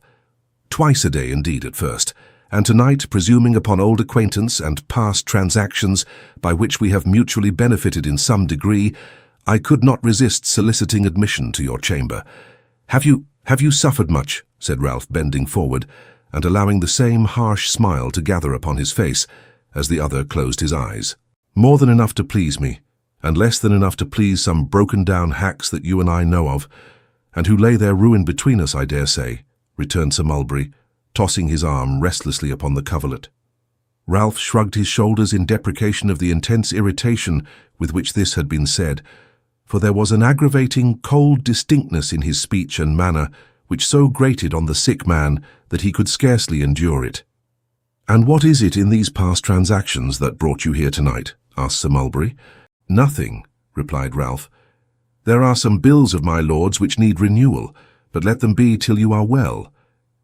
I came," said Ralph, speaking more slowly and with harsher emphasis. "I came to say how grieved I am that any relative of mine, although disowned by me, should have inflicted such punishment on you as—" "Punishment?" interposed Sir Mulberry. "I know it has been a severe one," said Ralph, wilfully mistaking the meaning of the interruption. "And that has made me the more anxious to tell you that I disown this vagabond, that I acknowledge him as no kin of mine, and that I leave him to take his deserts from you and every man besides. You may wring his neck if you please. I shall not interfere." "This story that they tell me here has got abroad then, has it?" asked Sir Mulberry, clenching his hands and teeth. "Noised in all directions," replied Ralph. "Every club and gaming room has rung with it. There has been a good song made about it, as I am told," said Ralph, looking eagerly at his questioner. "I have not heard it myself, not being in the way of such things, but I have been told it's even printed for private circulation. But that's all over town, of course." "It's a lie," said Sir Mulberry. "I tell you it's all a lie. The mayor took fright." "They say he frightened her," observed Ralph in the same unmoved and quiet manner. "Some say he frightened you, but that's a lie, I know. I have said that boldly, a score of times. I am a peaceable man, but I can't hear folks tell that of you. No, no." When Sir Mulberry found coherent words to utter, Ralph bent forward with his hand to his ear, and a face as calm as if its every line of sternness had been cast in iron. "When I am off this cursed bed," said the invalid, actually striking at his broken leg in the ecstasy of his passion, "I'll have such revenge as never man had yet. By God I will. Accident favouring him, he has marked me for a week or two, but I'll put a mark on him that he shall carry to his grave. I'll slit his nose and ears, flog him, maim him for life. I'll do more than that. I'll drag that pattern of chastity, that pink of prudery, the delicate sister through—" It might have been that even Ralph's cold blood tingled in his cheeks at that moment. It might have been that Sir Mulberry remembered that, knave and usurer as he was, he must in some early time of infancy have twined his arm about her father's neck. He stopped, and menacing with his hand, confirmed the unuttered threat with a tremendous oath. "It is a galling thing," said Ralph, after a short term of silence, during which he had eyed the sufferer keenly, "to think that the man about town, the rake, the roo, the rook of 20 seasons, should be brought to this pass by a mere boy." Sir Mulberry darted a wrathful look at him, but Ralph's eyes were bent upon the ground, and his face wore no other expression than one of thoughtfulness. "A raw, slight stripling," continued Ralph, "against a man whose very weight might crush him, to say nothing of his skill in—" "I am right, I think," said Ralph, raising his eyes. "You were a patron of the ring once, were you not?" The sick man made an impatient gesture, which Ralph chose to consider as one of acquiescence. "Ha!" he said, "I thought so. That was before I knew you, but I was pretty sure I couldn't be mistaken. He's light and active, I suppose. But those were slight advantages compared with yours. Luck, luck. These hangdog outcasts have it." "He'll need the most he has when I am well again," said Sir Mulberry Hawk. "Let him fly where he will." "Oh," returned Ralph quickly, "he doesn't dream of that. He is here, good sir, waiting your pleasure, here in London, walking the streets at noonday, carrying it off jauntily.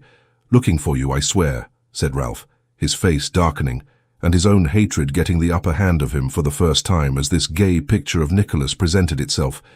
"If we were only citizens of a country where it could be safely done, I'd give good money to have him stabbed to the heart and rolled into the kennel for the dogs to tear." As Ralph, somewhat to the surprise of his old client, vented this little piece of sound family feeling, and took up his hat preparatory to departing, Lord Frederick Verisopht looked in. "Why, what in the devil's name, Hawk, have you and Nickleby been talking about?" said the young man. "I never heard such an insufferable riot. Croak, croak, croak. Bow, wow, wow. What has it all been about?" "Sir Mulberry has been angry, my lord," said Ralph, looking towards the couch. "Not about money, I hope? Nothing has gone wrong in business, has it, Nickleby?" "No, my lord, no," returned Ralph. On that point we always agree. Sir Mulberry has been calling to mind the cause of—" There was neither necessity nor opportunity for Ralph to proceed, for Sir Mulberry took up the theme and vented his threats and oaths against Nicholas, almost as ferociously as before. Ralph, who was no common observer, was surprised to see that as this tirade proceeded, the manner of Lord Frederick Verisopht, who at the commencement had been twirling his whiskers with a most dandified and listless air, underwent a complete alteration. He was still more surprised when, Sir Mulberry ceasing to speak, the young lord angrily and almost unaffectedly requested never to have the subject renewed in his presence. "Mind that, Hawk," he added, with unusual energy. "I never will be a party to or permit, if I can help it, a cowardly attack upon this young fellow." "Cowardly?" interrupted his friend. "Yes," said the other, turning full upon him. "If you had told him who you were, if you had given him your card and found out afterwards that his station or character prevented your fighting him, it would have been bad enough then. Upon my soul, it would have been bad enough then. As it is, you did wrong. I did wrong too, not to interfere, and I am sorry for it. What happened to you afterwards was as much the consequence of accident as design, and more your fault than his. And it shall not, with my knowledge, be cruelly visited upon him, it shall not indeed." With this emphatic repetition of his concluding words, the young lord turned upon his heel. But before he had reached the adjoining room, he turned back again and said, with even greater vehemence than he had displayed before, "I do believe now, upon my honour I do believe, that the sister is as virtuous and modest a young lady as she is a handsome one.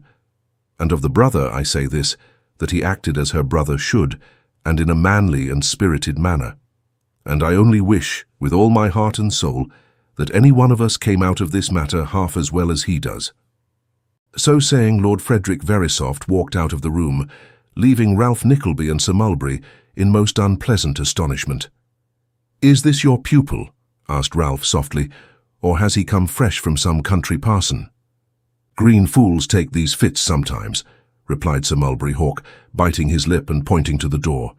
"Leave him to me." Ralph exchanged a familiar look with his old acquaintance, for they had suddenly grown confidential again in this alarming surprise, and took his way home thoughtfully and slowly.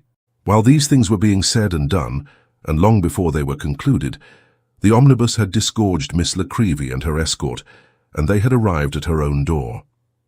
Now the good nature of the little miniature painter would by no means allow of Smike's walking back again, until he had been previously refreshed with just a sip of something comfortable and a mixed biscuit or so. And Smike, entertaining no objection either to the sip of something comfortable or the mixed biscuit, but considering on the contrary that they would be a very pleasant preparation for a walk to Bow, it fell out that he delayed much longer than he originally intended, and that it was some half-hour after dusk when he set forth on his journey home. There was no likelihood of his losing his way, for it lay quite straight before him, and he had walked into town with Nicholas and back alone almost every day. So Miss Nickleby and he shook hands with mutual confidence, and being charged with more kind remembrances to Mrs. and Miss Nickleby, Smike started off. At the foot of Ludgate Hill, he turned a little out of the road to satisfy his curiosity by having a look at Newgate. After staring up at the sombre walls from the opposite side of the way, with great care and dread for some minutes, he turned back again into the old track and walked briskly through the city, stopping now and then to gaze in at the window of some particularly attractive shop, then running for a little way, then stopping again, and so on, as any other country lad might do. He had been gazing for a long time through a jeweller's window, wishing he could take some of the beautiful trinkets home as a present, and imagining what delight they would afford if he could, when the clocks struck 8:15. Roused by the sound, he hurried on at a very quick pace, and was crossing the corner of a by-street when he felt himself violently brought to, with a jerk so sudden that he was obliged to cling to a lamp-post to save himself from falling. At the same moment a small boy clung tight round his leg, and a shrill cry of, "Here he is, father! Hooray!" vibrated in his ears. Smike knew that voice too well. He cast his despairing eyes downward towards the form from which it had proceeded, and shuddering from head to foot, looked round.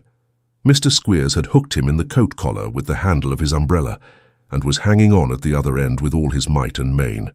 The cry of triumph proceeded from Master Wackford, who, regardless of all his kicks and struggles, clung to him with the tenacity of a bulldog. One glance showed him this, and in that one glance the terrified creature became utterly powerless and unable to utter a sound. "Here's a go!" cried Mr. Squeers, gradually coming hand over hand down the umbrella, and only unhooking it when he had got tight hold of the victim's collar. "Here's a delicious go. Wackford, my boy, call up one of them coaches." "A coach, father?" cried little Wackford. "Yes, a coach, sir," replied Squeers, feasting his eyes upon the countenance of Smike. "Damn the expense. Let's have him in a coach." "What's he been a-doing of?" asked a labourer with a hod of bricks, against whom and a fellow labourer Mr. Squeers had backed, on the first jerk of the umbrella. "Everything," replied Mr. Squeers, looking fixedly at his old pupil in a sort of rapturous trance. "Everything. Running away, sir, joining in bloodthirsty attacks upon his master. There's nothing that's bad that he hasn't done. Oh, what a delicious go is this here, good Lord." The man looked from Squeers to Smike, but such mental faculties as the poor fellow possessed had utterly deserted him. The coach came up, Master Wackford entered, Squeers pushed in his prize, and following close at his heels pulled up the glasses. The coachman mounted his box and drove slowly off, leaving the two bricklayers, and an old apple woman and a town-made little boy returning from an evening school, who had been the only witnesses of the scene, to meditate upon it at their leisure. Mr. Squeers sat himself down on the opposite seat to the unfortunate Smike, and planting his hands firmly on his knees, looked at him for some 5 minutes, when, seeming to recover from his trance, he uttered a loud laugh and slapped his old pupil's face several times, taking the right and left sides alternately. "It isn't a dream," said Squeers. "That's real flesh and blood. I know the feel of it." And being quite assured of his good fortune by these experiments, Mr. Squeers administered a few boxes on the ear, lest the entertainments should seem to partake of sameness, and laughed louder and longer at everyone. "Your mother will be fit to jump out of her skin, my boy, when she hears of this," said Squeers to his son. "Oh, won't she, though, father?" replied Master Wackford. "To think," said Squeers, "that you and me should be turning out of a street and come upon him at the very nick, and that I should have him tight, at only one cast of the umbrella, as if I had hooked him with a grappling iron. Ha, ha!"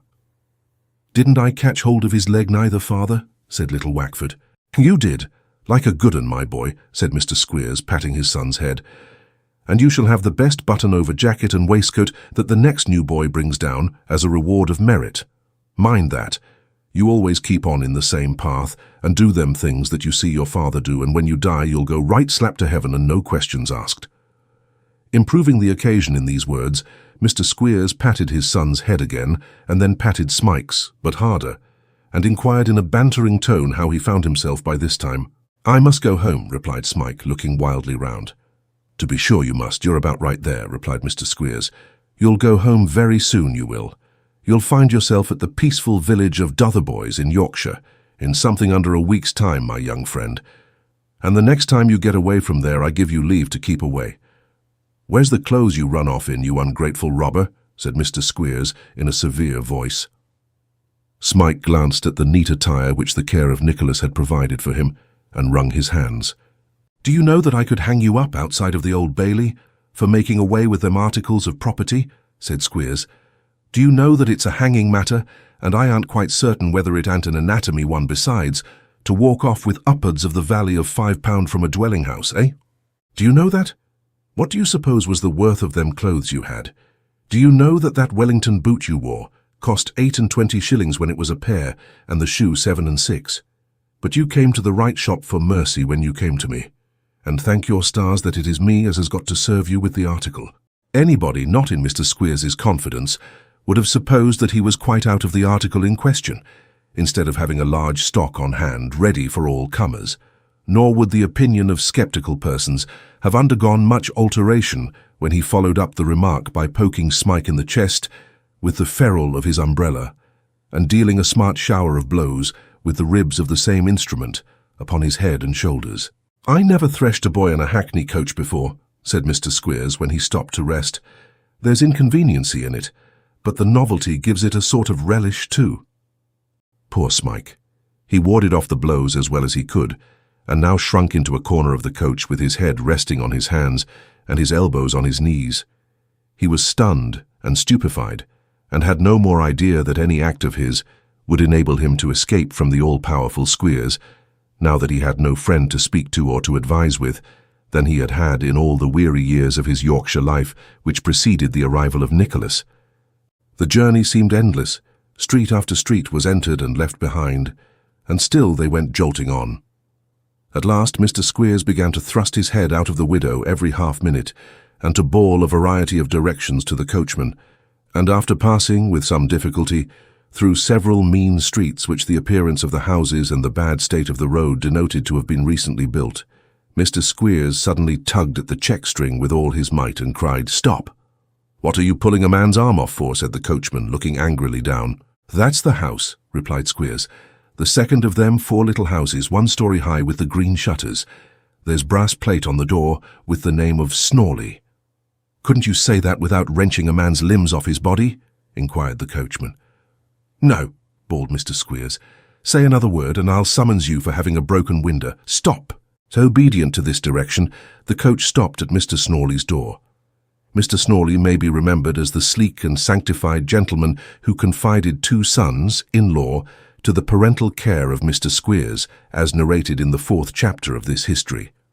Mr. Snorley's house was on the extreme borders of some new settlements adjoining Somers Town, and Mr. Squeers had taken lodgings therein for a short time, as his stay was longer than usual, and the Saracen, having experience of Master Wackford's appetite, had declined to receive him on any other terms than as a full-grown customer.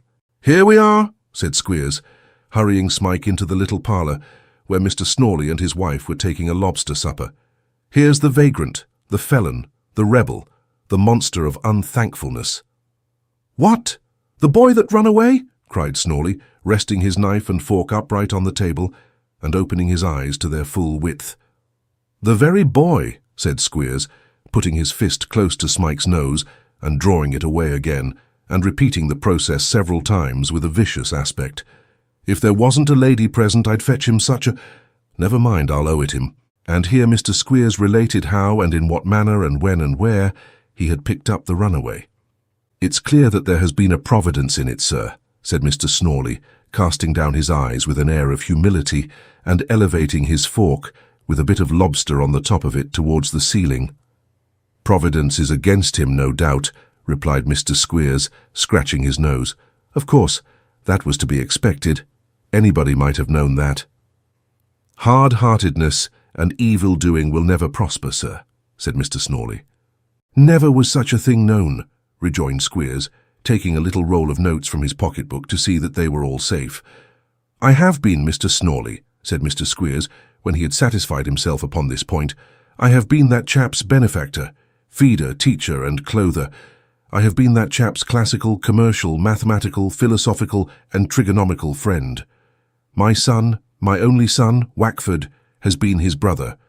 Mrs. Squeers has been his mother, grandmother, aunt, and I may say uncle too, all in one. She never cottoned to anybody except them 2 engaging and delightful boys of yours, as she cottoned to this chap. What's my return? What's come of my milk of human kindness? It turns into curds and whey when I look at him." "Well, it may, sir," said Mrs. Snorley. "Oh, well, it may, sir." "Where has he been all this time?" inquired Snorley.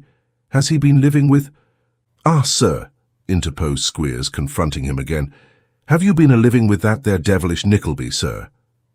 But no threats or cuffs could elicit from Smike one word of reply to this question, for he had internally resolved that he would rather perish in the wretched prison to which he was again about to be consigned than utter one syllable which could involve his first and true friend.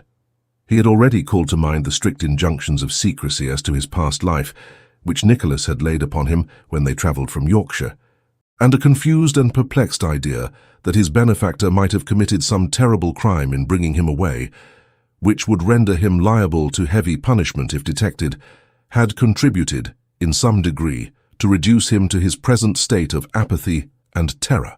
Such were the thoughts, if to visions so imperfect and undefined as those which wandered through his enfeebled brain, the term can be applied, which were present to the mind of Smike, and rendered him deaf alike to intimidation and persuasion.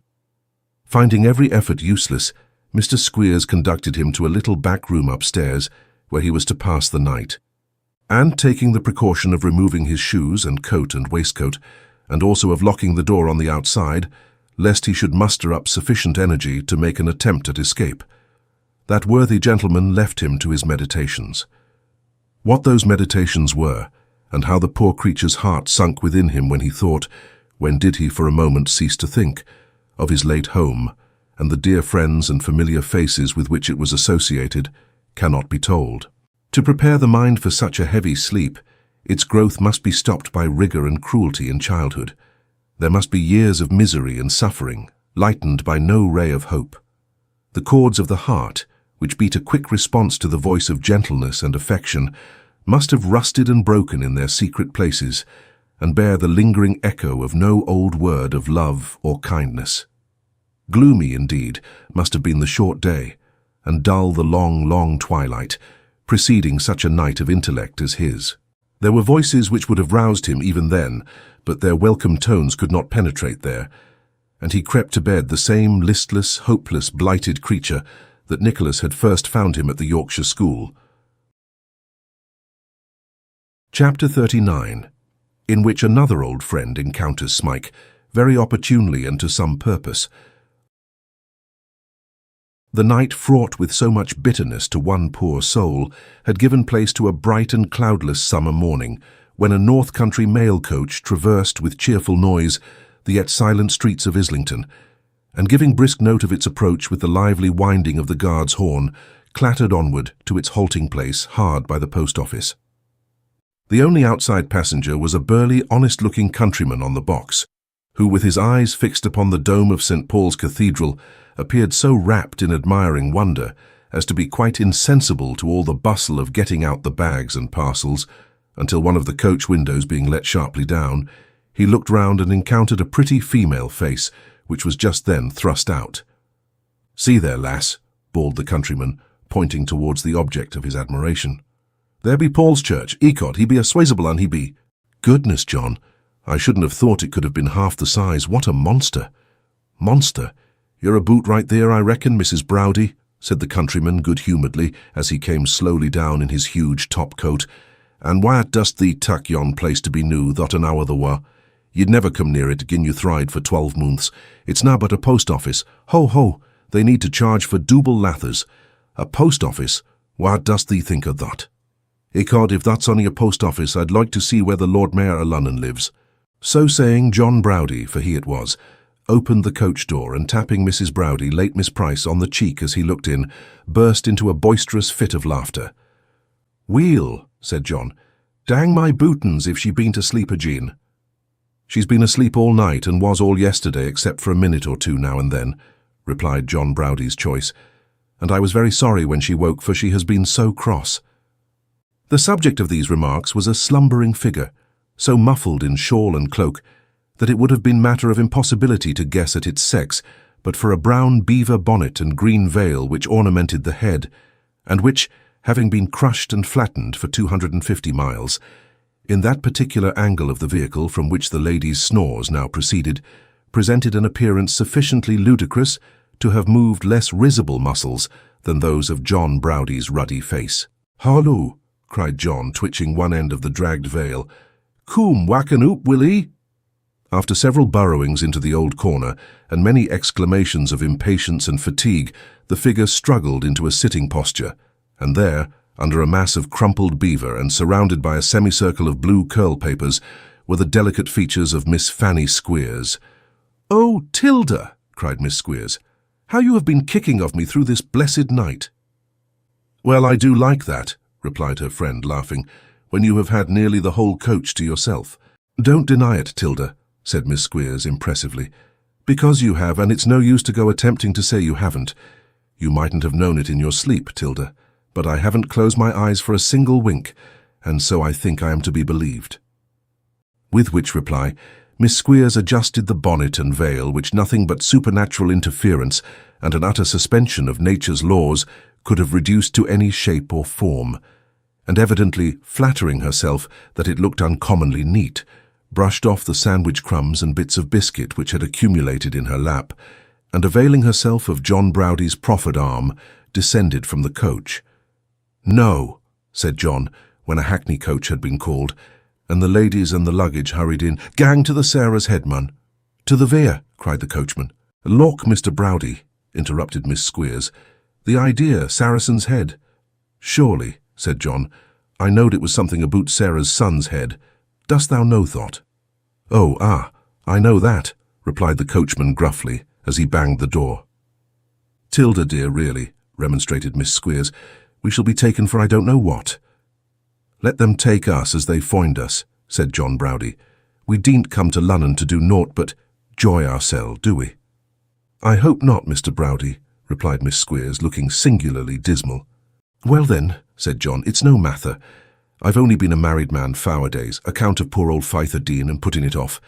Here be a wedding party, bride and bridesmaid and the groom. If a mun dean't joy himsel new, when ought he? Hey, drat it all, that's what I want to know." So, in order that he might begin to enjoy himself at once and lose no time, Mr. Browdy gave his wife a hearty kiss, and succeeded in wresting another from Miss Squeers, after a maidenly resistance of scratching and struggling on the part of that young lady, which was not quite over when they reached the Saracen's Head. Here the party straightway retired to rest, the refreshment of sleep being necessary after so long a journey, and here they met again about noon to a substantial breakfast, spread by direction of Mr. John Browdy in a small private room upstairs, commanding an uninterrupted view of the stables.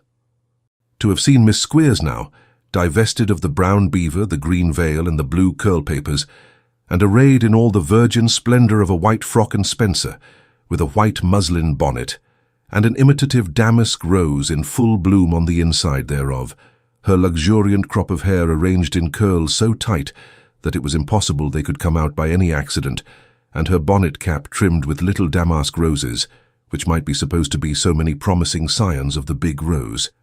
To have seen all this, and to have seen the broad damask belt, matching both the family rose and the little roses, which encircled her slender waist, and by a happy ingenuity took off from the shortness of the spencer behind.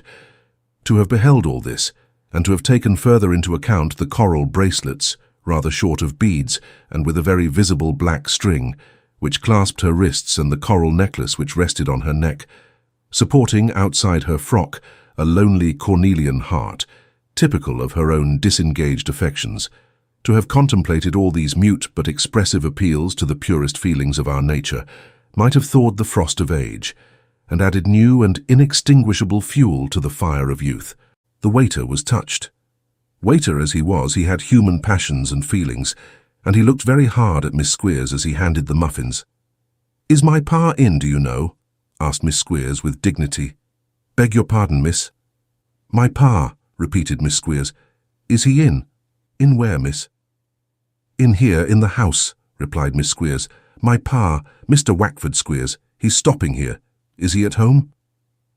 "I didn't know there was any gentleman of that name in the house, missus," replied the waiter. "There may be in the coffee-room." May be very pretty, this indeed. Here was Miss Squeers, who had been depending all the way to London upon showing her friends how much at home she would be, and how much respectful notice her name and connections would excite, told that her father might be there. "As if he was a fella," observed Miss Squeers with emphatic indignation. "Ye'd better inquire, man," said John Browdy. "And hond up another pigeon pie, Willie, dang the chap," muttered John, looking into the empty dish as the waiter retired. "Does he ca' this a pie? 3 young pigeons, and a trifling matter of steak, and a crust so light that you don't know when it's in your mouth and when it's gane. I wonder who many pies goes to a breakfast." After a short interval, which John Browdy employed upon the ham and a cold round of beef, the waiter returned with another pie, and the information that Mr. Squeers was not stopping in the house, but that he came there every day, and that directly he arrived, he should be shown upstairs. With this he retired, and he had not retired 2 minutes when he returned with Mr. Squeers and his hopeful son. "Why, who'd have thought of this?" said Mr. Squeers, when he had saluted the party and received some private family intelligence from his daughter. "Who indeed, pa?" replied that young lady spitefully. "But you see, Tilda is married at last." "And I stun threat for a swite o' Lunnon, schoolmeaster," said John, vigorously attacking the pie. "One of them things that young men do when they get married," returned Squeers, "and as runs through with their money like nothing at all. How much better wouldn't it be now to save it up for the education of any little boys, for instance? "They come on you," said Mr. Squeers in a moralizing way. "Before you're aware of it, mine did upon me." "Will he pick a bit?" said John. "I won't myself," returned Squeers. "But if you'll just let little Wackford tuck into something fat, I'll be obliged to you. Give it him in his fingers, else the waiter charges it on, and there's lot of profit on this sort of victuals without that. If you hear the waiter coming, sir, shove it in your pocket and look out of the window, do you hear?" "I'm awake, father," replied the dutiful Wackford. "Well," said Squeers, turning to his daughter, "it's your turn to be married next. You must make haste." "Oh, I'm in no hurry," said Miss Squeers very sharply. "No, Fanny," cried her old friend with some archness. "No, Tilda," replied Miss Squeers, shaking her head vehemently. "I can wait." "So can the young men, it seems, Fanny," observed Mrs. Browdie. "They aren't drawed into it by me, Tilda," retorted Miss Squeers. "No," returned her friend, "that's exceedingly true." The sarcastic tone of this reply might have provoked a rather acrimonious retort from Miss Squeers, who, besides being of a constitutionally vicious temper, aggravated just now by travel and recent jolting, was somewhat irritated by old recollections and the failure of her own designs upon Mr. Browdie.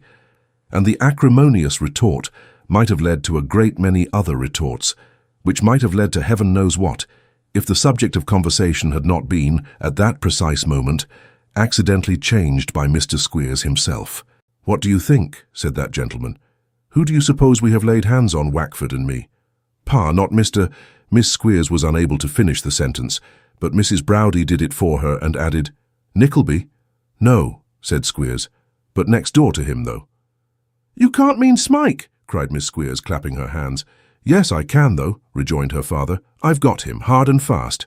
"What?" exclaimed John Browdie, pushing away his plate. "Got that poor dumb scoundrel? Where?" "Why, in the top back room at my lodging," replied Squeers, "with him on one side and the key on the other. At thy ludgin. Thee's gotten him at thy ludgin. Ho, ho, the schoolmeaster agin all England. Give us thee hond, man. I'm darned, but I must shake thee by the hond for thought. Gotten him at thy ludgin?" "Yes," replied Squeers, staggering in his chair under the congratulatory blow on the chest which the stout Yorkshireman dealt him. "Thank ye. Don't do it again. You mean it kindly, I know, but it hurts rather. Yes, there he is. That's not so bad, is it?" "Bad?" repeated John Browdie. "It's enough to scare a man to hear tell on." "I thought it would surprise you a bit," said Squeers, rubbing his hands. "It was pretty neatly done, and pretty quick too." "Who were it?" inquired John, sitting down close to him. "Tell us all about it, man, coom quick."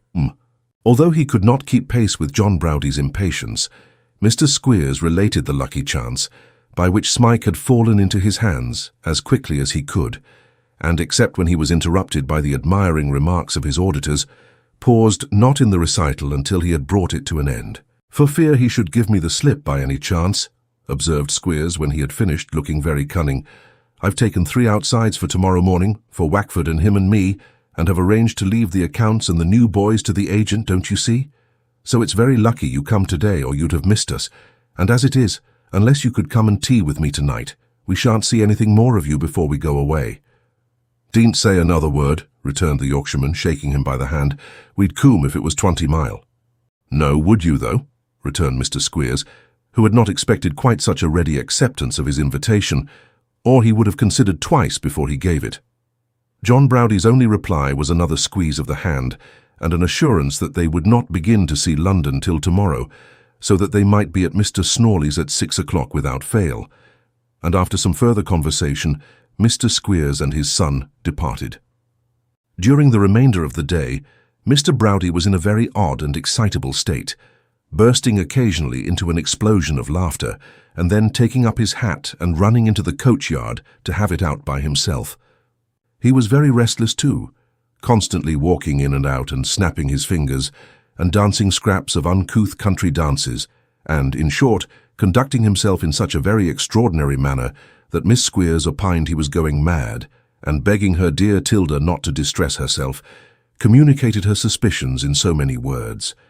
Mrs. Browdie, however, without discovering any great alarm, observed that she had seen him so once before, and that although he was almost sure to be ill after it, it would not be anything very serious, and therefore he was better left alone.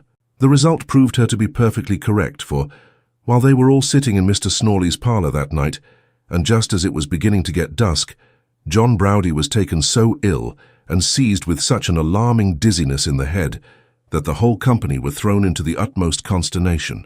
His good lady, indeed, was the only person present who retained presence of mind enough to observe that if he were allowed to lie down on Mr. Squeers's bed for an hour or so, and left entirely to himself, he would be sure to recover again almost as quickly as he had been taken ill. Nobody could refuse to try the effect of so reasonable a proposal before sending for a surgeon. Accordingly, John was supported upstairs with great difficulty, being a monstrous weight, and regularly tumbling down 2 steps every time they hoisted him up 3, and, being laid on the bed, was left in charge of his wife, who, after a short interval, reappeared in the parlour, with the gratifying intelligence that he had fallen fast asleep. Now the fact was that at that particular moment John Browdie was sitting on the bed with the reddest face ever seen, cramming the corner of the pillow into his mouth to prevent his roaring out loud with laughter. He had no sooner succeeded in suppressing this emotion than he slipped off his shoes, and creeping to the adjoining room where the prisoner was confined, turned the key, which was on the outside, and darting in, covered Smike's mouth with his huge hand before he could utter a sound. "Odds bobs, dost thee not know me, mun?" whispered the Yorkshireman to the bewildered lad. "Browdie, chap as met thee ef the schoolmeaster was banged?" "Yes, yes," cried Smike. "Oh, help me." "Help thee," replied John, stopping his mouth again the instant he had said this much. "Thee didn't need help if thee warn't as silly youngster as ever drawed breath. What did he come here for then?" "He brought me, oh, he brought me," cried Smike. "Brout thee," replied John. "Why didn't he punch his head or lay theeself doon and kick and squeal out for the polis? I'd ha' licked a doozen such as him when I was young as thee. But thee be'st a poor broken doon chap," said John sadly, "and God forgive me for bragging our Yano his weakest creatures." Smike opened his mouth to speak, but John Browdie stopped him. "Stand still," said the Yorkshireman, "and don't ye speak a morsel of talk till I tell ye."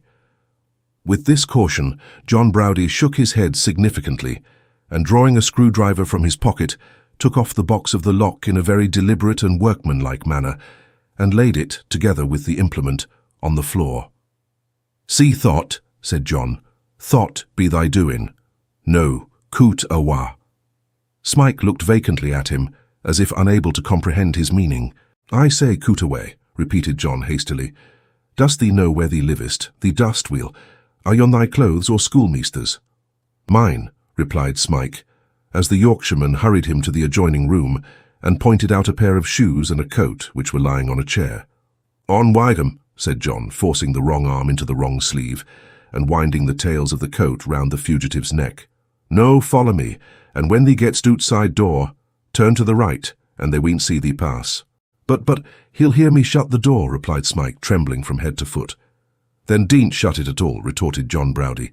"Dang it, thee bean't afeard a schoolmeaster's tacking cold, I hope." No, said Smike, his teeth chattering in his head. "But he brought me back before and will again. He will indeed." He will, replied John impatiently. He won't, look'ee. I want to do this neighbourly like and let them think thee's gotten a while of theeself. But if he cooms out o' thot parlour a whiles they't clearing off, he mun have mercy on his own bones, for I won't. If he finds it out, soon after I'll put un on a wrong scent, I warranty. But if thee keeps to good heart, they'll be at home afore they know thee's gotten off. Coom." Smike, who comprehended just enough of this to know it was intended as encouragement, prepared to follow with tottering steps, when John whispered in his ear, "Thee'll just tell young measter that I'm sploiced to Tilly Price and to be heerd on at the Saracen by Lather, and that I bean't jealous of un. Dang it, I'm loike to boost when I think of that nate. Card, I think I see un now, a powdering away at the thin bread and butter." It was rather a ticklish recollection for John just then, for he was within an ace of breaking out into a loud guffaw. Restraining himself, however, just in time by a great effort, he glided downstairs, hauling Smike behind him, and placing himself close to the parlour door to confront the first person that might come out signed to him to make off. Having got so far, Smike needed no second bidding. Opening the house door gently, and casting a look of mingled gratitude and terror at his deliverer, he took the direction which had been indicated to him, and sped away like the wind. The Yorkshireman remained on his post for a few minutes, but finding that there was no pause in the conversation inside, crept back again unheard, and stood, listening over the stair rail, for a full hour.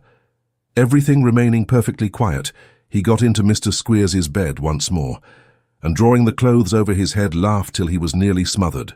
If there could only have been somebody by, to see how the bedclothes shook, and to see the Yorkshireman's great red face and round head appear above the sheets every now and then, like some jovial monster coming to the surface to breathe, and once more dive down, convulsed with the laughter which came bursting forth afresh, that somebody would have been scarcely less amused than John Browdie himself.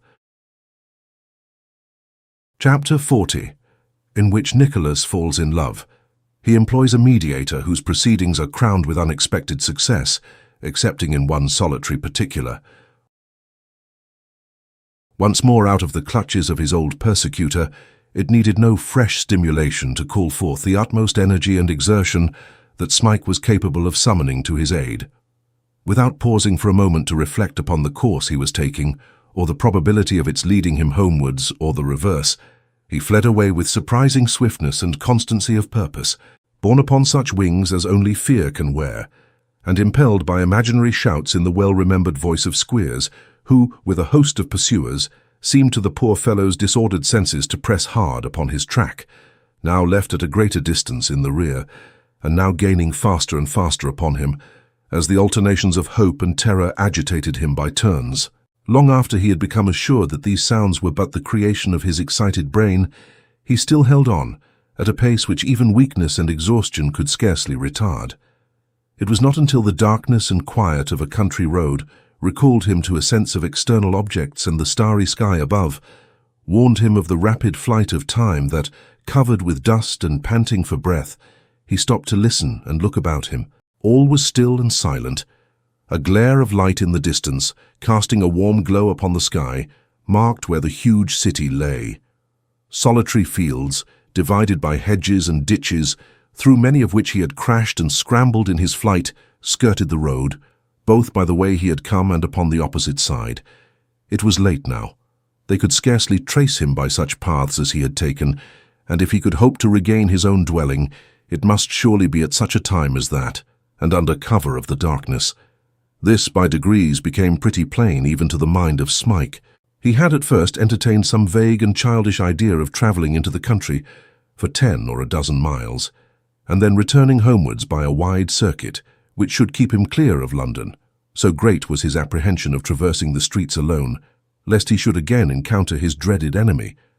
But yielding to the conviction which these thoughts inspired, he turned back, and taking the open road, though not without many fears and misgivings, made for London again, with scarcely less speed of foot than that with which he had left the temporary abode of Mr. Squeers. By the time he re-entered it at the western extremity, the greater part of the shops were closed. Of the throngs of people who had been tempted abroad after the heat of the day, but few remained in the streets, and they were lounging home. But of these he asked his way from time to time, and by dint of repeated inquiries, he at length reached the dwelling of Newman Noggs. All that evening, Newman had been hunting and searching in byways and corners for the very person who now knocked at his door, while Nicholas had been pursuing the same inquiry in other directions. He was sitting, with a melancholy air, at his poor supper, when Smike's timorous and uncertain knock reached his ears. Alive to every sound in his anxious and expectant state, Newman hurried downstairs, and uttering a cry of joyful surprise, dragged the welcome visitor into the passage and up the stairs, and said not a word until he had him safe in his own garret and the door was shut behind them, when he mixed a great mug full of gin and water, and holding it to Smike's mouth, as one might hold a bowl of medicine to the lips of a refractory child, commanded him to drain it to the last drop. Newman looked uncommonly blank when he found that Smike did little more than put his lips to the precious mixture. He was in the act of raising the mug to his own mouth, with a deep sigh of compassion for his poor friend's weakness, when Smike, beginning to relate the adventures which had befallen him, arrested him halfway, and he stood listening, with the mug in his hand. It was odd enough to see the change that came over Newman as Smike proceeded. At first he stood rubbing his lips with the back of his hand, as a preparatory ceremony towards composing himself for a draught. Then, at the mention of Squeers, he took the mug under his arm and, opening his eyes very wide, looked on in the utmost astonishment. When Smike came to the assault upon himself in the hackney coach, he hastily deposited the mug upon the table, and limped up and down the room in a state of the greatest excitement, stopping himself with a jerk every now and then, as if to listen more attentively. When John Browdie came to be spoken of, he dropped by slow and gradual degrees into a chair, and rubbing his hands upon his knees, quicker and quicker as the story reached its climax, burst at last into a laugh composed of one loud sonorous ha ha ha, having given vent to which his countenance immediately fell again as he inquired, with the utmost anxiety, whether it was probable that John Browdie and Squeers had come to blows. "No, I think not," replied Smike. "I don't think he could have missed me till I had got quite away." Newman scratched his head with a shout of great disappointment, and once more lifting up the mug, applied himself to the contents, smiling meanwhile over the rim, with a grim and ghastly smile at Smike. "You shall stay here," said Newman. "You're tired, fagged. I'll tell them you'll come back. They have been half mad about you, Mr. Nicholas—" "God bless him!" cried Smike. "Amen," returned Newman. "He hasn't had a minute's rest or peace. No more has the old lady, nor Miss Nickleby." No, has she thought about me?" said Smike. "Has she, though? Oh, has she? Don't tell me so if she has not." "She has," cried Newman. "She is as noble-hearted as she is beautiful." Yes, cried Smike. "Well said." "So mild and gentle," said Newman. Yes, cried Smike with increasing eagerness. "And yet with such a true and gallant spirit," pursued Newman. He was going on in his enthusiasm, when, chancing to look at his companion, he saw that he had covered his face with his hands, and that tears were stealing out between his fingers. A moment before, the boy's eyes were sparkling with unwonted fire, and every feature had been lighted up with an excitement which made him appear, for the moment, quite a different being. Well, muttered Newman, as if he were a little puzzled. "It has touched me more than once to think such a nature should have been exposed to such trials. This poor fellow, yes, he feels that too. It softens him, makes him think of his former misery. Ha! That's it? Yes, that's— It was by no means clear from the tone of these broken reflections that Newman Noggs considered them as explaining, at all satisfactorily, the emotion which had suggested them.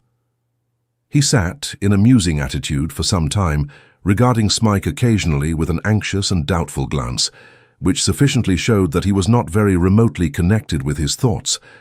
At length he repeated his proposition that Smike should remain where he was for that night, and that he, Noggs, should straightway repair to the cottage to relieve the suspense of the family. But as Smike would not hear of this, pleading his anxiety to see his friends again, they eventually sallied forth together, and the night being by this time far advanced, and Smike being besides so footsore that he could hardly crawl along, it was within an hour of sunrise when they reached their destination.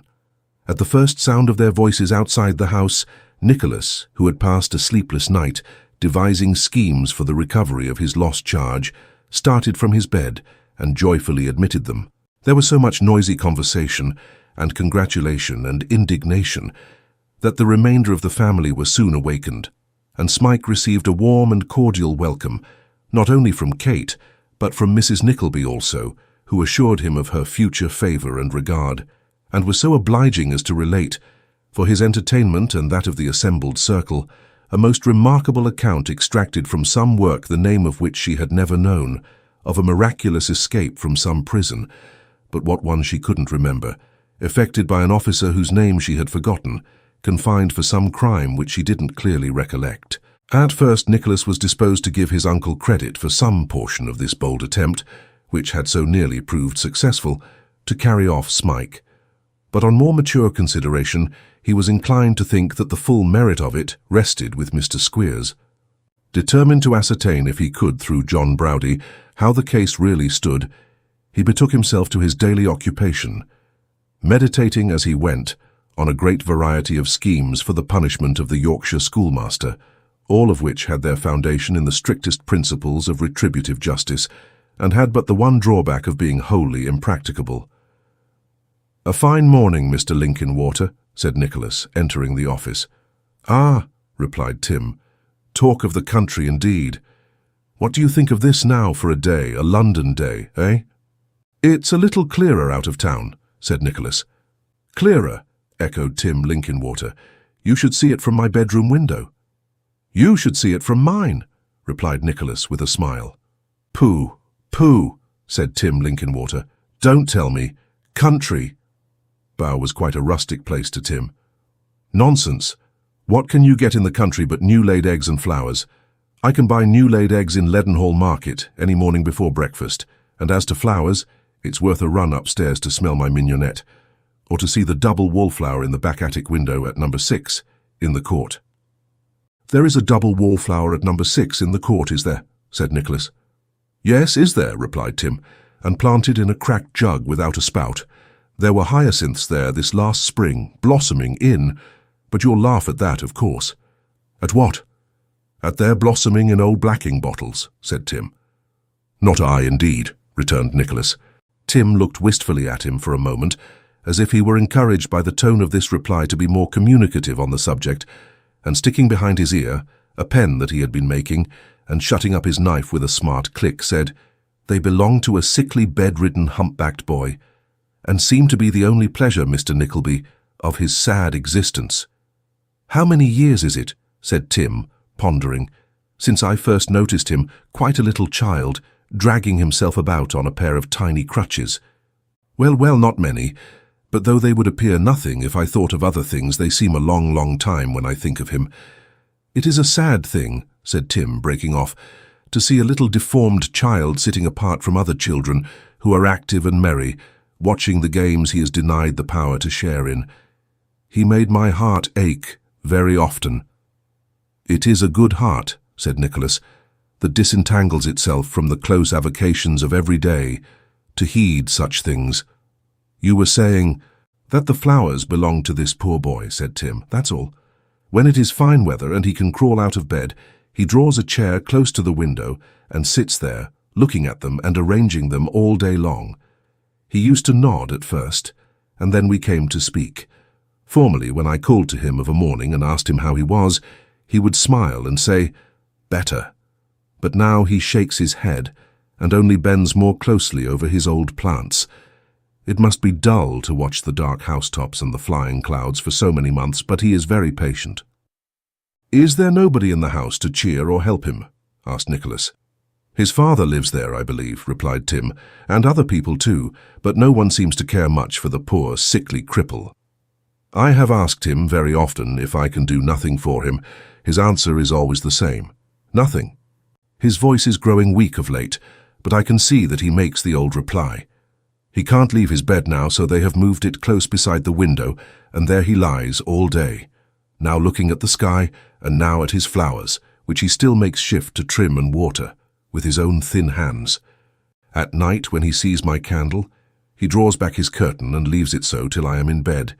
It seems such company to him to know that I am there, that I often sit at my window for an hour or more, that he may see I am still awake. And sometimes I get up in the night to look at the dull, melancholy light in his little room, and wonder whether he is awake or sleeping." "The night will not be long coming," said Tim, "when he will sleep and never wake again on earth. We have never so much as shaken hands in all our lives, and yet I shall miss him like an old friend. Are there any country flowers that could interest me like these, do you think? Or do you suppose that the withering of 100 kinds of the choicest flowers that blow, called by the hardest Latin names that were ever invented, would give me one fraction of the pain that I shall feel when these old jugs and bottles are swept away as lumber? Country," cried Tim, with a contemptuous emphasis. "Don't you know that I couldn't have such a court under my bedroom window, anywhere but in London?" With which inquiry, Tim turned his back, and pretending to be absorbed in his accounts, took an opportunity of hastily wiping his eyes when he supposed Nicholas was looking another way.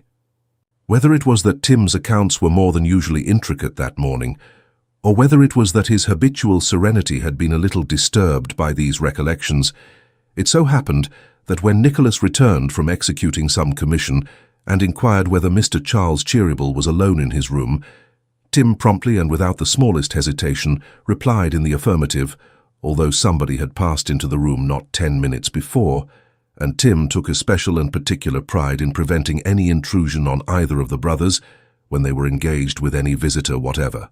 "I'll take this letter to him at once," said Nicholas, "if that's the case." And with that, he walked to the room and knocked at the door. No answer. Another knock, and still no answer. "He can't be here," thought Nicholas. "I'll lay it on his table." So Nicholas opened the door and walked in, and very quickly he turned to walk out again, when he saw, to his great astonishment and discomfiture, a young lady upon her knees at Mr. Cheeryble's feet, and Mr. Cheeryble beseeching her to rise, and entreating a third person, who had the appearance of the young lady's female attendant, to add her persuasions to his, to induce her to do so.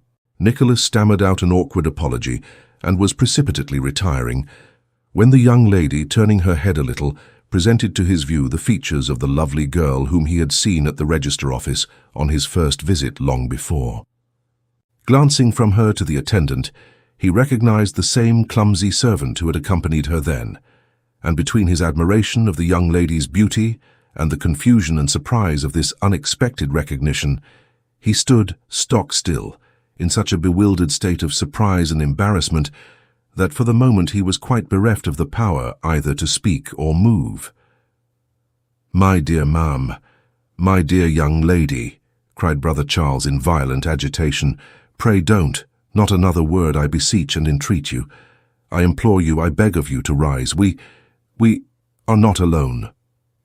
As he spoke, he raised the young lady, who staggered to a chair and swooned away. "She has fainted, sir," said Nicholas, darting eagerly forward. Poor dear," cried Brother Charles. "Where is my brother Ned? Ned, my dear brother, come here, pray." "Brother Charles, my dear fellow," replied his brother, hurrying into the room. "What is the— what— Hush, hush, not a word for your life, Brother Ned," returned the other. "Ring for the housekeeper, my dear brother. Call Tim Linkinwater." "Here, Tim Linkinwater, sir. Mr. Nickleby, my dear sir, leave the room, I beg and beseech of you." "I think she's better now," said Nicholas, who had been watching the patient so eagerly that he had not heard the request. "Poor bird," cried Brother Charles, gently taking her hand in his and laying her head upon his arm.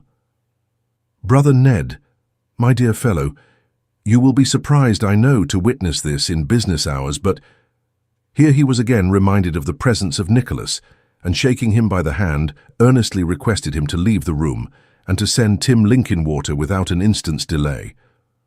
Nicholas immediately withdrew, and, on his way to the counting-house, met both the old housekeeper and Tim Linkinwater, jostling each other in the passage, and hurrying to the scene of action with extraordinary speed. Without waiting to hear his message, Tim Linkinwater darted into the room, and presently afterwards Nicholas heard the door shut and locked on the inside. He had abundance of time to ruminate on this discovery, for Tim Linkinwater was absent during the greater part of an hour, during the whole of which time Nicholas thought of nothing but the young lady and her exceeding beauty, and what could possibly have brought her there, and why they made such a mystery of it. The more he thought of all this, the more it perplexed him, and the more anxious he became to know who and what she was. "I should have known her among 10,000, thought Nicholas, and with that he walked up and down the room, and recalling her face and figure, of which he had a peculiarly vivid remembrance, discarded all other subjects of reflection, and dwelt upon that alone. At length Tim Linkinwater came back, provokingly cool, and with papers in his hand, and a pen in his mouth, as if nothing had happened. "Is she quite recovered?" said Nicholas impetuously. "Who?" returned Tim Linkinwater. "Who?" repeated Nicholas. "The young lady." "What do you make, Mr. Nickleby?" said Tim, taking his pen out of his mouth. "What do you make of 427 times 3,238? "Nay," returned Nicholas, "what do you make of my question first? I asked you about the young lady," said Tim Linkinwater, putting on his spectacles. "To be sure, yes. Oh, she's very well." "Very well, is she?" returned Nicholas. "Very well," replied Mr. Linkinwater gravely. "Will she be able to go home today?" asked Nicholas. "She's gone," said Tim. "Gone?" "Yes." "I hope she has not far to go," said Nicholas, looking earnestly at the other. "Aye," replied the immovable Tim. "I hope she hasn't." Nicholas hazarded one or two further remarks, but it was evident that Tim Linkinwater had his own reasons for evading the subject, and that he was determined to afford no further information respecting the fair unknown who had awakened so much curiosity in the breast of his young friend. Nothing daunted by this repulse, Nicholas returned to the charge next day, emboldened by the circumstance of Mr. Linkinwater being in a very talkative and communicative mood. But directly he resumed the theme, Tim relapsed into a state of most provoking taciturnity, and from answering in monosyllables, came to returning no answers at all, save such as were to be inferred from several grave nods and shrugs, which only served to whet that appetite for intelligence in Nicholas, which had already attained a most unreasonable height. Foiled in these attempts, he was fain to content himself with watching for the young lady's next visit, but here again he was disappointed. Day after day passed, and she did not return. He looked eagerly at the superscription of all the notes and letters, but there was not one among them which he could fancy to be in her handwriting.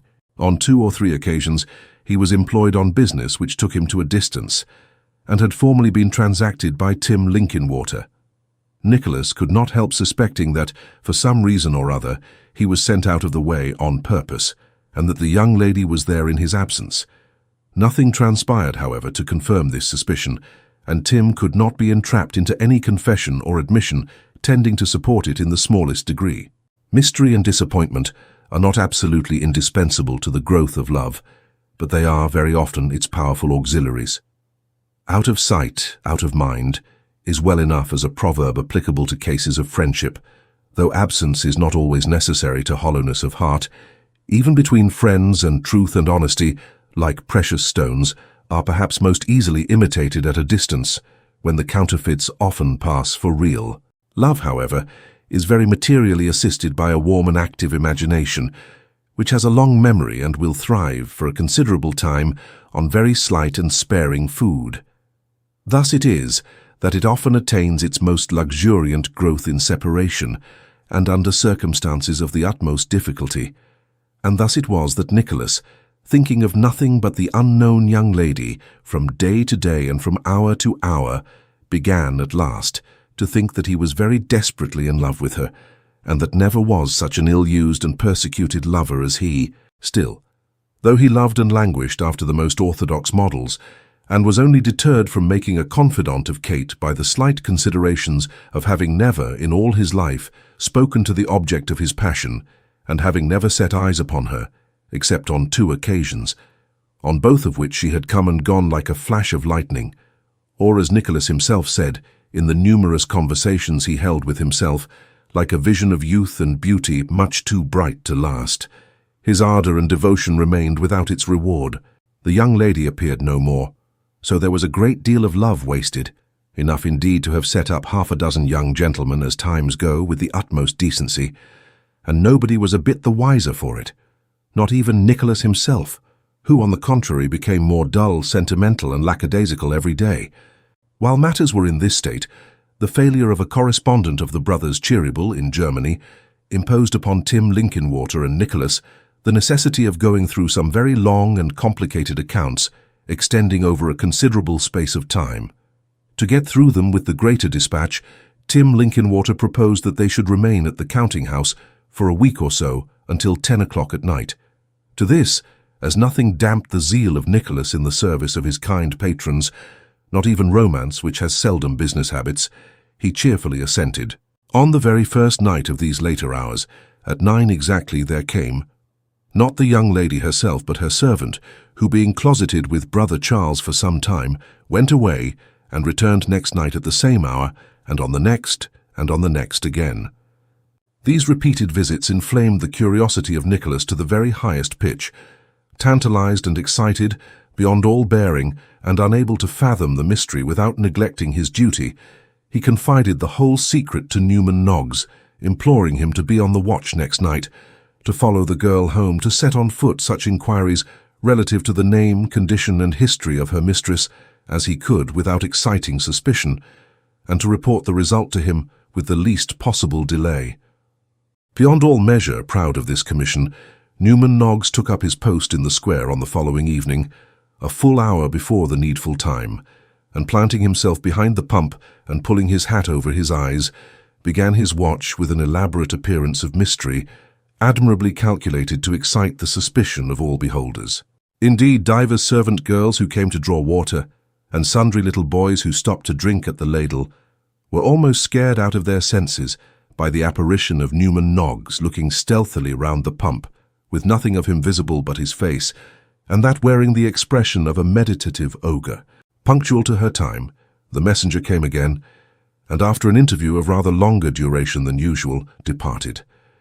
Newman had made 2 appointments with Nicholas, one for the next evening, conditional on his success, and one the next night following, which was to be kept under all circumstances. The first night he was not at the place of meeting, a certain tavern about halfway between the city and Golden Square, but on the second night he was there before Nicholas and received him with open arms. "Hey, it's all right," whispered Newman. Sit down, there's a dear young man, and let me tell you all about it." Nicholas needed no second invitation, and eagerly inquired what was the news. "There's a great deal of news," said Newman, in a flutter of exultation. "It's all right, don't be anxious, I don't know where to begin, never mind that, keep up your spirits, it's all right." "Well?" said Nicholas eagerly. "Yes, replied Newman. "That's it." "What's it?" said Nicholas. The name, my dear fellow." "The name's Bobster," replied Newman. "Bobster," repeated Nicholas indignantly. "That's the name," said Newman. "I remember it by lobster." "Bobster," repeated Nicholas more emphatically than before. "That must be the servant's name." "No, it ain't," said Newman, shaking his head with great positiveness. "Miss Cecilia Bobster." "Cecilia, eh?" returned Nicholas, muttering the 2 names together over and over again in every variety of tone, to try the effect. "Well, Cecilia is a pretty name." "Very, and a pretty creature too," said Newman. "Who?" said Nicholas. "Miss Bobster." "Why, where have you seen her?" demanded Nicholas. "Never mind, my dear boy," retorted Noggs, clapping him on the shoulder. "I have seen her, you shall see her, I've managed it all." "My dear Newman," cried Nicholas, grasping his hand. "Are you serious?" "I am," replied Newman. "I mean it all, every word. You shall see her tomorrow night. She consents to hear you speak for yourself. I persuaded her. She is all affability, goodness, sweetness, and beauty." "I know she is. I know she must be, Newman," said Nicholas, wringing his hand. "You are right," returned Newman. "Where does she live?" cried Nicholas. "What have you learnt of her history? Has she a father, mother, any brothers, sisters? What did she say? How came you to see her? Was she not very much surprised? Did you say how passionately I have longed to speak to her? Did you tell her where I had seen her? Did you tell her how and when and where and how long and how often I have thought of that sweet face which came upon me in my bitterest distress, like a glimpse of some better world? Did you, Newman, did you? You, Newman. Did. Poor Noggs literally gasped for breath as this flood of questions rushed upon him, and moved spasmodically in his chair at every fresh inquiry, staring at Nicholas meanwhile with the most ludicrous expression of perplexity. "No," said Newman, "I didn't tell her that." "Didn't tell her which?" asked Nicholas. "About the glimpse of the better world," said Newman. "I didn't tell her who you were either, or where you'd seen her. I said you loved her to distraction." "That's true, Newman," replied Nicholas with his characteristic vehemence. "Heaven knows I do." "I said, too, that you had admired her for a long time in secret," said Newman. Yes, what did she say to that?" asked Nicholas. "Blushed," said Newman. "To be sure, of course she would," said Nicholas approvingly. Newman then went on to say that the young lady was an only child, that her mother was dead, that she resided with her father, and that she had been induced to allow her lover a secret interview at the intercession of her servant, who had great influence with her. He further related how it required much moving and great eloquence to bring the young lady to this pass, how it was expressly understood that she merely afforded Nicholas an opportunity of declaring his passion, and how she by no means pledged herself to be favourably impressed with his attentions. The mystery of her visits to the brothers Cheeryble remained wholly unexplained, for Newman had not alluded to them, either in his preliminary conversations with the servant or his subsequent interview with the mistress, merely remarking that he had been instructed to watch the girl home and plead his young friend's cause, and not saying how far he had followed her, or from what point. But Newman hinted that from what had fallen from the confidant, he had been led to suspect that the young lady led a very miserable and unhappy life, under the strict control of her only parent, who was of a violent and brutal temper, a circumstance which he thought might in some degree account, both for her having sought the protection and friendship of the brothers, and her suffering herself to be prevailed upon to grant the promised interview. The last he held to be a very logical deduction from the premises, inasmuch as it was but natural to suppose that a young lady, whose present condition was so unenviable, would be more than commonly desirous to change it. It appeared on further questioning, for it was only by a very long and arduous process that all this could be got out of Newman Noggs, that Newman, in explanation of his shabby appearance, had represented himself as being, for certain wise and indispensable purposes connected with that intrigue, in disguise, and being questioned how he had come to exceed his commission so far as to procure an interview, he responded that the lady appearing willing to grant it, he considered himself bound, both in duty and gallantry, to avail himself of such a golden means of enabling Nicholas to prosecute his addresses. After these and all possible questions had been asked and answered 20 times over, they parted, undertaking to meet on the following night at 10:30 for the purpose of fulfilling the appointment, which was for 11 o'clock.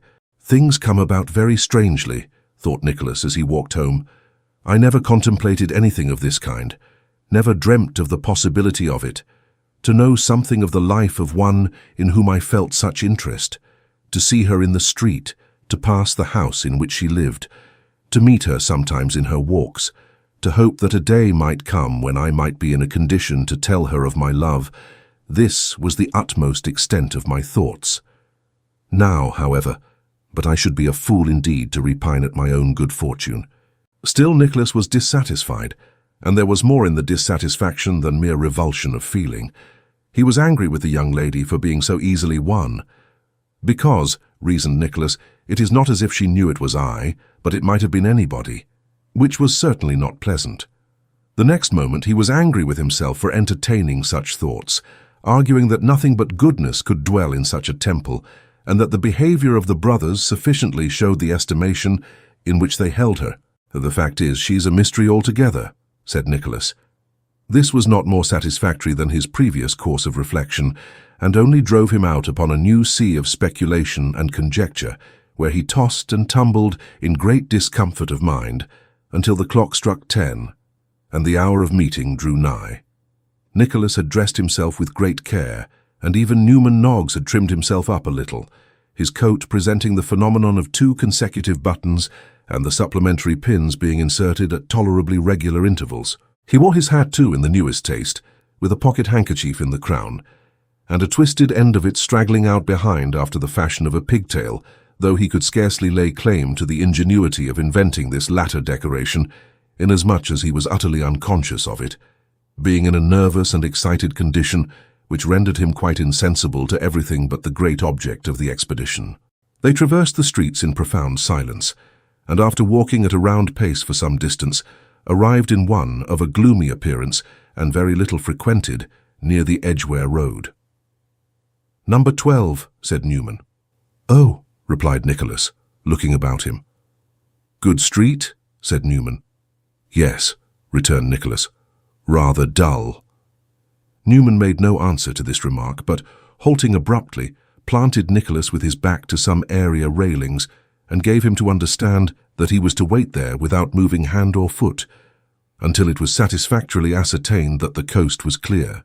This done, Noggs limped away with great alacrity, looking over his shoulder every instant, to make quite certain that Nicholas was obeying his directions, and, ascending the steps of a house some half-dozen doors off, was lost to view. After a short delay, he reappeared, and limping back again halted midway and beckoned Nicholas to follow him. "Well?" said Nicholas, advancing towards him on tiptoe.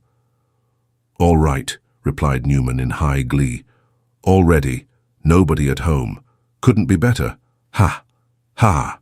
With this fortifying assurance, he stole past a street door on which Nicholas caught a glimpse of a brass plate, with Bobster in very large letters, and stopping at the area gate, which was open, signed to his young friend to descend. "What the devil!" cried Nicholas, drawing back. "Are we to sneak into the kitchen as if we came after the forks?" "Hush," replied Newman. "Old Bobster, ferocious Turk, he'd kill 'em all, box the young lady's ears. He does, often." "What?" cried Nicholas in high wrath. "Do you mean to tell me that any man would dare to box the ears of such a—" He had no time to sing the praises of his mistress just then, for Newman gave him a gentle push which had nearly precipitated him to the bottom of the area steps. Thinking it best to take the hint in good part, Nicholas descended without further remonstrance, but with a countenance bespeaking anything rather than the hope and rapture of a passionate lover. Newman followed. He would have followed head first, but for the timely assistance of Nicholas, and taking his hand led him through a stone passage, profoundly dark, into a back kitchen or cellar, of the blackest and most pitchy obscurity, where they stopped. "Well," said Nicholas in a discontented whisper, "this is not all, I suppose, is it?" "No, no," rejoined Noggs. "They'll be here directly. It's all right." "I am glad to hear it," said Nicholas. "I shouldn't have thought it, I confess." They exchanged no further words, and there Nicholas stood, listening to the loud breathing of Newman Noggs, and imagining that his nose seemed to glow like a red-hot coal, even in the midst of the darkness which enshrouded them. Suddenly, the sound of cautious footsteps attracted his ear, and directly afterwards a female voice inquired if the gentleman was there. "Yes," replied Nicholas, turning towards the corner from which the voice proceeded. "Who is that?" "Only me, sir," replied the voice. "Now, if you please, ma'am." A gleam of light shone into the place, and presently the servant girl appeared, bearing a light, and followed by her young mistress, who seemed to be overwhelmed by modesty and confusion. At sight of the young lady, Nicholas started and changed colour. His heart beat violently, and he stood rooted to the spot. At that instant, and almost simultaneously with her arrival and that of the candle, there was heard a loud and furious knocking at the street door, which caused Newman Noggs to jump up with great agility from a beer barrel on which he had been seated astride, and to exclaim abruptly, and with a face of ashy paleness, "Bobster, by the Lord!" The young lady shrieked. The attendant wrung her hands. Nicholas gazed from one to the other in apparent stupefaction, and Newman hurried to and fro, thrusting his hands into all his pockets successively, and drawing out the linings of every one in the excess of his irresolution. It was but a moment, but the confusion crowded into that one moment no imagination can exaggerate. "Leave the house, for heaven's sake! We have done wrong, we deserve it all," cried the young lady. "Leave the house, or I am ruined and undone forever." "And will you hear me say but one word?" cried Nicholas. "Only one, I will not detain you. Will you hear me say one word in explanation of this mischance?" But Nicholas might as well have spoken to the wind, for the young lady, with distracted looks, hurried up the stairs. He would have followed her, but Newman, twisting his hand in his coat collar, dragged him towards the passage by which they had entered. "Let me go, Newman, in the devil's name!" cried Nicholas. "I must speak to her, I will not leave this house without." "Reputation, character, violence, consider," said Newman, clinging round him with both arms and hurrying him away. "Let them open the door. We'll go as we came, directly it's shut. Come, this way, here."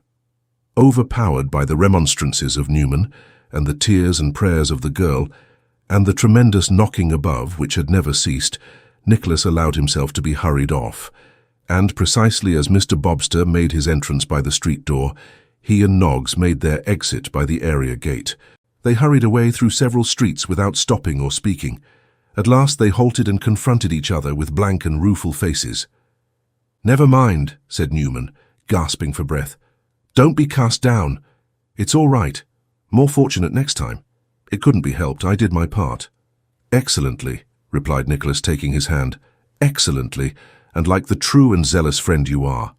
Only, mind, I am not disappointed, Newman, and feel just as much indebted to you, only it was the wrong lady." "Eh?" cried Newman Noggs, "taken in by the servant?" Newman," said Nicholas, laying his hand upon his shoulder. "It was the wrong servant too." Newman's underjaw dropped, and he gazed at Nicholas, with his sound eye fixed fast and motionless in his head.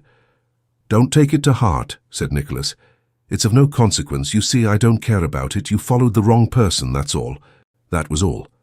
Whether Newman Noggs had looked round the pump in a slanting direction so long that his sight became impaired, or whether, finding that there was time to spare, he had recruited himself with a few drops of something stronger than the pump could yield.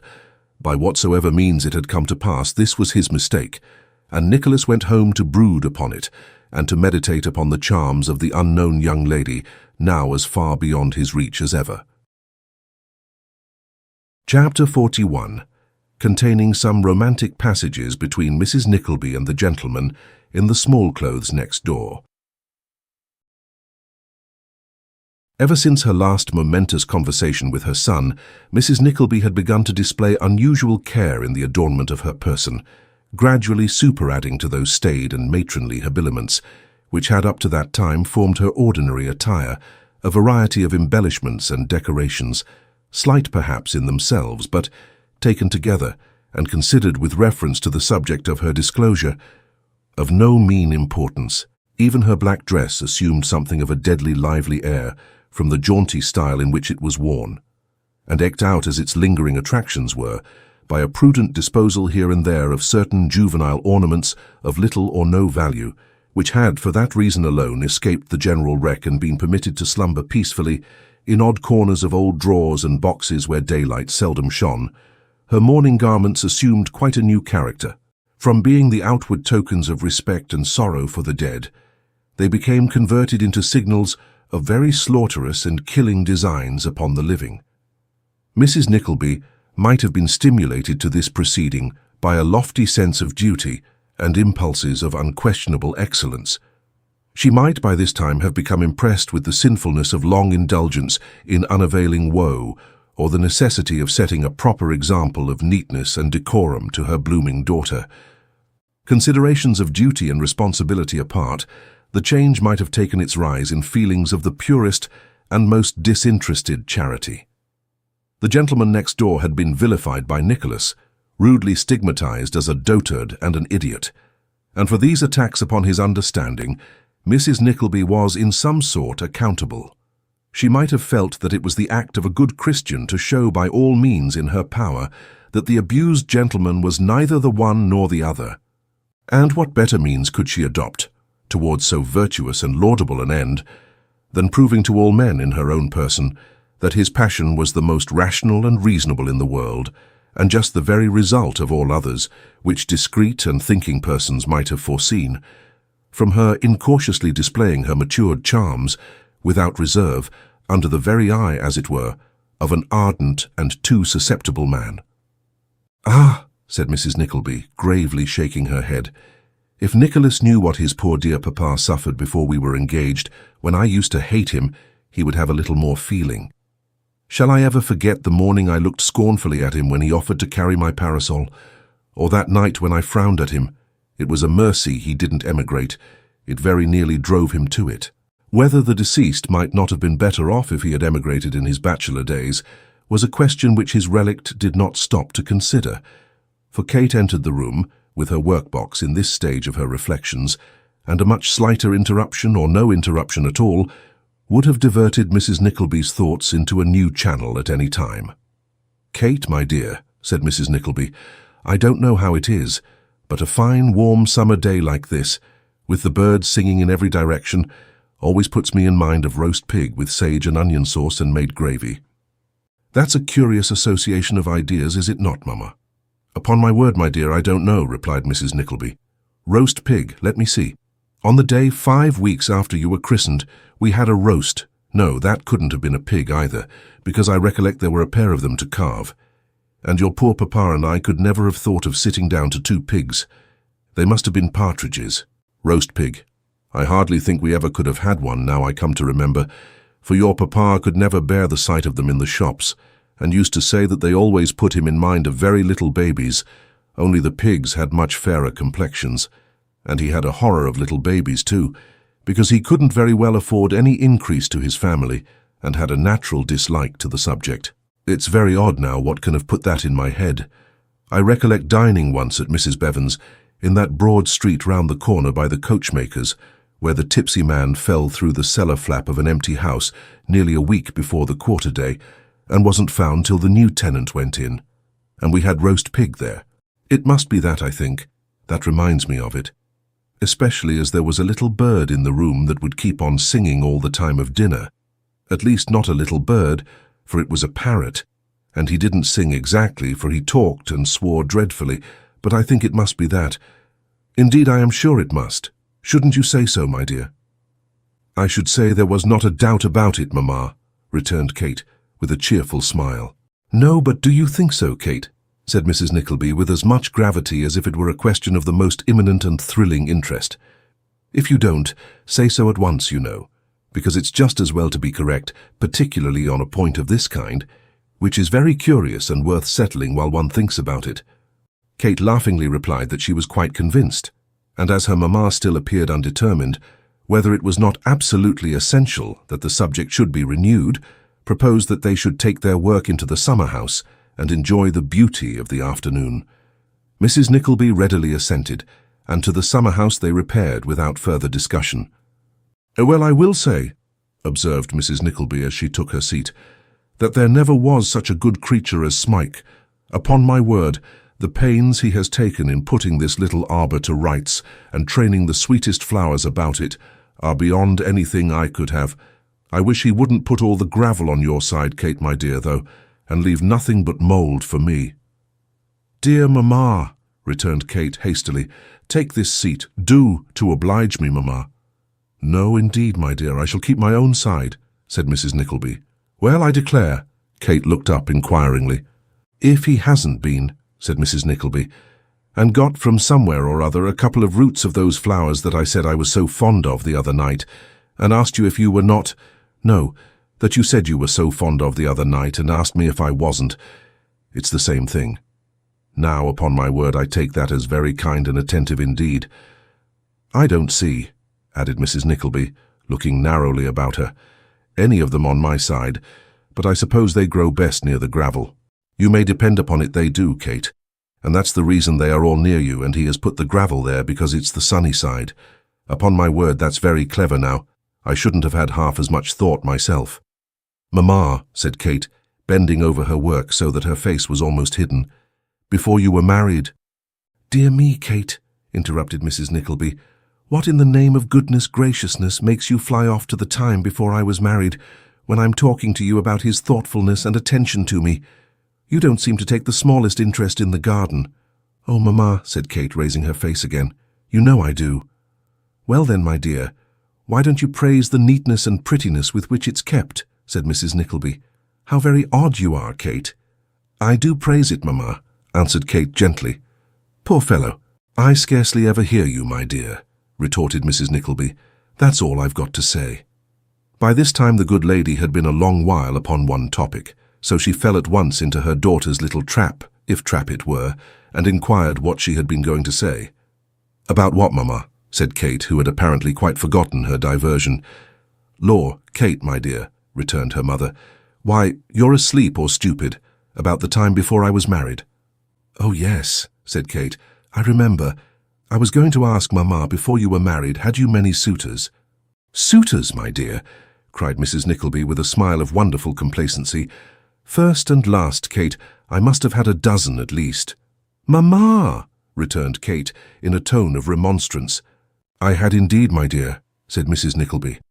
Not including your poor papa or a young gentleman who used to go at that time to the same dancing school, and who would send gold watches and bracelets to our house in gilt-edged paper, which were always returned, and who afterwards unfortunately went out to Botany Bay in a cadet ship, a convict ship, I mean, and escaped into a bush and killed sheep, I don't know how they got there, and was going to be hung, only he accidentally choked himself, and the government pardoned him.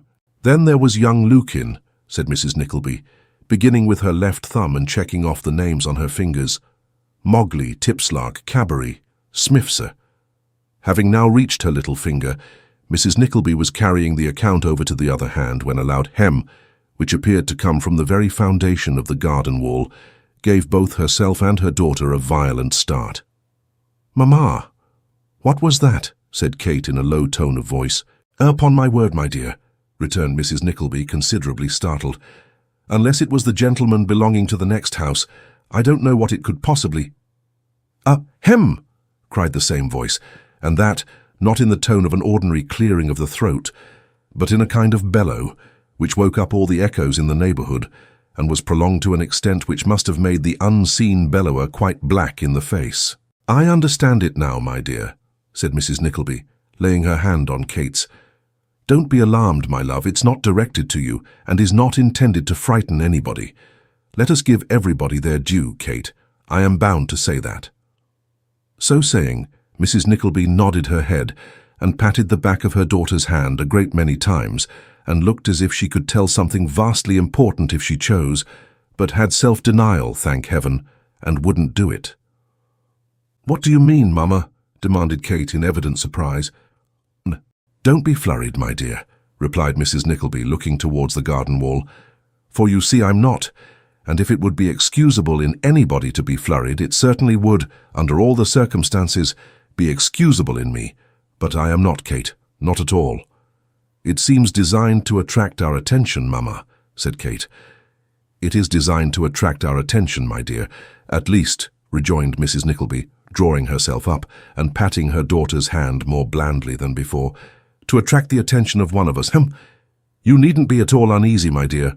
Kate looked very much perplexed, and was apparently about to ask for further explanation, when a shouting and scuffling noise, as of an elderly gentleman whooping and kicking up his legs on loose gravel with great violence, was heard to proceed from the same direction as the former sounds, and before they had subsided, a large cucumber was seen to shoot up in the air with the velocity of a sky-rocket, whence it descended, tumbling over and over, until it fell at Mrs. Nickleby's feet. This remarkable appearance was succeeded by another of a precisely similar description. Then a fine vegetable marrow, of unusually large dimensions, was seen to whirl aloft and come toppling down.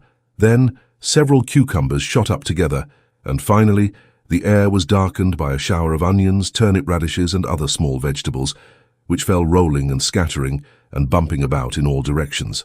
As Kate rose from her seat in some alarm, and caught her mother's hand to run with her into the house, she felt herself rather retarded than assisted in her intention, and following the direction of Mrs. Nickleby's eyes, was quite terrified by the apparition of an old black velvet cap, which by slow degrees, as if its wearer were ascending a ladder or pair of steps, rose above the wall dividing their garden from that of the next cottage, which, like their own, was a detached building, and was gradually followed by a very large head and an old face, in which were a pair of most extraordinary grey eyes, very wild, very wide open, and rolling in their sockets, with a dull, languishing, leering look, most ugly to behold.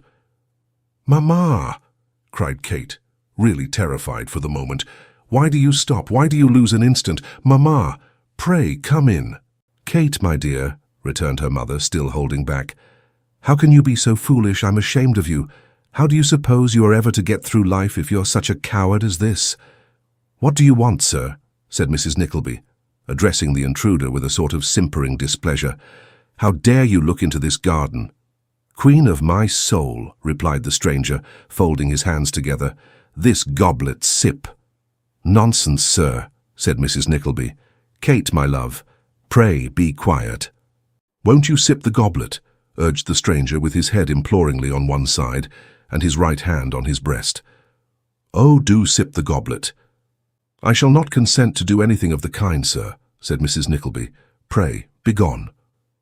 "Why is it," said the old gentleman, coming up a step higher and leaning his elbows on the wall with as much complacency as if he were looking out of window, "why is it that beauty is always obdurate, even when admiration is as honourable and respectful as mine?" Here he smiled, kissed his hand, and made several low bows. "Is it owing to the bees who, when the honey season is over, and they are supposed to have been killed with brimstone, in reality fly to Barbary and lull the captive Moors to sleep with their drowsy songs? Or is it," he added, dropping his voice almost to a whisper, "in consequence of the statue at Charing Cross having been lately seen on the Stock Exchange at midnight, walking arm in arm with the pump from Aldgate, in a riding habit?" "Mamma," murmured Kate, "do you hear him?" "Hush, my dear," replied Mrs. Nickleby, in the same tone of voice. "He is very polite, and I think that was a quotation from the poets. Pray, don't worry me so. You'll pinch my arm black and blue. Go away, sir." "Quite away?" said the gentleman with a languishing look. "Oh, quite away?"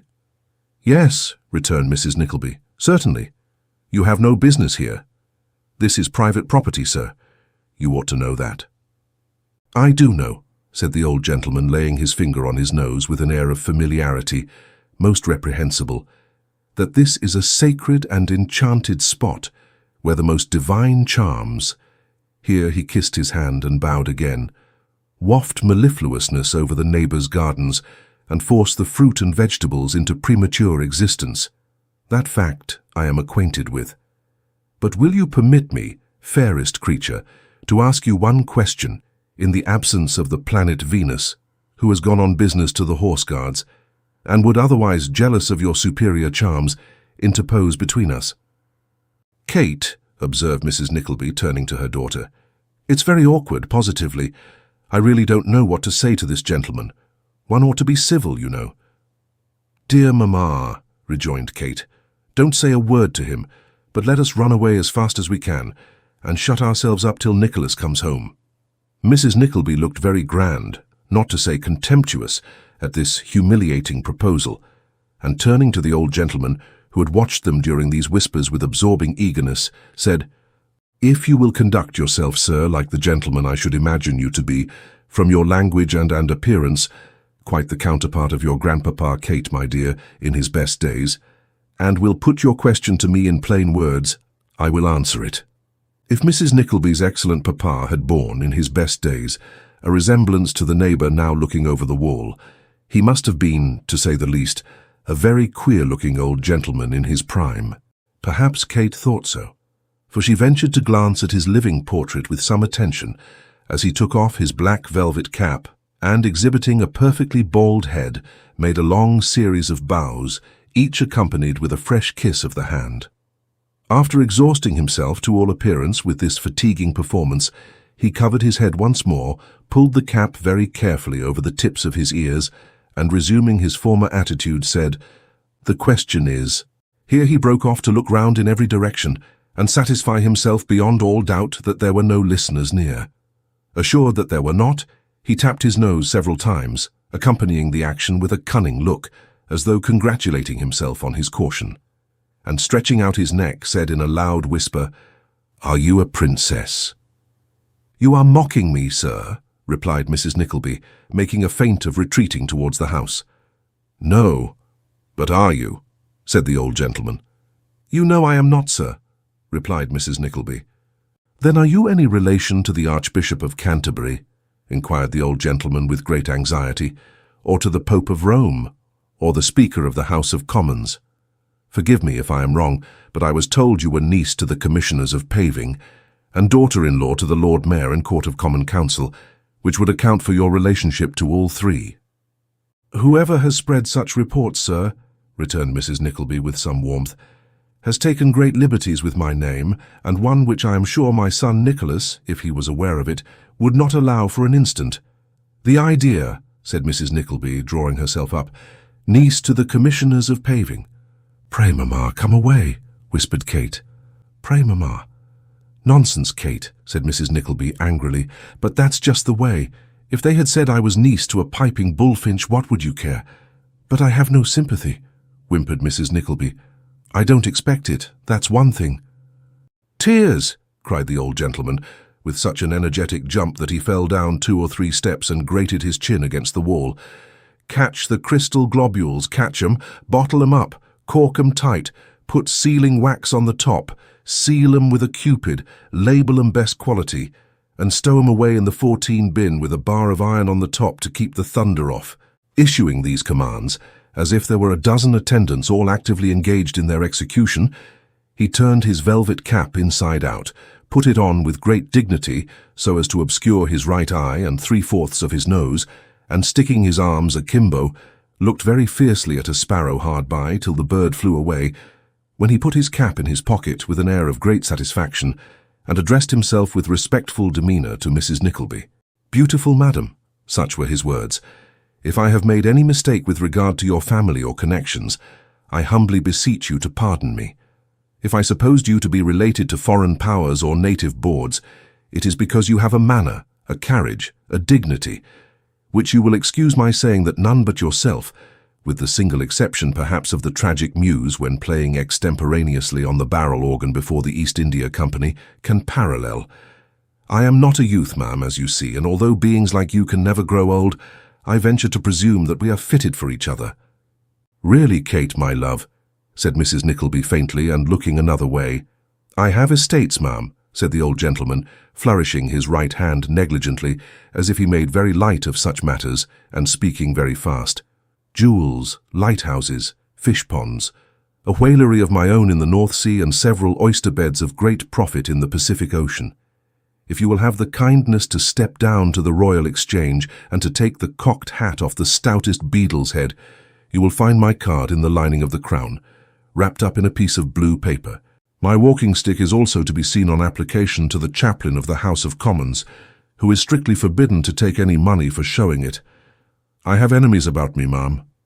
He looked towards his house and spoke very low, "who attack me on all occasions and wish to secure my property. If you bless me with your hand and heart, you can apply to the Lord Chancellor or call out the military if necessary. Sending my toothpick to the Commander-in-Chief will be sufficient, and so clear the house of them before the ceremony is performed. After that, love, bliss and rapture, rapture, love and bliss, be mine, be mine." Repeating these last words with great rapture and enthusiasm, the old gentleman put on his black velvet cap again, and looking up into the sky in a hasty manner, said something that was not quite intelligible concerning a balloon he expected, and which was rather after its time. Be mine, repeated the old gentleman. "Kate, my dear," said Mrs. Nickleby, "I have hardly the power to speak, but it is necessary for the happiness of all parties that this matter should be set at rest forever." "Surely there is no necessity for you to say one word, mamma," reasoned Kate. "You will allow me, my dear, if you please, to judge for myself," said Mrs. Nickleby. Be mine," cried the old gentleman. "It can scarcely be expected, sir," said Mrs. Nickleby, fixing her eyes modestly on the ground, "that I should tell a stranger whether I feel flattered and obliged by such proposals or not. They certainly are made under very singular circumstances. Still, at the same time, as far as it goes, and to a certain extent, of course, Mrs. Nickleby's customary qualification, they must be gratifying and agreeable to one's feelings." Be mine," cried the old gentleman. Gog and Magog, be mine." "It will be sufficient for me to say, sir," resumed Mrs. Nickleby with perfect seriousness, "and I'm sure you'll see the propriety of taking an answer and going away, that I have made up my mind to remain a widow and to devote myself to my children. You may not suppose I am the mother of 2 children. Indeed, many people have doubted it, and said that nothing on earth could ever make them believe it possible. But it is the case, and they are both grown up. We shall be very glad to have you for a neighbour. Very glad, delighted, I'm sure. But in any other character it's quite impossible, quite. As to my being young enough to marry again, that perhaps may be so, or it may not be. But I couldn't think of it for an instant. Not on any account whatever. I said I never would, and I never will. It's a very painful thing to have to reject proposals, and I would much rather that none were made. At the same time, this is the answer that I determined long ago to make, and this is the answer I shall always give." These observations were partly addressed to the old gentleman, partly to Kate, and partly delivered in soliloquy. Towards their conclusion, the suitor evinced a very irreverent degree of inattention, and Mrs. Nickleby had scarcely finished speaking, when, to the great terror both of that lady and her daughter, he suddenly flung off his coat and, springing on the top of the wall, threw himself into an attitude which displayed his small clothes and grey worsteds to the fullest advantage, and concluded by standing on one leg and repeating his favourite bellow with increased vehemence. While he was still dwelling on the last note, and embellishing it with a prolonged flourish, a dirty hand was observed to glide stealthily and swiftly along the top of the wall, as if in pursuit of a fly, and then to clasp with the utmost dexterity one of the old gentleman's ankles. This done, the companion hand appeared and clasped the other ankle. Thus encumbered, the old gentleman lifted his legs awkwardly once or twice, as if they were very clumsy and imperfect pieces of machinery, and then, looking down on his own side of the wall, burst into a loud laugh. "It's you, is it?" said the old gentleman. "Yes, it's me," replied a gruff voice. "How's the Emperor of Tartary?" said the old gentleman. "Oh, he's much the same as usual," was the reply. "No better and no worse." "The young Prince of China," said the old gentleman with much interest. "Is he reconciled to his father-in-law, the great potato salesman?" "No," answered the gruff voice, "and he says he never will be, that's more." "If that's the case," observed the old gentleman, "perhaps I'd better come down." "Well," said the man on the other side, "I think you had, perhaps." One of the hands being then cautiously unclasped, the old gentleman dropped into a sitting posture, and was looking round to smile and bow to Mrs. Nickleby when he disappeared with some precipitation, as if his legs had been pulled from below.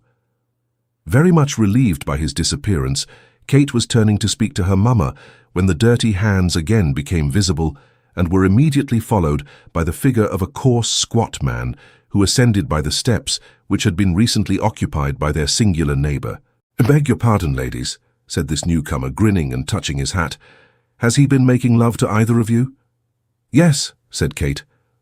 "Ah," rejoined the man, taking his handkerchief out of his hat and wiping his face. "He always will, you know. Nothing will prevent his making love." "I need not ask you if he is out of his mind, poor creature," said Kate. "Why, no," replied the man, looking into his hat, throwing his handkerchief in at one dab and putting it on again. "That's pretty plain, that is." "Has he been long so?" asked Kate. "A long while." "And is there no hope for him?" said Kate compassionately. "Not a bit, and don't deserve to be," replied the keeper. "He's a deal pleasanter without his senses than with 'em. He was the cruellest, wickedest, out-and-outerest old flint that ever drawed breath." "Indeed," said Kate. "By George," replied the keeper, shaking his head so emphatically that he was obliged to frown to keep his hat on. "I never come across such a vagabond, and my mate says the same. Broke his poor wife's heart, turned his daughters out of doors, drove his sons into the streets. It was a blessing he went mad at last, through evil tempers and covetousness and selfishness and guzzling and drinking, or he'd have drove many others so. Hope for him, an old rip. There isn't too much hope going, but I'll bet a crown that what there is saved for more deserving chaps than him anyhow."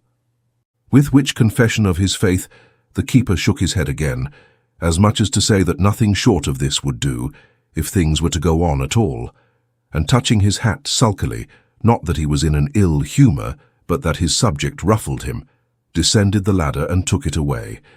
During this conversation, Mrs. Nickleby had regarded the man with a severe and steadfast look.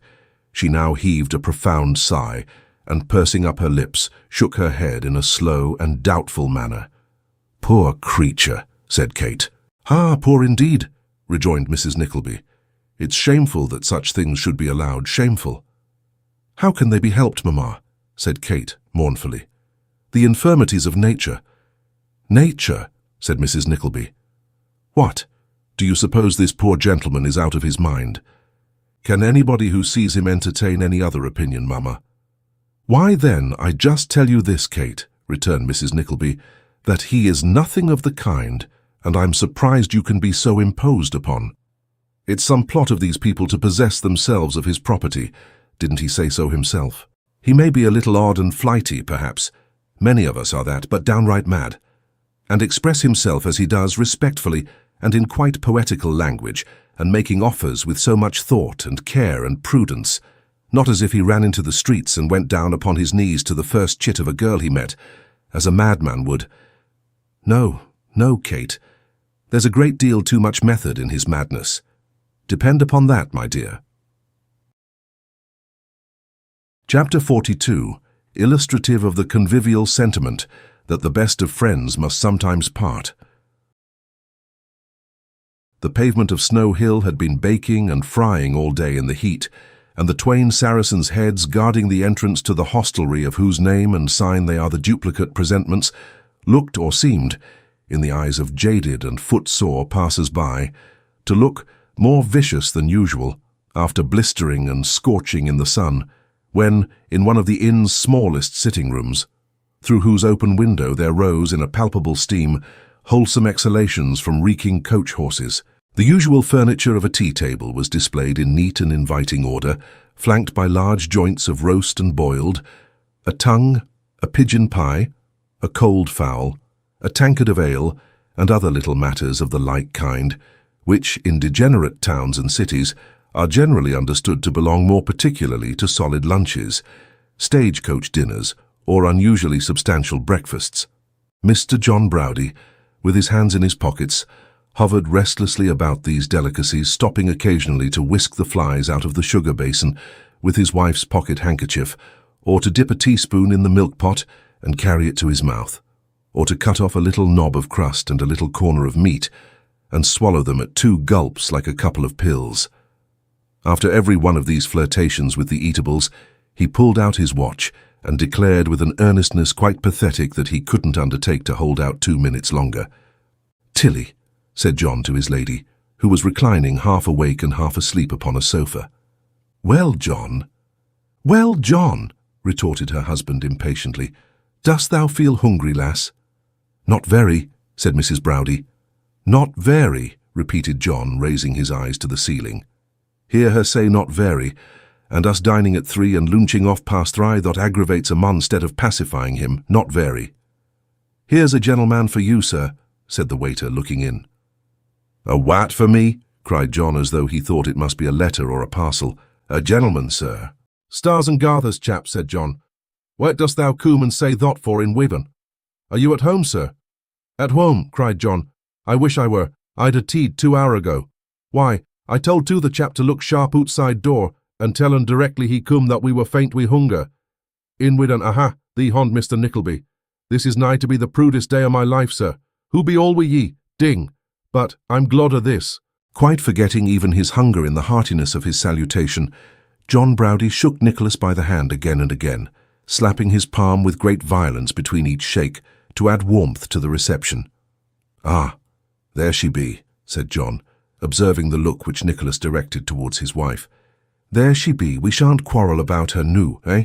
Ecod, when I think o' thot. But thou wantest summat to eat. Fall to, mun, fall to, and for what we're aboot to receive." No doubt the grace was properly finished, but nothing more was heard, for John had already begun to play such a knife and fork that his speech was, for the time, gone. "I shall take the usual licence, Mr. Browdie," said Nicholas, as he placed a chair for the bride.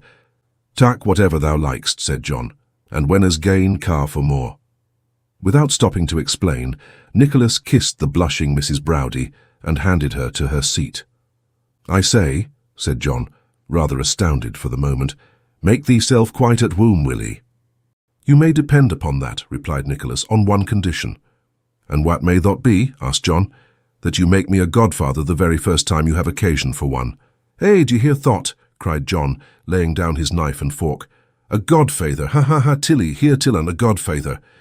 Divn't say a word more, you'll never beat thot. Occasion for un, a godfeyther, ha ha ha." Never was man so tickled with a respectable old joke as John Browdie was with this. He chuckled, roared, half suffocated himself by laughing large pieces of beef into his windpipe, roared again, persisted in eating at the same time, got red in the face and black in the forehead, coughed, cried, got better. Went off again, laughing inwardly.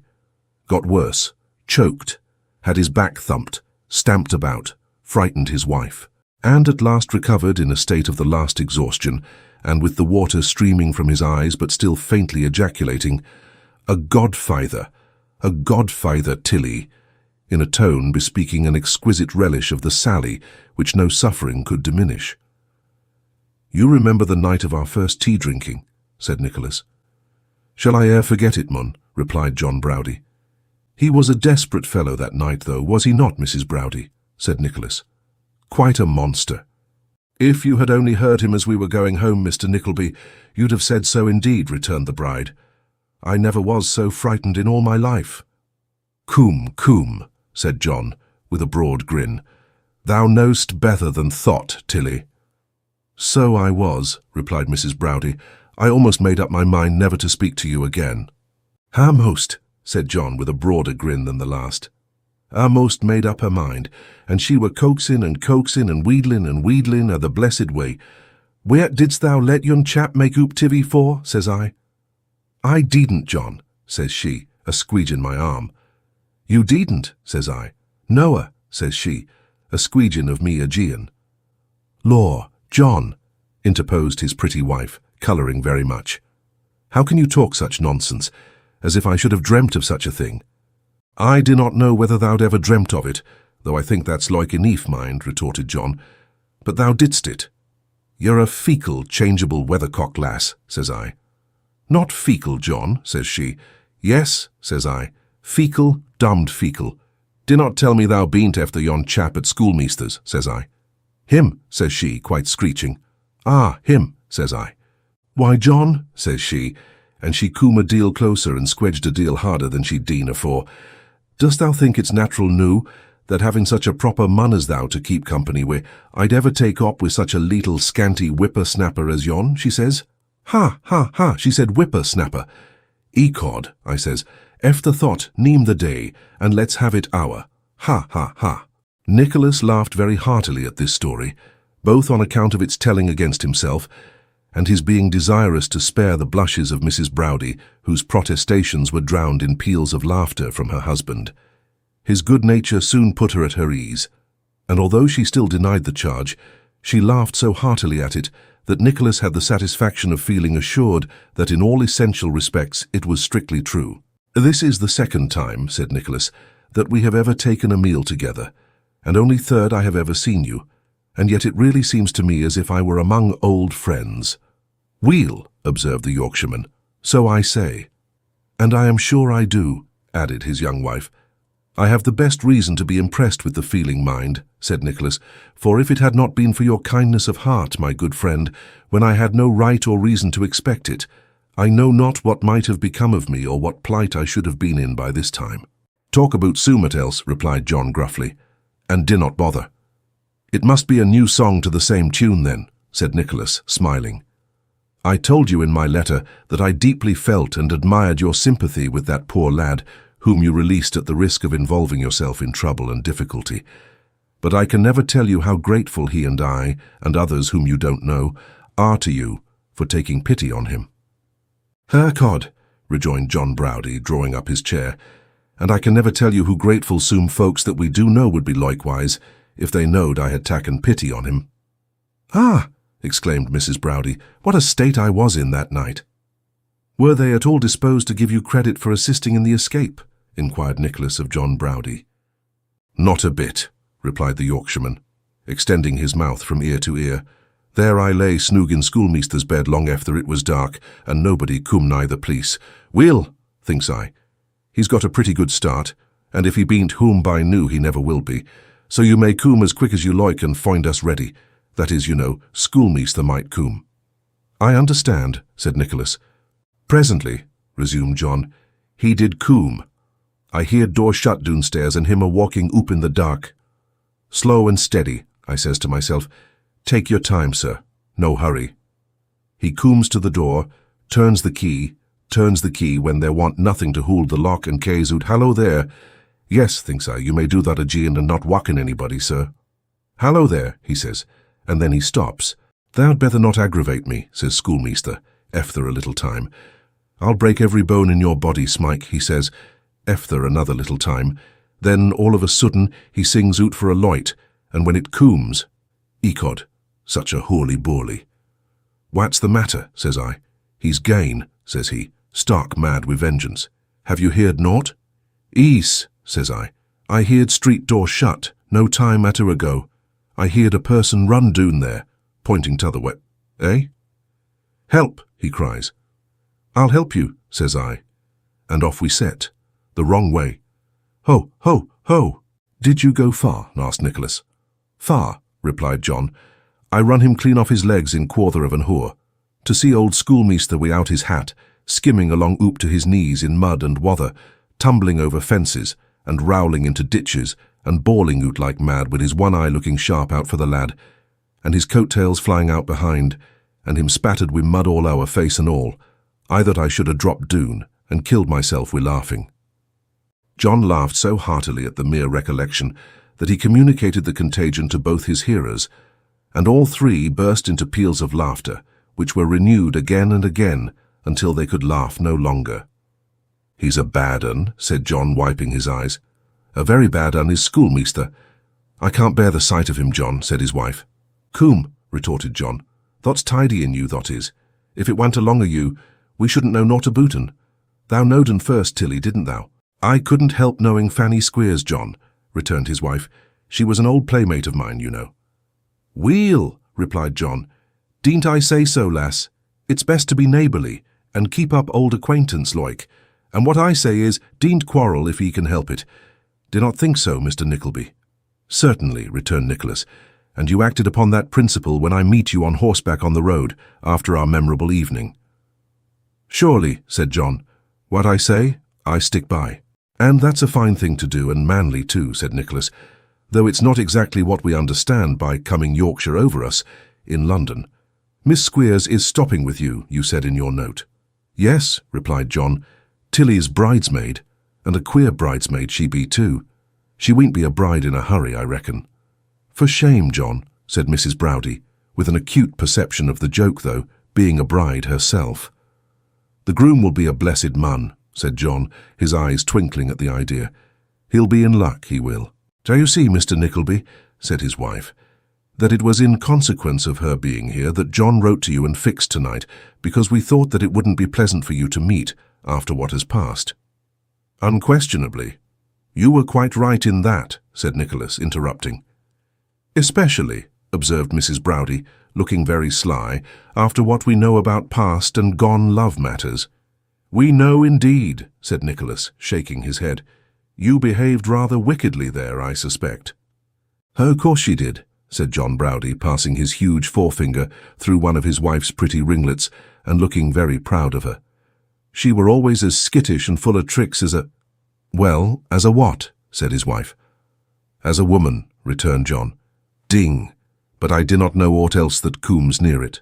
"Are you speaking about Miss Squeers?" said Nicholas, with the view of stopping some slight connubialities which had begun to pass between Mr. and Mrs. Browdie, and which rendered the position of a third party in some degree embarrassing, as occasioning him to feel rather in the way than otherwise. "Oh yes," rejoined Mrs. Browdie, "John had done. John fixed tonight, because she had settled that she would go and drink tea with her father, and to make quite sure of there being nothing amiss, and of your being quite alone with us, he settled to go out there and fetch her home." "That was a very good arrangement," said Nicholas, "though I'm sorry to be the occasion of so much trouble."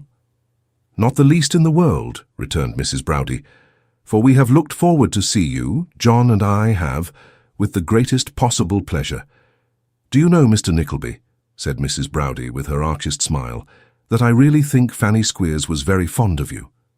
"I am very much obliged to her," said Nicholas, "but upon my word, I never aspired to making any impression upon her virgin heart." "How you talk," tittered Mrs. Browdie.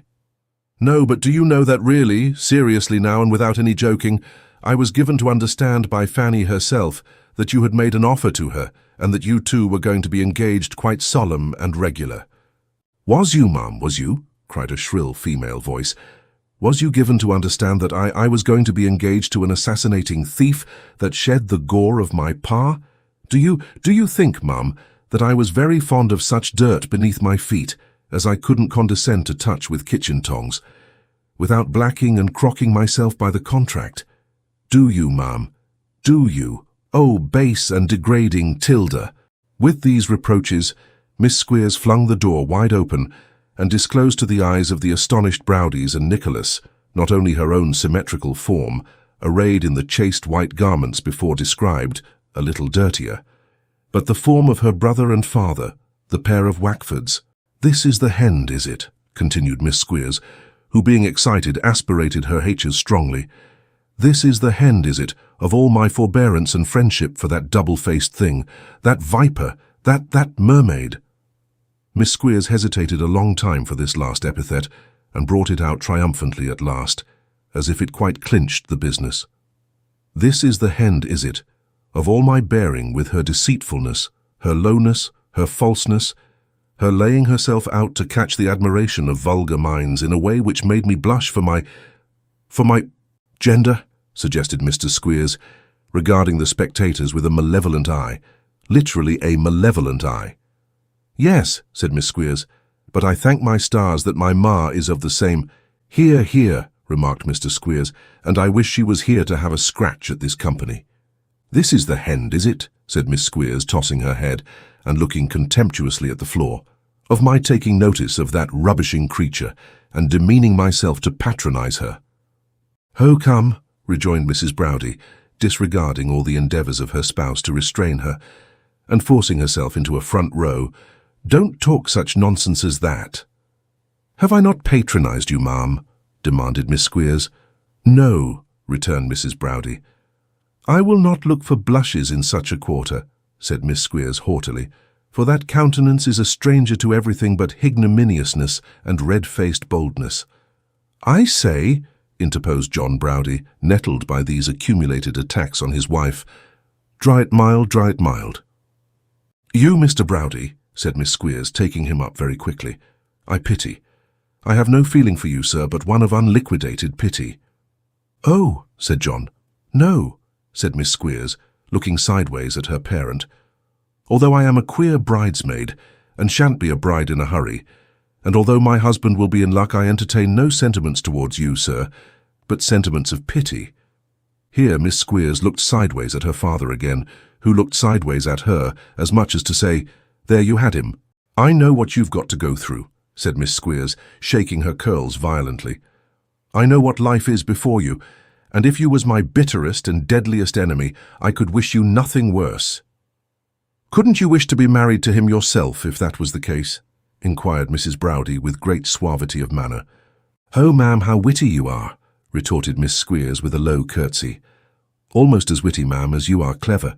How very clever it was in you, ma'am, to choose a time when I had gone to tea with my pa, and was sure not to come back without being fetched. What a pity you never thought that other people might be as clever as yourself and spoil your plans." "You won't vex me, child, with such airs as these," said the late Miss Price, assuming the matron. "Don't misses me, ma'am, if you please," returned Miss Squeers sharply. "I'll not bear it. Is this the hand—" "Dang it, cried John Browdie impatiently. "Say thee say out, Fanny, and make sure it's the end, and do not ask nobody whether it is or not." "Thanking you for your advice, which was not required, Mr. Browdie," returned Miss Squeers with laborious politeness, "have the goodness not to presume to meddle with my Christian name. Even my pity shall never make me forget what's due to myself, Mr. Browdie." "Tilda," said Miss Squeers, with such a sudden accession of violence that John started in his boots, "I throw you off forever, miss. I abandon you. I renounce you." "I wouldn't," cried Miss Squeers in a solemn voice, "have a child named Tilda not to save it from its grave." "As for the matter of that," observed John, "it'll be time enough to think about naming of it when it cooms." "John," interposed his wife, "don't tease her." "Oh, tease indeed," cried Miss Squeers, bridling up. "Tease indeed, he, tease too. No, don't tease her. Consider her feelings, pray." "If it's fated that listeners are never to hear any good of themselves," said Mrs. Browdie, "I can't help it, and I am very sorry for it. But I will say, Fanny, that times out of number, I have spoken so kindly of you behind your back that even you could have found no fault with what I said." "Oh, I dare say not, ma'am," cried Miss Squeers with another curtsy. "Best thanks to you for your goodness, and begging and praying you not to be hard upon me another time."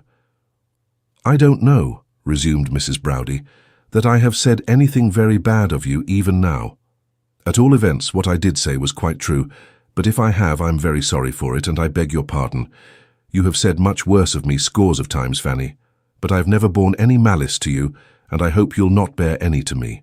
Miss Squeers made no more direct reply than surveying her former friend from top to toe, and elevating her nose in the air with ineffable disdain.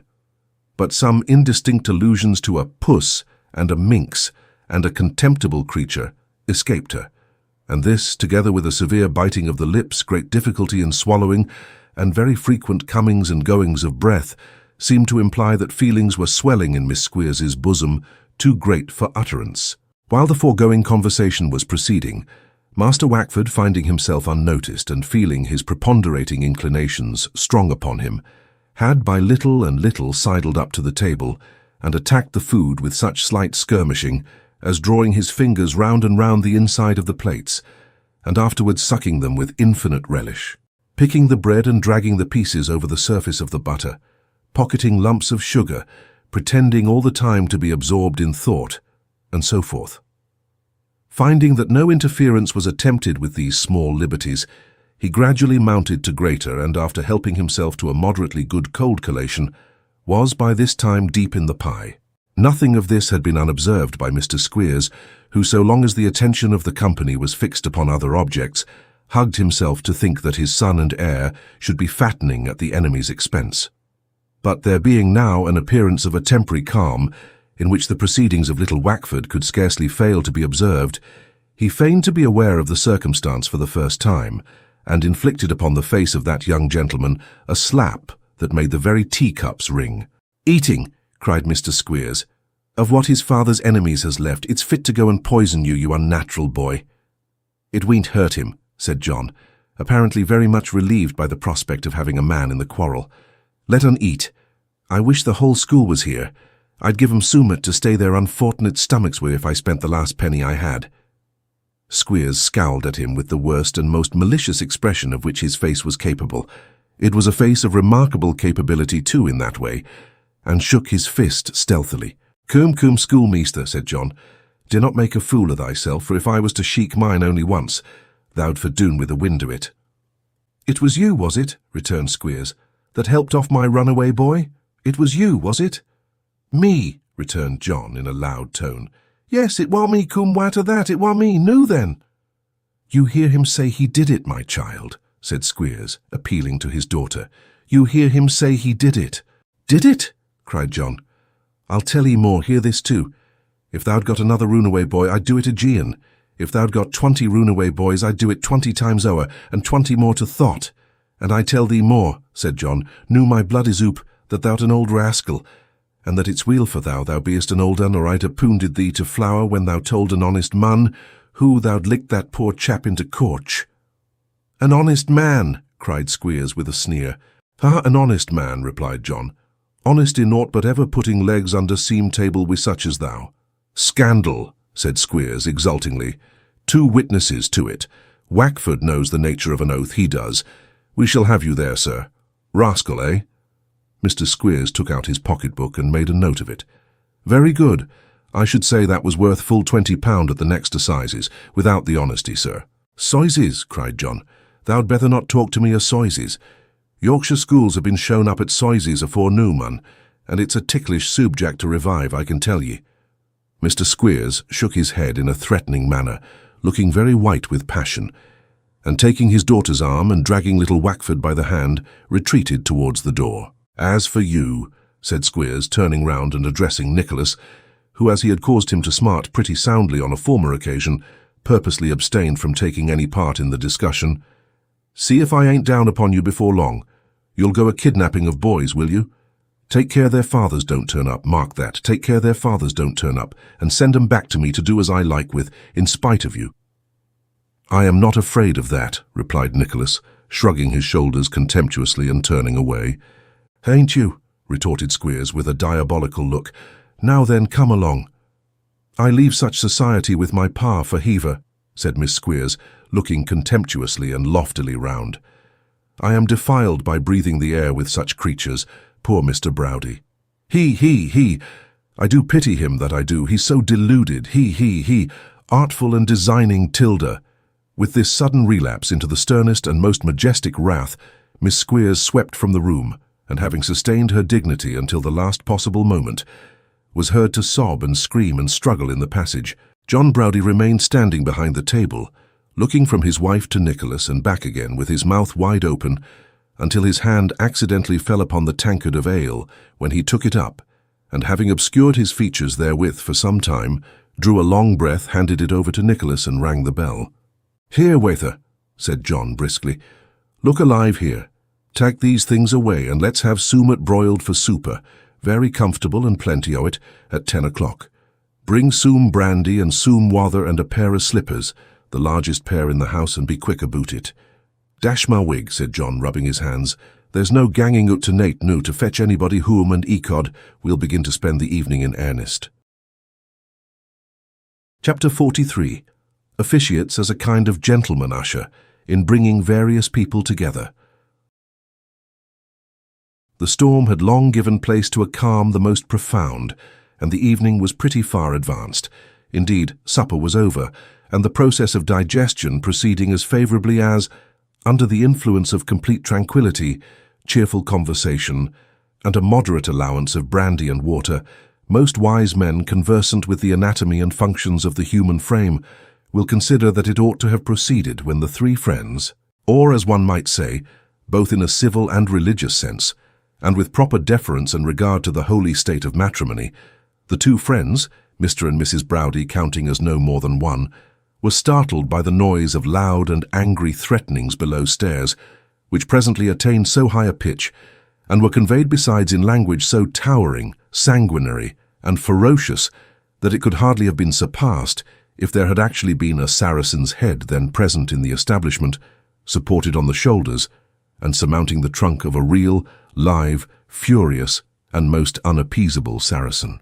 This turmoil, instead of quickly subsiding after the first outburst, as turmoils not unfrequently do, whether in taverns, legislative assemblies, or elsewhere, into a mere grumbling and growling squabble, increased every moment. And although the whole din appeared to be raised by but one pair of lungs, yet that one pair was of so powerful a quality, and repeated such words as scoundrel, rascal, insolent puppy, and a variety of expletives no less flattering to the party addressed with such great relish and strength of tone, that a dozen voices raised in concert under any ordinary circumstances would have made far less uproar and created much smaller consternation. "Why, what's the matter?" said Nicholas, moving hastily towards the door. John Browdie was striding in the same direction when Mrs. Browdie turned pale, and leaning back in her chair requested him with a faint voice to take notice that if he ran into any danger, it was her intention to fall into hysterics immediately, and that the consequences might be more serious than he thought for. John looked rather disconcerted by this intelligence, though there was a lurking grin on his face at the same time, but being quite unable to keep out of the fray, he compromised the matter by tucking his wife's arm under his own, and, thus accompanied, following Nicholas downstairs with all speed. The passage outside the coffee-room door was the scene of disturbance, and here were congregated the coffee-room customers and waiters, together with 2 or 3 coachmen and helpers from the yard. These had hastily assembled round a young man who from his appearance might have been a year or 2 older than Nicholas, and who, besides having given utterance to the defiances just now described, seemed to have proceeded to even greater lengths in his indignation, inasmuch as his feet had no other covering than a pair of stockings, while a couple of slippers lay at no great distance from the head of a prostrate figure in an opposite corner, who bore the appearance of having been shot into his present retreat by means of a kick, and complimented by having the slippers flung about his ears afterwards. The coffee-room customers and the waiters and the coachmen and the helpers, not to mention a barmaid who was looking on from behind an open sash window, seemed at that moment, if a spectator might judge from their winks, nods, and muttered exclamations, strongly disposed to take part against the young gentleman in the stockings. Observing this, and that the young gentleman was nearly of his own age and had in nothing the appearance of an habitual brawler, Nicholas, impelled by such feelings as will influence young men sometimes, felt a very strong disposition to side with the weaker party, and so thrust himself at once into the centre of the group, and in a more emphatic tone, perhaps, than circumstances might seem to warrant, demanded what all that noise was about. "Hello," said one of the men from the yard. "This is somebody in disguise, this is." "Room for the eldest son of the Emperor of Russia, gentlemen," cried another fellow.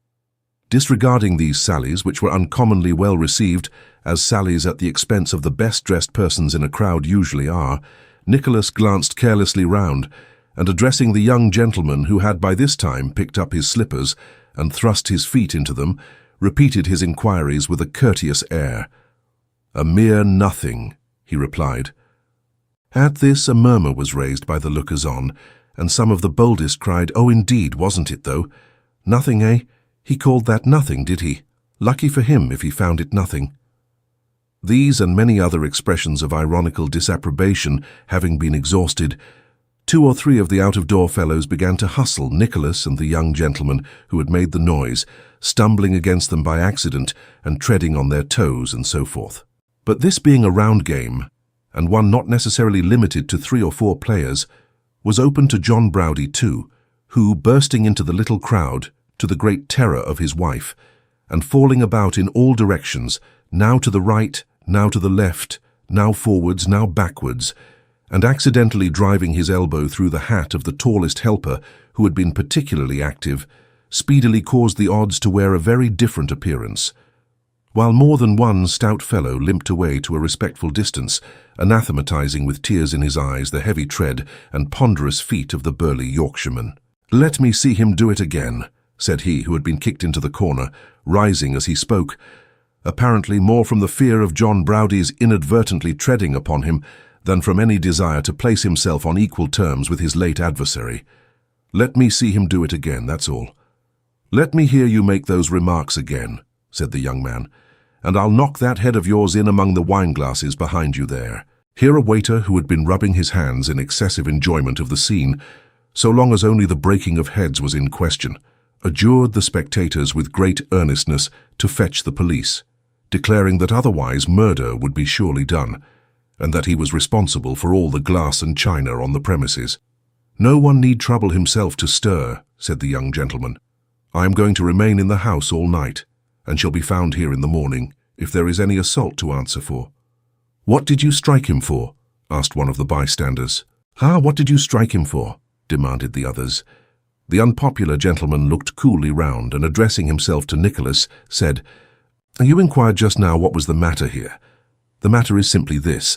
Yonder person who was drinking with a friend in the coffee-room when I took my seat there for half an hour before going to bed, for I have just come off a journey and preferred stopping here tonight to going home at this hour where I was not expected until tomorrow, chose to express himself in very disrespectful and insolently familiar terms of a young lady whom I recognized from his description and other circumstances, and whom I have the honor to know. As he spoke loud enough to be overheard by the other guests who were present, I informed him most civilly that he was mistaken in his conjectures, which were of an offensive nature, and requested him to forbear.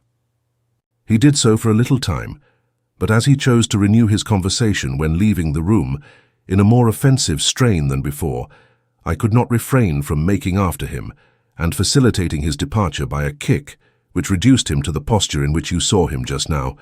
"I am the best judge of my own affairs, I take it," said the young man, who had certainly not quite recovered from his recent heat.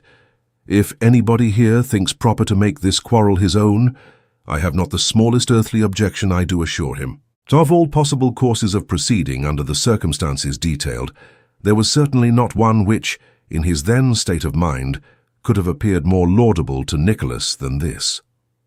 There were not many subjects of dispute which at that moment could have come home to his own breast more powerfully, for having the unknown uppermost in his thoughts, it naturally occurred to him that he would have done just the same if any audacious gossiper durst have presumed in his hearing to speak lightly of her.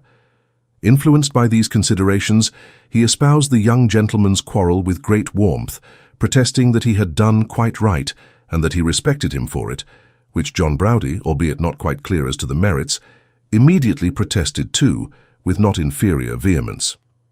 "Let him take care, that's all," said the defeated party, who was being rubbed down by a waiter after his recent fall on the dusty boards. "He don't knock me about for nothing, I can tell him that.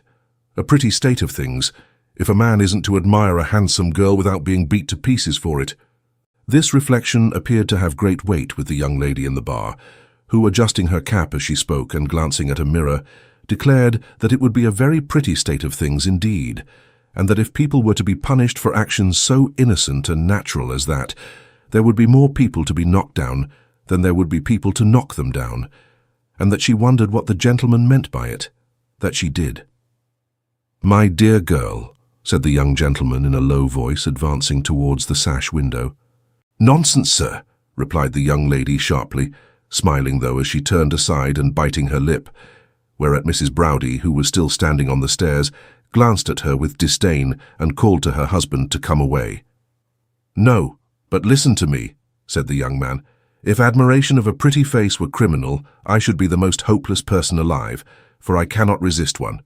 It has the most extraordinary effect upon me, checks and controls me in the most furious and obstinate mood. You see what an effect yours has had upon me already."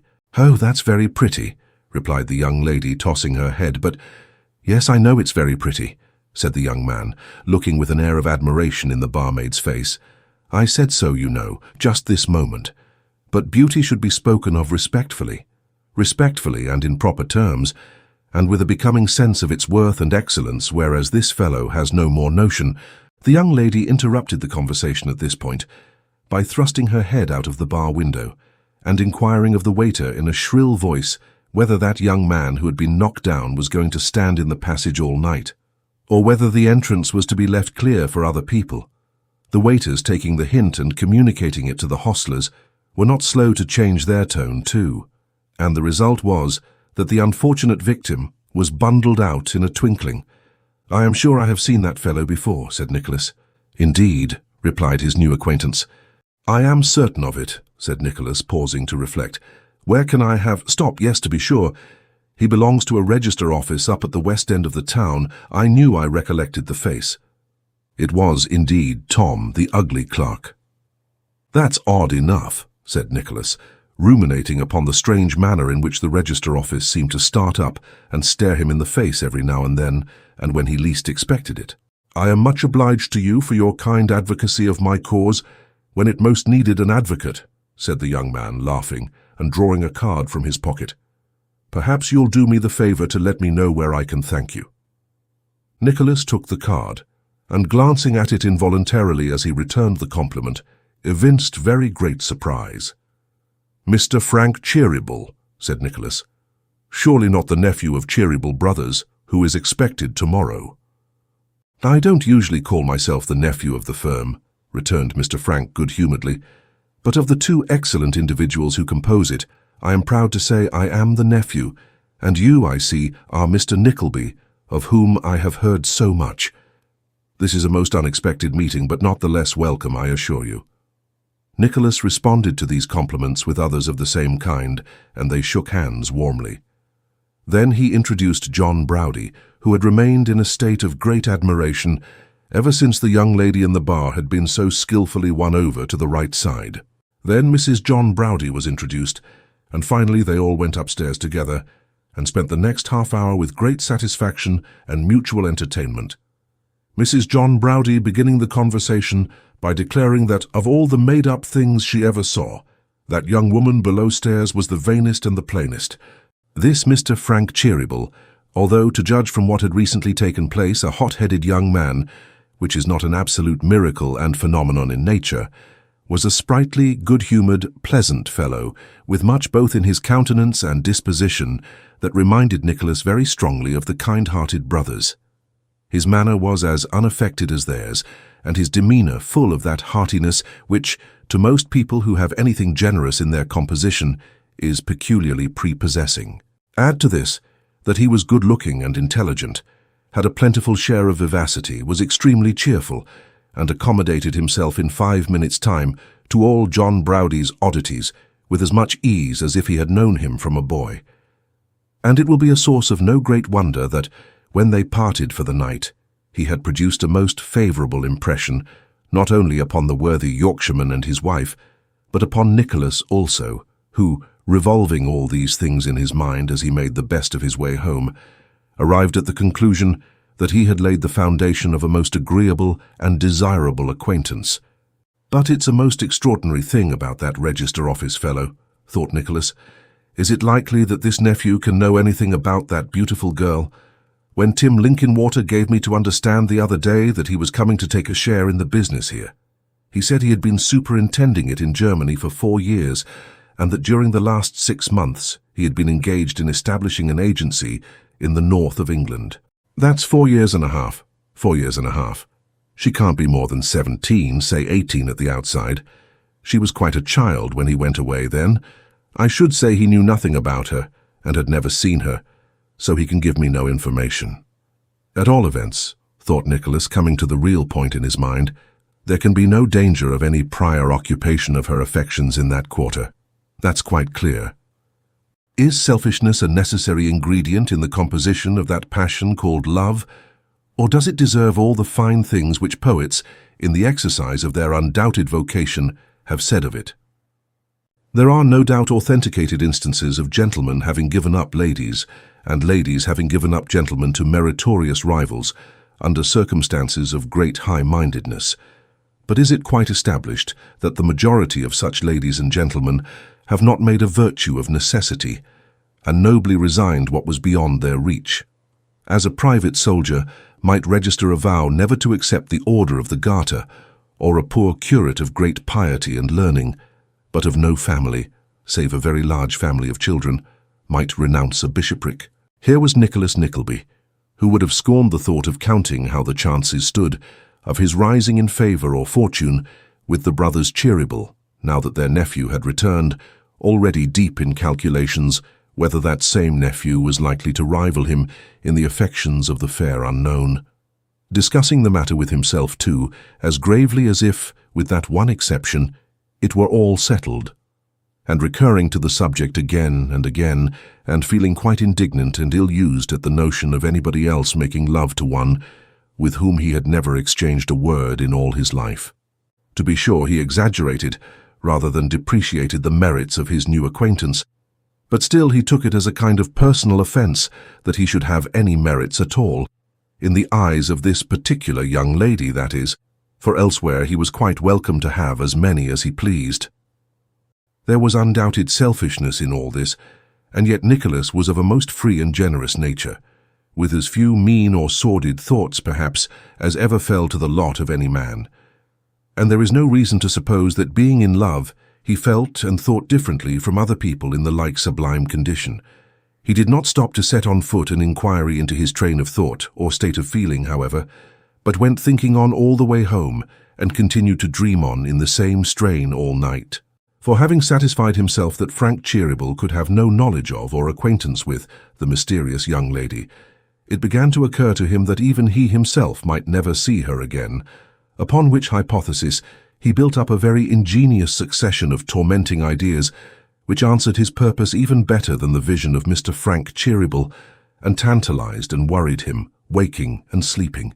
Notwithstanding all that has been said and sung to the contrary, there is no well-established case of mourning having either deferred or hastened its approach by the term of an hour or so for the mere gratification of a splenetic feeling against some unoffending lover. The son having, in the discharge of his public duty, as the books of precedent report, invariably risen according to the almanacs, and without suffering himself to be swayed by any private considerations. So morning came as usual, and with it business hours, and with them Mr. Frank Cheeryble, and with him a long train of smiles and welcomes from the worthy brothers, and a more grave and clerk-like but scarcely less hearty reception from Mr. Timothy Linkinwater. That Mr. Frank and Mr. Nickleby should have met last night, said Tim Linkinwater, getting slowly off his stool and looking round the counting-house with his back planted against the desk, as was his custom when he had anything very particular to say. That those two young men should have met last night in that manner is, I say, a coincidence, a remarkable coincidence. Why, I don't believe now, added Tim, taking off his spectacles and smiling as with gentle pride, that there's such a place in all the world for coincidences as London is. I don't know about that, said Mr. Frank, but— Don't know about it, Mr. Francis, interrupted Tim with an obstinate air.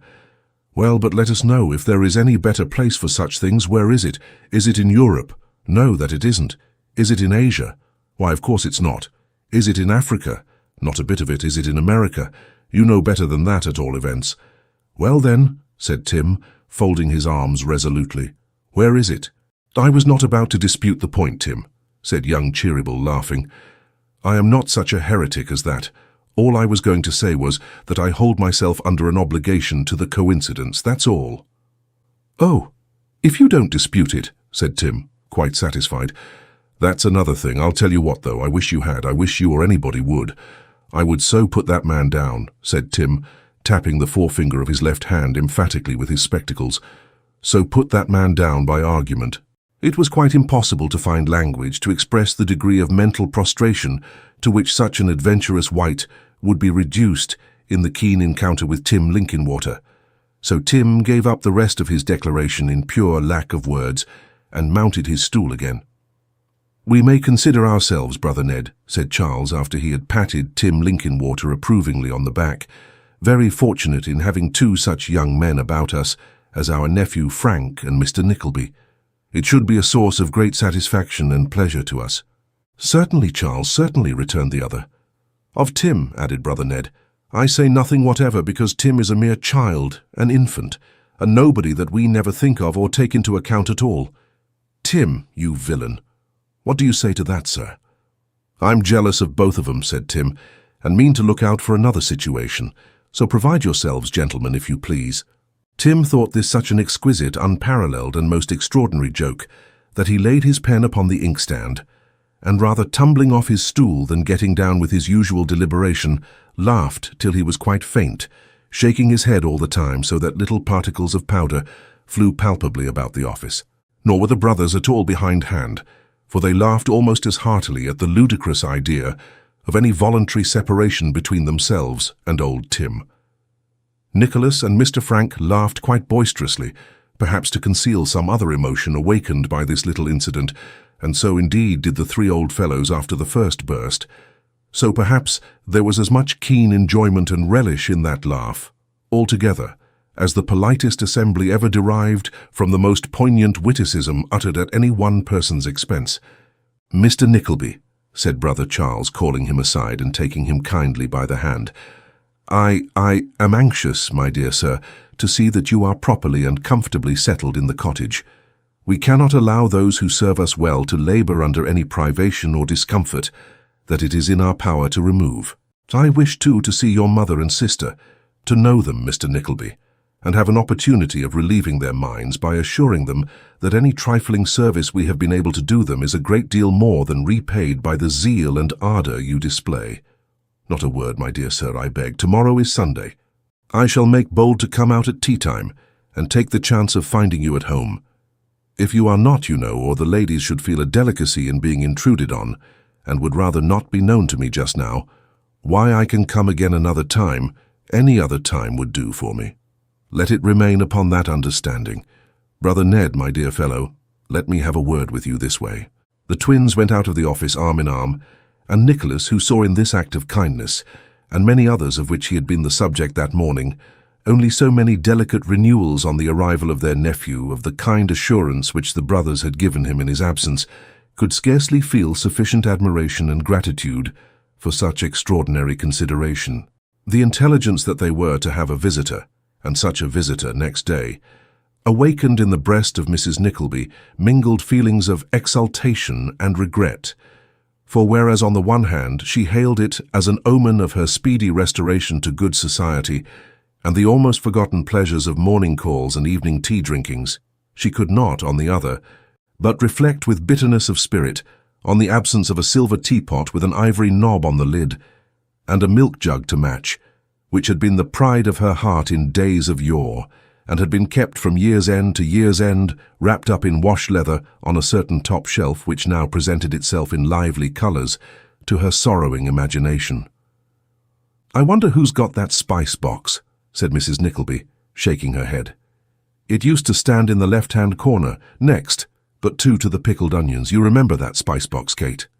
"Perfectly well, Mamma." "I shouldn't think you did, Kate," returned Mrs. Nickleby in a severe manner, talking about it in that cold and unfeeling way. "If there is any one thing that vexes me in these losses more than the losses themselves, I do protest and declare," said Mrs. Nickleby, rubbing her nose with an impassioned air, "that it is to have people about me who take things with such provoking calmness." "My dear mamma," said Kate, stealing her arm round her mother's neck, "why do you say what I know you cannot seriously mean or think, or why be angry with me for being happy and content? You and Nicholas are left to me. We are together once again.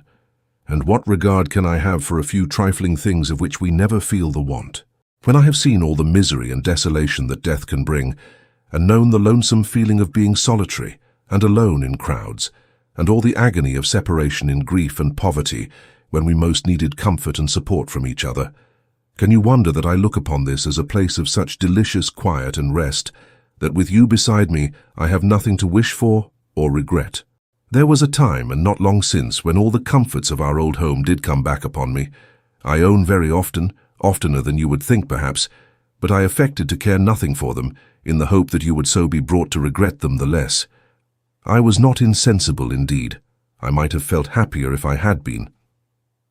"Dear mamma," said Kate in great agitation, "I know no difference between this home and that in which we were all so happy for so many years, except that the kindest and gentlest heart that ever ached on earth has passed in peace to heaven."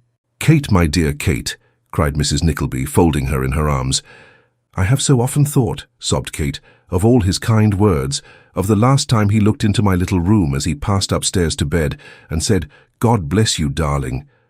There was a paleness in his face, Mamma. "The broken heart, I know it was. I little thought so then." A gush of tears came to her relief, and Kate laid her head upon her mother's breast and wept like a little child. It is an exquisite and beautiful thing in our nature, that when the heart is touched and softened by some tranquil happiness or affectionate feeling, the memory of the dead comes over it most powerfully and irresistibly. It would almost seem as though our better thoughts and sympathies were charms, in virtue of which the soul is enabled to hold some vague and mysterious intercourse with the spirits of those whom we dearly loved in life. Alas, how often and how long may those patient angels hover above us, watching for the spell which is so seldom uttered and so soon forgotten. Poor Mrs. Nickleby, accustomed to give ready utterance to whatever came uppermost in her mind, had never conceived the possibility of her daughter's dwelling upon these thoughts in secret, the more especially as no hard trial or querulous reproach had ever drawn them from her. But now, when the happiness of all that Nicholas had just told them, and of their new and peaceful life, brought these recollections so strongly upon Kate that she could not suppress them, Mrs. Nickleby began to have a glimmering that she had been rather thoughtless now and then, and was conscious of something like self-reproach as she embraced her daughter and yielded to the emotions which such a conversation naturally awakened. There was a mighty bustle that night, and a vast quantity of preparation for the expected visitor, and a very large nosegay was brought from a gardener's hard by and cut up into a number of very small ones, with which Mrs. Nickleby would have garnished the little sitting-room, in a style that certainly could not have failed to attract anybody's attention if Kate had not offered to spare her the trouble and arrange them in the prettiest and neatest manner possible. If the cottage ever looked pretty, it must have been on such a bright and sunshiny day as the next day was. But Smike's pride in the garden, or Mrs. Nickleby's in the condition of the furniture, or Kate's in everything, was nothing to the pride with which Nicholas looked at Kate herself, and surely the costliest mansion in all England might have found in her beautiful face and graceful form its most exquisite and peerless ornament. About 6 o'clock in the afternoon, Mrs. Nickleby was thrown into a great flutter of spirits by the long-expected knock at the door, nor was this flutter at all composed by the audible tread of 2 pair of boots in the passage, which Mrs. Nickleby augured in a breathless state must be the 2 Mr. Cheerybles, as it certainly was, though not the 2 Mrs. Nickleby expected, because it was Mr. Charles Cheeryble and his nephew Mr. Frank, who made 1,000 apologies for his intrusion, which Mrs. Nickleby, having teaspoons enough and to spare for all, most graciously received. Nor did the appearance of this unexpected visitor occasion the least embarrassment, save in Kate, and that only to the extent of a blush or two at first. For the old gentleman was so kind and cordial, and the young gentleman imitated him in this respect so well, that the usual stiffness and formality of a first meeting showed no signs of appearing, and Kate really more than once detected herself in the very act of wondering when it was going to begin. At the tea-table there was plenty of conversation on a great variety of subjects, nor were there wanting jocose matters of discussion, such as they were. For young Mr. Cheeryble's recent stay in Germany happening to be alluded to, old Mr. Cheeryble informed the company that the aforesaid young Mr. Cheeryble was suspected to have fallen deeply in love with the daughter of a certain German burgomaster. This accusation young Mr. Cheeryble most indignantly repelled, upon which Mrs. Nickleby slyly remarked that she suspected from the very warmth of the denial there must be something in it. Young Mr. Cheeryble then earnestly entreated old Mr. Cheeryble to confess that it was all a jest, which old Mr. Cheeryble at last did, young Mr. Cheeryble being so much in earnest about it that, as Mrs. Nickleby said many thousand times afterwards in recalling the scene, he quite coloured, which she rightly considered a memorable circumstance, and one worthy of remark, young men not being as a class remarkable for modesty or self-denial, especially when there is a lady in the case, when, if they colour at all, it is rather their practice to colour the story, and not themselves. After tea there was a walk in the garden, and the evening being very fine, they strolled out at the garden gate into some lanes and by-roads, and sauntered up and down until it grew quite dark. The time seemed to pass very quickly with all the party. Kate went first, leaning upon her brother's arm and talking with him and Mr. Frank Cheeryble, and Mrs. Nickleby and the elder gentleman followed at a short distance the kindness of the good merchant, his interest in the welfare of Nicholas, and his admiration of Kate so operating upon the good lady's feelings that the usual current of her speech was confined within very narrow and circumscribed limits. Smike, who, if he had ever been an object of interest in his life, had been one that day, accompanied them, joining sometimes one group and sometimes the other, as brother Charles, laying his hand upon his shoulder, bade him walk with him, or Nicholas, looking smilingly round, beckoned him to come and talk with the old friend who understood him best, and who could win a smile into his careworn face when none else could. Pride is one of the 7 deadly sins, but it cannot be the pride of a mother in her children, for that is a compound of 2 cardinal virtues, faith and hope. This was the pride which swelled Mrs. Nickleby's heart that night, and this it was which left upon her face, glistening in the light when they returned home, traces of the most grateful tears she had ever shed. There was a quiet mirth about the little supper, which harmonized exactly with this tone of feeling, and at length the 2 gentlemen took their leave. There was one circumstance in the leave-taking which occasioned a vast deal of smiling and pleasantry, and that was that Mr. Frank Cheeryble offered his hand to Kate twice over, quite forgetting that he had bade her adieu already. This was held by the elder Mr. Cheeryble to be a convincing proof that he was thinking of his German flame, and the jest occasioned immense laughter. So easy is it to move light hearts. In short, it was a day of serene and tranquil happiness, and as we all have some bright day, many of us, let us hope, among a crowd of others, to which we revert with particular delight, so this one was often looked back to afterwards, as holding a conspicuous place in the calendar of those who shared it. Was there one exception, and that one he who needed to have been most happy? Who was that who, in the silence of his own chamber, sunk upon his knees to pray as his first friend had taught him, and folding his hands and stretching them wildly in the air, fell upon his face in a passion of bitter grief? Chapter 44.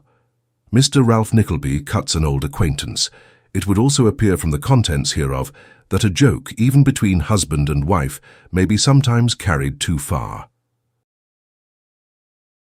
There are some men who, living with the one object of enriching themselves, no matter by what means, and being perfectly conscious of the baseness and rascality of the means which they will use every day towards this end, affect, nevertheless, even to themselves, a high tone of moral rectitude, and shake their heads and sigh over the depravity of the world. Some of the craftiest scoundrels that ever walked this earth, or rather, for walking implies at least an erect position and the bearing of a man, that ever crawled and crept through life by its dirtiest and narrowest ways, will gravely jot down in diaries the events of every day, and keep a regular debtor and creditor account with heaven, which shall always show a floating balance in their own favour. Whether this is a gratuitous, the only gratuitous part of the falsehood and trickery of such men's lives, or whether they really hope to cheat heaven itself and lay up treasure in the next world by the same process which has enabled them to lay up treasure in this, not to question how it is, so it is. And doubtless such bookkeeping, like certain autobiographies which have enlightened the world, cannot fail to prove serviceable in the one respect of sparing the recording angel some time and labour. Ralph Nickleby was not a man of this stamp. Stern, unyielding, dogged and impenetrable, Ralph cared for nothing in life or beyond it, save the gratification of 2 passions, avarice, the first and predominant appetite of his nature, and hatred, the second. Affecting to consider himself but a type of all humanity, he was at little pains to conceal his true character from the world in general, and in his own heart he exulted over and cherished every bad design as it had birth. The only scriptural admonition that Ralph Nickleby heeded in the letter was "Know thyself." He knew himself well, and choosing to imagine that all mankind were cast in the same mould, hated them. For though no man hates himself, the coldest among us having too much self-love for that, yet most men unconsciously judge the world from themselves, and it will be very generally found that those who sneer habitually at human nature, and affect to despise it, are among its worst and least pleasant samples. But the present business of these adventures is with Ralph himself, who stood regarding Newman Noggs with a heavy frown, while that worthy took off his fingerless gloves, and spreading them carefully on the palm of his left hand and flattening them with his right to take the creases out, proceeded to roll them up with an absent air, as if he were utterly regardless of all things else, in the deep interest of the ceremonial. "Gone out of town," said Ralph slowly. "A mistake of yours. Go back again." "No mistake," returned Newman. "Not even going. Gone." "Has he turned girl or baby?" muttered Ralph with a fretful gesture. "I don't know," said Newman, "but he's gone." The repetition of the word "gone" seemed to afford Newman Noggs inexpressible delight, in proportion as it annoyed Ralph Nickleby. He uttered the word with a full round emphasis, dwelling upon it as long as he decently could, and when he could hold out no longer without attracting observation, stood gasping it to himself, as if even that were a satisfaction. "And where has he gone?" said Ralph. "France," replied Newman. "Danger of another attack of erysipelas, a worse attack in the head. So the doctors ordered him off, and he's gone." "And Lord Frederick?" began Ralph. "He's gone too," replied Newman. "And he carries his drubbing with him, does he?" said Ralph, turning away. "Pockets his bruises and sneaks off without the retaliation of a word, or seeking the smallest reparation." "He's too ill," said Newman. "Too ill," repeated Ralph. "Why, I would have it if I were dying. In that case I should only be the more determined to have it, and that without delay. I mean if I were he. But he's too ill. Poor Sir Mulberry, too ill." Uttering these words with supreme contempt and great irritation of manner, Ralph signed hastily to Newman to leave the room, and throwing himself into his chair, beat his foot impatiently upon the ground. "There is some spell about that boy," said Ralph, grinding his teeth. "Circumstances conspire to help him. Talk of fortune's favours. What is even money to such devil's luck as this?" He thrust his hands impatiently into his pockets, but notwithstanding his previous reflection, there was some consolation there, for his face relaxed a little, and although there was still a deep frown upon the contracted brow, it was one of calculation, and not of disappointment. "This hawk will come back, however," muttered Ralph, "and if I know the man, and I should by this time, his wrath will have lost nothing of its violence in the meanwhile. Obliged to live in retirement, the monotony of a sick-room to a man of his habits, no life, no drink, no play, nothing that he likes and lives by. He is not likely to forget his obligations to the cause of all this. Few men would. But he of all others? No, no." He smiled and shook his head, and resting his chin upon his hand, fell a musing and smiled again. After a time he rose and rang the bell. "That Mr. Squeers, has he been here?" said Ralph. "He was here last night. I left him here when I went home," returned Newman. "I know that fool, do I not?" said Ralph irascibly. "Has he been here since? Was he here this morning?" "No," bawled Newman in a very loud key. "If he comes while I am out, he is pretty sure to be here by 9 tonight. Let him wait. And if there's another man with him, as there will be, perhaps," said Ralph, checking himself, "let him wait too." "Let 'em both wait," said Newman. "Aye," replied Ralph, turning upon him with an angry look. "Help me on with this Spencer, and don't repeat after me like a croaking parrot." "I wish I was a parrot," Newman sulkily. "I wish you were," rejoined Ralph, drawing his Spencer on. "I'd have wrung your neck long ago." Newman returned no answer to this compliment, but looked over Ralph's shoulder for an instant. He was adjusting the collar of the Spencer behind just then, as if he were strongly disposed to tweak him by the nose. Meeting Ralph's eye, however, he suddenly recalled his wandering fingers, and rubbed his own red nose with a vehemence quite astonishing. Bestowing no further notice upon his eccentric follower than a threatening look, and an admonition to be careful and make no mistake, Ralph took his hat and gloves and walked out. He appeared to have a very extraordinary and miscellaneous connection, and very odd calls he made, some at great rich houses, and some at small poor ones, but all upon one subject, money. His face was a talisman to the porters and servants of his more dashing clients, and procured him ready admission, though he trudged on foot, and others, who were denied, rattled to the door in carriages. Here he was all softness and cringing civility, his step so light that it scarcely produced a sound upon the thick carpets, his voice so soft that it was not audible beyond the person to whom it was addressed. But in the poorer habitations Ralph was another man. His boots creaked upon the passage floor as he walked boldly in. His voice was harsh and loud as he demanded the money that was overdue. His threats were coarse and angry. With another class of customers, Ralph was again another man. These were attorneys of more than doubtful reputation who helped him to new business or raised fresh profits upon old. With them, Ralph was familiar and jocose, humorous upon the topics of the day, and especially pleasant upon bankruptcies and pecuniary difficulties that made good for trade. In short, it would have been difficult to have recognized the same man under these various aspects, but for the bulky leather case full of bills and notes which he drew from his pocket at every house, and the constant repetition of the same complaint, varied only in tone and style of delivery, that the world thought him rich and that perhaps he might be if he had his own, but there was no getting money in when it was once out, either principal or interest, and it was a hard matter to live, even to live from day to day. It was evening before a long round of such visits, interrupted only by a scanty dinner at an eating-house, terminated at Pimlico, and Ralph walked along St. James's Park on his way home. There were some deep schemes in his head, as the puckered brow and firmly set mouth would have abundantly testified, even if they had been unaccompanied by a complete indifference to, or unconsciousness of, the objects about him.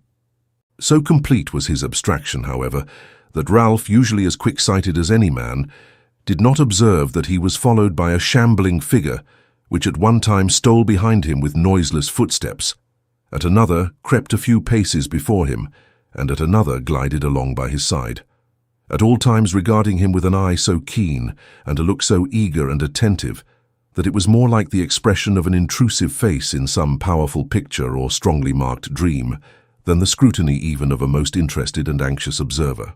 The sky had been lowering and dark for some time, and the commencement of a violent storm of rain drove Ralph for shelter to a tree. He was leaning against it with folded arms, still buried in thought, when, happening to raise his eyes, he suddenly met those of a man who, creeping round the trunk, peered into his face with a searching look.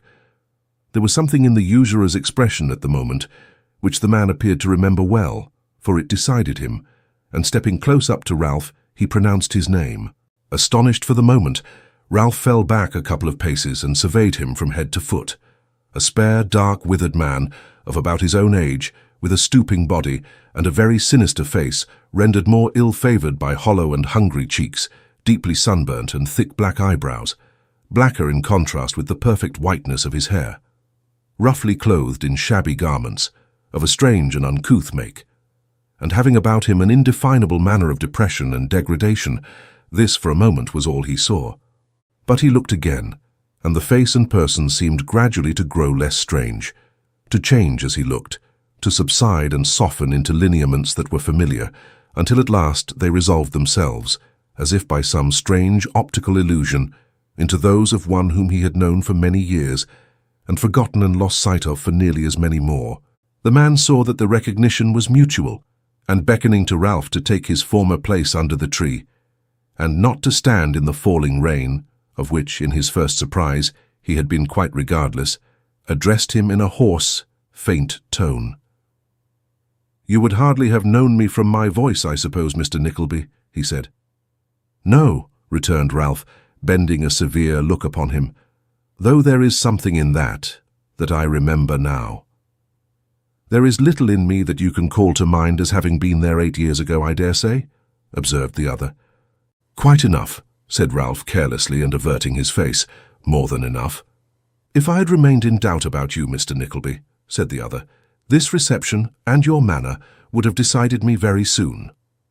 "Did you expect any other?" asked Ralph sharply. "No," said the man. "You were right," retorted Ralph, "and as you feel no surprise, need express none."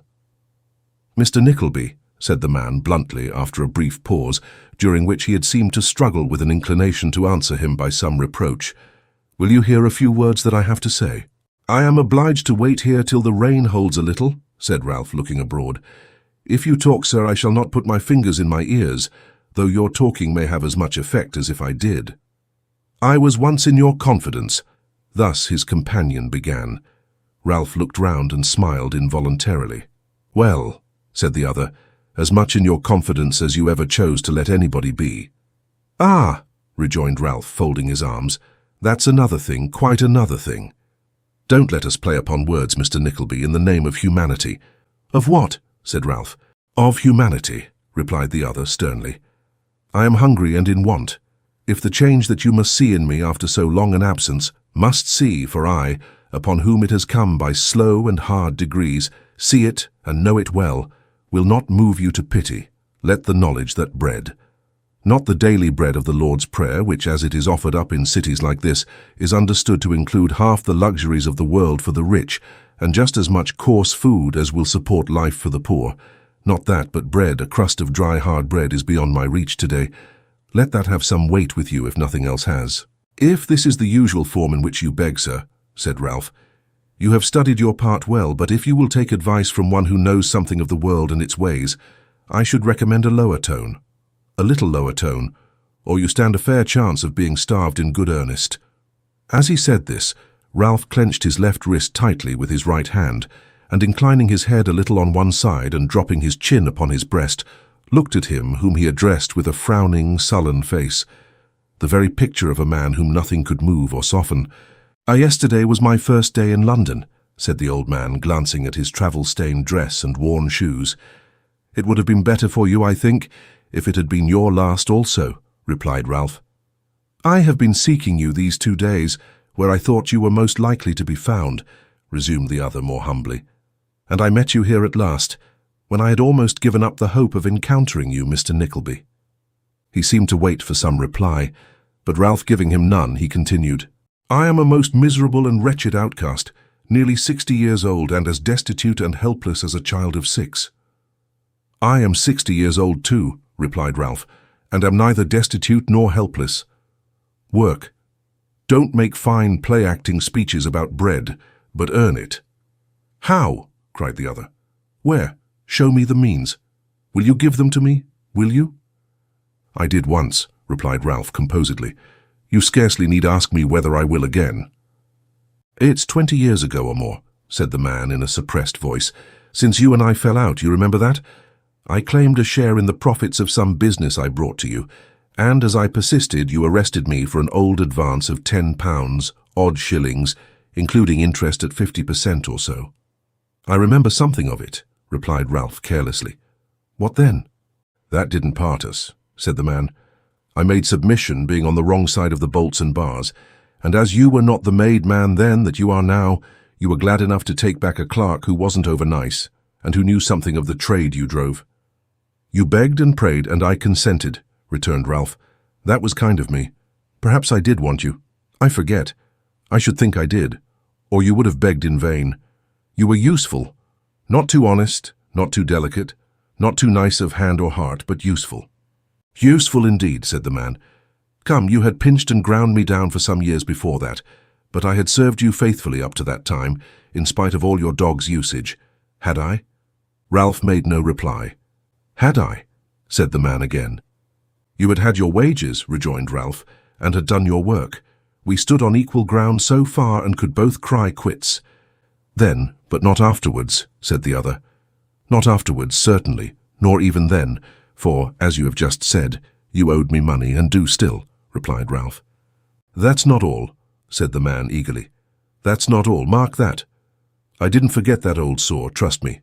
Partly in remembrance of that and partly in the hope of making money some day by the scheme, I took advantage of my position about you and possessed myself of a hold upon you, which you would give half of all you have to know and never can know but through me. I left you long after that time, remember, and for some poor trickery that came within the law but was nothing to what you money-makers daily practice just outside its bounds, was sent away a convict for 7 years. I have returned what you see me. Now, Mr. Nickleby, said the man with a strange mixture of humility and sense of power, what help and assistance will you give me? What bribe, to speak out plainly? My expectations are not monstrous, but I must live, and to live I must eat and drink. Money is on your side, and hunger and thirst on mine. You may drive an easy bargain. Is that all? Said Ralph, still eyeing his companion with the same steady look, and moving nothing but his lips. It depends on you, Mr. Nickleby, whether that's all or not, was the rejoinder. Why then, harkye, Mr. I don't know by what name I am to call you, said Ralph. By my old one, if you like. Why then, harkye, Mr. Brooker, said Ralph in his harshest accents, "and don't expect to draw another speech from me.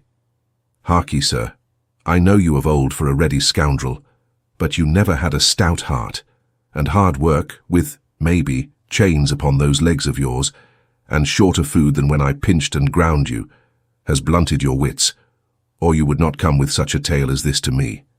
You are hold upon me. Keep it, or publish it to the world if you like." "I can't do that," interposed Brooker. "That wouldn't serve me." "Wouldn't it?" said Ralph. "It will serve you as much as bringing it to me, I promise you. To be plain with you, I am a careful man, and know my affairs thoroughly. I know the world, and the world knows me. Whatever you gleaned or heard or saw when you served me, the world knows and magnifies already. You could tell it nothing that would surprise it, unless, indeed, it redounded to my credit or honour, and then it would scout you for a liar. And yet I don't find business slack, or clients scrupulous. Quite the contrary. I am reviled or threatened every day by one man or another," said Ralph, "but things roll on just the same, and I don't grow poorer either." "I neither revile nor threaten," rejoined the man. "I can tell you of what you have lost by my act, what I only can restore, and what, if I die without restoring, dies with me and never can be regained. I tell my money pretty accurately, and generally keep it in my own custody," said Ralph. "I look sharply after most men that I deal with, and most of all I looked sharply after you. You are welcome to all you have kept from me." "Are those of your own name dear to you?" said the man emphatically. "If they are—" "They are not," returned Ralph, exasperated at this perseverance and the thought of Nicholas which the last question awakened. "They are not. If you had come as a common beggar, I might have thrown a sixpence to you in remembrance of the clever knave you used to be. But since you try to palm these stale tricks upon one, you might have known better. I'll not part with a halfpenny, nor would I to save you from rotting. And remember this, escape gallows," said Ralph, menacing him with his hand, "that if we meet again and you so much as notice me by one begging gesture, you shall see the inside of a jail once more, and tighten this hold upon me in intervals of the hard labour that vagabonds are put to. There's my answer to your trash, take it." With a disdainful scowl at the object of his anger, who met his eye but uttered not a word, Ralph walked away at his usual pace, without manifesting the slightest curiosity to see what became of his late companion, or indeed once looking behind him. The man remained on the same spot with his eyes fixed upon his retreating figure until it was lost to view, and then drawing his arm about his chest, as if the damp and lack of food struck coldly to him, lingered with slouching steps by the wayside and begged of those who passed along. Ralph, in no wise moved by what had lately passed, further than as he had already expressed himself, walked deliberately on, and turning out of the park and leaving Golden Square on his right, took his way through some streets at the west end of the town until he arrived in that particular one in which stood the residence of Madame Mantalini. The name of that lady no longer appeared on the flaming door-plate, that of Miss Nagg being substituted in its stead, but the bonnets and dresses were still dimly visible in the first-floor windows by the decaying light of a summer's evening, and excepting this ostensible alteration in the proprietorship, the establishment wore its old appearance. "Hum," muttered Ralph, drawing his hand across his mouth with a connoisseur-like air, and surveying the house from top to bottom. "These people look pretty well. They can't last long, but if I know of their going in good time, I am safe, and a fair profit too. I must keep them closely in view, that's all." So, nodding his head very complacently, Ralph was leaving the spot, when his quick ear caught the sound of a confused noise and hubbub of voices, mingled with a great running up and down stairs, in the very house which had been the subject of his scrutiny, and while he was hesitating whether to knock at the door or listen at the keyhole a little longer, a female servant of Madame Mantalini's, whom he had often seen, opened it abruptly and bounced out, with her blue cap ribbons streaming in the air. "Hello, here, stop," cried Ralph. "What's the matter? Here am I. Didn't you hear me knock?" "Oh, Mr. Nickleby, sir," said the girl. "Go up, for the love of gracious. Master's been and done it again." "Done what?" said Ralph tartly. "What do you mean?" "I knew he would if he was drove to it," cried the girl. "I said so all along." "Come here, you silly wench," said Ralph, catching her by the wrist, "and don't carry family matters to the neighbours, destroying the credit of the establishment. Come here, do you hear me, girl?" Without any further expostulation, He led, or rather pulled, the frightened handmaid into the house and shut the door. Then, bidding her walk upstairs before him, followed without more ceremony. Guided by the noise of a great many voices all talking together and passing the girl in his impatience. Before they had ascended many steps, Ralph quickly reached the private sitting-room, when he was rather amazed by the confused and inexplicable scene in which he suddenly found himself. There were all the young lady workers, some with bonnets and some without, in various attitudes expressive of alarm and consternation. Some gathered round Madame Mantalini, who was in tears upon one chair, and others round Miss Nagg, who was in opposition, tears upon another, and others round Mr. Mantalini, who was perhaps the most striking figure in the whole group, for Mr. Mantalini's legs were extended at full length upon the floor, and his head and shoulders were supported by a very tall footman who didn't seem to know what to do with them. And Mr. Mantalini's eyes were closed, and his face was pale, and his hair was comparatively straight, and his whiskers and moustache were limp, and his teeth were clenched, and he had a little bottle in his right hand and a little teaspoon in his left, and his hands, arms, legs, and shoulders were all stiff and powerless. And yet Madame Mantalini was not weeping upon the body, but was scolding violently upon her chair, and all this amidst a clamour of tongues perfectly deafening, and which really appeared to have driven the unfortunate footman to the utmost verge of distraction. "What is the matter here?" said Ralph, pressing forward. At this inquiry the clamour was increased 20-fold, and an astounding string of such shrill contradictions as, "He's poisoned himself," "He hasn't," "Send for a doctor," "Don't," "He's dying," "He isn't," "He's only pretending," with various other cries, poured forth with bewildering volubility, until Madame Mantalini was seen to address herself to Ralph, when female curiosity to know what she would say prevailed, and, as if by general consent, a dead silence, unbroken by a single whisper, instantaneously succeeded. "Mr. Nickleby," said Madame Mantalini, "by what chance you came here I don't know." Here a gurgling voice was heard to ejaculate, as part of the wanderings of a sick man, the words, "Demnition sweetness." But nobody heeded them except the footman, who, being startled to hear such awful tones proceeding, as it were, from between his very fingers, dropped his master's head upon the floor with a pretty loud crash, and then, without an effort to lift it up, gazed upon the bystanders as if he had done something rather clever than otherwise.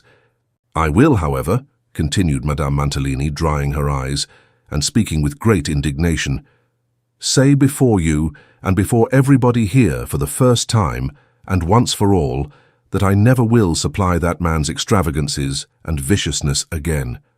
I have been a dupe and a fool to him long enough. In future he shall support himself if he can, and then he may spend what money he pleases, upon whom and how he pleases. But it shall not be mine, and therefore you had better pause before you trust him further."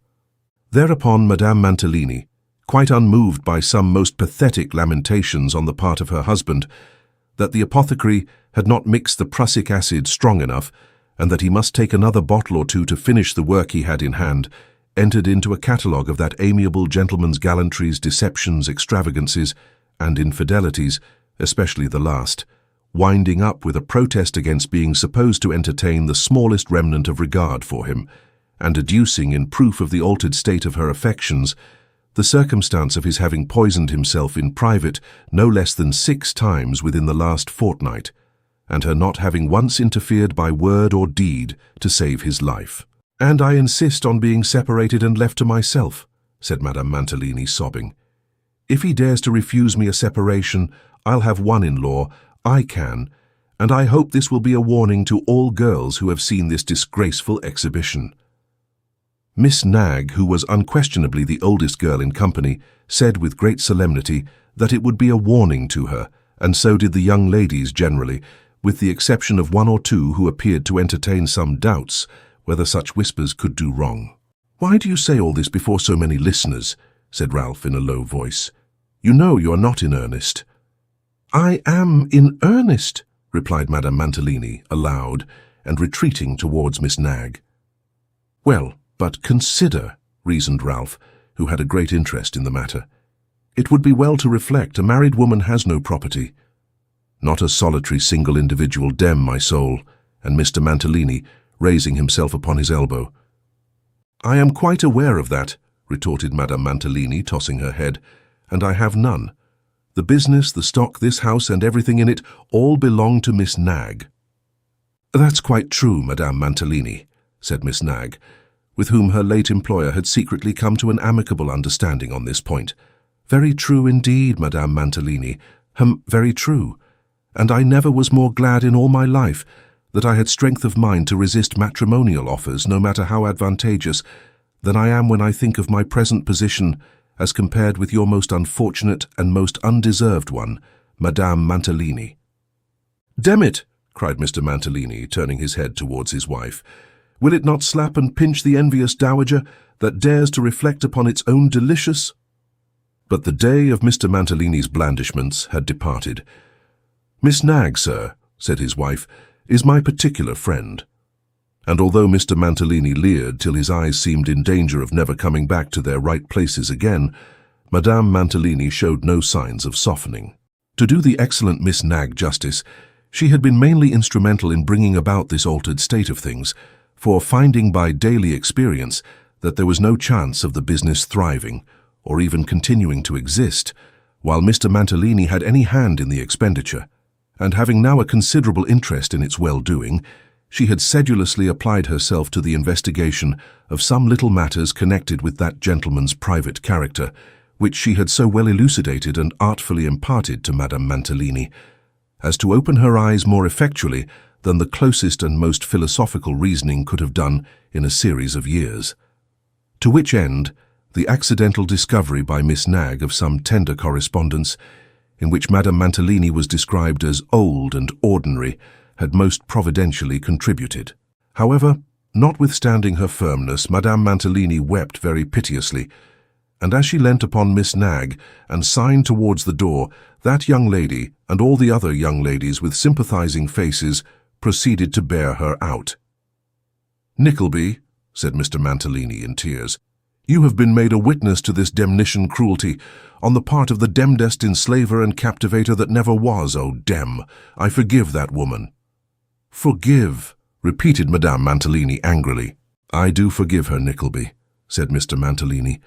"You will blame me, the world will blame me, the women will blame me, everybody will laugh and scoff and smile and grin most damnably. They will say, 'She had a blessing. She did not know it.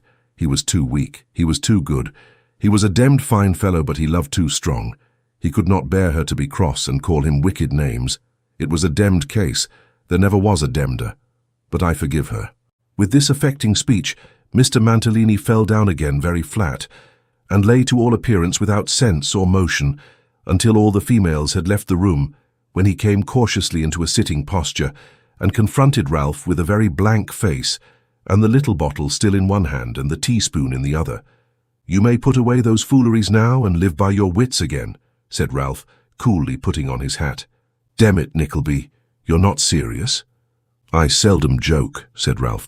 "Good night." "No, but Nickleby," said Mantalini. "I am wrong, perhaps," rejoined Ralph. "I hope so. You should know best. Good night." Affecting not to hear his entreaties that he would stay and advise with him, Ralph left the crestfallen Mr. Mantalini to his meditations, and left the house quietly.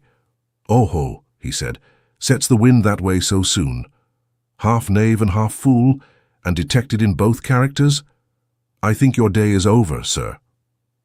As he said this, he made some memorandum in his pocket-book, in which Mr. Mantalini's name figured conspicuously, and finding by his watch that it was between 9 and 10 o'clock, made all speed home. "Are they here?" was the first question he asked of Newman. Newman nodded. "Been here half an hour?" "Two of them, one a fat, sleek man?" "Aye," said Newman.